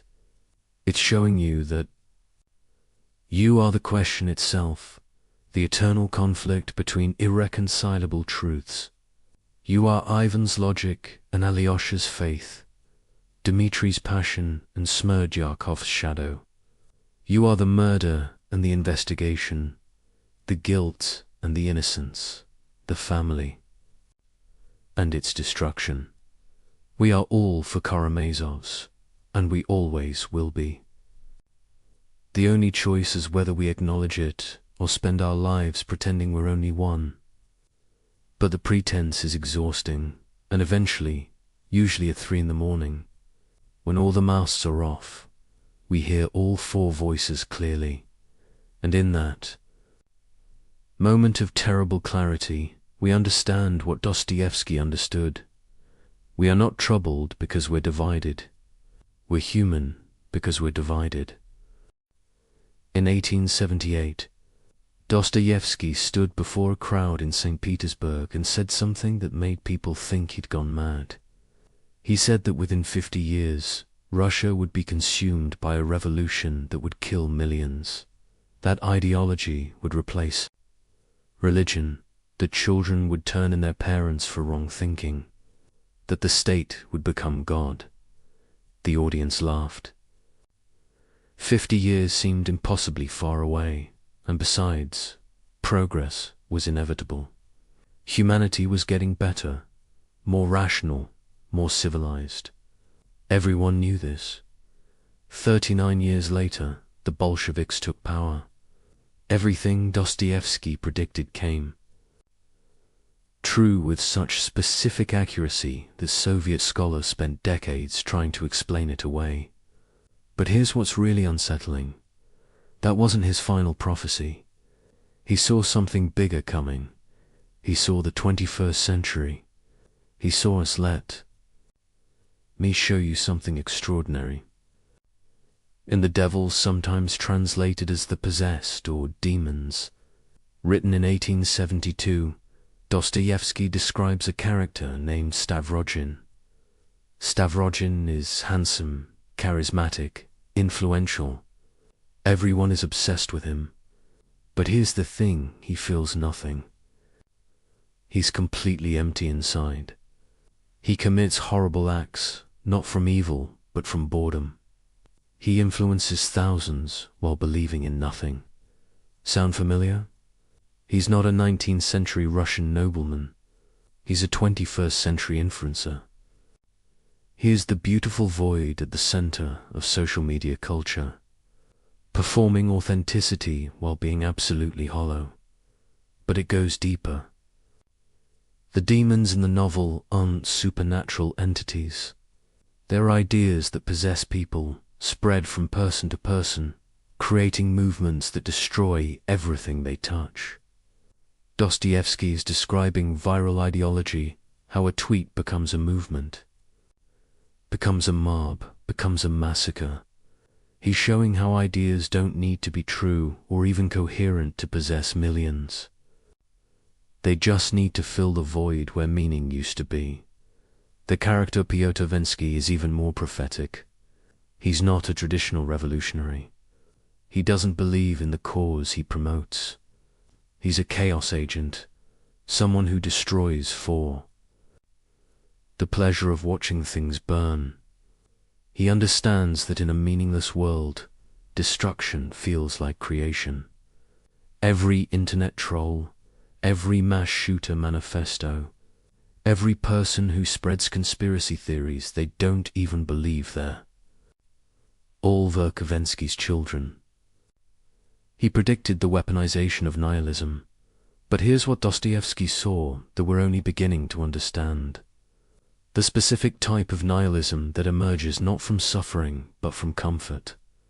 The underground man isn't poor or oppressed.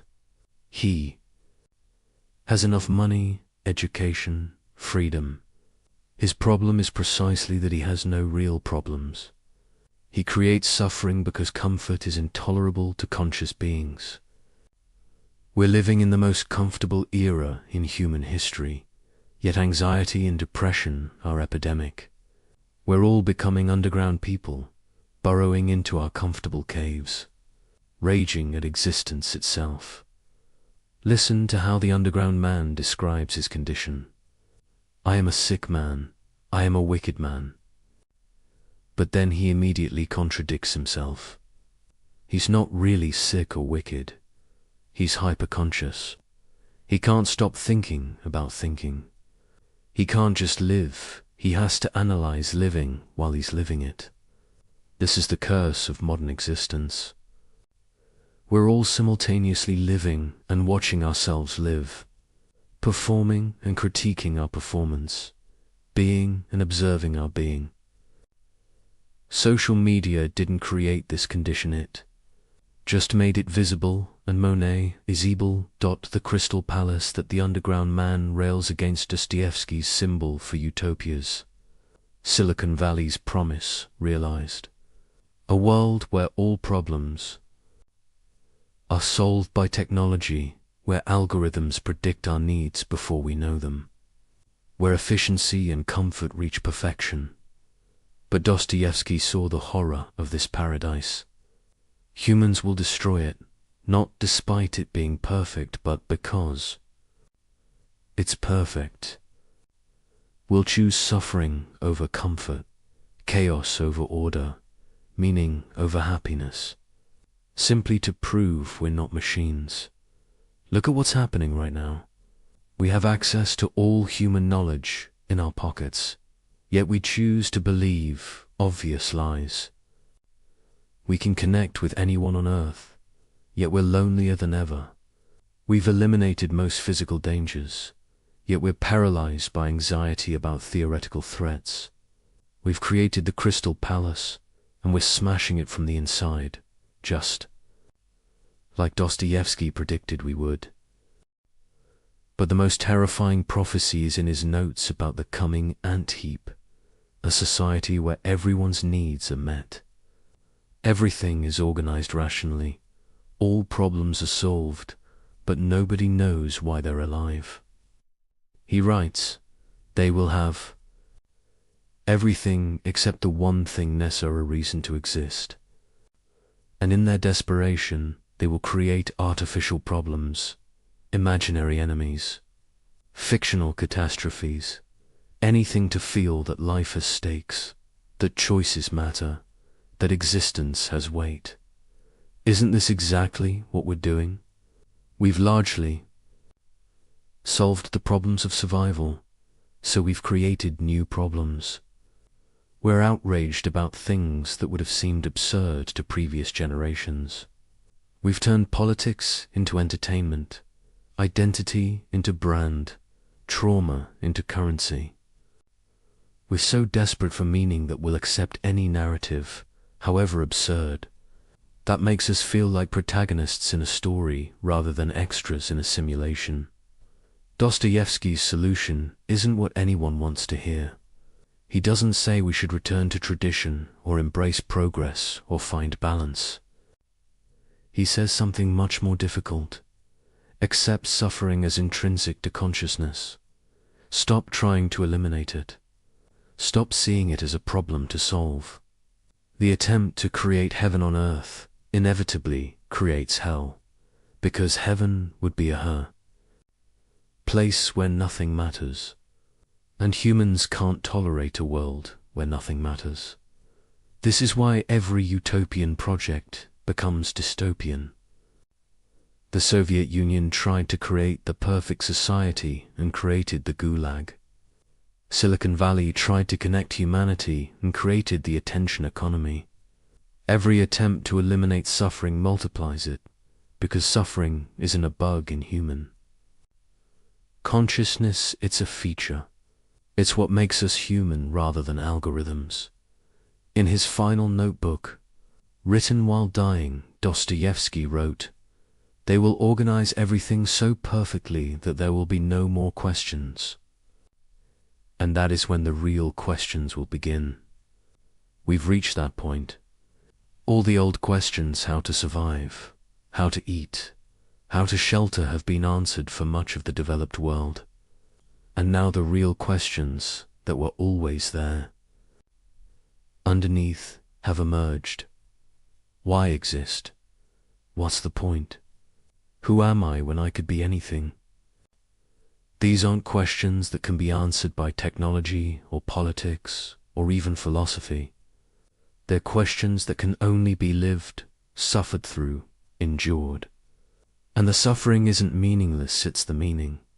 The struggle with the question is the answer. The disease of consciousness isn't something to be cured, but something to be experienced fully, consciously, without anesthesia. His deathbed words were, "Do not let the candle go out." People assume he meant faith or hope, but reading his work, it's clear he meant something else. Consciousness itself. The terrible burden of being aware.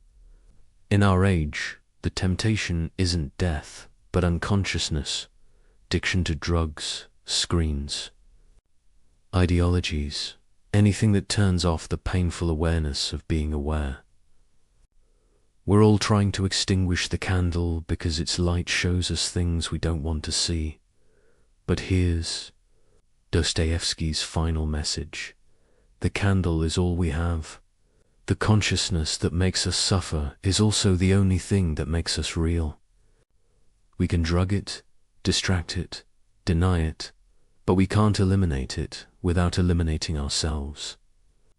The pain of being human isn't a problem to be solved, but the price of existing as something more than meat or machine. He saw us coming. He saw our comfortable despair, our connected isolation, our informed ignorance. He saw that we would create paradise and then destroy it, not from wickedness, but from the simple inability to tolerate perfection. He saw that we would have everything and feel nothing, know everything and understand nothing, be able to do everything and choose nothing. But he also saw something else. He saw that we would survive this, not by overcoming our nature, but by accepting it. We are the impossible creatures, suspended between animal and angel, matter and spirit, determinism and freedom. We are the glitch in the universe, the things that shouldn't exist but do. And our suffering isn't evidence that something's wrong. It's evidence that we're awake. The prophecy isn't that things will get better or worse. It's that things will become exactly what they are: intolerable and necessary, meaningless and significant, impossible and actual. We're living in Dostoevsky's prophecy right now. The only question is whether we'll live it consciously or spend our lives trying to sleep through it. But even our sleep will be troubled, because the candle can't really be extinguished. It can only be covered, and the shadows that creates are worse than the light. We've come full circle now, but like all true circles, we're not arriving at the same place we started. Let's return to that December morning in 1849, to the Semyonovsky parade ground, to the snow and the rifles and the white burial shrouds. But this time, we're going to look at it from a different angle, entirely not through Dostoevsky's eyes as he faced the firing squad, but through our own eyes, right now, as we face something remarkably similar. You see, after everything we've explored, the prison years, where he discovered the criminal within every saint, the roulette tables where he proved free will through self-destruction, the novels where he mapped the impossible geography of human consciousness. For all of this, we need to understand that the mock execution never really ended. Not for Dostoevsky, and not for us. We're all standing on that scaffold all the time, in every moment of our conscious lives. Think about what Dostoevsky actually saw in those final seconds before the drums announced his reprieve. He didn't see death approaching that would have been too simple, too clean. What he saw was life itself, but life as it actually is, rather than as we pretend it to be.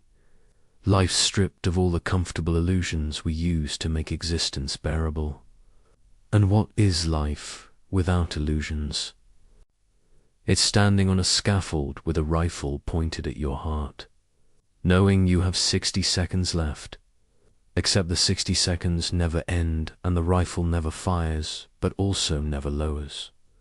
This is what consciousness actually is: not thought, not awareness, but the permanent state of being about to cease existing while simultaneously being unable to stop existing.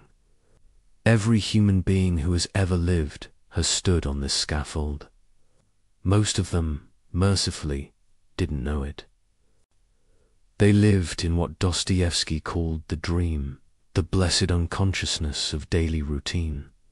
Small pleasures, manageable problems, the 1,000 distractions we use to avoid looking directly at what we are, but Dostoevsky couldn't return to. The dream. The mock execution had awakened something in him that couldn't be put back to sleep. Every character he created afterward was, in essence, someone who had been kicked out of the dream and was trying to understand what had happened. To them, Raskolnikov murders to prove he's awake. The underground man rants from his hole because he can't bear the weight of consciousness.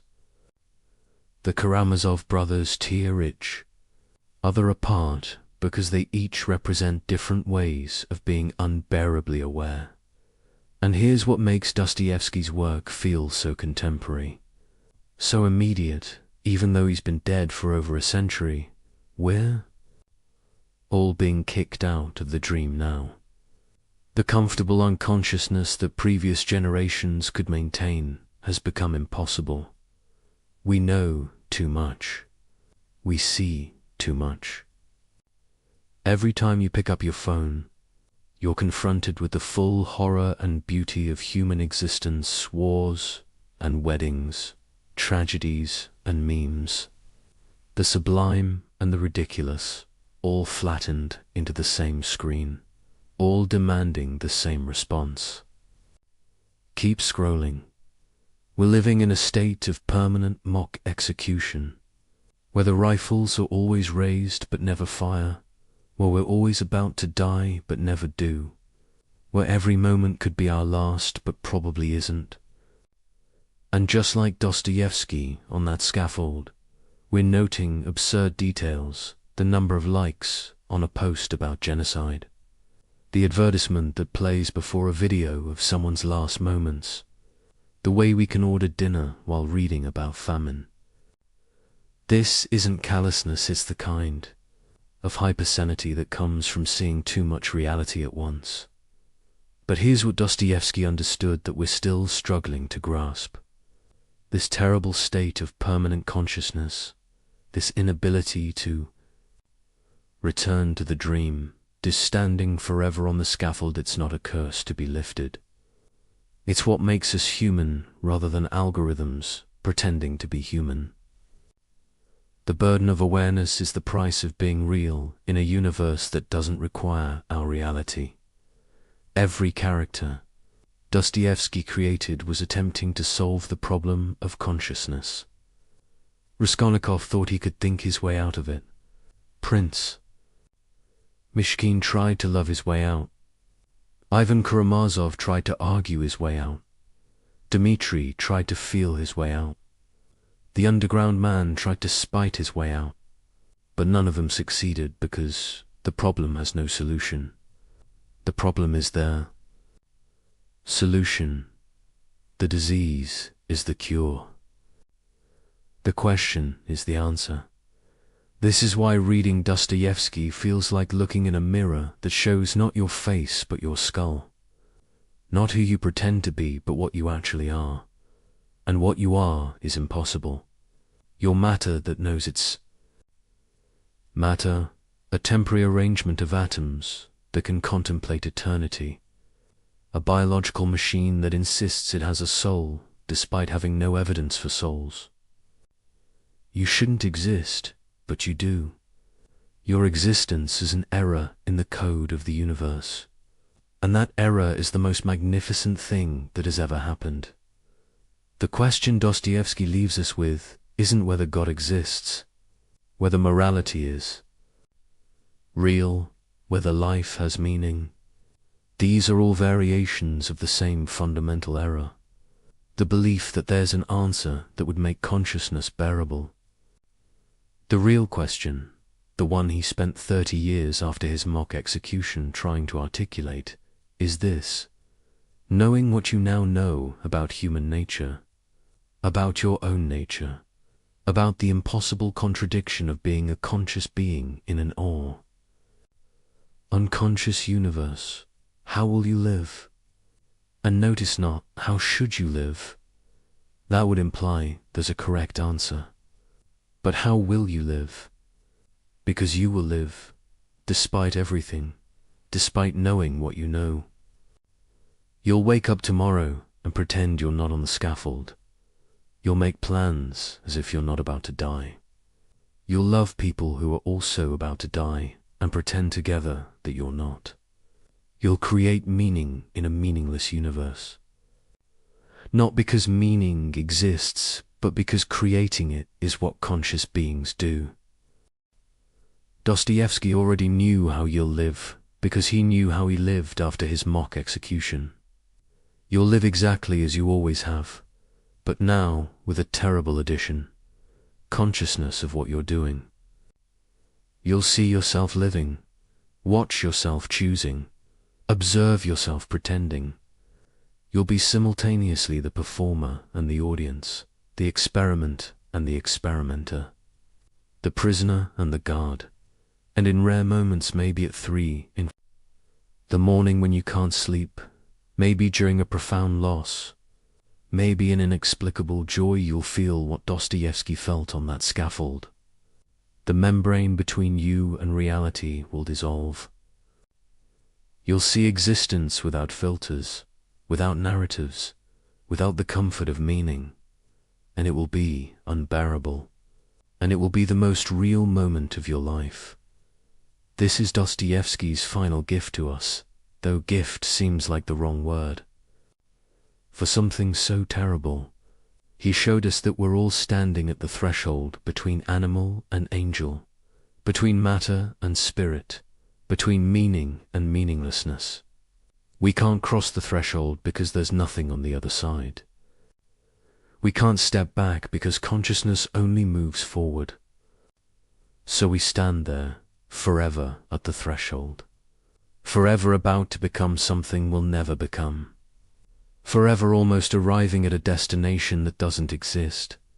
The screen fades not to black, but to grey, that uncertain color between all absolutes, where human life actually happens. Not in the pure white of perfect goodness, or the pure black of total evil, but in the grey zone where every choice is compromised. Every truth is partial. Every love is tainted with selfishness. Every sacrifice is mixed with pride. This is where we live, have always lived, will always live in Dostoevsky's underground, which isn't below the earth but inside consciousness itself. His message isn't hope or despair. It's something more difficult: acceptance without resignation, struggle without victory, question without answer. We are the impossible beings, and our impossibility is not a problem to be solved, but a reality to be lived.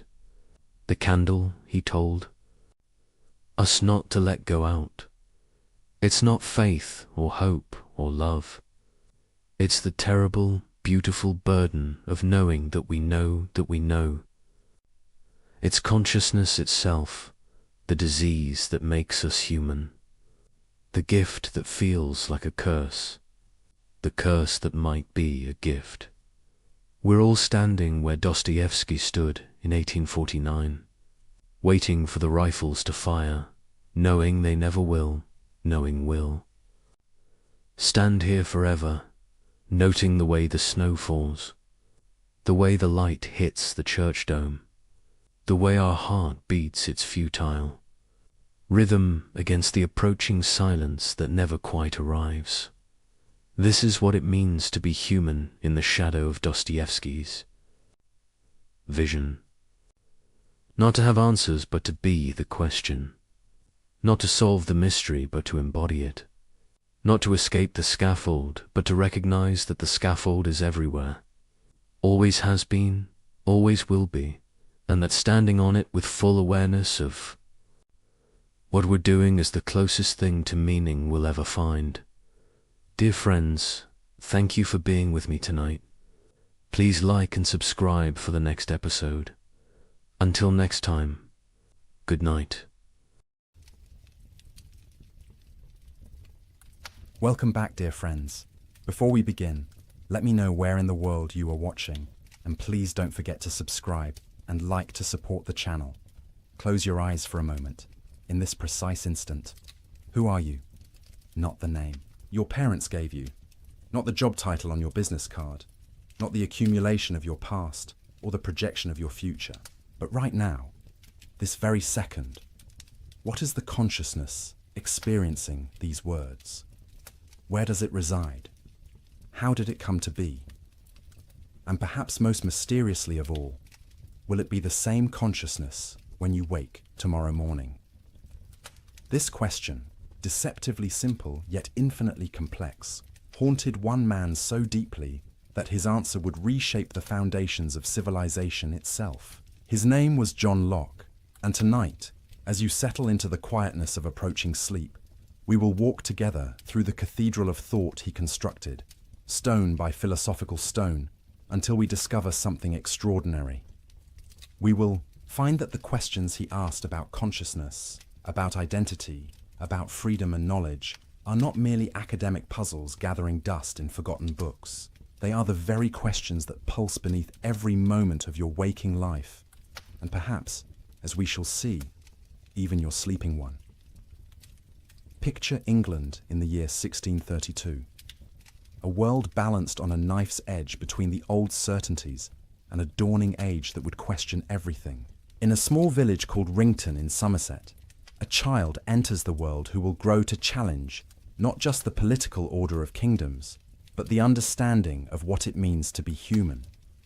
This child, John Locke, would become many things in his lifetime. A physician who studied the workings of the human body, a political revolutionary whose ideas were so dangerous he would be forced to flee his homeland, living under an assumed name in foreign exile, an advisor to the powerful who helped shape the course of governments, and above all, a philosopher who asked questions so fundamental that we are still, more than 3 centuries after his death, attempting to answer them. But here is what makes tonight's journey so remarkable. Locke's great insights did not emerge from pure abstraction or ivory tower speculation. They grew from careful observation, from watching patients as a physician and noting how the mind emerged from the fog of fever, from experiencing firsthand the tyranny of absolute power and wondering what made any government legitimate, from studying his own consciousness as it woke each morning and asking what connected yesterday's self to today's, from noticing how children learned and questioning whether we truly arrive in this world with knowledge already inscribed upon our souls. The world into which John Locke was born believed it knew the answers to fundamental questions with absolute certainty. The king ruled by divine right, ordained by God himself, and to question this was to question the very architecture of creation. Knowledge was something innate, planted in the soul before birth, waiting only to be remembered. Your station in life, whether peasant or prince, was determined by providence and immutable law. The structure of reality itself seemed fixed, hierarchical, and ultimately beyond human power to alter. And yet, something was stirring. The year before Locke's birth, Galileo had faced the Inquisition for suggesting the Earth moved around the sun. When Locke was a boy, England descended into a brutal civil war that would see a king beheaded and the entire social order thrown into chaos. His father, a country lawyer, fought in the parliamentary army against royal absolutism. Young John grew up in a house where the divine right of kings was not an unquestionable truth, but a dangerous lie. He witnessed firsthand how certainty could become tyranny, how unquestioned authority could lead to bloodshed in the streets. These experiences planted seeds in fertile soil. As Locke pursued his education at Oxford, studying first philosophy and then medicine, he encountered the emerging scientific method. He befriended the great chemist Robert Boyle, who taught him to trust observation over ancient texts. He studied the human body with Thomas Sydenham, learning to watch patients carefully rather than impose theoretical systems upon them. He absorbed the revolutionary mathematics of Isaac Newton, who would become a close friend, and slowly, a radical idea began to crystallize in his mind. What if everything we had been taught about human nature was fundamentally wrong? What if we did not arrive in this world with our knowledge, our identities, our social roles already determined? What if the mind at birth was not a repository of innate truths, but something else entirely? Something that would make the structure of society, the legitimacy of government, the very nature of the self, far more fluid and far more interesting than anyone had imagined. This idea was not merely philosophically novel, it was politically explosive. Because if Locke was right, if human beings were not born with predetermined natures and divinely ordained stations, then the entire edifice of absolute monarchy, inherited privilege, and rigid social hierarchy rested on nothing more substantial than old habits and brute force. Kings did not rule because God made them superior beings. Nobles were not naturally fitted to command peasants. Knowledge was not the exclusive province of the learned elite who claimed to possess truths ordinary people could never grasp. The implications were breathtaking and terrifying, and they would eventually force Locke into exile. Suspected of treason, living under the constant threat of assassination, his books published anonymously lest they trace back to him. But tonight, as you rest, we are safe to explore these dangerous ideas together. We can follow Locke's reasoning wherever it leads, watching as a new understanding of human consciousness, identity, and freedom emerges from his careful observations and bold conclusions. So let us begin where Locke himself began, with a question so fundamental that everything else would flow from its answer. A question about the origin of ideas, the nature of knowledge, and the contents of the human mind. But I must warn you gently. Once you truly understand Locke's answer, once you see what he saw, you may never look at yourself or the world around you quite the same way again. The familiar will become strange, the certain will become questionable, and the self you thought you knew so intimately will reveal itself as something far more mysterious and magnificent than you ever imagined. The question, put simply, is this: when you think a thought, where did that thought come from? In Locke's time, the prevailing answer seemed obvious to learned scholars. Knowledge, they insisted, was innate. The human mind contained certain fundamental truths from birth, placed there either by God or by the essential nature of the rational soul itself. Principles like the law of non-contradiction, the axioms of mathematics, the existence of God, basic moral truths about right and wrong, all of these were supposedly stamped upon the mind before we ever opened our eyes to behold the world. This doctrine of innate ideas had ancient roots. Plato had taught that learning was really remembering, that the soul possessed knowledge from before its embodiment, and that education merely awakened these dormant truths. The medieval scholastics had integrated this with Christian theology, and in Locke's own century, the great French philosopher René Descartes had argued that certain clear and distinct ideas, the cogito itself, the existence of God, the principles of geometry, were known with absolute certainty precisely because they were innate to rational minds. It was an elegant theory. It explained how we could have knowledge that seemed universal, transcending the accidents of individual experience. It grounded morality in something deeper than mere convention, and it supported a hierarchical view of society. Some souls possess these innate truths more clearly than others, the philosopher more than the peasant, the civilized European more than the savage, the man more than the woman.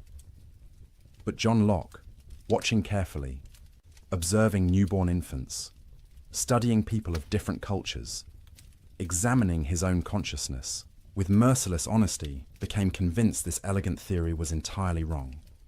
Consider a newborn child, he suggested. Observe this tiny being with clear eyes, without preconception. Do you see a mind stocked with innate knowledge? Do you see a creature contemplating the law of non-contradiction or the existence of God? Or do you see something else entirely? A mind that seems almost perfectly receptive, open, unformed, responding to sensations, beginning to organize the raw data of experience into something coherent, but starting, it would appear, from nothing. Locke pressed the point. If there truly were innate ideas, propositions that all minds possessed from birth, then we should find universal agreement on these principles. But where is this agreement? Travel the world, he observed, and you will find tremendous diversity in beliefs about God, about morality, about the fundamental nature of reality. Some peoples worship one God, others many, still others none at all. Moral codes vary dramatically. Even seemingly obvious logical principles are not grasped by children or those without education. The defenders of innate ideas had a response. These truths are innate, they said, but they require reason to uncover them, maturity to recognize them. They are like seeds planted in the soul, waiting for the right conditions to bloom. Locke found this answer unsatisfying. If reason is required to discover these supposedly innate ideas, then how are they different from ideas we learn through experience and reasoning? The word innate becomes meaningless. It is like saying hunger is innate, even though a person feels no hunger. Saying the mind possesses knowledge that it does not actually know is a contradiction in terms. And then Locke posed a question that cuts to the heart of the matter. If the soul has innate ideas that it acquired before embodiment, or that are simply part of its essence, why do these ideas never appear in consciousness in their pure original form? Why, when we sleep, do we not dream of these pristine innate truths? Why does the soul, in its supposed retreat during sleep, never light upon these ideas it possessed before experience touched it? Instead, even our most abstract thoughts, even our strangest dreams, seem to be recombinations of things we have encountered in waking life. The tang of the cask, as Locke beautifully put it, marks even our most sublime conceptions. So if knowledge is not innate, where does it come from? Locke's answer was revolutionary in its simplicity and profound in its implications. Let us suppose, he wrote, that the mind at birth is like white paper, void of all characters, without any ideas. How then does it come to be furnished? From where does it acquire that vast store of ideas, which the busy and boundless imagination of human beings has painted upon it? The answer: experience. Nothing more and nothing less. Every idea that ever passed through a human mind, every thought you have ever entertained, every concept you grasp, every fleeting image and every abstract principle, all of it, ultimately, traces back to experience.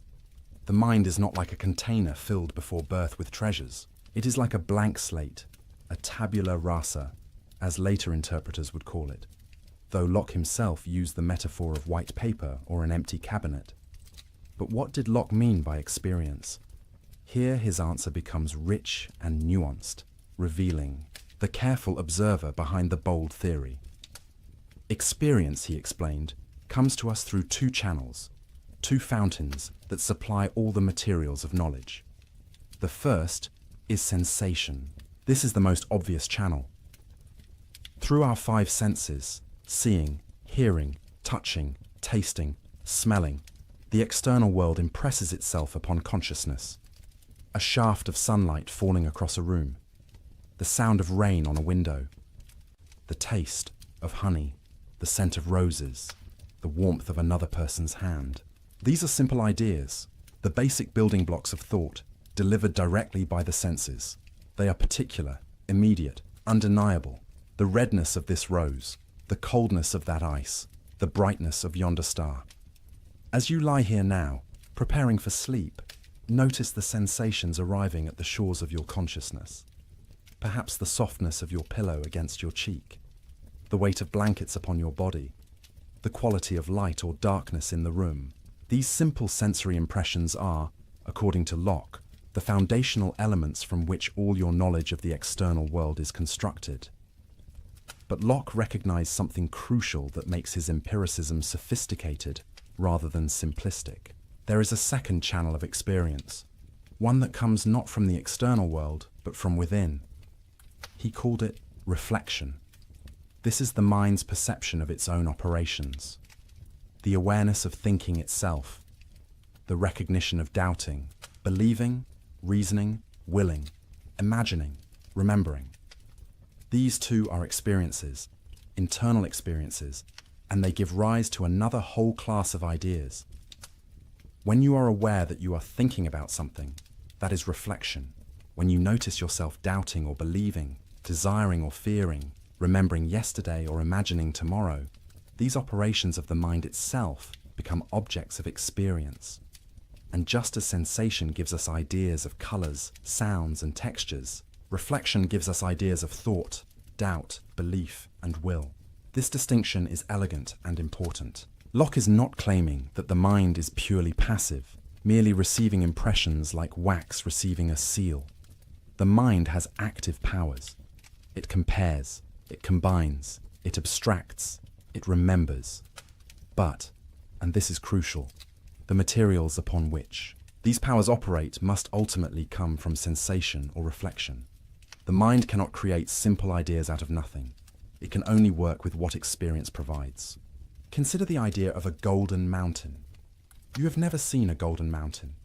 Perhaps no such thing exists in the world, and yet you can conceive of one easily. How? By combining two simple ideas you have received through experience, the idea of gold, which you know from sensation, and the idea of a mountain, which you likewise know from sensation. The mind's power to combine is remarkable, but the ingredients must come from experience. Or consider something more abstract, like the idea of infinity. How does a finite mind conceive of the infinite? Locke's answer: by taking the idea of finite, magnitude which we know from experience, and the idea of addition, which we also know from experience, and then applying the operation of addition without end.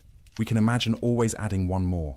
The idea of infinity is thus constructed by the mind operating on materials given in experience.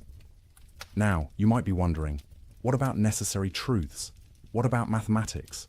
Surely 2 + 2 = 4, not because of experience, but because of some innate rational insight. Locke's answer is subtle. The ideas of 2 and 4 are indeed built up from experience, from counting actual objects. But once we have these ideas, we can perceive certain relationships between them that are necessarily true. That 2 + 2 = 4 is a relationship we perceive between our ideas. It is a kind of intuitive knowledge, where we see the connection immediately and certainly. But the ideas themselves still originated in experience. The implications of this seemingly simple theory ripple outward in extraordinary ways. If all ideas come from experience, then the mind you possess right now, with all its contents, its memories, its knowledge, its personality, is the cumulative result of every experience you have ever had. You were not born as you. You became you, written upon gradually by sensation and reflection, day by day, moment by moment, from your first blurry perceptions as an infant to this present instant. And this means something profound about human equality. A peasant and a prince begin with the same blank slate. The differences between them are not innate, not ordained by nature or God, but the result of vastly different experiences, different educations, different opportunities to fill the mind with ideas. Given the same experiences, the same education, there is no reason the peasant could not grasp everything the prince grasps. The hierarchy of souls dissolves under Locke's patient gaze. It also means something profound about human potential. If we are not locked into predetermined natures, if our minds are shaped by experience, then we can be shaped differently. Education becomes not the uncovering of innate truths, but the careful provision of the right experiences. Character becomes not fixed essence, but the result of habits formed through repeated experiences. Reform, improvement, growth, all of these become possible in a way they cannot be if our natures are innate and immutable, and it means something profound about knowledge itself. If all ideas trace back to experience, then knowledge is not the privilege of special souls who grasp innate truths more clearly than others. It is available, at least in principle, to anyone who can receive sensations and engage in reflection. The democratization of knowledge follows from the blank slate. But Locke was too honest an observer to pretend the slate remains blank for long. From our earliest moments, sensations pour in. The mind begins its work of organizing, comparing, remembering. Simple ideas combine into complex ones. Experiences accumulate into habits. Associations form between ideas. And gradually, mysteriously, something emerges that we call the self, which brings us to perhaps the deepest and most personal of all Locke's inquiries. Because once you accept that the mind begins as a blank slate and is furnished by experience, a profound question arises. If you are constantly changing, if new experiences are always being added, if the contents of your mind today are different from what they were yesterday and will be different tomorrow, then what makes you you? What is the principle of continuity that connects the infant you once were, the child you became, the adult you are now, and the older person you will someday be? This question of personal identity captivated Locke, and his answer to it may be his most profound and unsettling contribution to philosophy.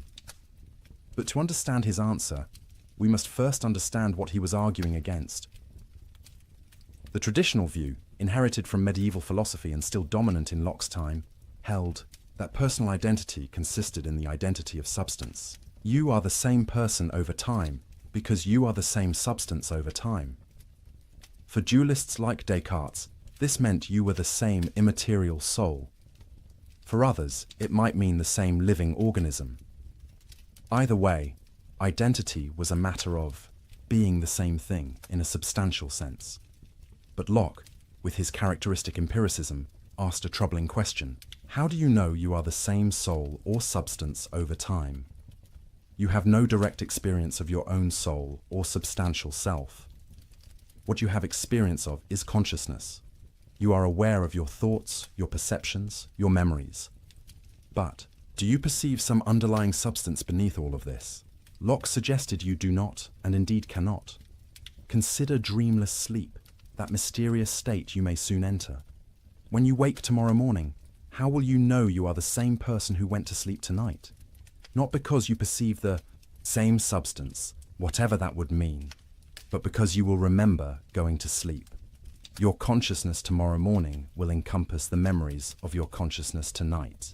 This continuity of consciousness, Locke suggested, is what constitutes personal identity. He defined a person as a thinking, intelligent being that has reason and reflection and can consider itself as itself, the same thinking thing, in different times and places. And the key to this self-awareness across time is memory. Consciousness, he wrote, as far as it extends, makes the same person. To illustrate this radical idea, Locke proposed thought experiments that still provoke discussion 3 centuries later. Imagine, he suggested, that the soul of a prince, carrying all its memories and consciousness, were to enter the body of a cobbler, a humble shoemaker. Everyone looking at this person would see the cobbler's body. But suppose this body now contained all the memories, all the consciousness of the prince. Who would this person be?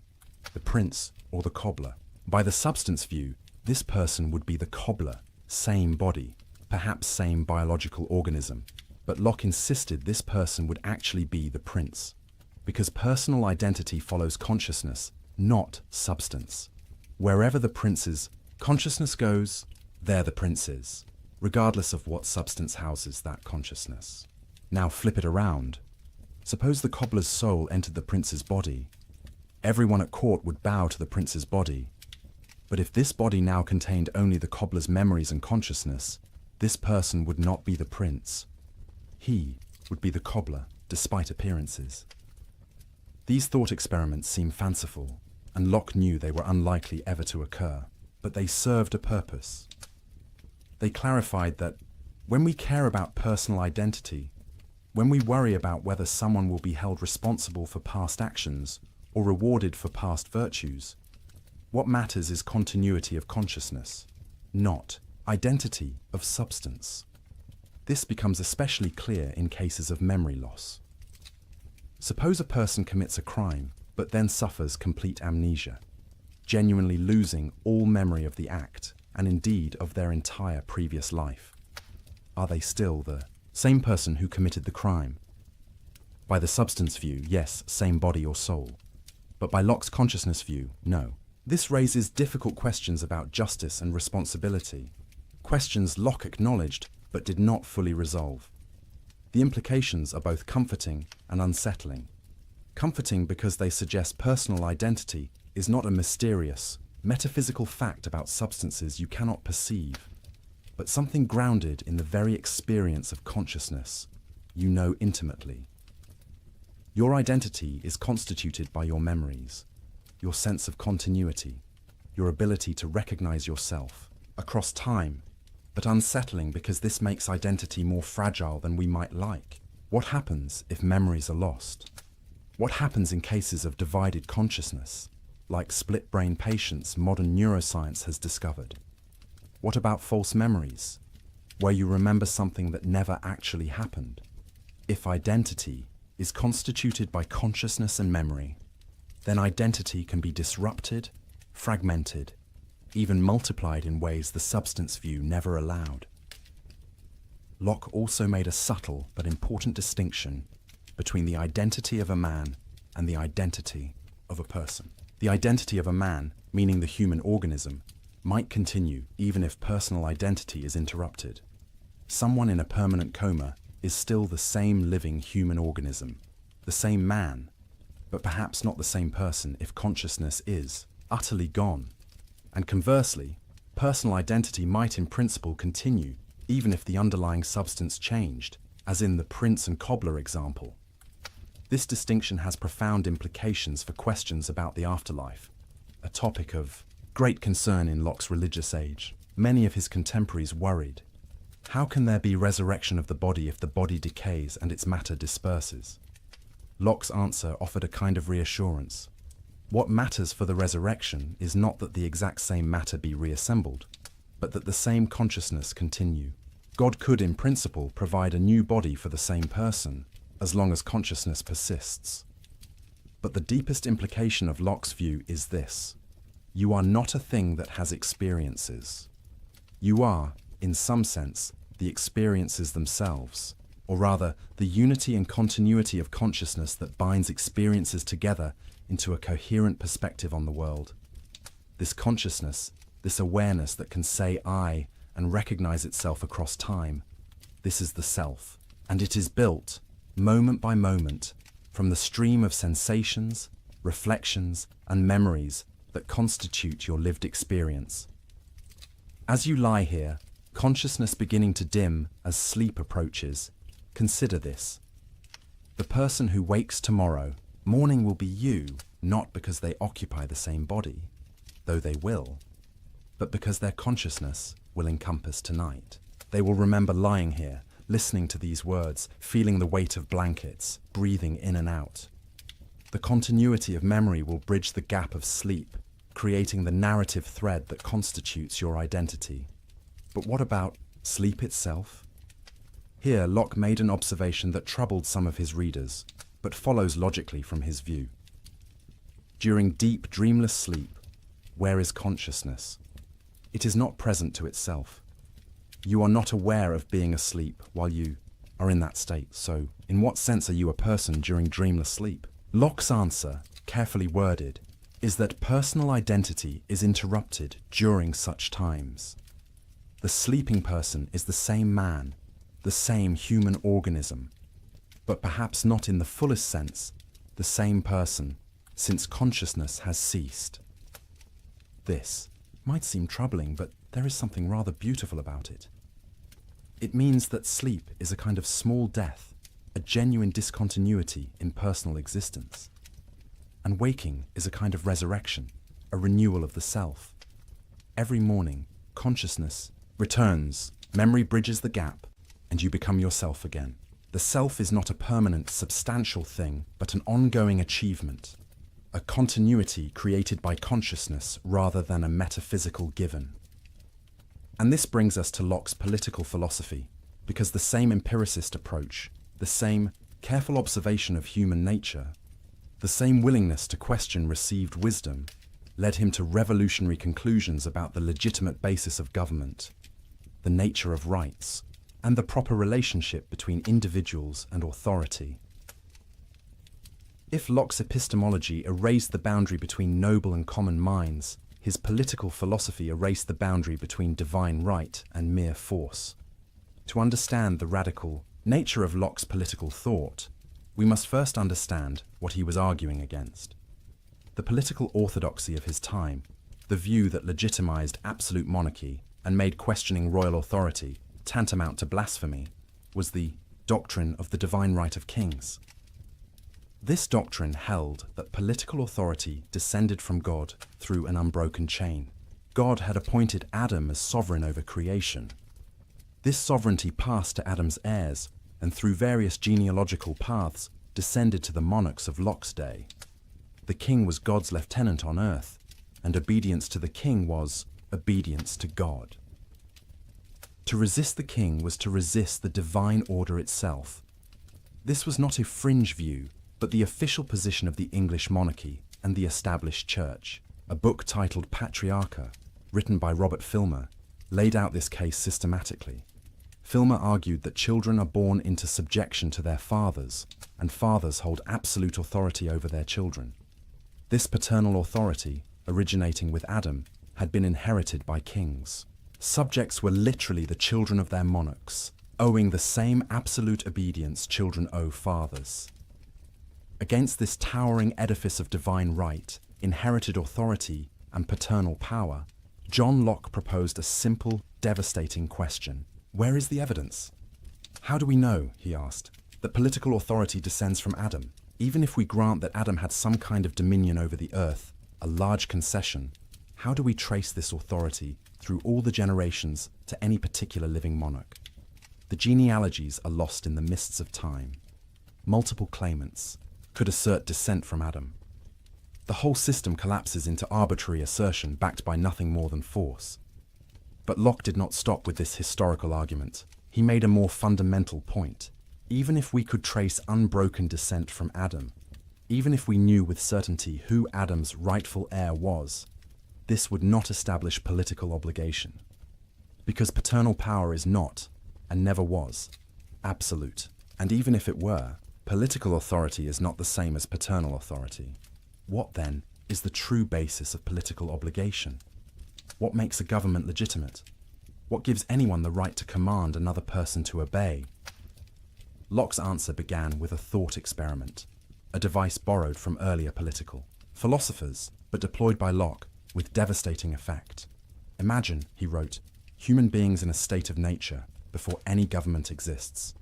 What would this condition be like? Here, Locke's answer differed dramatically from that of Thomas Hobbes, another English philosopher who had also used the state of nature as a conceptual tool.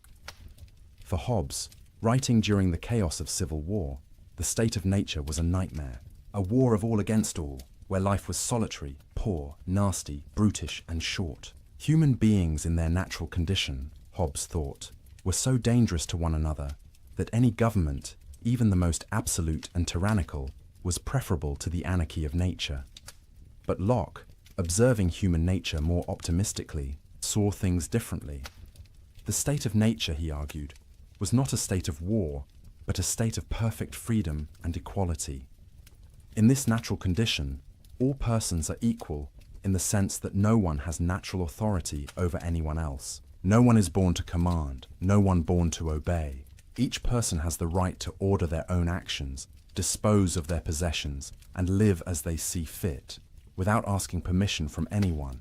But, and this is crucial, the state of nature is not a state of license. Freedom does not mean you can do whatever you want. Even in the absence of human government, Locke argued, there is law, natural law, which binds all rational beings. What is this natural law? Locke defined it as the law of reason itself, discernible by any rational creature. And reason, if consulted, teaches certain fundamental principles. First among them, that all human beings, being equal and independent, ought to respect one another's rights to life, liberty, and estate. No one ought to harm another in these fundamental goods without cause. Or, as Locke memorably put it, no, one ought to harm another in their life, health, liberty, or possessions.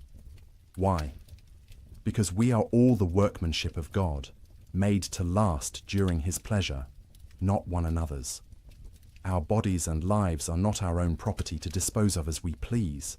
They belong to God who made us. Therefore, we have no right to destroy ourselves or others. But everything else, our actions, our labor, the fruits of our labor, these we do own, and these no one may take from us without our consent. This introduces Locke's famous labor theory of property, an idea that would influence economic thought for centuries. How does private property arise in the state of nature? Locke's answer through the mixing of labor with natural resources. Imagine the earth in its original state, held, in common by all humanity. No one owns any particular part of it. The apples on trees, the water in streams, the land itself, all are common.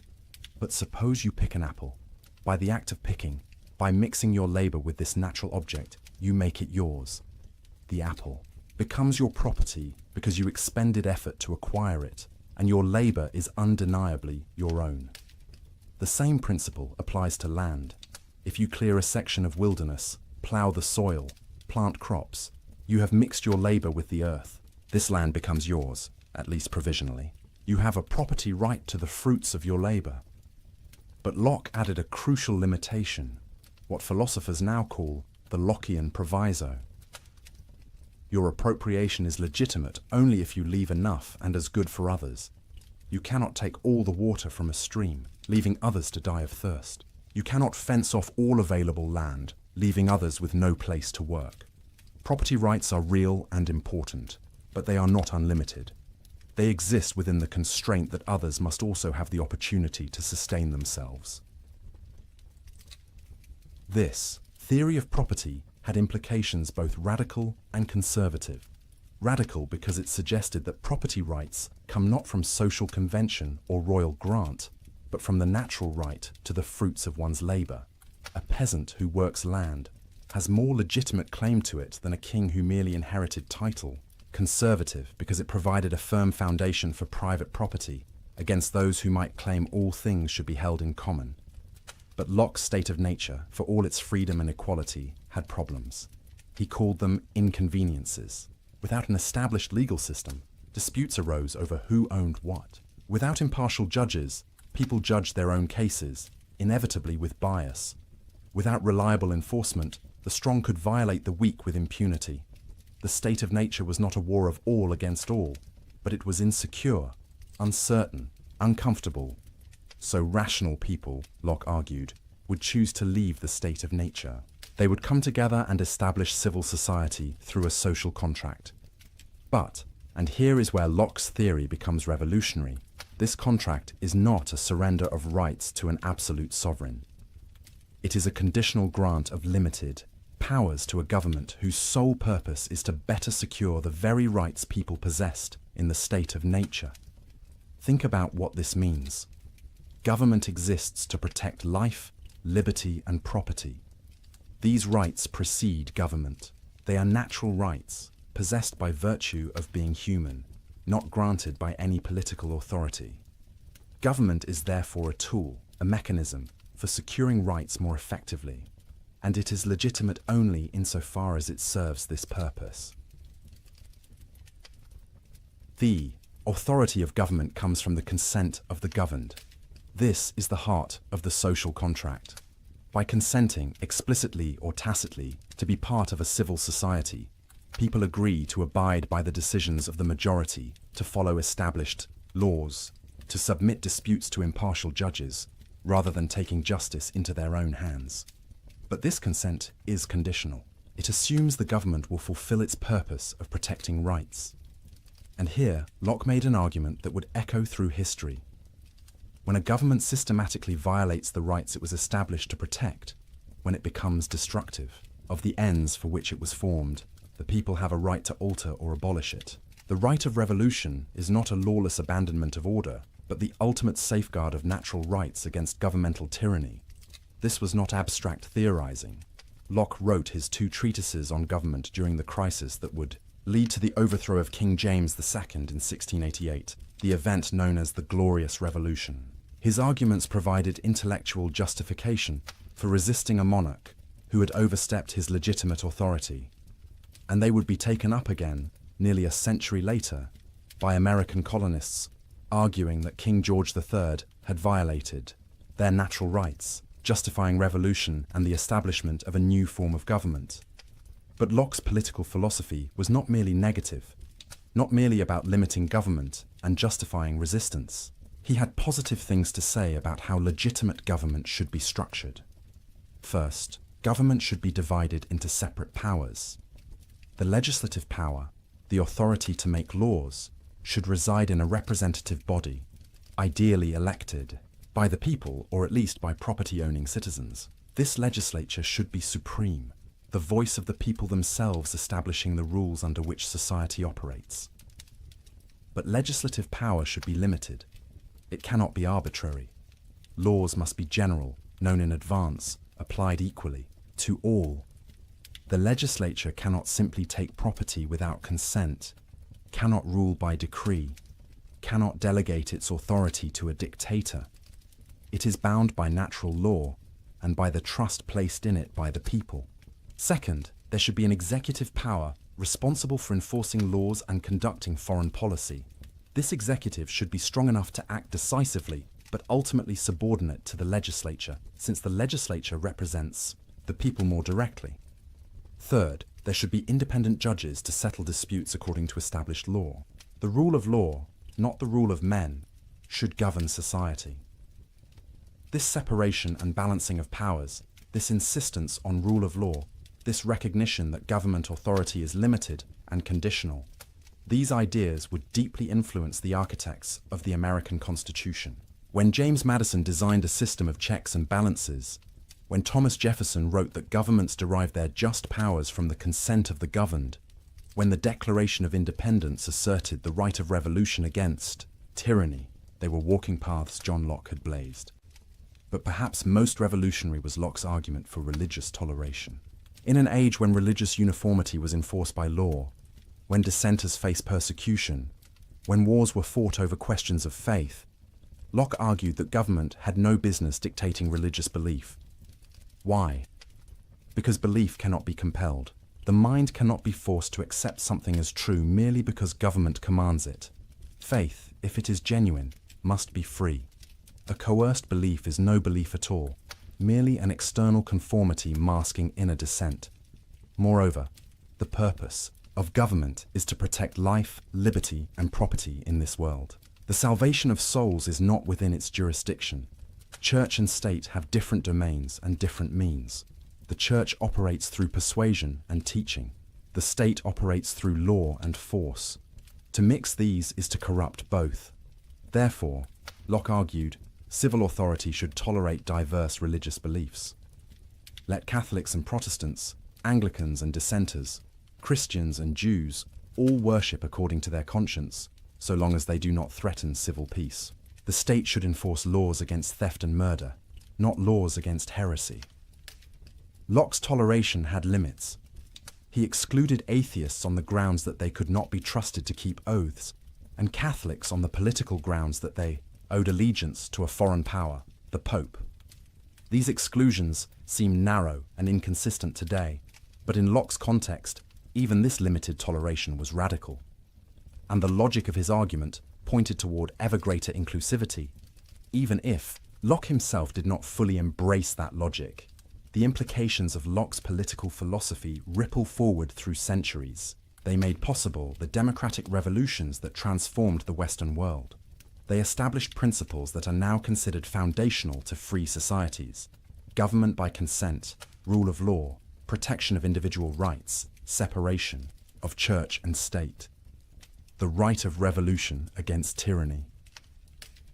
But they also contained tensions and contradictions that would take generations to work out, and which we are still navigating today.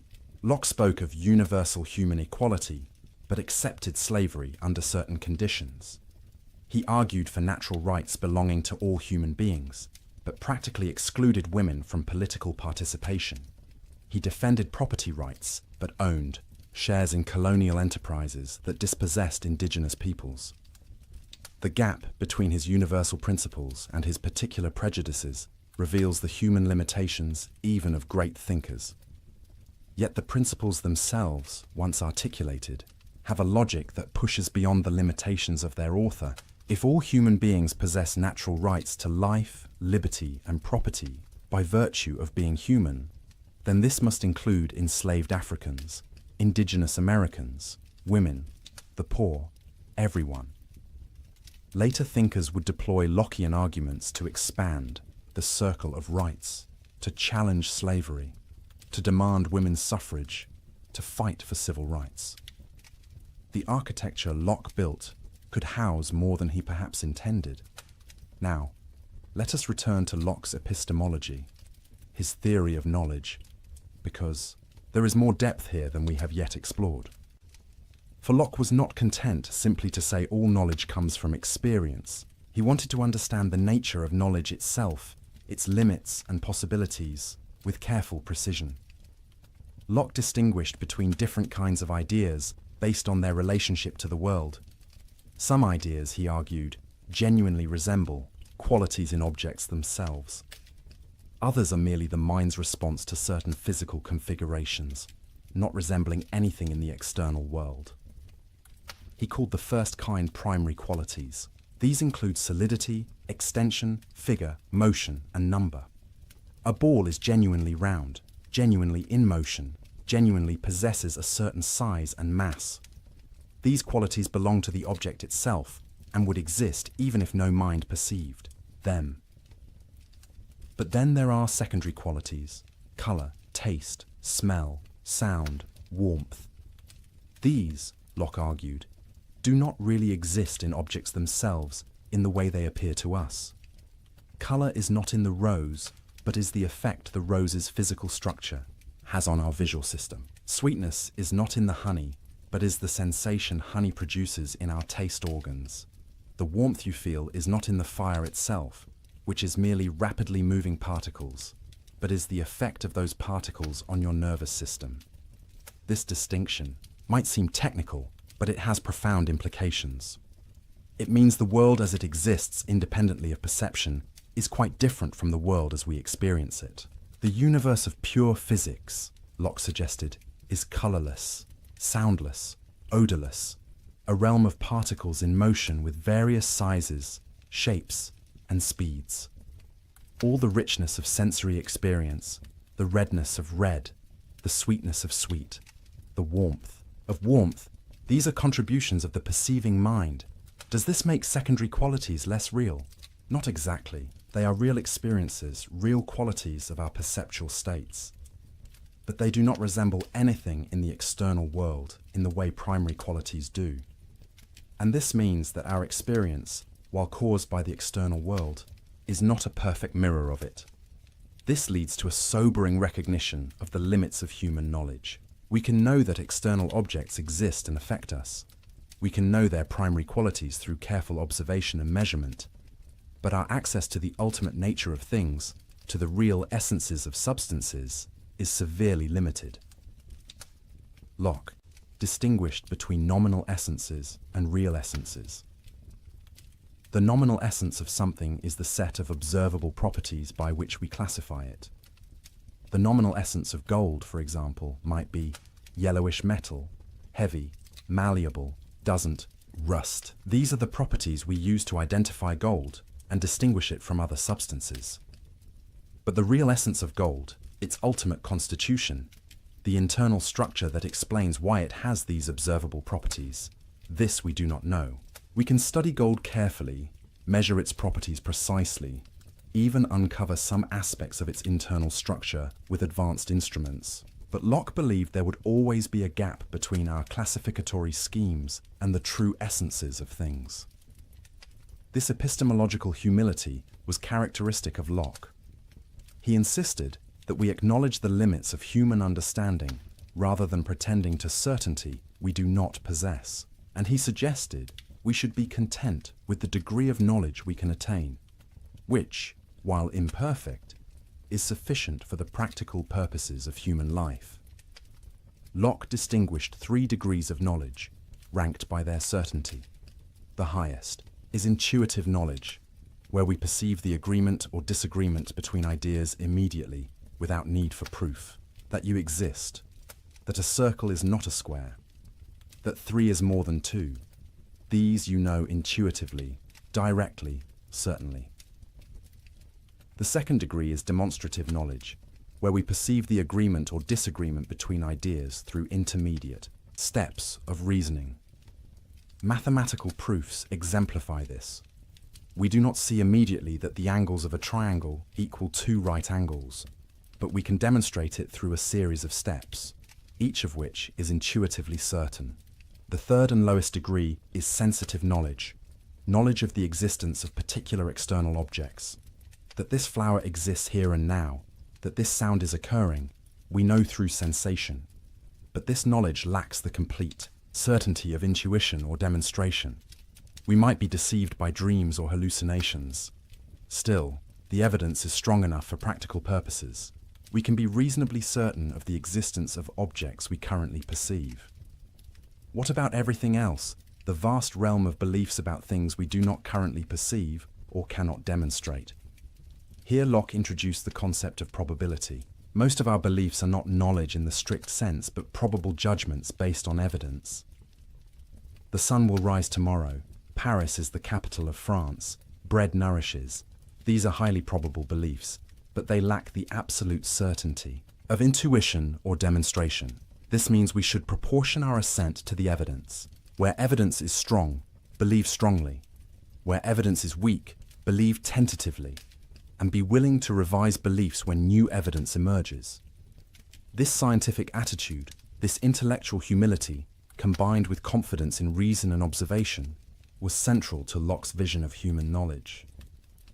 Locke also devoted considerable attention to language, recognizing that words are essential to thought, but also a frequent source of confusion and error. Words, he argued, stand for ideas in the mind of the person using them. Communication works when my words call up in your mind ideas similar to those in mine. But this process is imperfect. Words can be vague, ambiguous, used inconsistently. Much of human disagreement, Locke thought, stems from linguistic confusion rather than genuine differences of opinion. People use the same words to mean different things, or different words to mean the same thing, and waste time in fruitless debate. If we would only define our terms clearly, many disputes would dissolve. This concern with language led Locke to offer recommendations for clear thinking and communication. Define your terms explicitly. Use words consistently. Distinguish between different senses of the same word. Don't assume others mean by a word exactly what you mean. These may seem like common sense, but Locke observed that people violate these principles constantly, leading to endless confusion.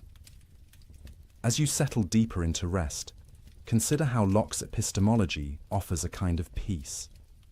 We need not pretend to certainty we do not possess. We need not claim knowledge of ultimate essences or absolute truths beyond our grasp. It is enough to observe carefully, reason honestly, proportion belief to evidence, and remain open to correction. This is intellectual humility, but it is also intellectual confidence. Confidence that this modest empirical approach can yield genuine knowledge, sufficient for human flourishing.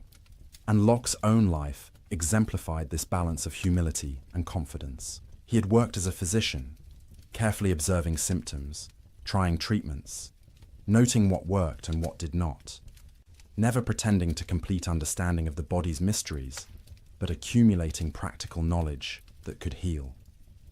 He had studied politics, watching governments rise and fall, noting the patterns of tyranny and the conditions of stability, never claiming to know the perfect system, but articulating principles that could guide toward justice. He had examined his own consciousness, noting the flow of sensations and thoughts, the operations of memory and association, never pretending to fathom the ultimate mystery of awareness, but describing accurately what could be observed. This empirical attitude, this willingness to learn from experience while acknowledging the limits of knowledge, was not merely an intellectual position. It was a way of life, a stance toward the world characterized by curiosity, patience, and honesty, and it connected directly to his practical philosophy, his thoughts about how we should live, individually and collectively. Because if the mind is shaped by experience, then we bear responsibility for the experiences we provide, to ourselves, and especially to the next generation. Locke wrote extensively about education, and his recommendations flow naturally from his epistemological principles. If the mind at birth is a blank slate, then education is literally everything. The child becomes what the child experiences. This is an awesome responsibility for parents and teachers. But Locke's educational philosophy was surprisingly humane and progressive for his time. He opposed the harsh physical discipline common in schools, arguing that beating children teaches them only fear and resentment. He recommended gentle guidance, the formation of good habits through positive example, the cultivation of reason rather than mere obedience. Play is important, he argued, because children learn through activity. Curiosity should be encouraged, not stifled. Education should be adapted to the child's individual temperament and abilities, not forced into a rigid mold. The goal is to form character, to develop judgment and self-discipline, to prepare the child for the responsibilities of adult life in a free society. Locke also emphasized physical education and health. A sound mind in a sound body, he believed. Children should spend time outdoors, should develop physical skills and stamina, should learn to endure some discomfort without complaint. But this toughening should be balanced with genuine care and affection.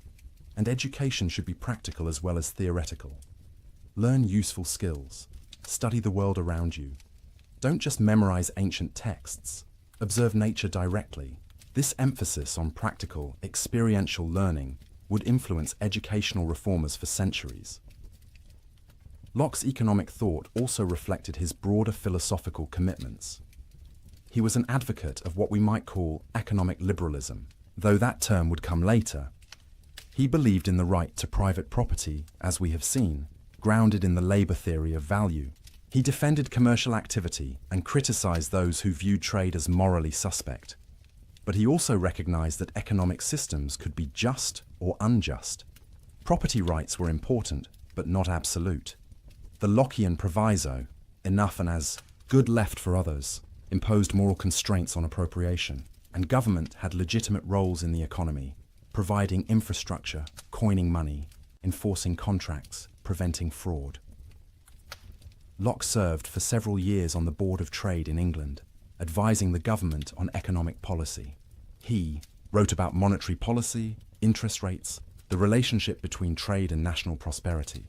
His approach was empirical, based on observation of how economies actually functioned rather than abstract theorizing. In all of this, we see the consistent application of Lockean principles. Freedom is valuable, both political and economic. But freedom exists within a framework of natural law, natural rights, and mutual obligation. The individual is important but not isolated. We are separate persons with our own rights, but we are also social beings who flourish only in community with others. Locke's relationship with religion is complex and fascinating, revealing both the depth of his faith and his willingness to subject even religious matters to rational scrutiny. He lived in an age when religious questions were literally matters of life and death, when people were executed for heresy, when nations went to war over theological disputes. Yet Locke sought a middle path between religious fanaticism and irreligious skepticism. He wrote a book titled The Reasonableness of Christianity, arguing that Christian faith was compatible with reason, indeed supported by it. The essential doctrines of Christianity, he claimed, were few and simple. Believe that Jesus is the Messiah, live a moral life according to his teachings. The elaborate theological systems, the fine distinctions of doctrine, the complicated ceremonies, these were human additions, not part of the original simple message. This was a radical simplification, stripping away much that Catholic and Protestant churches considered essential. And it provoked criticism from Orthodox believers who saw Locke as dangerously heterodox, perhaps a secret Unitarian or Socinian, denying traditional doctrines of the Trinity and original sin. Locke also argued that reason could establish certain religious truths, that God exists could be demonstrated through rational argument. The order and design evident in nature pointed to an intelligent creator. Our own existence, our capacity for reason, suggested a rational source. These were proofs, Locke believed, available to anyone who thought carefully, regardless of scriptural revelation. But reason had limits. It could prove God exists, but could not reveal God's specific plans or purposes for humanity. It could establish moral law in general terms, but needed revelation to know the fullness of divine mercy and judgment. So faith and reason complemented each other. Reason established foundations, revelation built upon them. Most importantly for Locke, religious truth could not be imposed by force. Belief was a matter of inner conviction, not external conformity. The state had no right to dictate religious belief, only to maintain civil peace, and different religious communities should tolerate one another, recognizing that sincere people could interpret scripture differently, that God alone knew human hearts, that compulsion produced only hypocrisy, never genuine faith. This toleration, argument as we have seen, had limits Locke himself placed on it. But the logic pointed toward ever greater inclusivity, and it helped establish a framework for peaceful religious pluralism that has become essential to modern liberal democracies. Locke's own spiritual life seems to have been serious and sincere, if unconventional by the standards of his time. He read scripture carefully, took theology seriously, believed in providence and divine judgment. But he rejected claims to special revelation, miracles reported by others, any truth that contradicted reason. His religion was rational, moral, and intensely personal rather than institutional. As sleep draws nearer, consider this aspect of Locke's legacy. He showed that you could question authority, including religious authority, while maintaining faith. You could subject beliefs to rational scrutiny without abandoning the search for meaning and transcendence. You could live in a world of natural law without losing wonder at the mystery of existence. The last years of Locke's life bring our story full circle. After decades of danger, exile, and uncertainty, he finally saw his major works published and acknowledged. The essay concerning human understanding, the two treatises on government, the letter concerning toleration, all appeared in print, some anonymously, others with his name attached. He became a respected figure, sought out by younger thinkers, consulted by government officials. He lived quietly with friends, continuing to read and write despite declining health. He corresponded with Newton about philosophy and theology. He advised on economic policy. He watched as the political principles he had defended became reality in England's constitutional monarchy. But he never sought fame or power for themselves. His goal had always been truth, understanding, the careful examination of human nature and human institutions in hopes of making life better, freer, more reasonable. He had risked everything for these ideals, and he had lived to see them gain a foothold in the world. When Locke died in 1704, at the age of 72, he left behind a body of work that would shape the modern world. But he also left questions, tensions, incompleteness. His philosophy was not a finished system, but a beginning, an opening of pathways that others would walk. And they came, those others, building on Locke's foundations, criticizing his assumptions, developing his insights, pushing his principles to conclusions he had not reached. The Irish philosopher George Berkeley, a generation younger, accepted Locke's empiricism, but pushed it toward idealism. If we only know our ideas, never things themselves, perhaps only ideas exist. Matter itself might be a fiction. All that exists is minds and the ideas they perceive. This was not what Locke intended, but it showed the power and the danger of the empiricist approach. Push it far enough, and you might end up doubting the external world entirely. David Hume, the great Scottish skeptic, took Locke's empiricism even further. He questioned whether we could know anything about substance, about causation, about the self. All we ever encounter, Hume argued, are impressions and ideas. We never experience substance, only bundles of qualities. We never experience causal, necessity, only constant conjunction. We never experience a unified self, only a stream of perceptions. Locke had been too conservative, too willing to assume things beyond experience. These critiques revealed both the fertility and the fragility of Locke's philosophy. The blank slate, the empiricism, the focus on experience, all of this was enormously influential. But it raised questions Locke had not fully answered. If all knowledge comes from experience, what guarantees the uniformity of nature? What justifies Induction. What gives us knowledge of the external world? What holds the self together as a unity rather than a mere succession of disconnected experiences? Immanuel Kant, the great German philosopher, would attempt a synthesis, accepting the empiricist insight that knowledge begins with experience, while arguing that the mind brings certain structures to experience, organizing it according to innate categories and forms of intuition. Kant claimed to be reconciling empiricism and rationalism, though neither camp was entirely satisfied. In the political realm, Locke's influence was more straightforward and more profound. The American founding fathers absorbed Lockean principles through their pores. Jefferson called Locke one of the three greatest men who ever lived. The Declaration of Independence echoes Locke's language and arguments. The Constitution implements Lockean principles of limited government, separation of powers, protection of rights. The French revolutionaries also invoked Lockean ideas, though with less success at implementation. The Declaration of the Rights of Man and Citizen proclaimed natural rights, popular sovereignty, equality before law, all Lockean themes. Throughout the 19th and 20th centuries, movements for democracy, civil rights, decolonization all drew on Lockean arguments. The language of natural rights, human rights, inalienable rights, all stems from the tradition Locke helped establish. But Locke's legacy also includes darker elements. His labor theory of property was used to justify colonial dispossession of indigenous peoples. If they had not mixed their labor with the land in ways European observers recognized, then perhaps the land was still in a state of nature, available for appropriation. This was a perversion of Locke's proviso about leaving enough and as good, but it shows how philosophical arguments can be weaponized.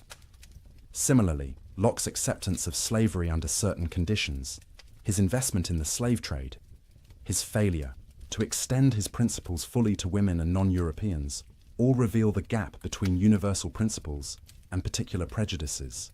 Modern readers approaching Locke face a challenge.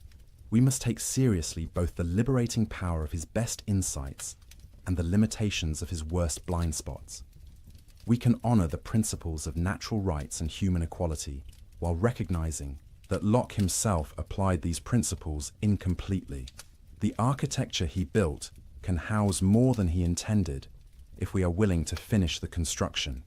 In epistemology, Locke's influence continues in psychology, cognitive science, and educational theory. The idea that the mind is shaped by experience, that nature and nurture both matter, that learning happens through engagement with the environment, all reflect Lockean insights, even if modern understanding is more nuanced than the blank slate.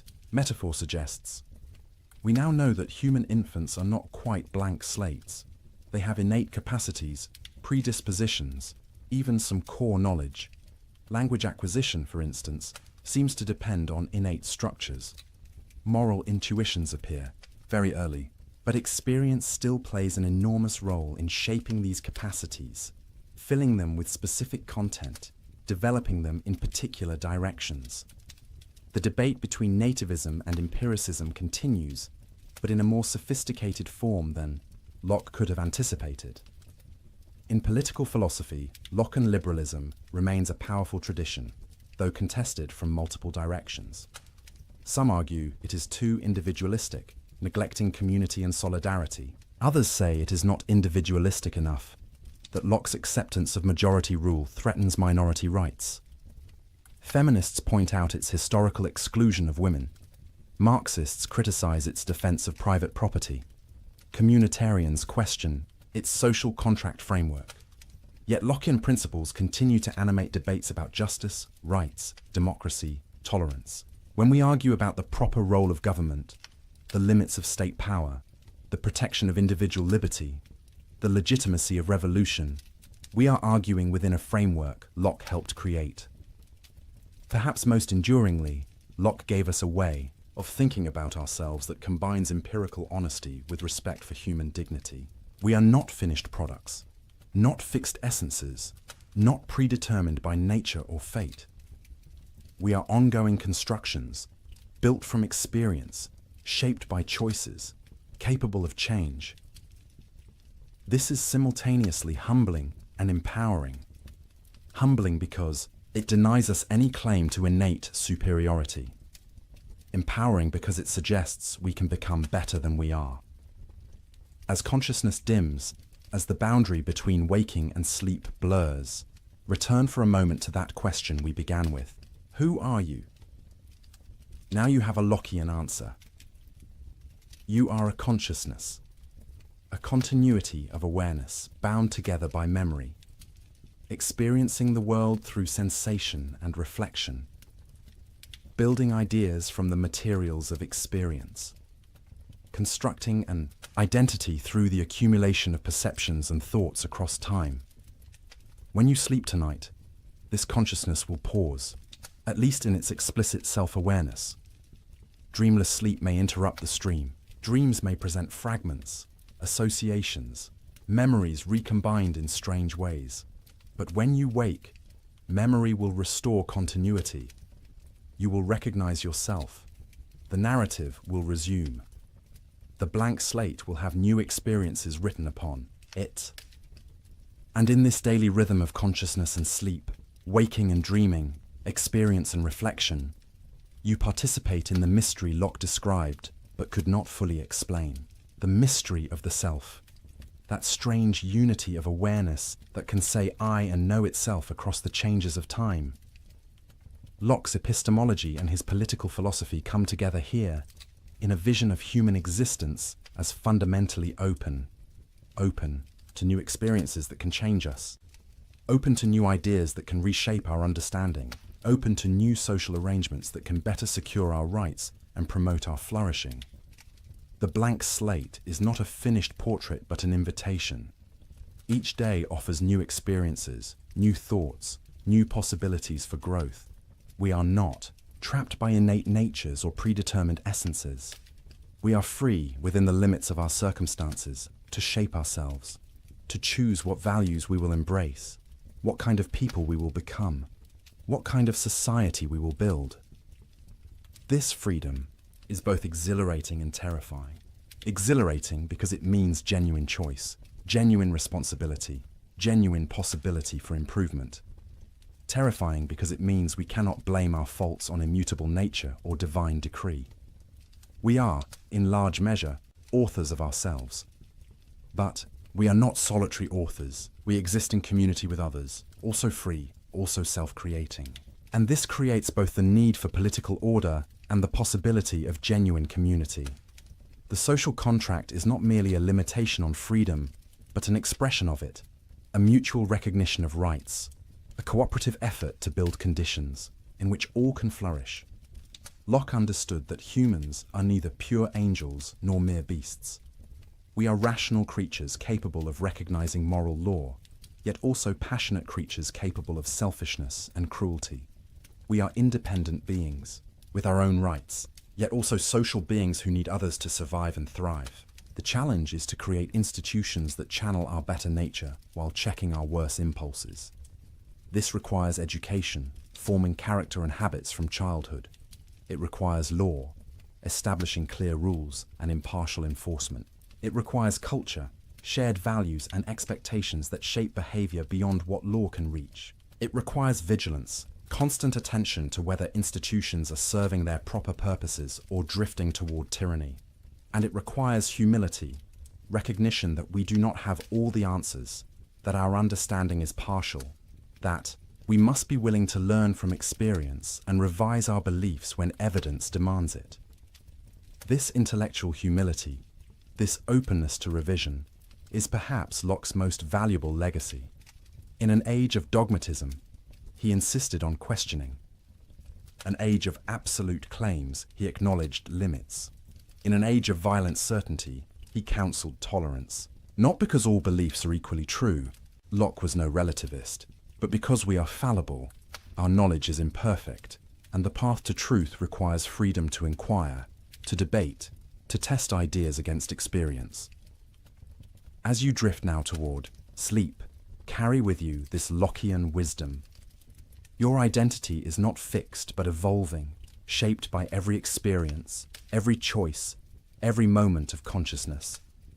Your knowledge, while real, is partial, built from the limited perspective of your particular experience, always open to expansion and correction. Your freedom is real but not unlimited, existing within a framework of natural law and social contract, respected by others to the degree you respect theirs. Tomorrow, you will wake as yourself, consciousness restored, memories intact, ready to receive new experiences that will continue to write upon the slate of your mind. You will face choices about what kind of person you want to become, what values you want to embrace, how you will use your freedom. You will participate in communities that shape you even as you shape them. You will contribute to the ongoing construction of a world in which rights are respected, reason is valued, and humans can flourish. All of this is part of the architecture of the self that Locke helped us understand. Not a finished building, but an ongoing construction. Not a static essence, but a dynamic process. Not a predetermined fate, but an open future. In the blank slate, Locke saw not emptiness, but potential. In experience, he saw not limitation, but opportunity. In consciousness, he saw not a substantial thing, but an active awareness, building itself through engagement with the world. In political order, he saw not oppression, but the possibility of genuine freedom secured through mutual agreement. These insights transformed the world. They made possible new forms of government, new understandings of education, new approaches to knowledge. They challenged inherited privilege and defended individual rights. They promoted tolerance and limited power. They elevated reason without dismissing faith. They honored both individual and community. The questions Locke asked remain. Our questions. How do we know what we know? What makes us who we are? What legitimizes authority? How much freedom should we have? What do we owe to others? How should children be raised? When is resistance to government justified? We may answer these questions differently than Locke did, informed by 3 more centuries of experience, enlightened about our own era's blind spots in ways Locke could not be about his. But we answer them within a framework of inquiry he helped establish, using methods he pioneered, honoring principles he articulated. The architecture of the self that Locke described is your architecture. The blank slate he hypothesized is, in some measure, your slate, written upon daily by sensation and reflection. The consciousness he analyzed is your consciousness, experiencing these very thoughts at this very moment, creating continuity across time through the binding power of memory. The natural rights he defended are your rights, inherent to your humanity, not granted by government, but protected by it. The social contract he envisioned is the implicit agreement under which you live with others, mutual recognition of freedom within law. As consciousness fades, as sleep claims you gently, the self pauses, but does not disappear. Tomorrow it will resume, refreshed, ready to receive new impressions, to build new ideas, to make new choices. The ongoing construction continues. The narrative unfolds. The blank slate receives new writing. And in this daily rhythm of consciousness and rest, experience and reflection, freedom and order, you live out the philosophical insights John Locke articulated 3 centuries ago. The architecture he described is the architecture of your own being. The questions he asked are the questions of your own existence. The principles he defended are the principles that make your flourishing possible. Rest now in the knowledge that you are free to become, free to choose, free to grow. That your identity is real, but not rigid, continuous but not static, yours but not isolated. That your consciousness will return tomorrow, carrying forward, creating the thread that binds your life into a meaningful whole. The blank slate awaits new experiences. The self awaits new developments. The story continues, as it has from your first moment of awareness to this present instant, as it will tomorrow and beyond. Each experience adding to the accumulation, each choice shaping the person you are becoming, each moment of consciousness participating in the profound mystery of what it means to be human. And with that gentle assurance, with that recognition of your ongoing construction, with that appreciation for the freedom and responsibility of self-creation. Let sleep come. Let consciousness rest. Let the architecture of the self stand for the night, solid enough to endure, flexible enough to grow, ready to receive tomorrow's experiences and to build from them something new. Like and subscribe for more journeys through the gentle chambers of philosophical thought, where the great minds of history share their wisdom to guide us toward rest and understanding. Until we meet again in the theatre of consciousness, sleep well, knowing you are part of a grand tradition of human reflection on the deepest questions of existence, knowing your freedom is real, your potential is vast, and your story is still being written, one experience at a time, on the blank slate of an ever-developing mind. Before we part, let us linger a moment longer with some of Locke's most intimate insights about the human experience. Those observations about memory, association, habit, and will that reveal not just a philosopher, but a careful student of his own consciousness. Locke noticed something remarkable about how the mind forms connections. Ideas that occur together in experience tend to become associated in thought. If you are frightened by a dog as a child, the idea of dog becomes linked with the idea of danger. Years later, even though you know rationally that most dogs are harmless, the association persists. Your heart races when a dog approaches, not because you choose this reaction, but because experience has written this connection into your mind. This association of ideas, as Locke called it, operates beneath conscious awareness, shaping our responses, our preferences, our very personalities. A song heard during a happy moment becomes linked with happiness, so hearing it years later brings back that feeling. A place associated with grief carries sadness in its very appearance. The smell of bread baking might carry you back to childhood, to your grandmother's kitchen, to a sense of safety and warmth you had forgotten you possessed. These associations are powerful, and Locke warned they could be both beneficial and harmful. Good associations, formed through positive experiences, create healthy habits and pleasant emotions. But negative associations, especially those formed in childhood when the slate is freshest and impressions sink deepest, can haunt us for life. He told a story to illustrate this. A child, frightened by a foolish servant who connected darkness with tales of goblins and spirits, might develop a lifelong fear of the dark. Not because darkness is truly dangerous, but because the association between darkness and terror was formed so early and so strongly that it cannot be easily erased. The grown adult, knowing intellectually that no goblins lurk in shadows, still feels the childish dread, the racing heart, the irrational fear, because experience wrote this connection when the mind was most receptive. This insight about association had profound implications for education and child rearing. Parents and teachers must be careful about what associations they allow to form. Never frighten a child unnecessarily. Never associate learning with punishment, lest the child come to fear knowledge itself. Never link religion with harshness, lest faith become associated with cruelty rather than love. Instead, create positive associations. Let learning be pleasurable. Let virtue be rewarded. Let the child associate good behavior with parental approval, moral action with happiness, knowledge with power and freedom. These early associations, Locke emphasized, shape character more than any explicit instruction. Tell a child 1,000 times that learning is valuable, but if every encounter with books brings punishment for fidgeting or boredom from poor teaching, the child will associate books with unpleasantness. The association speaks louder than the lecture. This is why habit is so important in Locke's moral psychology. Habits are repeated associations, patterns written so deeply into the mind through repeated experience that they become nearly automatic.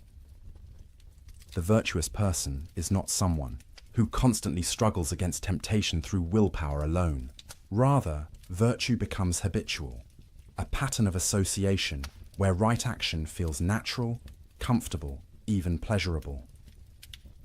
How do we form good habits? Through repeated practice, starting young. A child who learns to control impulses, to delay gratification, to consider others' feelings through countless small experiences, gradually develops self-discipline as a habit. An adult who repeatedly chooses honesty, even when lying would be easier, gradually finds that honesty becomes second nature, the automatic response, the expected behavior. But Locke also recognized that bad habits, once formed, are difficult to break. This is why early education is so crucial. It is far easier to form good habits from the beginning than to replace bad habits later. The associations written on a fresh slate sink deep.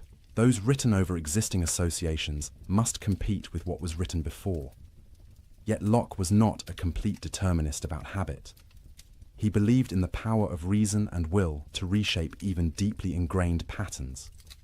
An adult who recognizes a harmful association can, through conscious effort and repeated contrary experiences, weaken the old connection and form new ones. It is difficult, but possible. The mind that was shaped by experience can be reshaped by new experience, guided by rational reflection. This brings us to Locke's thoughts about freedom and the will, a topic he wrestled with at length and revised multiple times in successive editions of his essay. The question, are we free? And if so, what does freedom mean? Locke argued that the question itself is often poorly formed. People ask, is the will free? But this, Locke suggested, is like asking whether sleep is swift or virtue square. It applies a property to a thing that cannot have that property. Will is not the kind of thing that can be free or unfree. The will is simply the power to choose, to direct action toward or away from something based on desire or aversion. The real question is, are persons free? And here, Locke's answer was nuanced. A person is free when they can do what they will to do, when their actions follow from their choices without external compulsion or internal incapacity. If you want to raise your arm, and you can raise your arm, you are free in that respect. If you want to raise your arm but cannot because someone holds it down, you are not free. If you want to raise your arm but cannot because of paralysis, you are not free. But what about the will itself? Are we free to will what we will? Can we choose our choices? Here, Locke's answer becomes more complex. We do not, he argued directly, choose what we desire. Desires arise from our nature, our experiences, our associations, our current state. You do not decide to be hungry. Hunger arises. You do not choose to desire happiness. You simply do desire it by your nature as a conscious being. What we can choose is which desires to act upon. The will is the power to direct action based on desire. And crucially, we have the ability to suspend action, to pause before acting on a desire, to deliberate, to consider whether satisfying this desire will truly lead to happiness, or whether it might lead to greater pain. This power of suspension, this ability to step back and reflect before acting, is the essence of human freedom for Locke. Animals act on immediate desire. They see food, they are hungry, they eat. But humans can pause. They can ask, is this food good for me? Will eating it now prevent me from enjoying something better later? Does satisfying this appetite align with my long-term goals? This capacity for reflection and deliberation distinguishes human freedom from mere animal behavior. We are not simply driven by desires, but can evaluate desires, can choose which to pursue and which to resist based on rational judgment about what will truly promote our happiness. But Locke recognized a problem. Often we pursue things that do not actually make us happy. We know intellectually that certain pleasures lead to pain, yet we pursue them anyway. Why? Locke's answer involved a careful analysis of how we perceive good and evil, pleasure and pain, present and future. Present goods appear large, vivid, pressing. Future goods appear small, distant, uncertain. A pleasure available now exerts more motivational force than a greater pleasure available tomorrow. This is not because we choose to value the present more. It is how desire naturally operates, shaped by the immediacy of sensation versus the abstraction of imagination. To act rationally, we must correct for this bias. We must make future goods more vivid in imagination. must consider carefully the long-term consequences of present actions, must develop habits that resist immediate gratification in favor of lasting happiness. This requires education, practice, the formation of character through repeated choices that prioritize true good over apparent good. And this is where moral education becomes crucial for Locke. The goal is not to suppress desire, but to train desire, to develop associations between right action and pleasure, between virtue and happiness, so that doing the right thing becomes not a painful sacrifice, but a genuine satisfaction. The virtuous person is not someone who constantly struggles against their nature, but someone whose nature, shaped by experience and habit, inclines naturally toward good. They have formed associations where honesty brings pride, where generosity brings joy, where self-control brings dignity. Virtue is not contrary to happiness, but constitutive of it.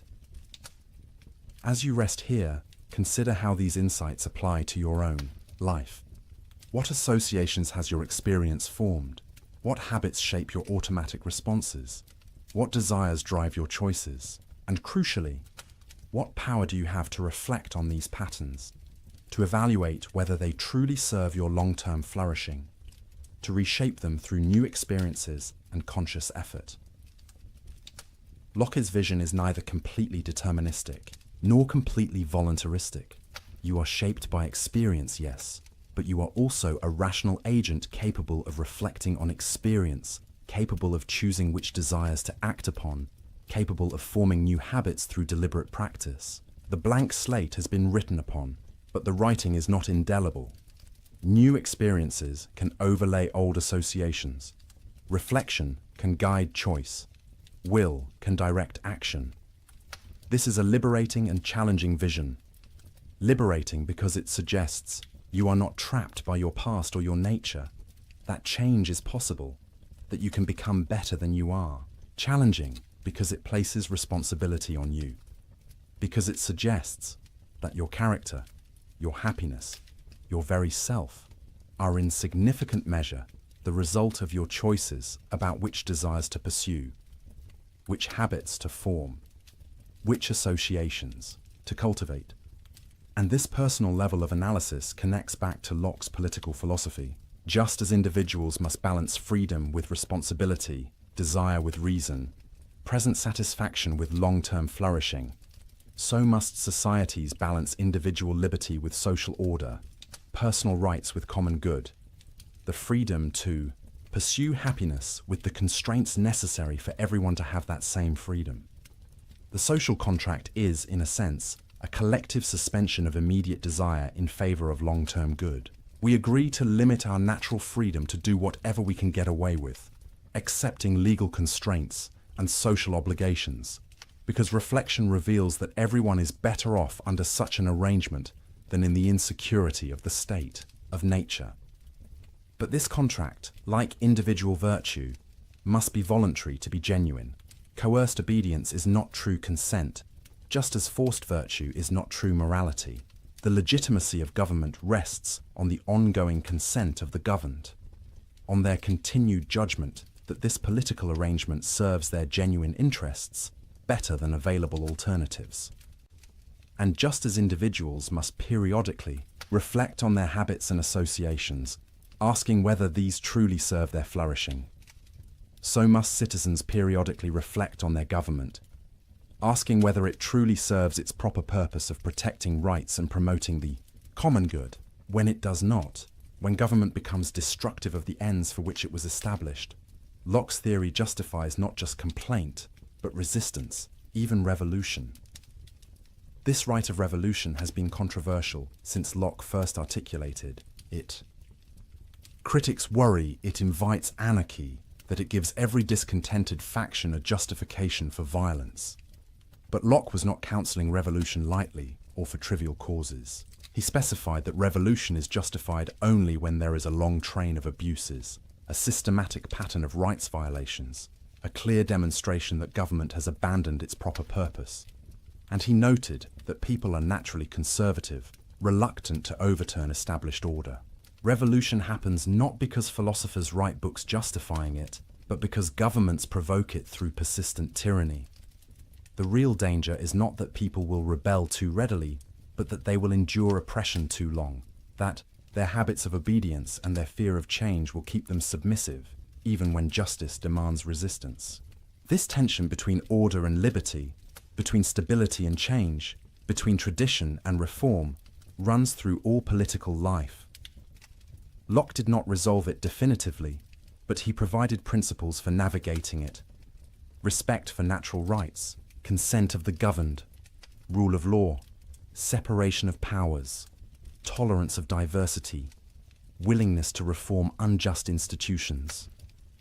These principles have been tested across centuries and found both powerful and imperfect. Powerful because they have inspired movements for freedom, enabled peaceful transfers of power, protected individuals from tyranny, created space for human flourishing. Imperfect because they have been applied selectively, invoked to justify as well as to oppose oppression, interpreted in contradictory ways. The work of building just societies, like the work of forming virtuous character, is never complete. New challenges arise, old solutions prove inadequate, principles must be reinterpreted. For changed circumstances, the blank slate of each new generation must be written upon with the accumulated wisdom of the past, while remaining open to the new insights of the present. Locke himself, despite his profound contributions, had blind spots we now see clearly. His acceptance of slavery, his limited toleration, his assumptions about property and gender, all reflect the prejudices of his time. Later generations have had to extend his principles beyond where he took them, to include those he excluded, to recognize rights he did not acknowledge, to build the more complete and consistent liberalism his own logic implied, but his own practice failed to achieve. This is not a failure of Locke's philosophy, but rather evidence of its power. The principles are strong enough to be turned against their author's own inconsistencies. The logic of natural rights, once unleashed, pushes toward ever greater inclusivity. The commitment to reason and experience demands ongoing refinement of theory in light of observation. The emphasis on consent requires listening to voices previously silenced. In this way, Locke's philosophy is alive, growing, developing, not a dead monument, but a living tradition. Each generation writes its own experiences on the collective slate, forming new associations, developing new habits, creating new institutions, always building on what came before, while also revising, correcting, expanding. And you, lying here, on the threshold of sleep, are part of this ongoing story. The experiences you have, the choices you make, the character you form, the society you help create, all of these contribute to the great human project of building a world where freedom and order, rights and responsibilities, individual flourishing and common good can coexist and reinforce each other. This is Locke's legacy, not a finished system but a method, not dogma but questions, not certainty but the humble confidence that reason and experience, carefully applied, can guide us toward truth and justice, even if we never reach perfect understanding or perfect society. As consciousness dims and sleep approaches, let these thoughts settle gently. You are a self in process, shaped by experience yet capable of reshaping yourself. You are free within limits, able to choose yet influenced by associations and habits. You are an individual with rights, yet also a member of communities with obligations. You are rational yet also passionate, capable of wisdom yet prone to error, finite yet oriented toward transcendent goods. This is the human condition, as Locke understood it. Neither angel nor beast, but something between. A rational animal, a political creature, a self-creating consciousness, an embodied soul, a bearer of rights and responsibilities, a blank slate being written upon by experience, even as you use reason, to guide which experiences you seek and how you interpret them. In sleep, this active process pauses, consciousness retreats, explicit self-awareness fades, the will relaxes its direction of attention. But the underlying continuity persists. The memories remain, ready to be accessed when consciousness returns. The habits endure, ready to shape tomorrow's choices. The associations sleep in the depths of mind, ready to influence perception and emotion when you wake. And in dreams, perhaps, the mind continues its work of association and reflection in different mode, freed from the constraints of waking logic, combining memories in novel ways, processing experiences, consolidating learning, perhaps even solving problems that baffled conscious deliberation. Locke himself was fascinated by sleep and dreams, seeing in them evidence for his theories about consciousness and identity. In dreamless sleep, consciousness is truly absent, yet we regard the sleeping person as the same individual who went to sleep. Why? Because we expect consciousness to return, because we anticipate that waking memory will bridge the gap, because personal identity consists in the continuity of consciousness across time, not in unbroken moment-to-moment awareness. And in dreams, consciousness is present but altered. We experience sensations, emotions, thoughts, often vivid and compelling. Yet these experiences are not caused by external objects, but by the mind's own activity, recombining memories, activating associations, playing out fears and wishes in symbolic form. Dreams demonstrate the mind's active power, its ability to construct experience from internal materials, even without sensory input from the external world. Some of Locke's successors would push this observation further. If the mind can construct such vivid experiences in dreams from purely internal sources, how do we know waking experience is any different? Perhaps all experience is constructed by the mind, and we never encounter external reality directly. This idealist conclusion, drawn by Berkeley and others, was not what Locke intended, but it shows how his careful observations could lead to unexpected places. For Locke himself, the distinction between waking and dreaming was clear enough in practice. Waking experience has coherence, consistency, regularity that dreams lack. The waking world obeys natural laws, responds to our actions in predictable ways, is shared by multiple observers who report similar perceptions. Dreams are fragmentary, illogical, private, unshared. This practical difference, even if we cannot prove metaphysically that waking experience corresponds to external reality, is sufficient to ground knowledge and guide action.